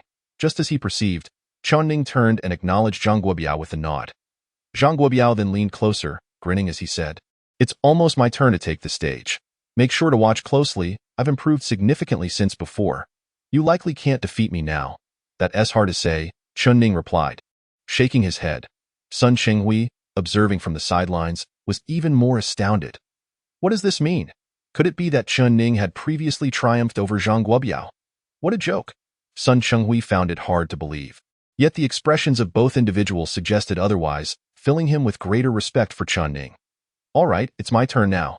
Just watch how I showcase my skills." Zhang Guobiao waved as he departed. His figure soon graced the arena, and the identity of his opponent became inconsequential, as the battle concluded within 2 minutes. Zhang Guobiao emerged victorious with overwhelming superiority, claiming the title of the top student of the first year. It was a contest devoid of intrigue, characterized by a merciless onslaught. Following this, several more contests determined the rankings for the entire first-year cohort, culminating at dusk, marking the conclusion of the first-year monthly competition, with the subsequent events belonging to the second and third years. Chen Ning and Jiang Qiuhua strolled back to their dormitory together, where Zhou Zhu was seated in the middle of the hallway on a small stool. Evidently having awaited their arrival, upon seeing them, he inquired, "Having observed the arena, what are your thoughts?" "I'm aiming for the championship," Chen Ning replied candidly. "The level is average." Jiang Qiuhua's assessment was similarly unenthusiastic. Indeed, Zhou Zhu nodded, acknowledging that the level was, of course, not high, for this was merely a monthly competition within Yunli City. Beyond this, there were numerous district competitions across several towns, followed by state competitions and, ultimately, the imperial examination. Since you both aspire to become independently formidable martial artists, the monthly competition in Yunli City should naturally be beneath your expectations. However, what about a higher level? Once you reach the county and state ranks, will your abilities still keep pace? I do not know. Chen Ning shook his head, equally uncertain about the standards of county and state ranks. Zhou Zhu shook his head and continued, "Allow me to enlighten you. At your current level, even at the county rank, you would merely linger at the bottom, and in the future, you may become a subject of ridicule among other prodigies. Therefore, if you wish to excel, you must forge ahead with determination." "I will," Jiang Qiuhua affirmed with a resolute nod. Yet, Chen Ning pointed at Jiang Qiuhua, incredulously asking, "Is she not working hard enough? Practicing martial arts from dawn till dusk, surely that is effort enough?" To forge ahead does not merely imply hard work. It also encompasses overcoming difficulties and enduring hardships, Zhou Zhu elucidated. "Very well," Chen Ning nodded. "All right, everyone return to your rooms," Zhou Zhu declared, lifting his stool and waving his hand. Chen Ning and Jiang Qiuhua then retreated to their respective quarters. Once both had entered their rooms, Zhou Zhu shook his head in resignation, remarking, "Teaching martial arts is manageable, but imparting wisdom is not my forte. Especially to someone as uninformed as Chen Ning. What a dilemma. I in the room.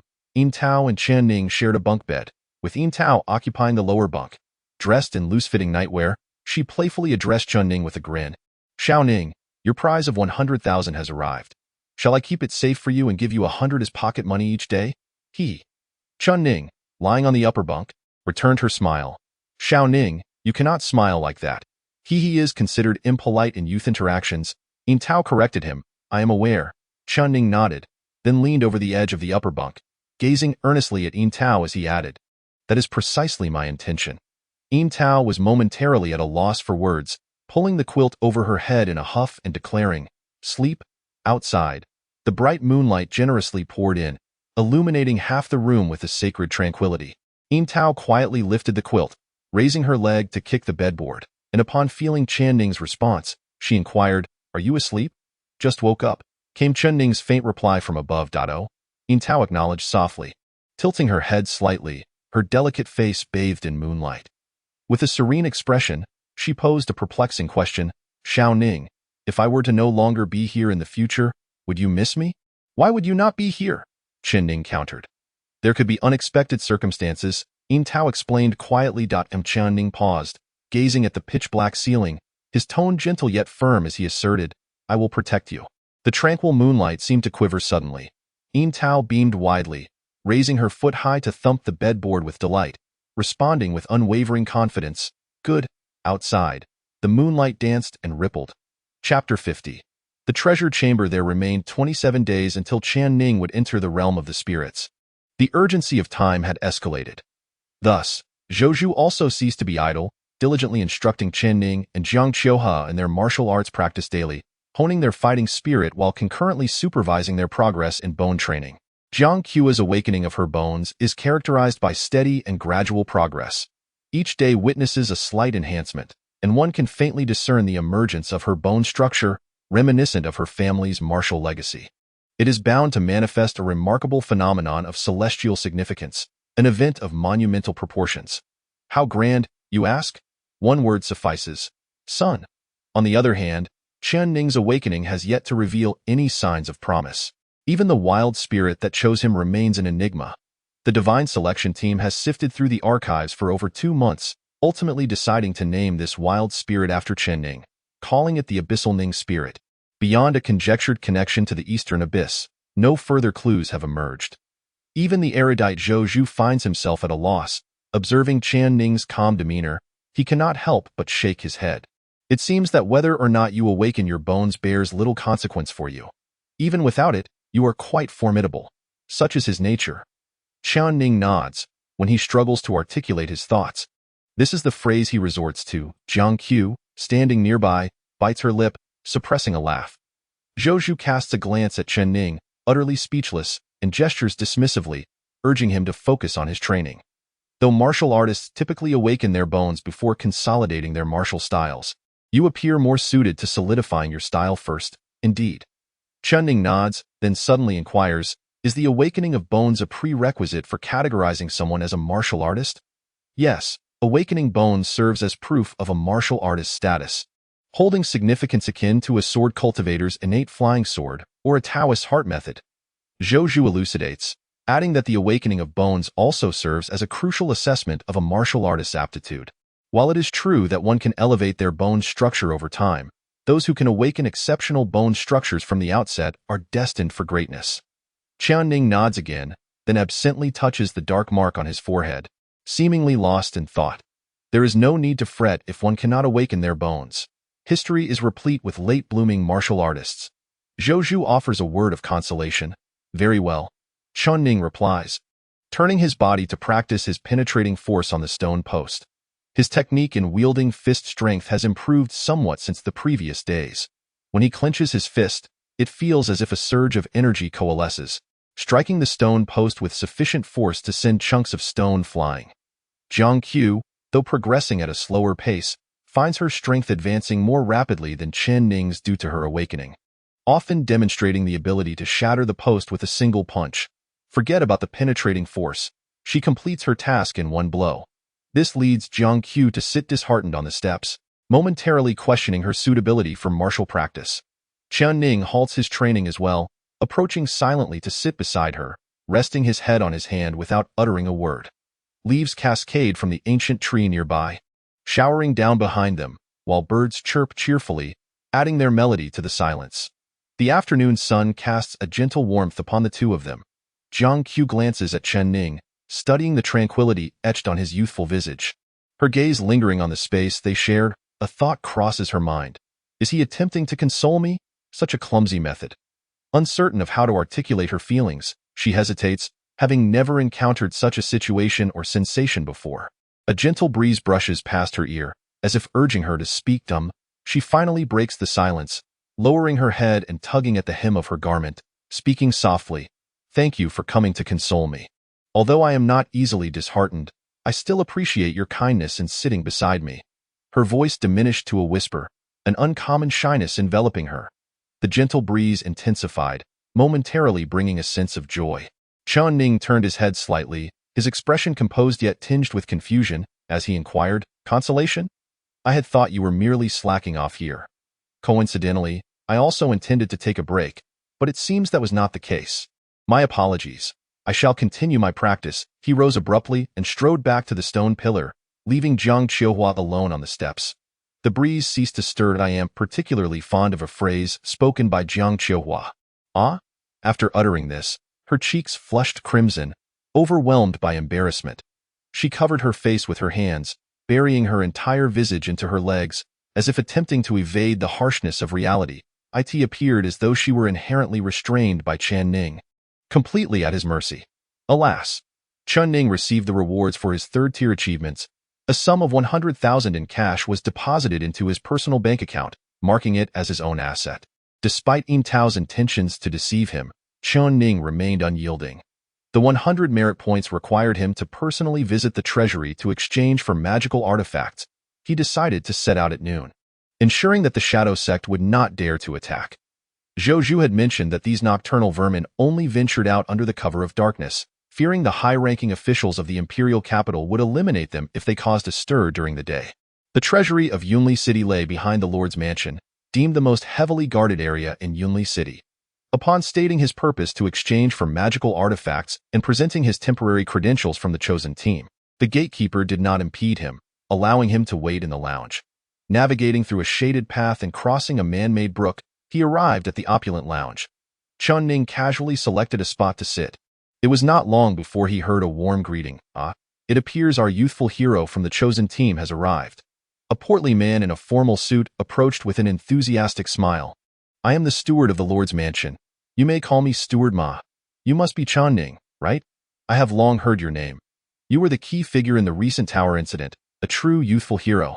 His words flowed in abundance, filled with trivial pleasantries, causing Chen Ning to frown slightly as he replied, "I am here to exchange items." "Of course, I understand. This way, please."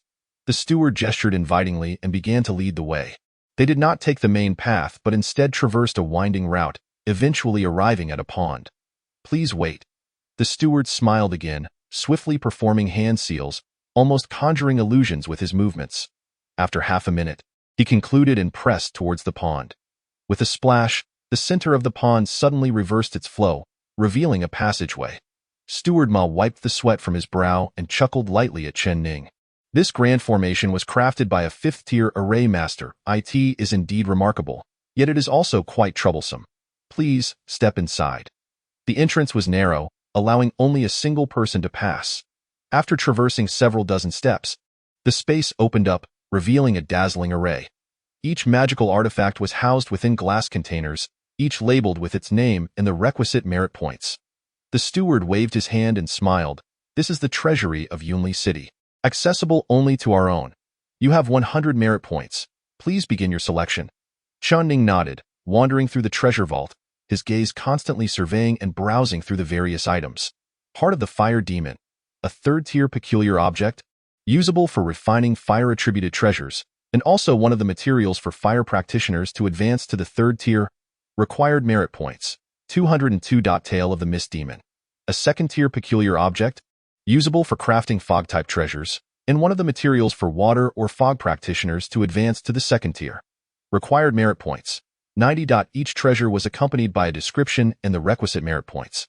Not finding anything to his liking, Chen Ning continued to meander, his footsteps light, yet he halted upon turning a corner, where he beheld an item, a tattered black cloak. More importantly, the name of this cloak caught his attention. Cloak of the Damaged Tomb Raider, a third-tier cloak belonging to Southern Faction Tomb Raiders, capable of concealing one's form and presence in the darkness. Required merit points, 60. I want this, Chen Ning declared, pointing at the cloak. "This one?" Butler Ma slightly furrowed his brow but did not inquire further. He used a special seal to retrieve the cloak from its glass container, then packaged it neatly before handing it to Chen Ning. "That will deduct 60 merit points, leaving you with 40. which can be exchanged for some first-tier items, the butler remarked. Chen Ning shook his head, not intending to exchange further. His gaze suddenly turned back toward the inner sanctum of the treasure vault. Noticing another locked small room, he curiously inquired, "Are there treasures inside as well?" The butler nodded with a smile. "The finest treasures of Yunli City are stored within, all special items of considerable value." At this juncture, the butler paused, glancing at Chen Ning's palm, hesitating for a moment before continuing with a smile. "The middle finger of the Jiang Qiuhua that you have fused with is indeed the most valuable item inside. Last time it was borrowed by Captain Wang, and should you wish to truly exchange it, it would require 3,000 merit points." The butler shook his head, unable to suppress a sigh. 3,000 merits. If one could truly accumulate 3,000 merit points, they would undoubtedly ascend to the position of city lord. Chen Ning raised his left hand, scrutinizing his middle finger thoughtfully. "If I were to sever it and return it to you, could I exchange it for 3,000 merit points?" "That should be impossible," the butler replied with a wry smile. "The middle finger of the Jiang Qiuhua is a 5th-tier legendary peculiar object. Once fused, it becomes a true part of your being, and over time, this fusion will only grow more intimate and stable. Setting aside whether it can even be severed, even if it were, it would still be your middle finger, no longer the Jiang Qiuhua's, unless you were to perish. Yet now, all factions are unwilling to see you meet your demise, especially since the county magistrate has issued a statement to ensure your safety until the arrival of the spirits." After completing the exchange of treasures, the butler escorted Chen Ning out. As they reached the entrance, Chen Ning suddenly paused, his gaze fixed upon a small glass cabinet in the distance. There were a few brief words inscribed, "Teeth of the Cat Matriarch." Seeing him halt, the butler glanced over as well and chuckled. "These are the teeth of the cat matriarch you hunted last time. If you wish to exchange them, I can offer a discount." "Just 30 merit points, no, thank you," Chen Ning replied, shaking his head, turning to continue forward. His thoughts drifted back to that day, beneath the shadowy sky, in the narrow corridor. With a single punch, he shattered the crone's skull, and for a fleeting moment, he beheld a gentle and amiable radiance in her eyes. Truly, it was reminiscent of humanity. Chapter 51. The Hazy Night Date. August 10th. Daily activities. Practiced martial arts, dined, practiced martial arts, dined, played on the phone. Summary. What a splendid day it has been. This is Chen Ning's diary. He intends to document his daily life during the final month before entering the realm of spirits. Thus far, 2 days have been recorded, with the content largely mirroring each other. Even Yin Tao, upon perusing it, could not refrain from commenting, "What a fulfilling day, is it?" Chen Ning, lying on the upper bunk, curiously poked his head out to inquire. "That was sarcasm. Can't you discern my tone?" Yin Tao earnestly attempted to clarify. "Not quite," Chen Ning replied, shaking his head before reclining back onto his bed. After a brief interval, he suddenly asked, "Hasn't your scale been repaired yet? Why do you keep saying it's broken?" "Because it truly is," Yin Tao explained. "Then why do you weigh yourself every morning?" "To ascertain the extent of its malfunction." "Is that so?" "Indeed." "Well, could it be that? Just a thought I had," Chen Ning said, once again leaning his head out, speaking earnestly. "What if you suddenly gained weight?" "Ah, no, no, no," Yin Tao shrieked, covering her head with the quilt, curling up as she cried out. "Stop it, please spare me. I promise I will truly diet." It was a moment that pierced her defenses. "All right, keep it up," Chen Ning encouraged, settling back down, gazing at the dim ceiling, and softly remarked in the darkness, "In truth, you are not overweight." Yin Tao, momentarily dazed, slowly lifted a corner of the quilt, revealing her slightly delighted eyes, timidly asking in return, "Really, is that true?" Chen Ning nodded, as if reminiscing, gently recounting a memory from his past. "When I was a child, during winter, I encountered a fat pig. An old man from the neighboring village claimed it was an exquisite specimen weighing over 500 pounds, I thought. Now that is what one would call fat." "Ugh, please stop. I beg you. Don't say any more, Xiao Ning," Yin Tao exclaimed, recovering herself with the quilt, tears streaming down her face. If only Chen Ning were merely a sharp-tongued critic, she could retort. But the issue lay in the fact that Chen Ning was incapable of being cruel. He merely expressed his thoughts candidly. Lies do not wound. It is the truth that cuts like a knife. Yin Tao's fragile heart felt as though it had been shattered into countless pieces. Somber. Date. August 13th. Today was overcast. Yin Tao and Wang Wangong commenced Chen Ning's training on the essentials of the spirit realm. The first point emphasized was to prioritize self-preservation above all else. One must ensure their safety before taking any action. The second point stressed the importance of concealing one's identity. Never reveal any information. A martial artist may masquerade as a Taoist, a man can pose as a woman, and even a person can pretend to be a Diojian. In short, do not divulge even the slightest detail of your true self to others. Upon entering the realm of the ghostly deities, there exists an opportunity to acquire a title, akin to naming oneself in an online game, which can be revealed to others. The method by which the chosen ones verify each other's identities is through these titles, serving as a form of consideration extended by the realm of ghostly deities to its chosen. Furthermore, it is advisable not to attack other chosen ones unless absolutely necessary. The majority of chosen ones within this realm tend to cooperate, and unless a fortuitous encounter arises, one should refrain from engaging in conflict with others. After all, your intention is to return. Should you resort to violence, it would result in the establishment of enmity, potentially drawing the attention of powerful adversaries who may trace your whereabouts. Wang Wangong articulated a series of relatively uncomplicated rules, while Yin Tao imparted essential survival strategies to Chen Ning.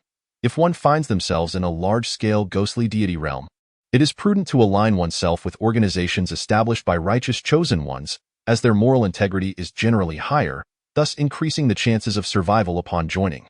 When encountering opportunities that seem unattainable, it is best to avoid them. If such a chance slips away, so be it. Your primary objective is survival, not recklessness. Initially, there was an intention to have you memorize the records of the arcane. Yet within the ghostly deity realm, most arcane entities remain poorly documented. Committing the records of the arcane to memory would be of little utility and may even disrupt your understanding of these entities, inadvertently inflating your confidence. Therefore, it is best to forego that notion. Within the ghostly deity realm, one may also bring along personal artifacts, but these must not exceed one's cultivation level. Thus, the impact of such artifacts is relatively minimal, largely dependent on the individual. After an extensive discourse, Yin Tao paused to catch her breath, prompting Wang Wangong to continue. Large ghostly deity realms are comparatively easier for survival, yet they may also present catastrophic events. In my first experience within such a realm, there were 1,000 participants, yet fewer than 100 emerged alive. Among the lost chosen was even the direct descendant of the current General Tianyu, marking it as one of the deadliest ghostly deity realms in recent years. At this juncture, Wang Wangong's expression turned contemplative as he slowly retrieved a cigarette from his pocket, offering it to Chen Ning with the question, "Care for a smoke?" "No." Chen Ning shook his head. Wang Wangong then extended the offer to Yin Tao. "What about you?" With a scowl, Yin Tao replied, "No smoking indoors. It's a decree." "Ha ha, I see. It appears I'm not welcome here." "Alas, how disheartening. I shall seek out Su Shu for a couple of puffs," Wang Wangong remarked, waving his hand and rising, striding towards the exit as if he had been slighted. No one attempted to dissuade him, for it was clear that his display was merely a fade. The weather today was rather dreary. Once in his vehicle, Wang Wangong did not head to the chosen one's bureau. Instead, he drove home as twilight descended, arriving at a modest apartment situated in a narrow building. He lit his cigarette before retrieving his keys and slowly unlocking the door with a creak. The old iron door swung open, illuminating the cluttered room with a dim yellow light, revealing numerous scattered syringes on the floor. "It's been such a long time since I've returned home." Wang Wangong exhaled a plume of smoke, a wry smile gracing his lips.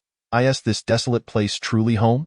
"Perhaps," he advanced, kicking aside the scattered syringes, then turned to collapse into the sofa, squinting at the feeble yellow light, and softly murmured, "I think you ought not to remain confined within these four walls." Tap. Footsteps echoed in the bedroom. Not merely a sound of movement, but rather an indication for Wang Wangong to prepare himself. "Wangong, it is time for you to return to your family." A voice, aged and commanding, emerged as an elderly man clad in a quaint overcoat stepped out from the room, his wrinkled face betraying no emotion. "Return home?" Wang Wangong chuckled softly. "Isn't this my home?" "No, your true home lies within the imperial capital." The old man's tone turned authoritative. "That place?" Wangong couldn't help but smile. "It has never felt like home. A home should be warm, embracing, and kind, not a battleground of interests rife with open hostility and veiled threats." The elder fell silent, his gaze sharp as an eagle's. before stating once more, regardless, this is your destiny. As a disciple of the Lord of the Long Sky and the second son of the Wang family, you must return to spread your wings and soar. Spread my wings and soar? More like being trapped in a cage.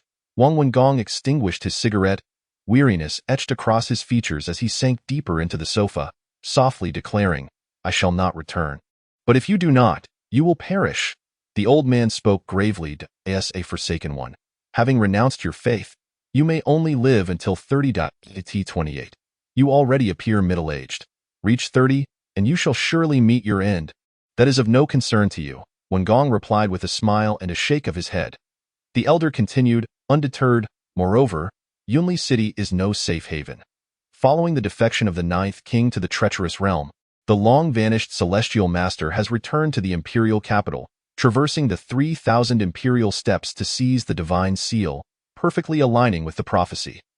Currently, amidst the turmoil in the imperial city, scholars from the Literary Institute have proposed the notion of merging machinery with treacherous entities, substantiating that such a combination allows for easier integration with practitioners, even endowing ordinary individuals with formidable combat prowess.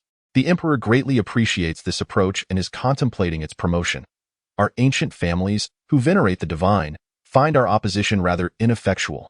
Furthermore, regarding Yunli City, the bizarre transformations of that tower involve myriad secrets tied to a terrifying wild deity. Ultimately, it will surely draw the attention of the imperial city. If you accompany me now, your family may yet ensure your safety.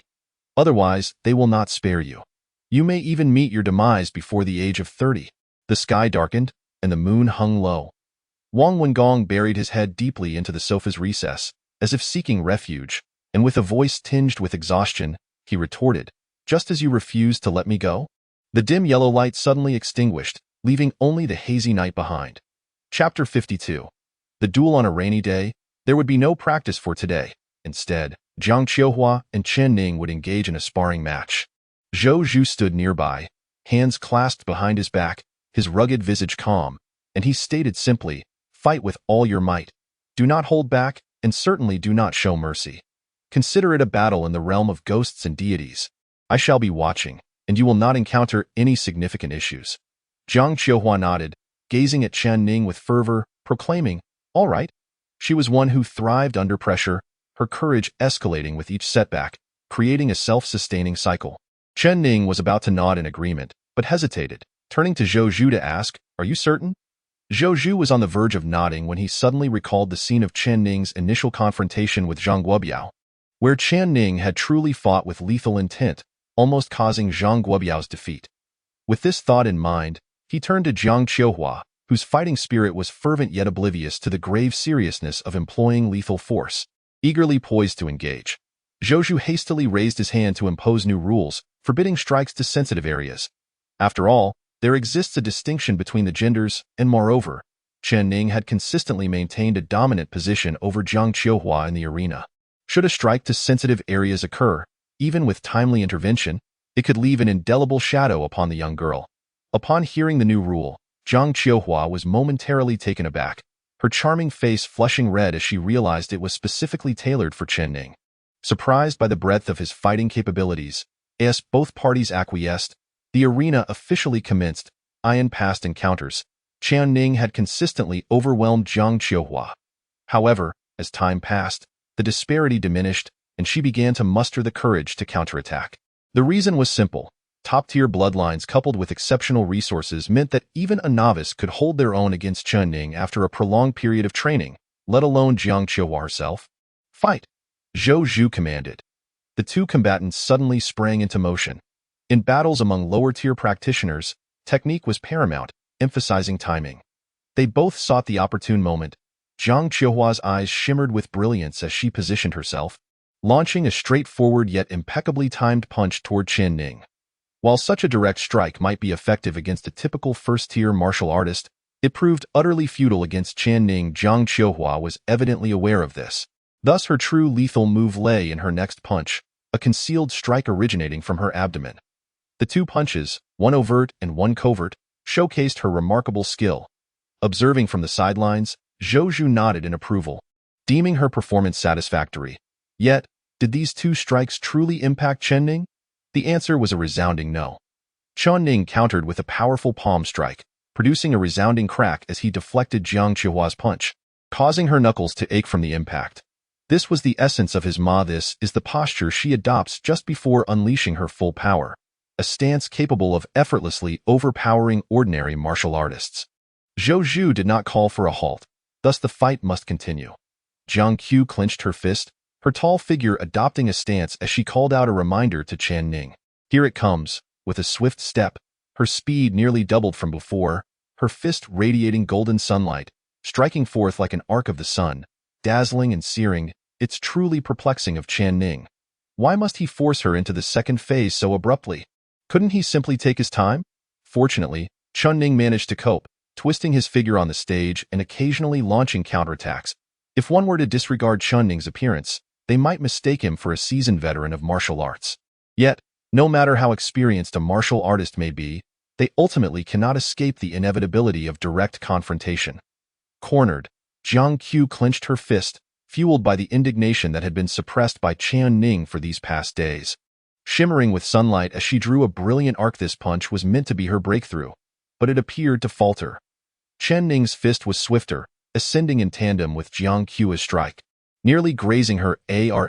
In this final blow, Chen Ning held an undeniable advantage. His reach was greater.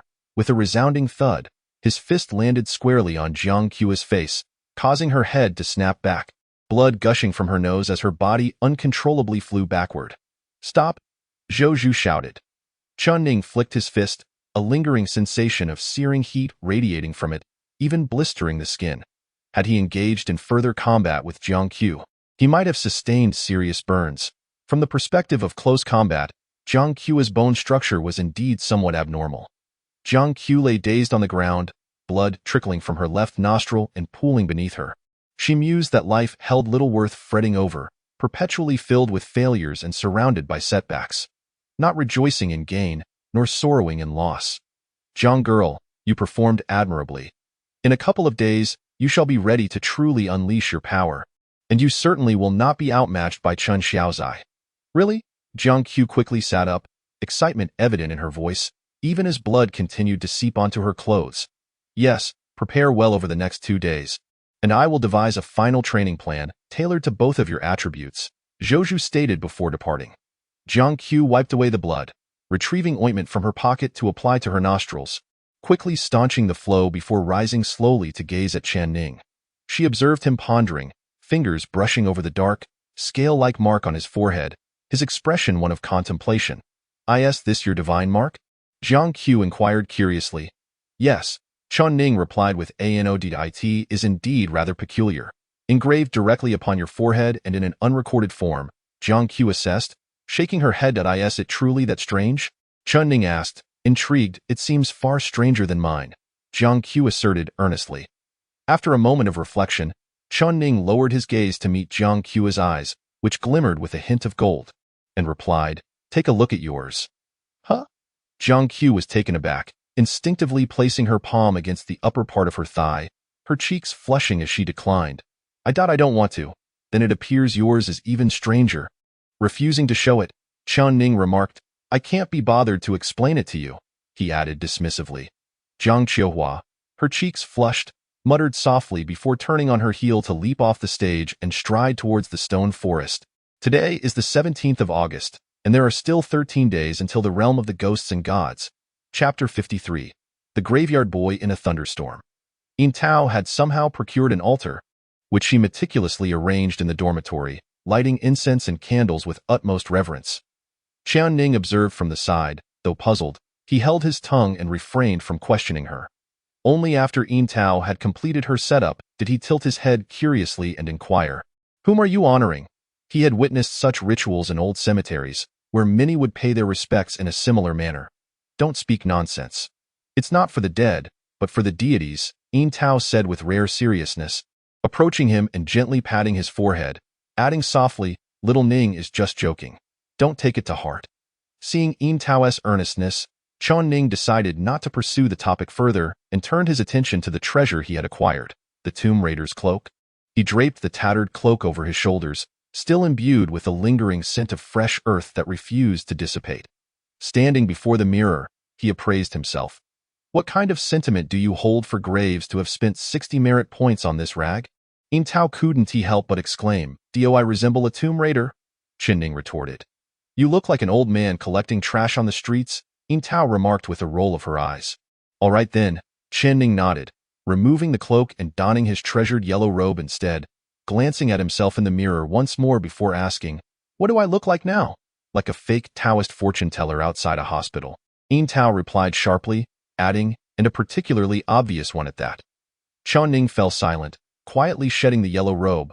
"By the way," Tao suddenly leaned in, grinning playfully, "Little Ning, I've taken a fancy to a bag recently. It's not expensive, just 20,000. You think you could help your sister out?" Pausing momentarily, she shook Chen Ning's arm. "That I beg of you." Chen Ning maintained his indifferent demeanor, refusing to respond, feigning to be a wooden figure. When Tao realized her pleas were in vain, she covered her face in mock sorrow and retreated to her bed, waiting. Eventually, after a prolonged wait that nearly lulled her to sleep, she glanced up in confusion to find Chen Ning engrossed in his favorite ghost hunting live stream. "Oh, so this is how it's going to be?" Tao furrowed her brow, sitting up and crossing her arms. Feeling somewhat aggrieved, she spoke.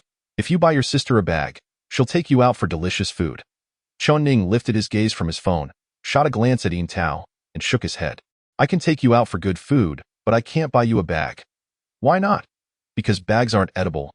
An impeccable logic. In that moment, Tao was rendered speechless, falling silent for a while before blinking and seemingly recalling something. She shifted the topic. "That a couple of days ago, the captain didn't he come to work? It was rare for him to take leave on a weekday. Yesterday, I asked him what was going on, and he told me not to go to the Divine Selection Bureau unless I had a task, and he also said." Here, Tao's tone became exceedingly serious, articulating each word with gravity.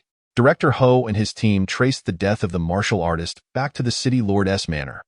This constitutes a rather shocking piece of news.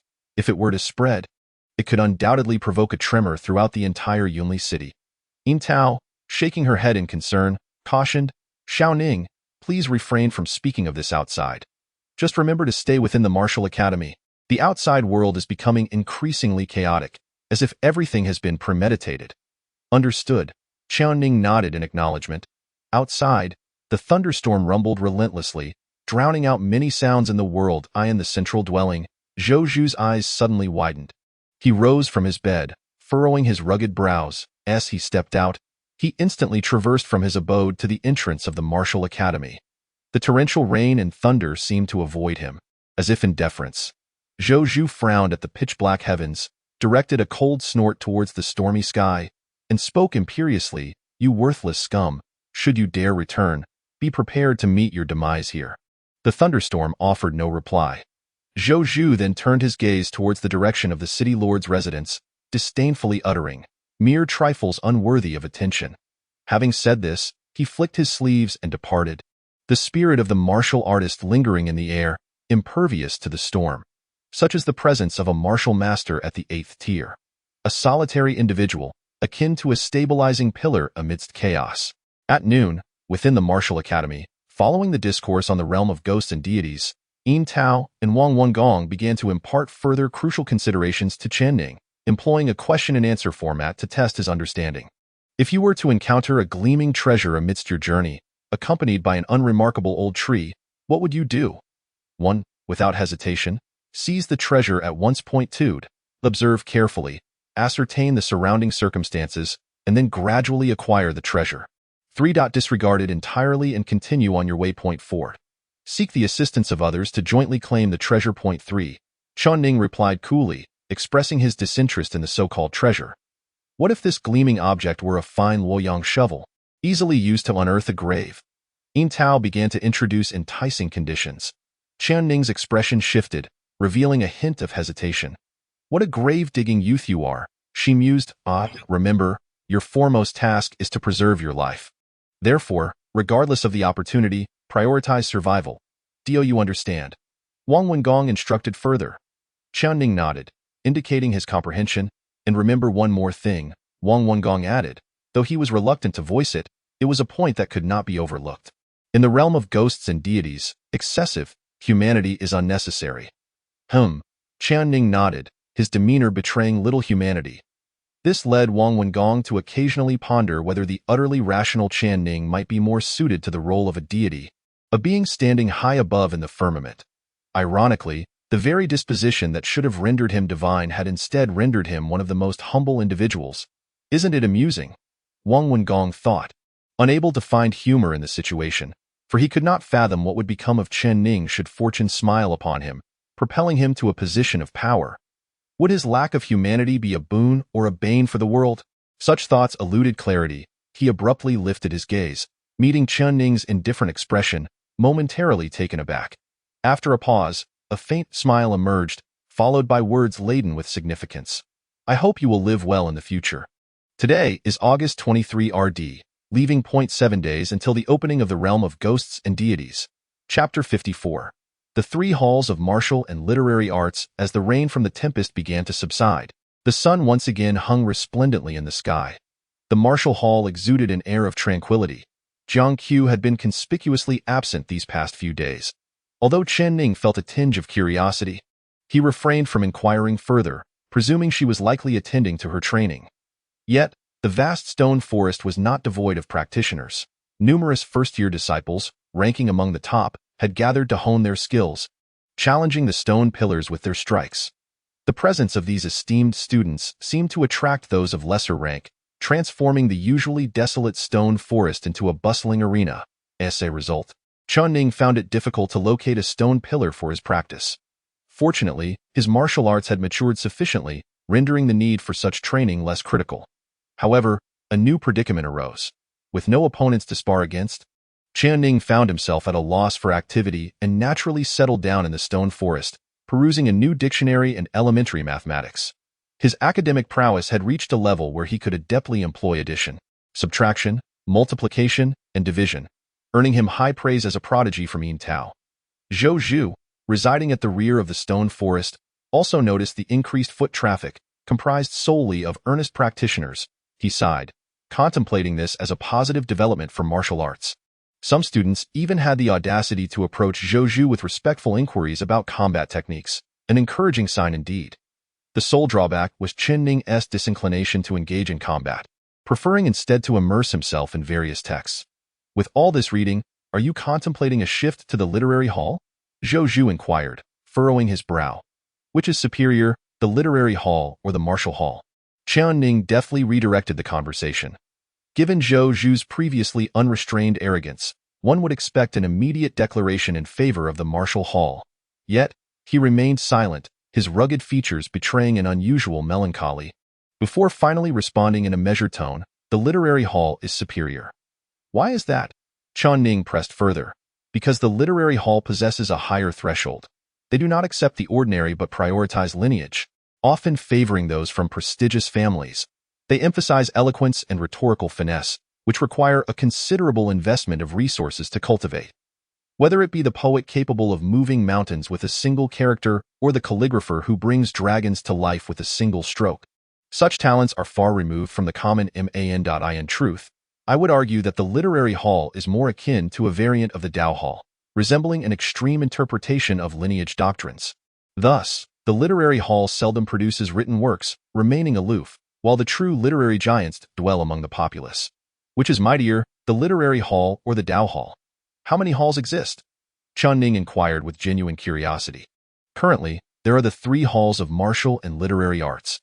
There was once a Buddhist hall, but it was dissolved under the previous emperor's disfavor. Among the three, the Tao hall boasts the richest heritage. Indeed, there are ancestors of the Tao hall who have ascended to divine status, becoming deities of Taoism. The literary hall follows as a close second, populated by noble lineage, primarily comprised of influential figures from the imperial capital, their legacies spanning generations. The martial hall ranks last, primarily because it admits students from all walks of life, leading to a certain disarray. Moreover, many students and instructors from the martial hall are frequently dispatched to the battlefield, resulting in significant casualties, a harsh reality. Zhou Zhu sighed, shaking his head. However, the principal contention within the court is primarily between the Tao hall and the literary hall. Our martial hall remains largely uninvolved. Indeed.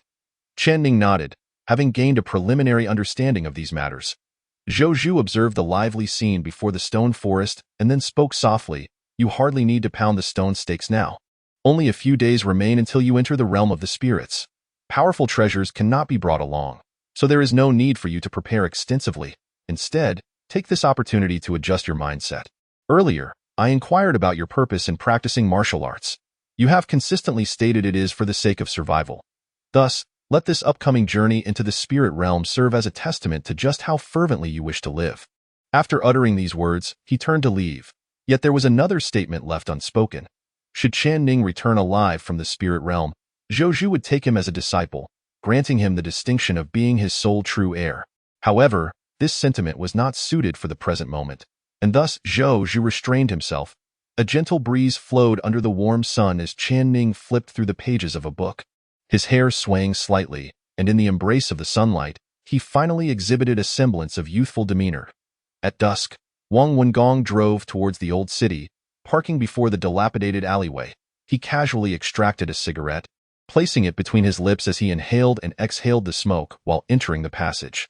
Taking a left turn midway, he passed two burly men clad in black before stepping into a vast marketplace. This was the black market of Yunli City, primarily dealing in unofficial and mysterious items. Although labeled as a black market, it paid taxes to the authorities each month, existing under their watchful eye, though it remained beneath the surface of official acknowledgement. Wang Wengong walked briskly to a particular shop, exhaling a cloud of smoke before saying, Lao He, the usual 30 milliliters of gray worm spine fluid. Ah, Captain Wang, it's been quite a while since your last visit. A middle-aged man, clad in a large apron, emerged from the shop, a disheveled smile gracing his unkempt face as he curiously inquired, Why do you always purchase gray worm spine fluid? This concoction is meant to enhance physical strength, accelerate blood circulation, and invigorate intimacy. Why do you buy so much? Could it be that? Lao He's face contorted into a lewd grin, which was rather fitting for his appearance. Get lost, I am a man of virtue. Wang Wengong retorted with irritation. Oh? You claim to be a man of virtue. Aren't you famously known as the seducer of mature women in Yunli City? Have you now rebranded yourself as the seducer of young maidens? You're quite the braggart. Lao He scoffed, rummaging beneath the counter to retrieve a small vial of gray liquid. Extending it forward, I anticipated your arrival and prepared this in advance. This time, it will cost you 150,000. Wang Wengong frowned. Why has the price increased? Are you taking advantage of me? A group of villagers out gathering gray worms was attacked by fog demons. 3 were injured, and 2 lost their lives. If I sell you a couple of bottles for 2,000 more, I will also contribute 2,000 to help their families. Wang Wengong fell silent for a moment before nodding. Very well, but I will need a few days. I have yet to receive my salary. All right, Captain Wang is truly kind-hearted. Lao He laughed heartily, adding, just like me. Let us not exaggerate. I am not kind-hearted, I merely wish to assist those who suffer, as I know their plight. Ha, indeed. Who knows, perhaps one day I might perish in the wilderness, and it will be you, Captain Wang, who comes to aid me. Come on, the chosen ones do not take on tasks of retrieving corpses from the wilderness. Wang Wengong replied, shaking his head. Ha, Lao He chuckled lightly, then suddenly lowered his voice to inquire. I heard something happened at the Lord's Manor. The head of the Qingping Martial Academy, Director Ho, is investigating the death of the martial artist and traced it back to the Lord's Manor. Wang Wengong's expression grew solemn as he extinguished the half-smoked cigarette. He patted Lao He's shoulder and spoke earnestly. Lao He, there are some matters you should refrain from inquiring about, and even more so from discussing. You have no idea who their target is, nor can you predict who may perish tomorrow. I sincerely hope it is not you. So you must learn to keep your mouth shut. Lao He nodded, somewhat apprehensive, forcing a couple of dry laughs before hastily changing the subject. I heard that a young lad has recently joined your chosen ones. How is he? Is he impressive? Well, to say he isn't impressive would be an understatement. Yet to claim he is would also be misleading. Wang Wengong replied ambiguously. Are you playing mind games with me? How so? Initially, I felt this kid had no limits, yet he continuously presents himself as invincible, feigning weakness to catch the unsuspecting. Sounds like a web novel, Lao He remarked, frowning. Indeed. Wang Wengong nodded. Then I must take the opportunity to get to know this lad. Who knows, I might just rise to prominence alongside him. Whatever he fancies, I shall procure as a gift for him. Wang Wengong pondered briefly before responding, why not gift him a zombie? Would that work? If not, just add a couple more stacks of offerings. Are you serious? One might say it's a calculated gamble. As the sun dipped below the horizon, the two men deliberated on how to engage with the graveyard-bound youth, infusing the pawnshop with an eerie atmosphere. As night fell, another day passed. Chapter 55. Late August. As the cicadas began to chirp in late August, Jiang Qiuhua returned. She sported slightly elevated twin ponytails, dressed in a light yellow floral dress and black leather shoes, exuding a playful charm that contrasted with her typically aloof demeanor. The only drawback was her perpetually cold expression, which radiated a sense of distance, creating a stark contrast with her attire. It was only when she approached the stone forest and stood beside Chen Ning, who was engrossed in a book, that her icy demeanor shifted to one of perplexity as she observed the throngs of students at the stone forest. She turned to Chen Ning and asked, "I was gone for merely 3 days. What on earth is happening?" Chen Ning closed the book and rose, responding calmly, "As you can see, it has become a popular tourist attraction."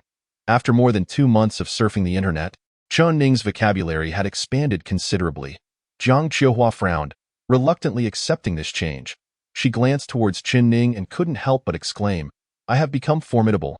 MMM. You can no longer defeat me. MMM." Chen Ning replied with an unruffled demeanor. Jiang Qiuhua couldn't suppress another frown, wondering why she felt no sense of accomplishment in her interaction with him. "Why apologies?"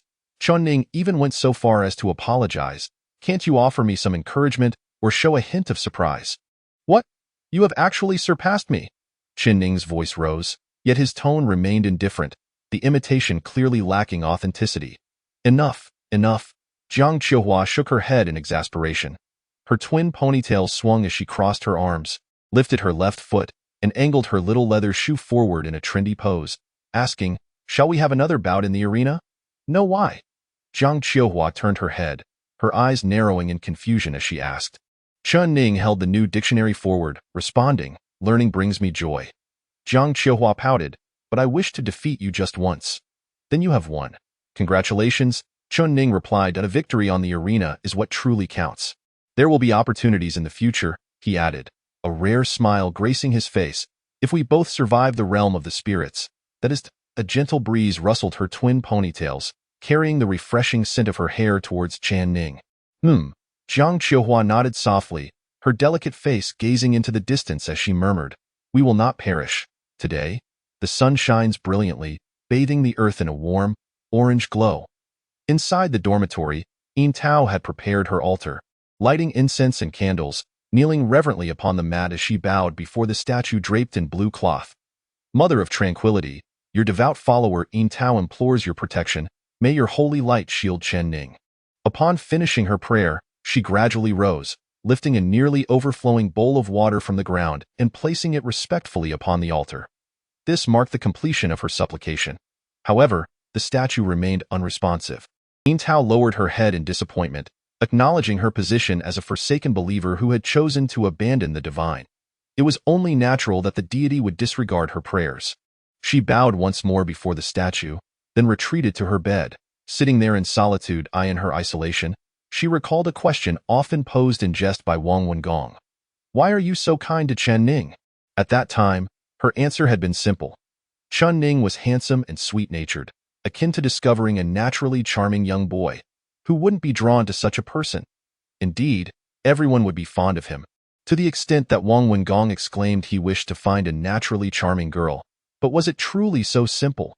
Perhaps physical appeal played a role, yet more significantly, it was the sight of the boy standing alone in the graveyard that reminded her of that summer, the summer of despair.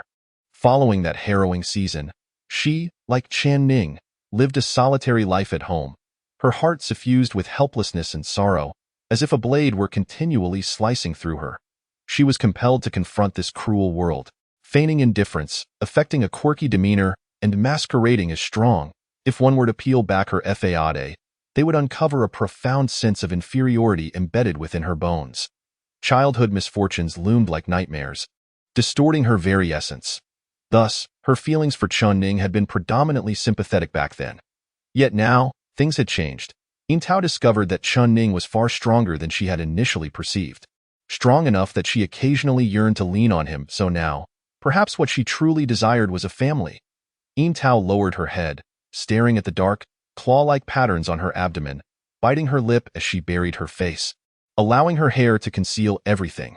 The dimly lit room offered no illumination. She spoke softly, as if conducting a self-inquisition. Do I deserve this?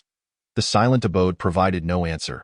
On the penultimate day, Yin Tao and Chen Ning hosted a grand dinner, inviting 3 guests, Wang Wengong, Zhou Zhu, and Jiang Qiuhua. Well, in truth, it was merely a casual feast of crayfish. Indeed, a meal is most delightful when obtained without cost.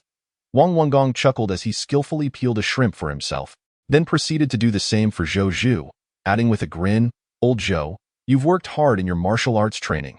Do indulge yourself and eat well." Zhou Zhu nodded, engrossed in a game of chess on his phone, his brow furrowed, revealing that he was indeed at a disadvantage. Meanwhile, Jiang Qiuhua scrutinized the crayfish with a serious expression, soon deciding to take matters into her own hands. However, her struggle with the shell resulted in a tangled mess, making it appear as though she were in a fierce battle with the crustacean. Come, let us take a group photo," Yin Tao announced, retrieving her phone and positioning the front camera before her. Showcasing a radiant smile, she tilted her head to include everyone in the frame, and then, with a snap, a rather imperfect group photo was captured. Yin Tao even bestowed upon this photograph a rather artistic title, The Last Supper. Chapter 56, Daily Life on the Final Day of Rest.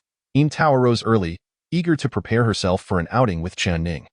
Chen Ning, clad in sleepwear and reclining on the sofa, still half asleep, casually inquired, "Where are we going?" "To a place you are sure to enjoy," she replied. "The old graveyard?" Chen Ning responded, a glimmer of anticipation in his voice.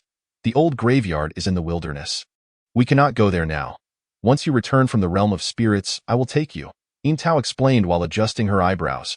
"Really?" Chen Ning asked again. "Pinky promise." Yin Tao extended her left pinky, playfully beckoning Chen Ning to join in. After a moment of hesitation, he linked his pinky with hers. Yin Tao giggled and waved her hand. "Hurry up and get ready. I want to dress up in a different style today." "What style?" "Ancient style," she replied.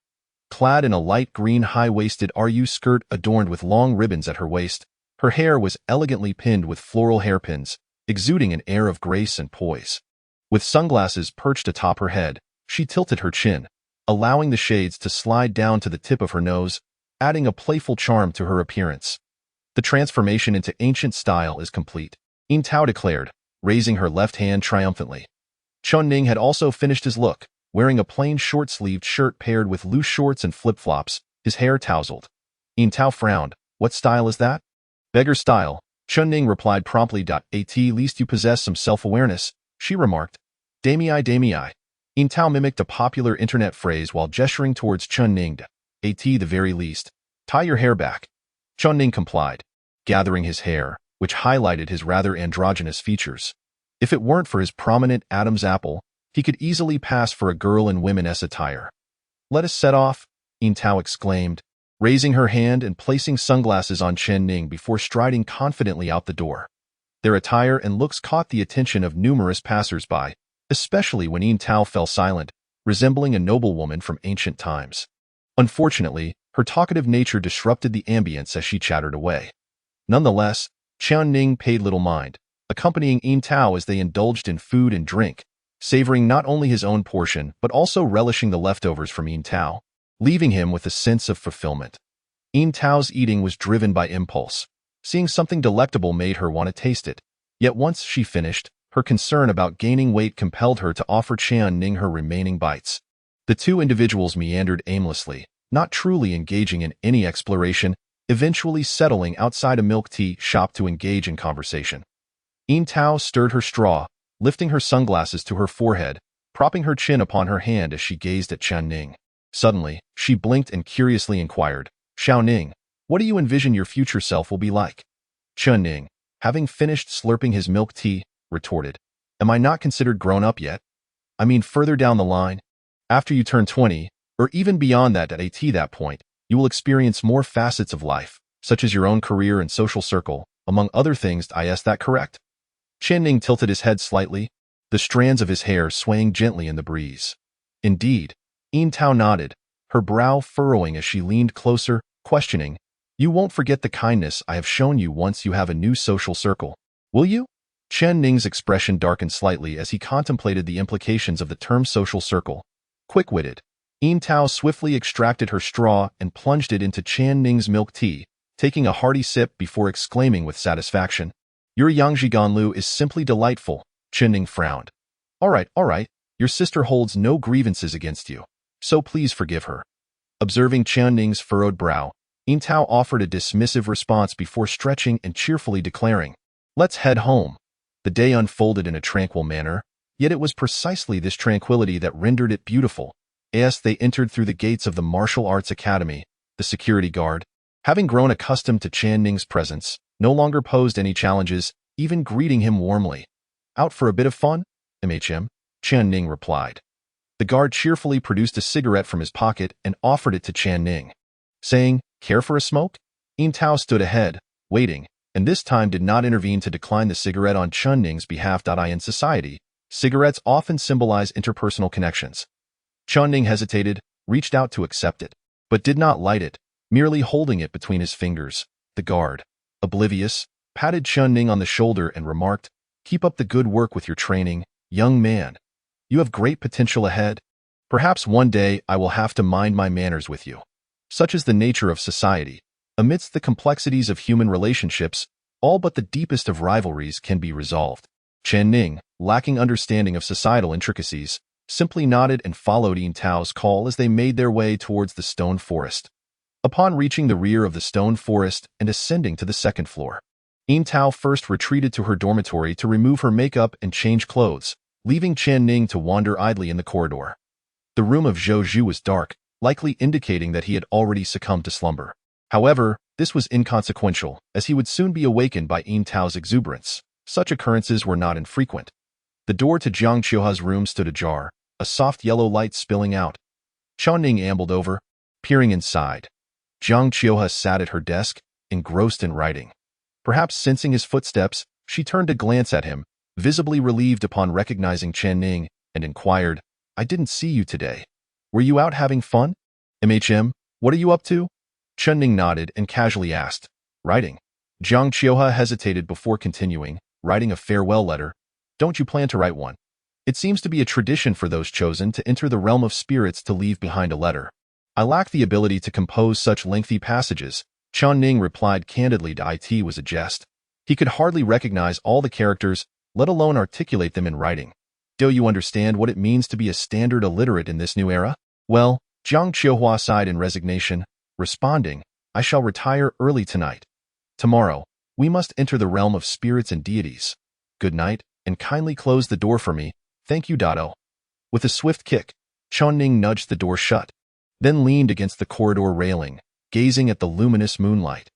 They all claimed that death awaited within the realm of spirits and deities, yet he felt indifferent towards the notion of death, as if it mattered little whether he lived or perished. But what of living? What is the significance of existence? As Chen Ning pondered, his clear eyes wandered to the delectable dishes he had savored today, the refreshing beverages he had enjoyed, and the television and mobile phone that lay ahead. Jiang Qiuhua, Zhou Zhu, Wang Wengong. His eyes suddenly blinked, as though ripples had disturbed the surface of a tranquil lake. It seemed he began to grasp the reason for living. "Xiao Ning, come in and rest." Yin Tao's voice echoed from the dormitory, as it always did. Chen Ning turned and replied in a voice neither loud nor soft, "All right." These were the mundane rhythms of life. It was precisely these daily occurrences, like scattered beams of sunlight, that forged a glimmer of hope for survival. Chapter 57. The Realm of Spirits and Deities. Initiate. The weather was gloomy, with a persistent drizzle. Today marked the day of entry into the realm of spirits and deities. Once again, Yin Tao rose early, preparing breakfast for Chen Ning and selecting appropriate attire for him, ensuring he would at least appear presentable in the realm of spirits and deities. Outside, the gentle rain pattered incessantly upon the tiles, leaves, and ground. After finishing his egg noodles and drinking a glass of milk, Chen Ning fastened his yellow robe and Tomb Raider's cloak at his waist, shouldering a backpack filled with various items, eager to bring them into the realm of spirits and deities. Wang Wengong did not arrive in person. Instead, he sent Chen Ning a voice message, encouraging him, "Stay strong and make it back alive. Then you will be a formal team member, With splendid benefits and treatment, I will introduce you to a few charming young ladies, so you can experience the feeling of being adored. Ha ha. Yin Tao's expression darkened slightly, feeling that Wang's enthusiasm was rather excessive. The voice message continued, remember, in the realm of spirits and deities, prioritize your own survival over aiding others. Respect the fates of others. The greatest priority in this vast world is to remain alive. That's the way it is. If you return alive, I'll treat you to lobster. The voice message concluded. The sound of rain drummed loudly, enveloping the room in silence once more. Chen Ning rested his head on his hand, the dark mark of the chosen one on his forehead seeming to shimmer. It must be nearly time. Yin Tao sat before him, her face adorned with a constant smile. It appeared that few were concerned about Chen Ning entering the realm of spirits and deities. At the end of August, on a drizzly morning, suddenly, a bright light appeared beside him. As though a formation enveloped him tightly, the mark of the chosen one on his forehead igniting with resplendent brilliance. Yin Tao promptly stood, locking eyes with Chen Ning, her smile unwavering, offering continuous encouragement from her side. Xiao Ning, persevere. You shall undoubtedly survive and become an official member of the chosen team, paving the way for a promising future and emerging as an extraordinary individual.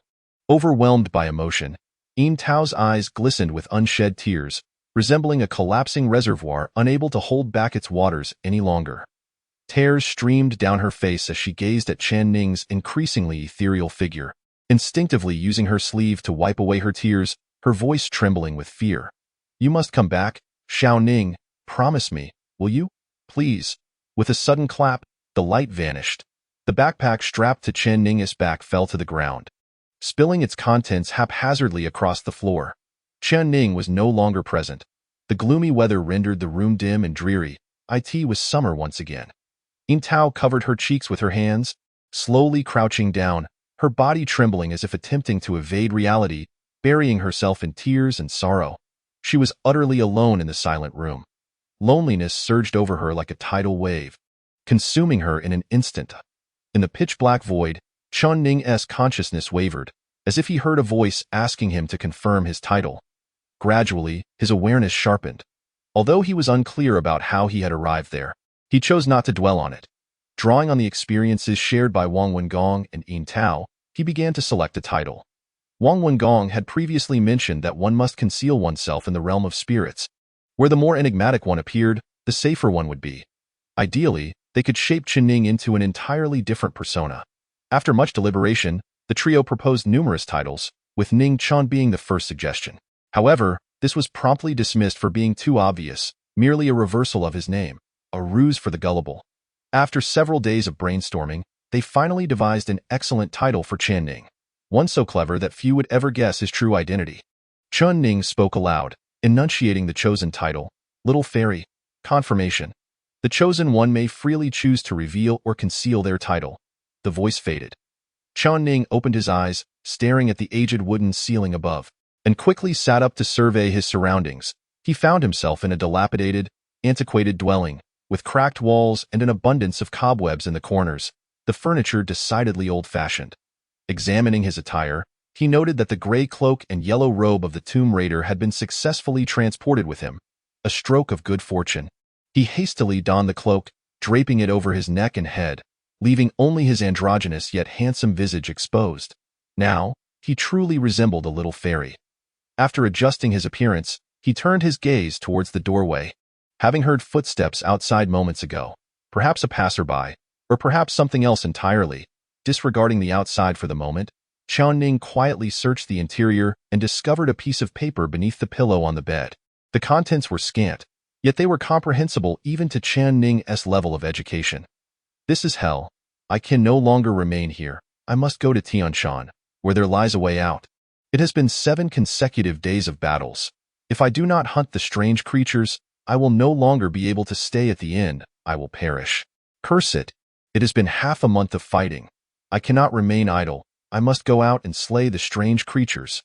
Otherwise, the inn will not allow me to stay. I must survive. The message concluded there. Leaving Chen Ning puzzled, he crumpled the paper into a ball and tucked it into his pocket, then turned his attention back to the doorway.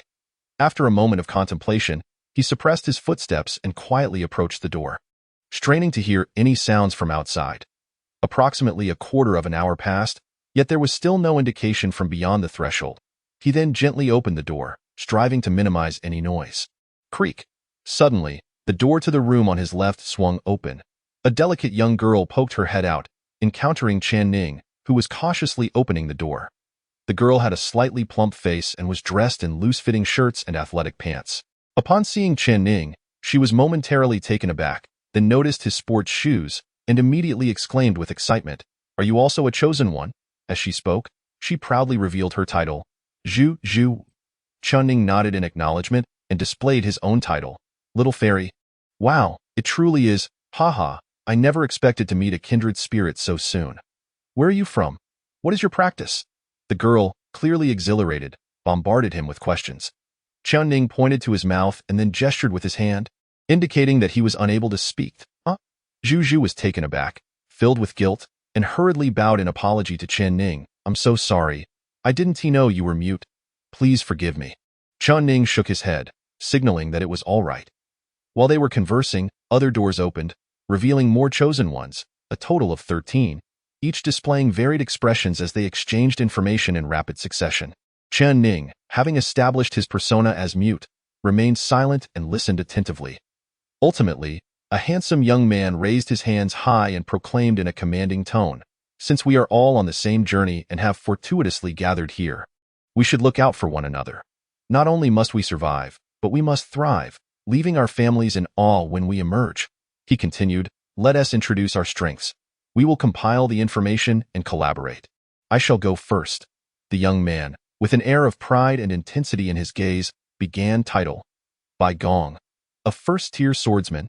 At his announcement, the crowd erupted in murmurs, for the title of swordsman implied formidable early-stage combat prowess, and the name Bai Gong sparked intrigue. Could it be the Bai family? Someone whispered. Bai Gong smiled radiantly, gesturing for the others to begin their introductions. Qiu Lin, first-tier Taoist. Hua Fei, first-tier poet. Jiayu, painter. Each individual proclaimed their titles and paths of cultivation. Though some details were inevitably concealed, the essence remained truthful. When it was Chen Ning's turn, adhering to his mute persona, he refrained from speaking and scrawled a few words in a crooked manner on the dust-laden wall. Little Fairy, first-tier scholar. Chapter 58. Is this person unwell? Upon hearing the term, scholar, the chosen ones realized who among them was the least capable. Looking at Chen Ning's strikingly refined features, they understood. Some prominent families were quite fond of sending their young daughters to study in literary institutions. Among these literary roles, the scholar, with the lowest entry threshold, was the most sought after, yet a first-tier scholar held but one function for cultivators, identification. A scholar could classify peculiar objects. In other words, a first-tier scholar was virtually of no practical use. Rather than fixating on Chen Ning's identity as a scholar, it would be more significant to ponder his family background, which bore greater implications. The 13 individuals present each offered a brief introduction, forming a rough assessment of one another's combat prowess in their minds. The first-tier sword cultivator, known as Bai Gong, naturally stood as the most formidable presence among them, followed by a diverse array of Taoists, poets, and others. Chen Ning, as a scholar, found himself placed at the very end of this hierarchy. Notably, the girl who had first engaged Chen Ning in conversation, Zhu Zhu, turned out to be one of the rare exorcists within the academy, possessing an innate ability to exert considerable control over malevolent entities. At this moment, Zhu Zhu, still smiling, tilted her head and whispered to Chen Ning, "Which state are you from?" "I'm from the 5th state. My grandfather says I'm an unparalleled talent in exorcism, and he sent me into the realm of spirits to hone my skills." The girl clearly had a penchant for chatter, her words flowing incessantly into Chen Ning's ear. "Oh, by the way," Zhu Zhu lowered her voice, speaking to Chen Ning with an air of mystery, "my grandfather told me not to trust anyone in the realm of spirits and to keep my distance from others." Chen Ning turned his head, gazing at the girl with an expression of helplessness, evidently recognizing that she did not heed her grandfather's advice very well. "Everyone," Bai Gong spoke once more, raising his left hand high, his face adorned with a proud expression as he confidently declared, "Since we are fortunate to gather here together and face the trials of the spirit realm, why not form an alliance? Once we navigate this challenge, we can deliberate further." As soon as Bai Gong spoke, several individuals readily agreed, one even flattering him, "I wish to join the alliance and recommend Bai Gong as our leader." I trust no one else. Bai Gong's lips curled into a brilliant smile as he observed all 13 present nodding in agreement, and he nodded in satisfaction before clapping his hands. Now that we are united in alliance, we are all in the same boat, so let us share the information we have gathered in our respective rooms. At this pronouncement, the assembled chosen ones fell into silence. Of course, Chen Ning was not silent, for his current persona was that of a mute. Unwilling to share? Bai Gong's radiant smile faded, his elevated left hand lowering as he crossed his arms and nodded slightly. Then allow me to begin. The information I acquired in my room is that whenever the sound of drums and gongs is heard outside, one must retreat back into the inn, for otherwise, there is a significant chance of meeting one's demise in the wilderness. Some of the chosen ones displayed expressions of shock, while others remained impassive, clearly already aware of this information. I have finished my account. Now it is time for each of you to share. Bai Gong narrowed his eyes, his smile taking on a somewhat sinister edge. The remaining chosen ones gradually relayed the information they had gathered, which could be summarized into 3 key points. First, do not venture outside when the drums and gongs sound. Second, staying at the inn incurs a fee, which is presumably the organs of malevolent entities. Third, the path lies in the Tian mountain. These were merely general tidings. The specifics would require further exploration. Thus, Bai Gong proposed that the 13 individuals split into 2 teams to explore the entire inn and subsequently compile their findings. The chosen ones had no objections, yet an amusing scene unfolded. Nearly no one wished to team up with Chen Ning, the mute little fairy. They had entered the realm of spirits to survive and advance, not to play the role of sycophants. Even though the little fairy was aesthetically pleasing, beauty held little value in the face of peril. Let us set aside the fact that the little fairy is mute and struggles with communication. Her scholarly identity alone is destined to hinder their progress in battle. Fortunately, genuine emotions still flourish in the mortal realm, as the girl, Zhu, who had previously engaged in soliloquies with Chen Ning, now expresses her desire to team up with him. Standing side by side, the two appear somewhat comical in contrast to the 11 individuals opposite them. I shall join them, I declared. A hearty laughter erupted as a tall youth stepped forward from the group of 11, wishing to ally with Chen Ning. This arrangement resulted in a distribution of 10 against 3. Bai Gong's gaze flickered momentarily, the corners of his mouth lifting in a faint smile as he nodded, stating, "Let it be so. Our 10 shall explore the inn's lobby and various floors, while the 3 of you will investigate the backyard." Upon gathering information, return to regroup. Agreed. One voiced assent in order to maintain his guise as a mute. Chen Ning merely nodded throughout. Once the discussions concluded, they dispersed. Bai Gong led his team with great momentum downwards, while Chen Ning's group took a side entrance leading to the backyard, guided by the jovial youth who chatted amiably as they walked. Allow me to introduce myself. I am Huaping, a practitioner of the artisan path. Initially, I aspired to be a warrior, but my family opposed it, believing that warriors lack prestige and would diminish our family's standing. I, however, find great merit in being a warrior. Huaping rambled on, while Zhu chimed in, but Chen Ning, the mute, remained silent. The trio paid no heed to the floors along the way, heading straight for the backyard. Upon pushing open the slightly ajar, rudimentary door, they beheld a spacious courtyard paved with bluestone. The courtyard housed several buildings, which upon cursory inspection appeared to be a kitchen, living quarters, a breeding area, and a dilapidated ancestral hall. The hall seemed somewhat out of place. The 3 exchanged glances, and Huaping's words faltered, his hands clenching tightly as a small knife peeked through his fingers, clearly signaling his readiness for combat. Zhu, as an exorcist, had prepared yellow and red talismans, folding one between her middle fingers, her anxiety palpable. Chen Ning, maintaining a calm demeanor at the rear, adhered to the persona of the little fairy, ever poised for a swift escape. Huaping gestured towards the nearest kitchen, intent on investigating it first. Chen Ning and Zhu nodded and followed closely behind him. The backyard was eerily silent, as if devoid of any other presence. Outside the kitchen, there were heaps of vegetables and a cooking stove. Upon closer inspection, several rusted cleavers dangled from the eaves. The blades bore significant nicks, suggesting frequent encounters with hard objects, and beside the cleavers hung remnants of bones. Chen Ning's gaze flickered at the sight of the bones. Having excavated graves in old cemeteries for over a decade, he easily recognized them as human remains. Yet, in order to uphold his mute faade, he refrained from speaking. The trio paused before the kitchen, leaning against the door to listen intently. Confirming there was no sound within, Hua Ping gently placed a hand on the door, positioning his glimmering knife at the ready for any potential confrontation. Perhaps due to his overwhelming anxiety, Hua Ping could not suppress a gulp, his body becoming rigid, prompting Zhu Zhu beside him to begin breathing softly in response. Ultimately, being a youth with little experience in actual combat, such reactions were expected when faced with the prospect of battle, indicating a need for further honing of their skills. With a soft creak, Hua Ping slowly pushed open the door, producing a delicate yet prolonged sound. Dust from the ceiling cascaded down, hinting at the kitchen's prolonged disuse. As the door swung halfway ajar, the three individuals glimpsed the dimly lit interior of the kitchen. By the door, rusted pots and pans lay scattered, alongside a large water tank. Peering into the tank revealed something of considerable weight. A coffin. At the far end of the kitchen, 3 coffins were meticulously arranged, each adorned with an array of talismans, seemingly meant for suppression. A chilling breeze swept through, causing Hua Ping and Zhu Zhu to involuntarily shudder, their expressions tense to the utmost degree. Chen Ning, fixated on the coffins, suddenly advanced, standing before the leftmost coffin. To the astonishment of the other two, he seized the coffin lid and abruptly lifted it.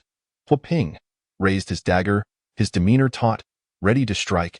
Zhu Zhu's talisman radiated with light, her hands trembling with panic. Chen Ning waved them off nonchalantly and gestured towards the coffin, indicating that it was empty. Is it truly empty? Zhu Zhu exhaled a sigh of relief, lowering her talisman. Hua Ping also eased his tension, gesturing to Chen Ning. Next time, please give us a heads up. Your sudden approach is rather alarming. Chen Ning nodded, his right hand still gripping the coffin lid, concealing a faintly red talisman within his pocket.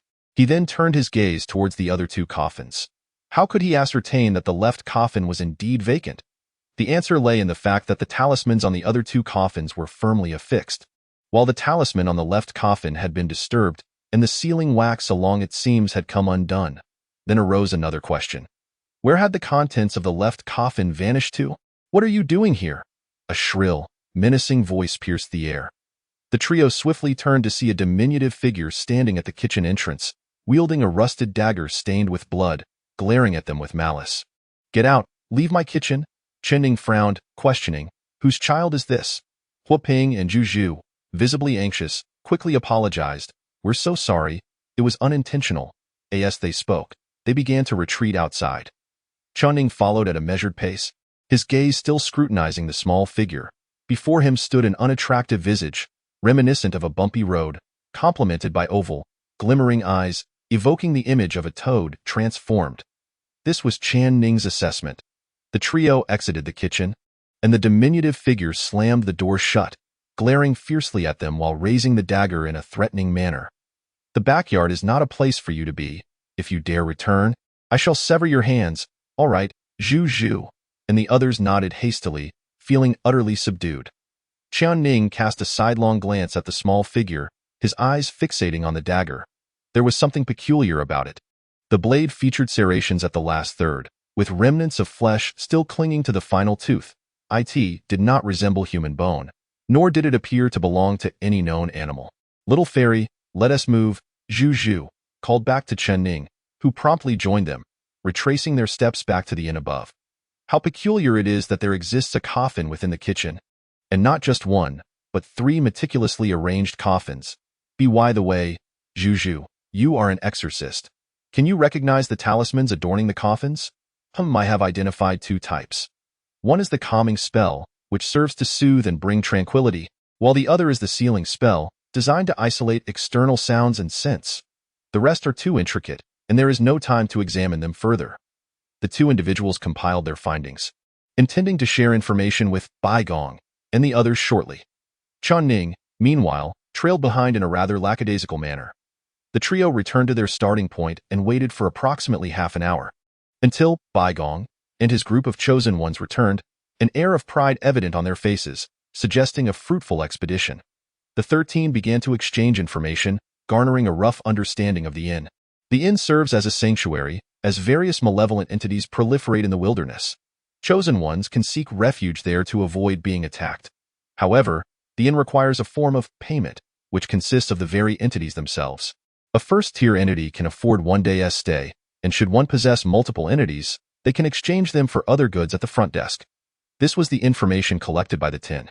Chen Ning and his companions then shared their findings, prompting Bai Gong to furrow his brow in contemplation before solemnly speculating. Given this, it seems that the inn may not necessarily be safe. The atmosphere immediately grew tense, and the gathered individuals were visibly alarmed. Bai Gong raised a hand to calm them, urging them not to panic, as it was merely speculation. With dusk approaching, he suggested they return to their rooms, advising that if any abnormalities arose, they should seek him out. Acknowledging this, the 13 retreated to their respective quarters. At this moment, twilight enveloped the sky. Chen Ning searched his room once more, finding no additional information, and took out the faintly red talisman from his pocket for careful examination. The old beggar had once imparted a piece of wisdom to him. The contents of a coffin are likely to be valuable, especially the older they are. This faintly red talisman appeared quite aged, yet its purpose eluded him. Thus, he stored it away and, seizing the moment before darkness fell entirely, stood by the window to survey the backyard. From the windowsill, he could only see the expansive bluestone courtyard. Obscured from view were the 4 rooms, including the kitchen. "You're watching too," came Zhu's voice from beside him as she turned to face Chen Ning with a nervous smile. "I was so frightened earlier. I hope I didn't scare you." Chen Ning shook his head to indicate that he was unharmed. "Zhu," then chuckled excitedly. "I never imagined you would be so brave as to lift the coffin lid. I thought I might die of fright. I was worried what might happen if a zombie sprang out suddenly." Zhu's words were cut short as her pupils dilated in horror. She spotted the diminutive figure that had previously threatened them standing on the bluestone floor of the backyard, a sharp knife glinting ominously. The figure looked up, revealing a chilling and sinister grin directed at Zhu. She trembled and hurriedly retreated from the window, seeking refuge beneath her bedclothes.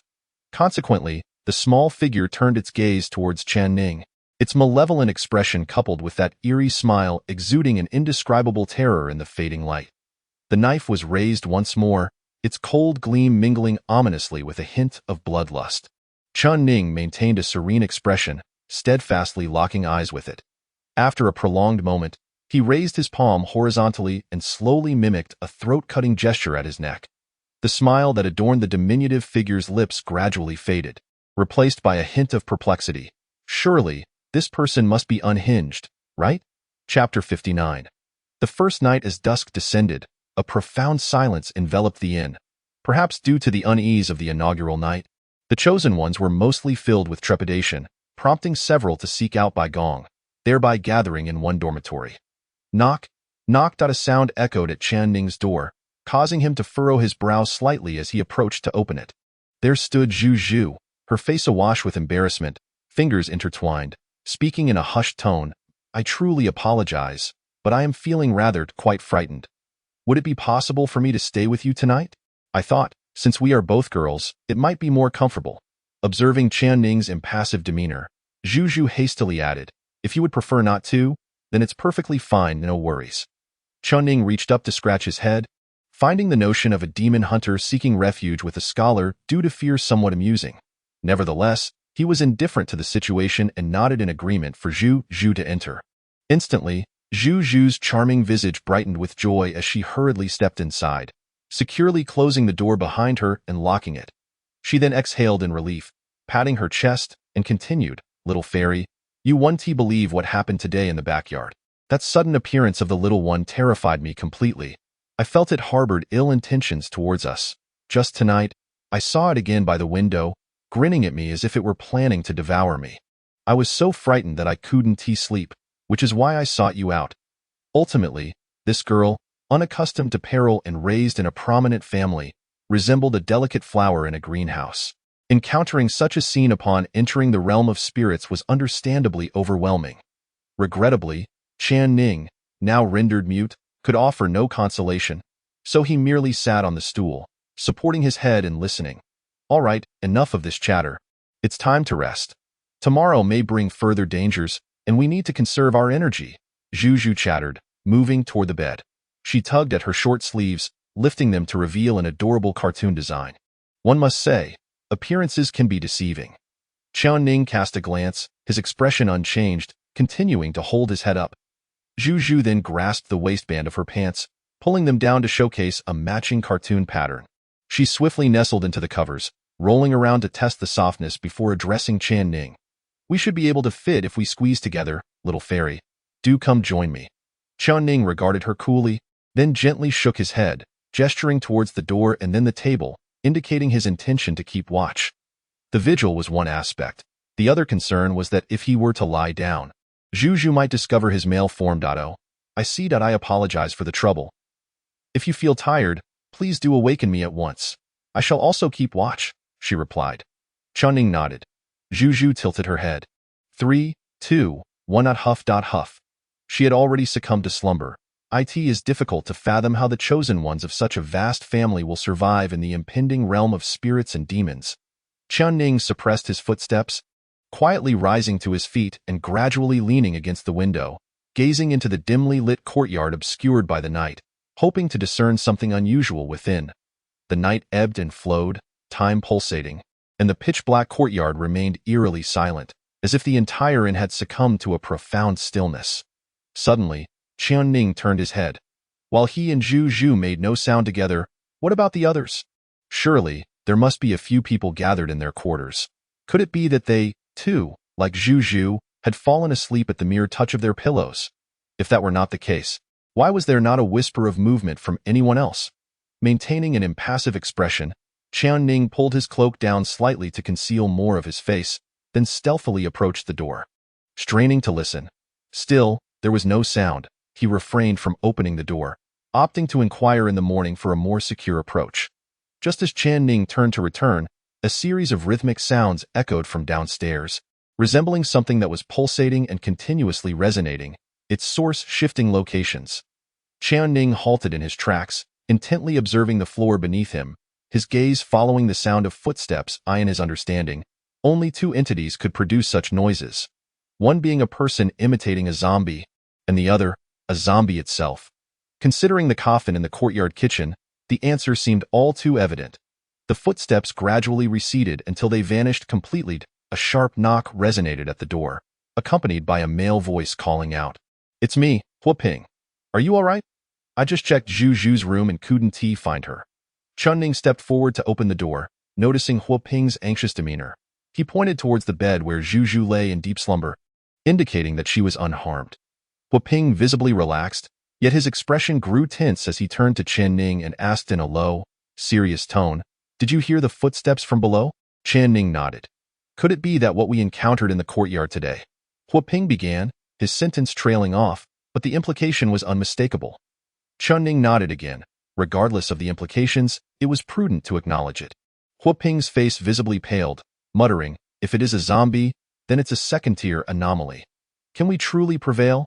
Perhaps by uniting, we may stand a chance. Remain calm. Remain calm." He took a deep breath to steady himself and then said to Chen Ning, "If anything happens, remember to seek me out. I'm in the third room on the left across the hall." Chen Ning nodded. Huaping turned and left, the crisp sound of his footsteps echoing on the floor. Chen Ning raised an eyebrow and quickly shut the door. The sound of footsteps vanished in an instant, leaving not a trace. This room possessed remarkable soundproofing. Chen Ning understood, yet a question lingered. If the soundproofing was so effective, how had he heard the footsteps from downstairs? Perhaps the disturbances of anomalies could not be contained. Or was it intentional, designed for them to hear? As of now, it remained unclear. Chen Ning resumed his seat, gazing at the still sleeping Zhu, contemplating that if she were to perish in the future, she could hardly blame others. This night was destined to be one of sleeplessness, as all chosen ones awaited the dawn in a state of anxiety and trepidation. As the first light of dawn began to break, sunlight streamed through. Several individuals emerged from Bai Gong's room, their expressions noticeably grim. Fatigue etched across their faces. One might mistakenly assume they had engaged in a night of debauchery. Upon stepping outside, they were met with an unusual sight. Each of their rooms bore the ominous inscription of one day written in bold, crimson letters. Was this a reminder that they had but one day left to stay? The time to settle their accommodation fees was drawing near. However, payment required the essence of a supernatural being, necessitating a hunt for such entities. The thought sent a wave of anxiety through them. Once highborn scions, they had engaged little in combat and now, suddenly thrust into real-world peril, How could they not feel apprehensive? To compound matters, they had not rested well the night before, leaving them physically and mentally drained. Could they truly rise to the occasion in such a state? Within the room, Chen Ning stood with arms crossed, furrowing his brow as he contemplated a more pressing issue: what to have for breakfast. As the old adage goes, man is iron, rice is steel. A meal missed brings discomfort. Having eaten nothing since his arrival the previous day, he was indeed famished. Glancing at Zhu, who was still soundly asleep on the bed, he chose to disregard her and stepped out, coincidentally encountering the others in the corridor who were still engaged in discussion. They cast a cursory glance at Chen Ning, recognizing him as the mute, ineffectual scholar, merely nodding in acknowledgement before resuming their conversation. Their discussion confirmed two matters. First, to return and rest. Second, to rise at noon for the hunt of supernatural entities and the payment of their dues. The leader of the hunt would naturally be the first-tier sword cultivator, Bai Gong, to whom the others showed much flattery, hoping for his favor. Chen Ning, however, paid little mind to their antics, lowering his hood and quietly making his way downstairs in search of sustenance.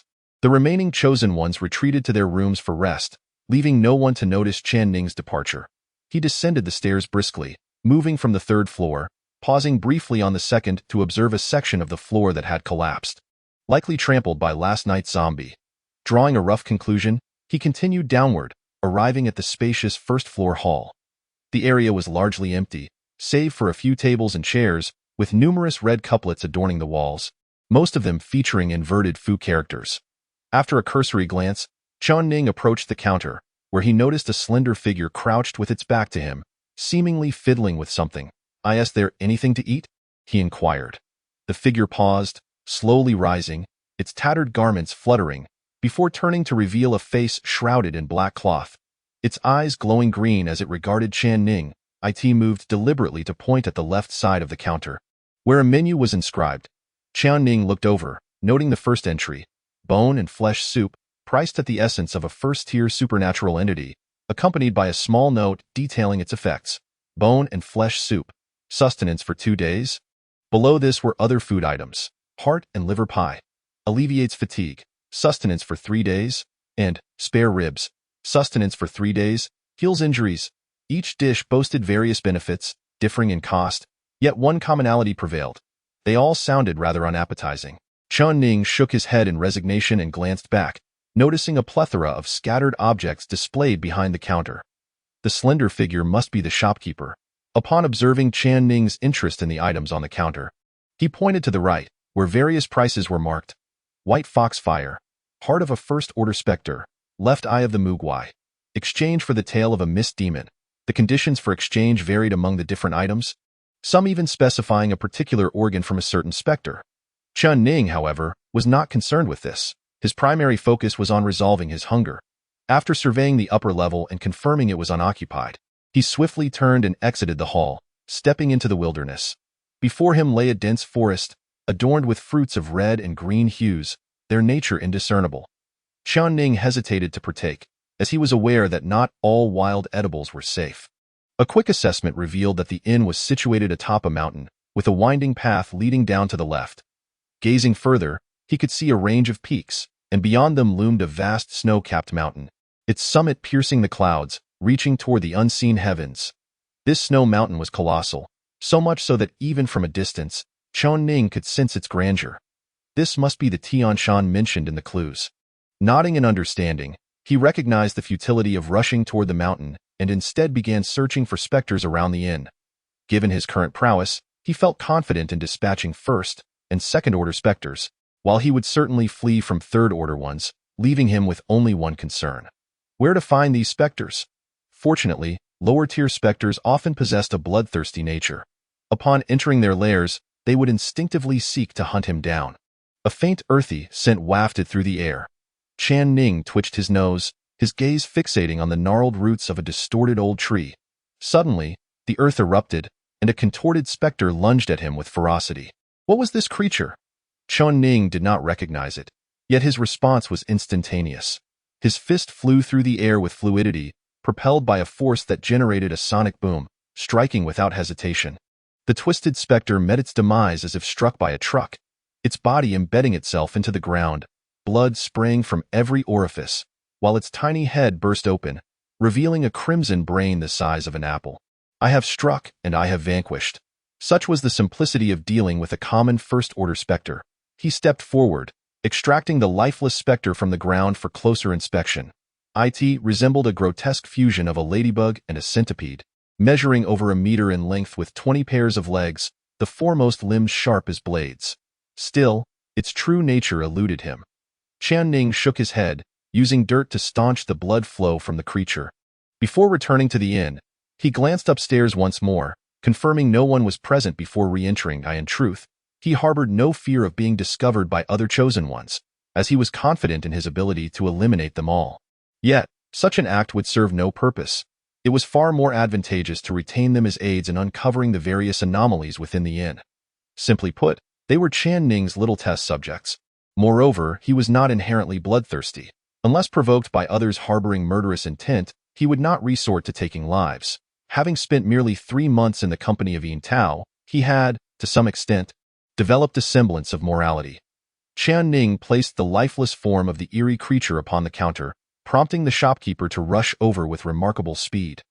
His green eyes shimmered with a glint of avarice as he eagerly cradled the creature's remains, then reached into his bosom to produce 3 tarnished copper coins, which he handed to Chen Ning. The implication was that these 3 coins were equivalent to 3 usable organs that could be extracted from the twisted entity.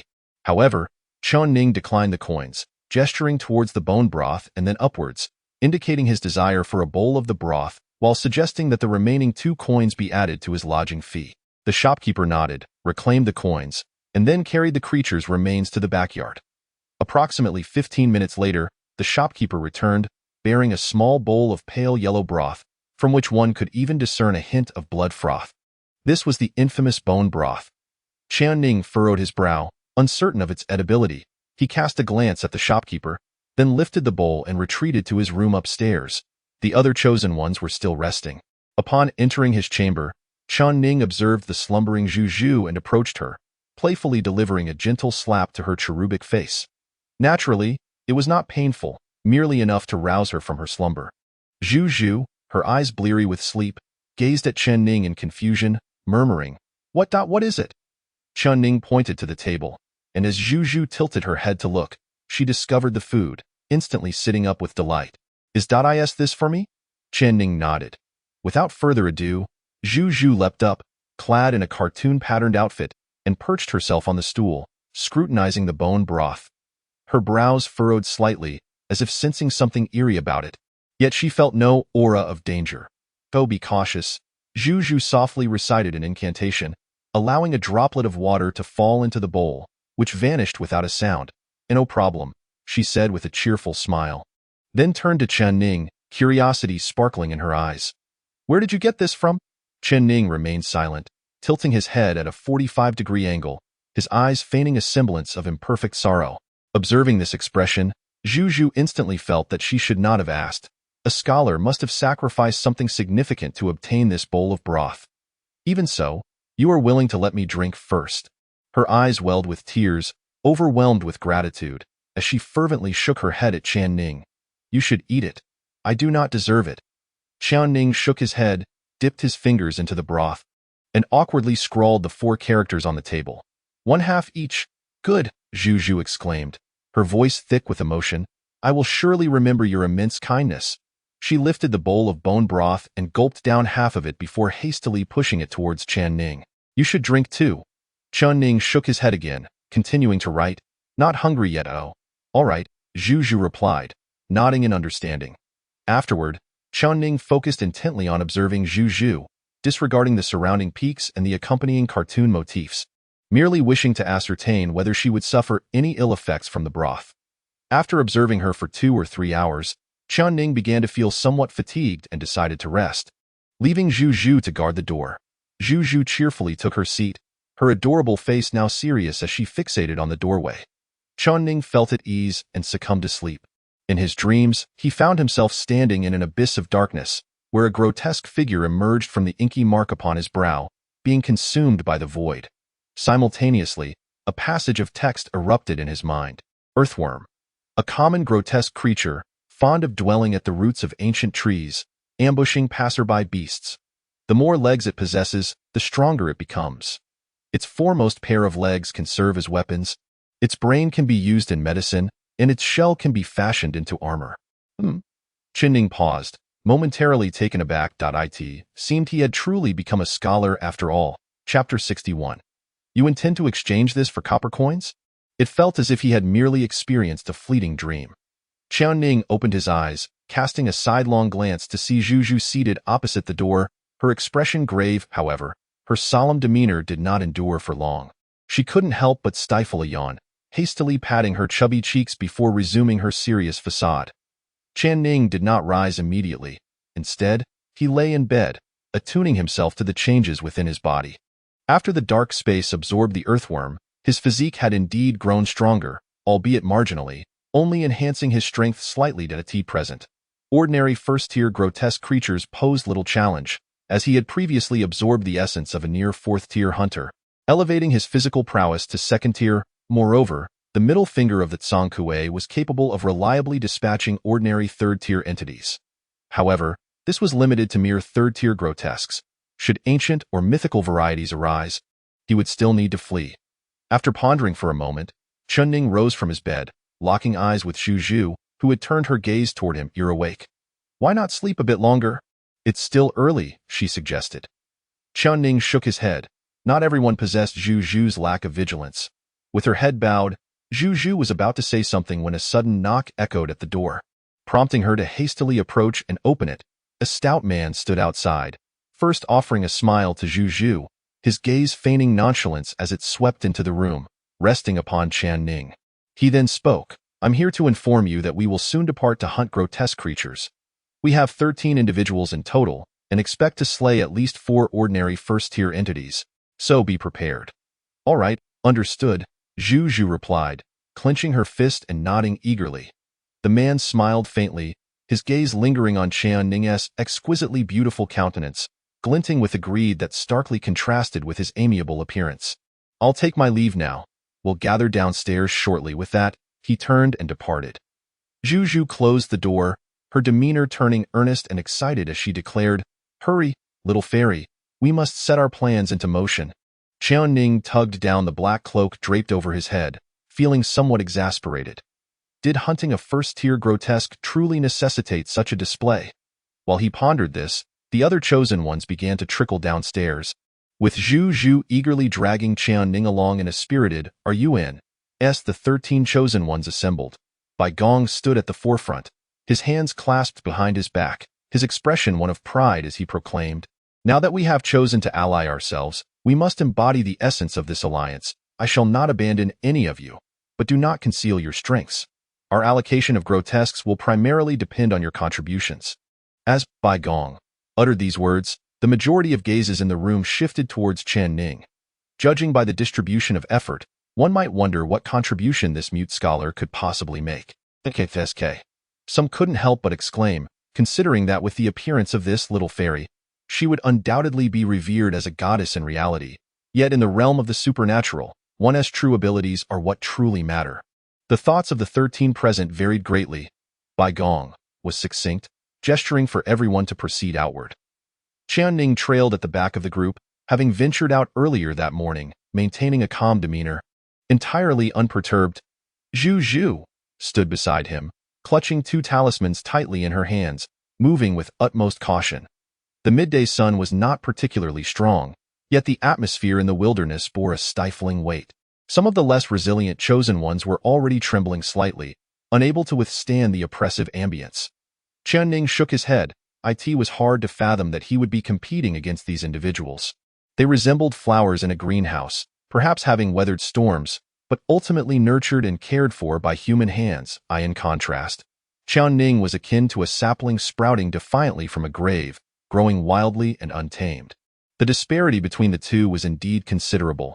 As he walked at the rear, his steps abruptly halted, his gaze shifting leftward as he caught a whiff of earthy scent. The earthworms were approaching.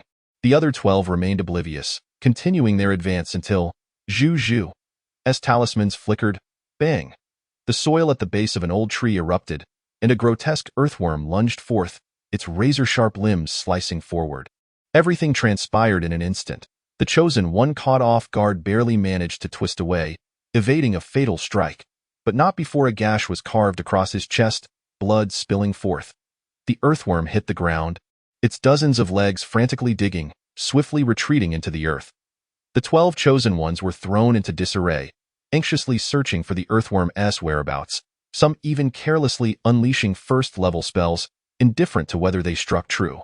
It was hard to imagine that the earthworm, which Chen Ning had dispatched with a single punch, could induce such panic among them. This clearly illustrated that practical combat experience and skill are indeed crucial metrics for assessing the combat prowess of lower-tier cultivators. Chen Ning stood at the rear, adopting an observational stance. After all, it was merely a first-tier earthworm, which the 12 would undoubtedly be able to defeat. It was merely a matter of time. The earthy scent this time wafted from the north, and as Chen Ning turned his head, he noticed that Bai Gong had already set off, seemingly having detected trouble from that direction. With a swift motion of his right hand, a radiant green longsword materialized in his grasp. Bang! The earthworm leapt forth once more, only to be met by the descending sword. This strike cleaved through the earthworm's limbs, severing it and forcing it to burrow away and retreat. However, this time it was not so fortunate. The other chosen ones, having been forewarned, unleashed their spells, each capable of obliterating the earthworm, leaving behind a somewhat mangled corpse. Damn, that was exhilarating. I almost soiled myself from shock. Bai Gong is truly formidable. He brought it down with a single swing. Look at you, what a pitiful display. I merely broke a sweat. Nonetheless, I must concede that Bai Gong is indeed impressive. The chosen ones rejoiced at the slaying of the earthworm, their words filled with praise for their formidable ally. Bai Gong, the chosen one who had been injured by the earthworm, received treatment from the healer, stabilizing his condition. Chen Ning tilted his head slightly, casting another glance at Bai Gong. But it turns out that even among the 12 foul fish and rotten shrimp, one can still find a few normal little fish and shrimp. However, it seems they are merely of the caliber of small fish and shrimp. The 12 individuals, exhilarated by their recent hunt of the earthworms, resolved to press on and slay more first-tier monstrosities. Chen Ning, trailing at the back, felt a twinge of boredom and regretted coming along. He would have been far more efficient hunting the aberrations alone. Observing the group, he decided to watch for a couple more days, and once he confirmed that the surroundings posed no threat, he would act independently instead of idling away the days with these people. With numerous earthworms surrounding the woods, the 13 of them wandered about for an entire afternoon, ultimately dispatching 4 earthworms, which resulted in 3 of them sustaining injuries. Fortunately, the overall morale remained high, akin to victorious generals returning to the inn under the cloak of night. Yet now, another dilemma arose. The 4 earthworms could only be exchanged for 12 copper coins, insufficient to cover the lodging expenses of all 13, let alone procure food. Perhaps we could share rooms like we did last night. That way, we could save some money. Chen Ning, utterly disinterested in wasting more time with this group, quietly returned to his room alone. Someone with sharp eyes noticed Chen Ning's departing figure and spoke up. "How can you leave like that?" The group turned to look and someone scoffed. "Let him go. He's just a mute scholar, utterly useless." "Good riddance. We can each take one of the 12 copper coins, avoiding any unfair distribution. Do not speak of her in such a manner." Zhu Zhu furrowed her brow, seriously confronting the individual. Perhaps out of respect for Zhu Zhu's status as a demon slayer, the person fell silent, though their expression remained disgruntled. After deliberation, the 12 ultimately agreed to evenly distribute the copper coins. Zhu Zhu added the acquired coins to the lodging fee, shot a furious glare at the offending individual, and hastily ascended the stairs. "They are truly wicked to speak of you in that way," Zhu Zhu muttered as she opened the door. Chen Ning, standing by the window, turned and placed a finger to his lips in a gesture for silence, then pointed outside. Zhu Zhu quickly quieted, perplexed, and approached the window, peering out into the dim moonlight. To her astonishment, the dwarf who had threatened them the previous day was seen carrying the corpse of an earthworm into the kitchen. A few minutes later, the dwarf emerged, the earthworm's body no longer in sight. "What is this?" Zhu Zhu asked, bewildered. Chen Ning's eyes flickered slightly as he began to piece together the situation. It was highly likely that they were feeding the zombies confined within the coffins. Without saying more, he patted Zhu Zhu on the shoulder and pointed to the bed, signaling that it was time to sleep. Zhu Zhu, her round, cherubic face slightly flushed, lowered her head and whispered shyly, I need to use the bathroom. I can't sleep without doing so." After a moment of silence, Chen Ning nodded towards the wooden bucket in the corner, indicating that she could take care of it herself. Perhaps feeling comfortable since they were both girls, Zhu Zhu, no longer embarrassed, hiked up her pants and made her way to the corner, as the sound of water cascaded down like 1,000 feet, resembling the Milky Way descending from the heavens. Outside the door, in the dimly lit corridor, a tall figure stealthily approached, halting in the darkness where the light could not reach, with a whisper of wind. The outermost candle flickered and finally extinguished. Thus, the towering figure leapt once more, its decayed visage twisted in a grotesque snarl, while its archaic garments exuded a nauseating stench of blood as it halted before the next flickering candle. At this moment, it was still 20 candles away from the abode of the Chosen One, and no one took notice. Within the confines of the room, having resolved her personal matters, Zhu Zhu discarded her garments, revealing an endearing cartoon pattern, and lay upon the bed, staring vacantly at the ceiling, murmuring softly, "I wish to take a bath. Today has drenched me in sweat from fright. Sigh, the realm of ghosts and deities is truly arduous. No wonder grandfather procured insurance for me ahead of time. With his name as the beneficiary, I suppose I might perish in this ghostly realm as well. How would I meet my end? If it were to be at the hands of a malevolent being, I would prefer a gentle demise. What about you, little fairy? How would you wish to depart? Did your family secure insurance for you? How much would it pay out?" Zhu Zhu's ability to converse so freely with the mute was truly admirable. Chen Ning merely shook his head. "I shall refrain from further chatter. I am tired and must rest now. You should come to bed as well. Tomorrow we must hunt the malevolent beings." With that statement, her head tilted, and she fell into a deep slumber at lightning speed. Chen Ning cast a glance at her, then approached the window to survey the outside world, feeling a lingering unease as he propped a bench against the door. After completing these tasks, he wrapped his black cloak tightly around himself, took to his bed, and established a clear boundary between himself and Zhu Zhu before drifting into dreams. The night passed without incident as dawn broke. Chen Ning awoke to find that Zhu Zhu had crossed the boundary at some point. Unceremoniously wrapping her arms around him, he gently removed her hands and feet, then employed his palm as a wake-up call, delivering a sharp yet harmless slap to her 15-centimeter face. The sound was crisp, effective for rousing her. Zhu Zhu blinked her sleepy eyes, rubbed them, and stretched languidly, revealing her alluring curves. Chen Ning remained impassive, unaffected. Today mirrored yesterday. Once again, they were to hunt the malevolent beings. Chen Ning felt little desire to join them, leading only 12 to set out. As she departed, Zhu Zhu turned to Chen Ning, nodding earnestly, "Rest assured, I will provide for this household. It truly is a laborious task you undertake." Chen Ning nodded, offering a reassuring pat on her shoulder as a form of encouragement. The other chosen ones cast scornful glances at Chen Ning. If merely lacking in strength, that would be one thing. But to be both weak and unambitious suggested a deeper flaw in character. This little fairy was of little use. Fearing to offend Zhu Zhu, the assembled chosen ones refrained from openly disparaging Chen Ning, yet internally relegated him to the lowest rank. The 12 departed into the morning light. Meanwhile, Chen Ning began to explore the inn, cloaked and making his way directly to the kitchen through the backyard. "Halt!" A diminutive figure cried out in a shrill voice, brandishing a gleaming knife that glinted ominously as it pointed directly at Chen Ning. "You dare approach? Damn you! I will slaughter you and turn you into meatballs to feed my pet." Chen Ning regarded him with calm indifference. Upon entering the realm of ghosts and deities, Wang Wengong had specified before him stood a diminutive figure, clearly lacking the capacity to safeguard Chen Ning's life. Thus, Chen Ning lowered his gaze and spoke in an unassuming tone. "Leave." The little man momentarily froze, perhaps encountering such an affront for the first time.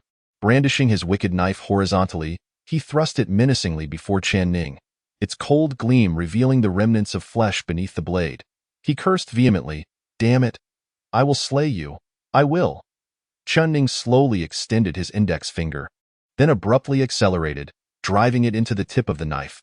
Employing a forceful technique, he instigated a violent tremor in the blade, which rapidly propagated to the hilt and subsequently reverberated through the little man's entire body. He trembled uncontrollably, as if caught in a frenzied dance, rendered utterly incapable of resistance in that fleeting moment. By the time he regained his senses, he could only perceive a fist hurtling toward him, aimed directly at his head. With a resounding thud, the little man was propelled backward, crashing into the stone floor and shattering several bricks, blood gushing from his visage, though he remained relatively unscathed. This clearly indicated that he was considerably more formidable than ordinary aberrations. He hastily regained his footing, gripping the knife tightly, wiping the blood from his face, and glaring fiercely at Chen Ning. "Damn it! I will butcher you.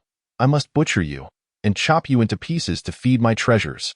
Chen Ning tilted his head slightly, his expression serene, as he leisurely advanced toward the little man, as if strolling through a garden. The grotesque features of the little man were taut with tension. The dark veins on his arms were visibly engorged with crimson, and his tiny pupils shimmered with a violet light, indicating a descent into madness. With a furious roar, he shattered the stones beneath him and lunged forward, wielding the knife with a sudden flourish, summoning a glimmer of cold light in terms of sheer strength and speed. The little man was indeed equivalent to a second-tier aberration. However, following the absorption of a fourth-tier hunter, Chen Ning's physical prowess was also on par with that of a second-tier in this contest of equals. The determining factor would be skill. Though liken Chen Ning's combat prowess to that of an adult against a child would be an inadequate comparison. It was more akin to an adult confronting a mere embryo. The little man barreled forth, relying almost entirely on brute force. Cheap combat techniques as the glimmer of cold light approached him, Chen Ning swiftly reached out. Halting the blade's advance by gripping its back with a sudden upward tug, he redirected the little man's momentum, causing him to lunge uncontrollably toward Chen Ning. Seizing the opportunity, Chen Ning grasped the little man's neck with one hand, while the other unleashed a barrage of blows. This was not merely a single punch.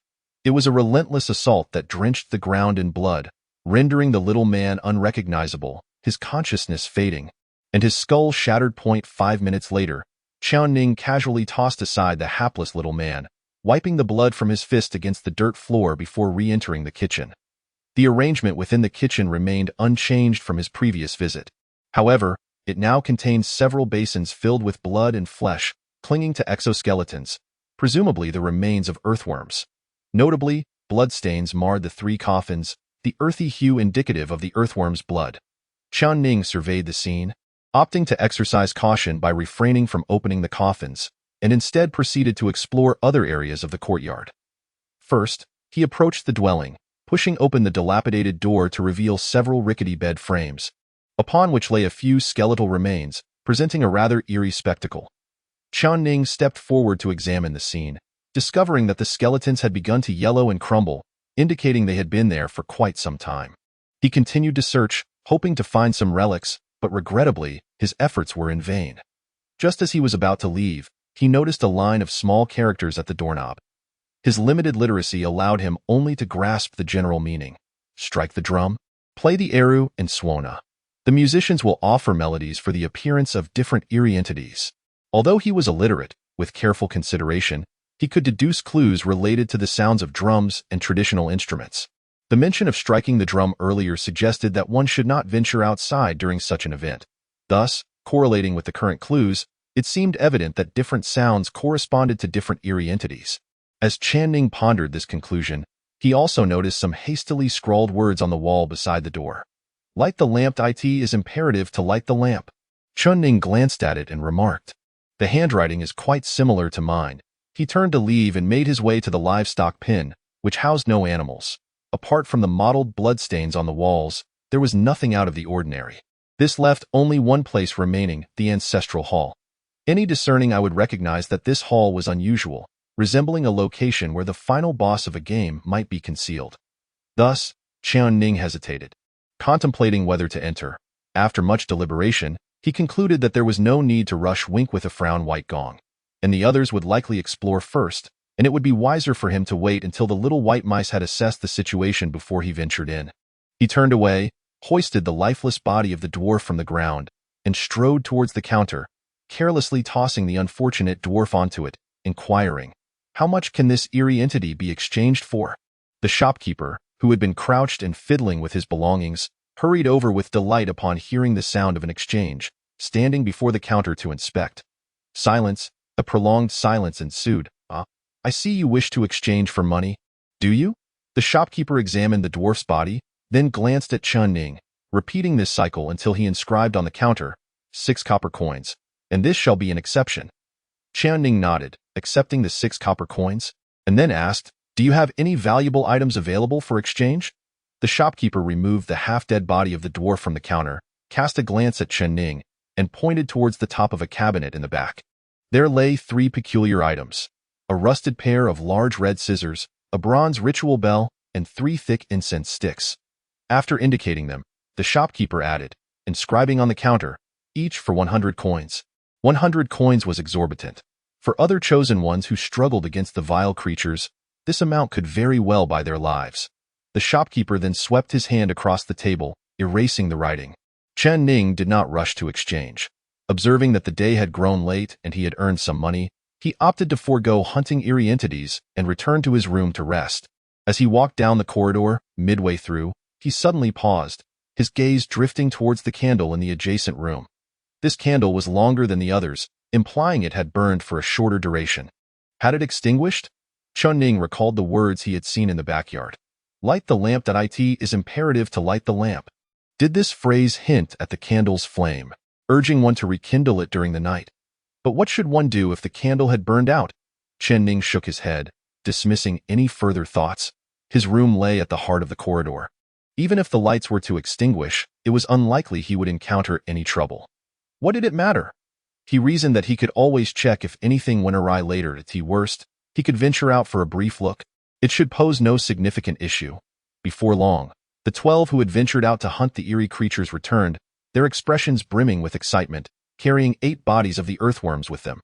They exchanged these for 24 copper coins, 2 for each person, after which they could indulge in a bowl of bone broth. Why don't we all 12 share a room? The money saved could be used for other items. One proposed. The innkeeper, his green eyes shrouded in black cloth, flickered slightly, seemingly radiating a glimmer of joy, and did not dismiss the suggestion. However, Zhu vehemently shook her head in refusal. No, no, no. I want to share a room with Xiao Xianyu. Her garments bore traces of blood, indicative of her injuries sustained while exerting considerable effort during the hunt. Thus no one dared to offend her and remained silent. Zhu, clutching her 2 copper coins, paid for a day's lodging and purchased a bowl of bone and meat soup, ascending the stairs to share it with Chen Ning. In truth, Chen Ning had yet to finish the bone broth from his previous meal, as he intended to observe Zhu for another couple of days. Tonight had arrived rather early. Standing by the window, Chen Ning continued to scrutinize the backyard eye in the dim light. He spotted the figure of the dwarf, unscathed and appearing as if newly minted, standing in the center of the yard. The dwarf, sensing a gaze upon him, looked up to meet Chen Ning's eyes, then trembled and hastily lowered his head, fleeing in panic, clearly intimidated by Chen Ning. "It's time for sleep," Zhu exclaimed joyfully, as if the act of slumber were her most cherished moment of the day.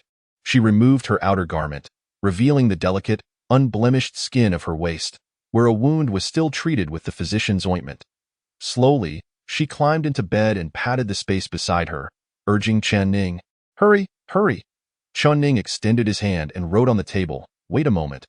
"All right," Zhu nodded, her head tilting slightly before she fell asleep within 3 seconds. Chen Ning propped his head on his hand at the table, having already envisioned how Zhu would meet her end, though he mused that dying in a dream should not be painful, aligning with the manner of death she desired. Tonight, the moon was absent.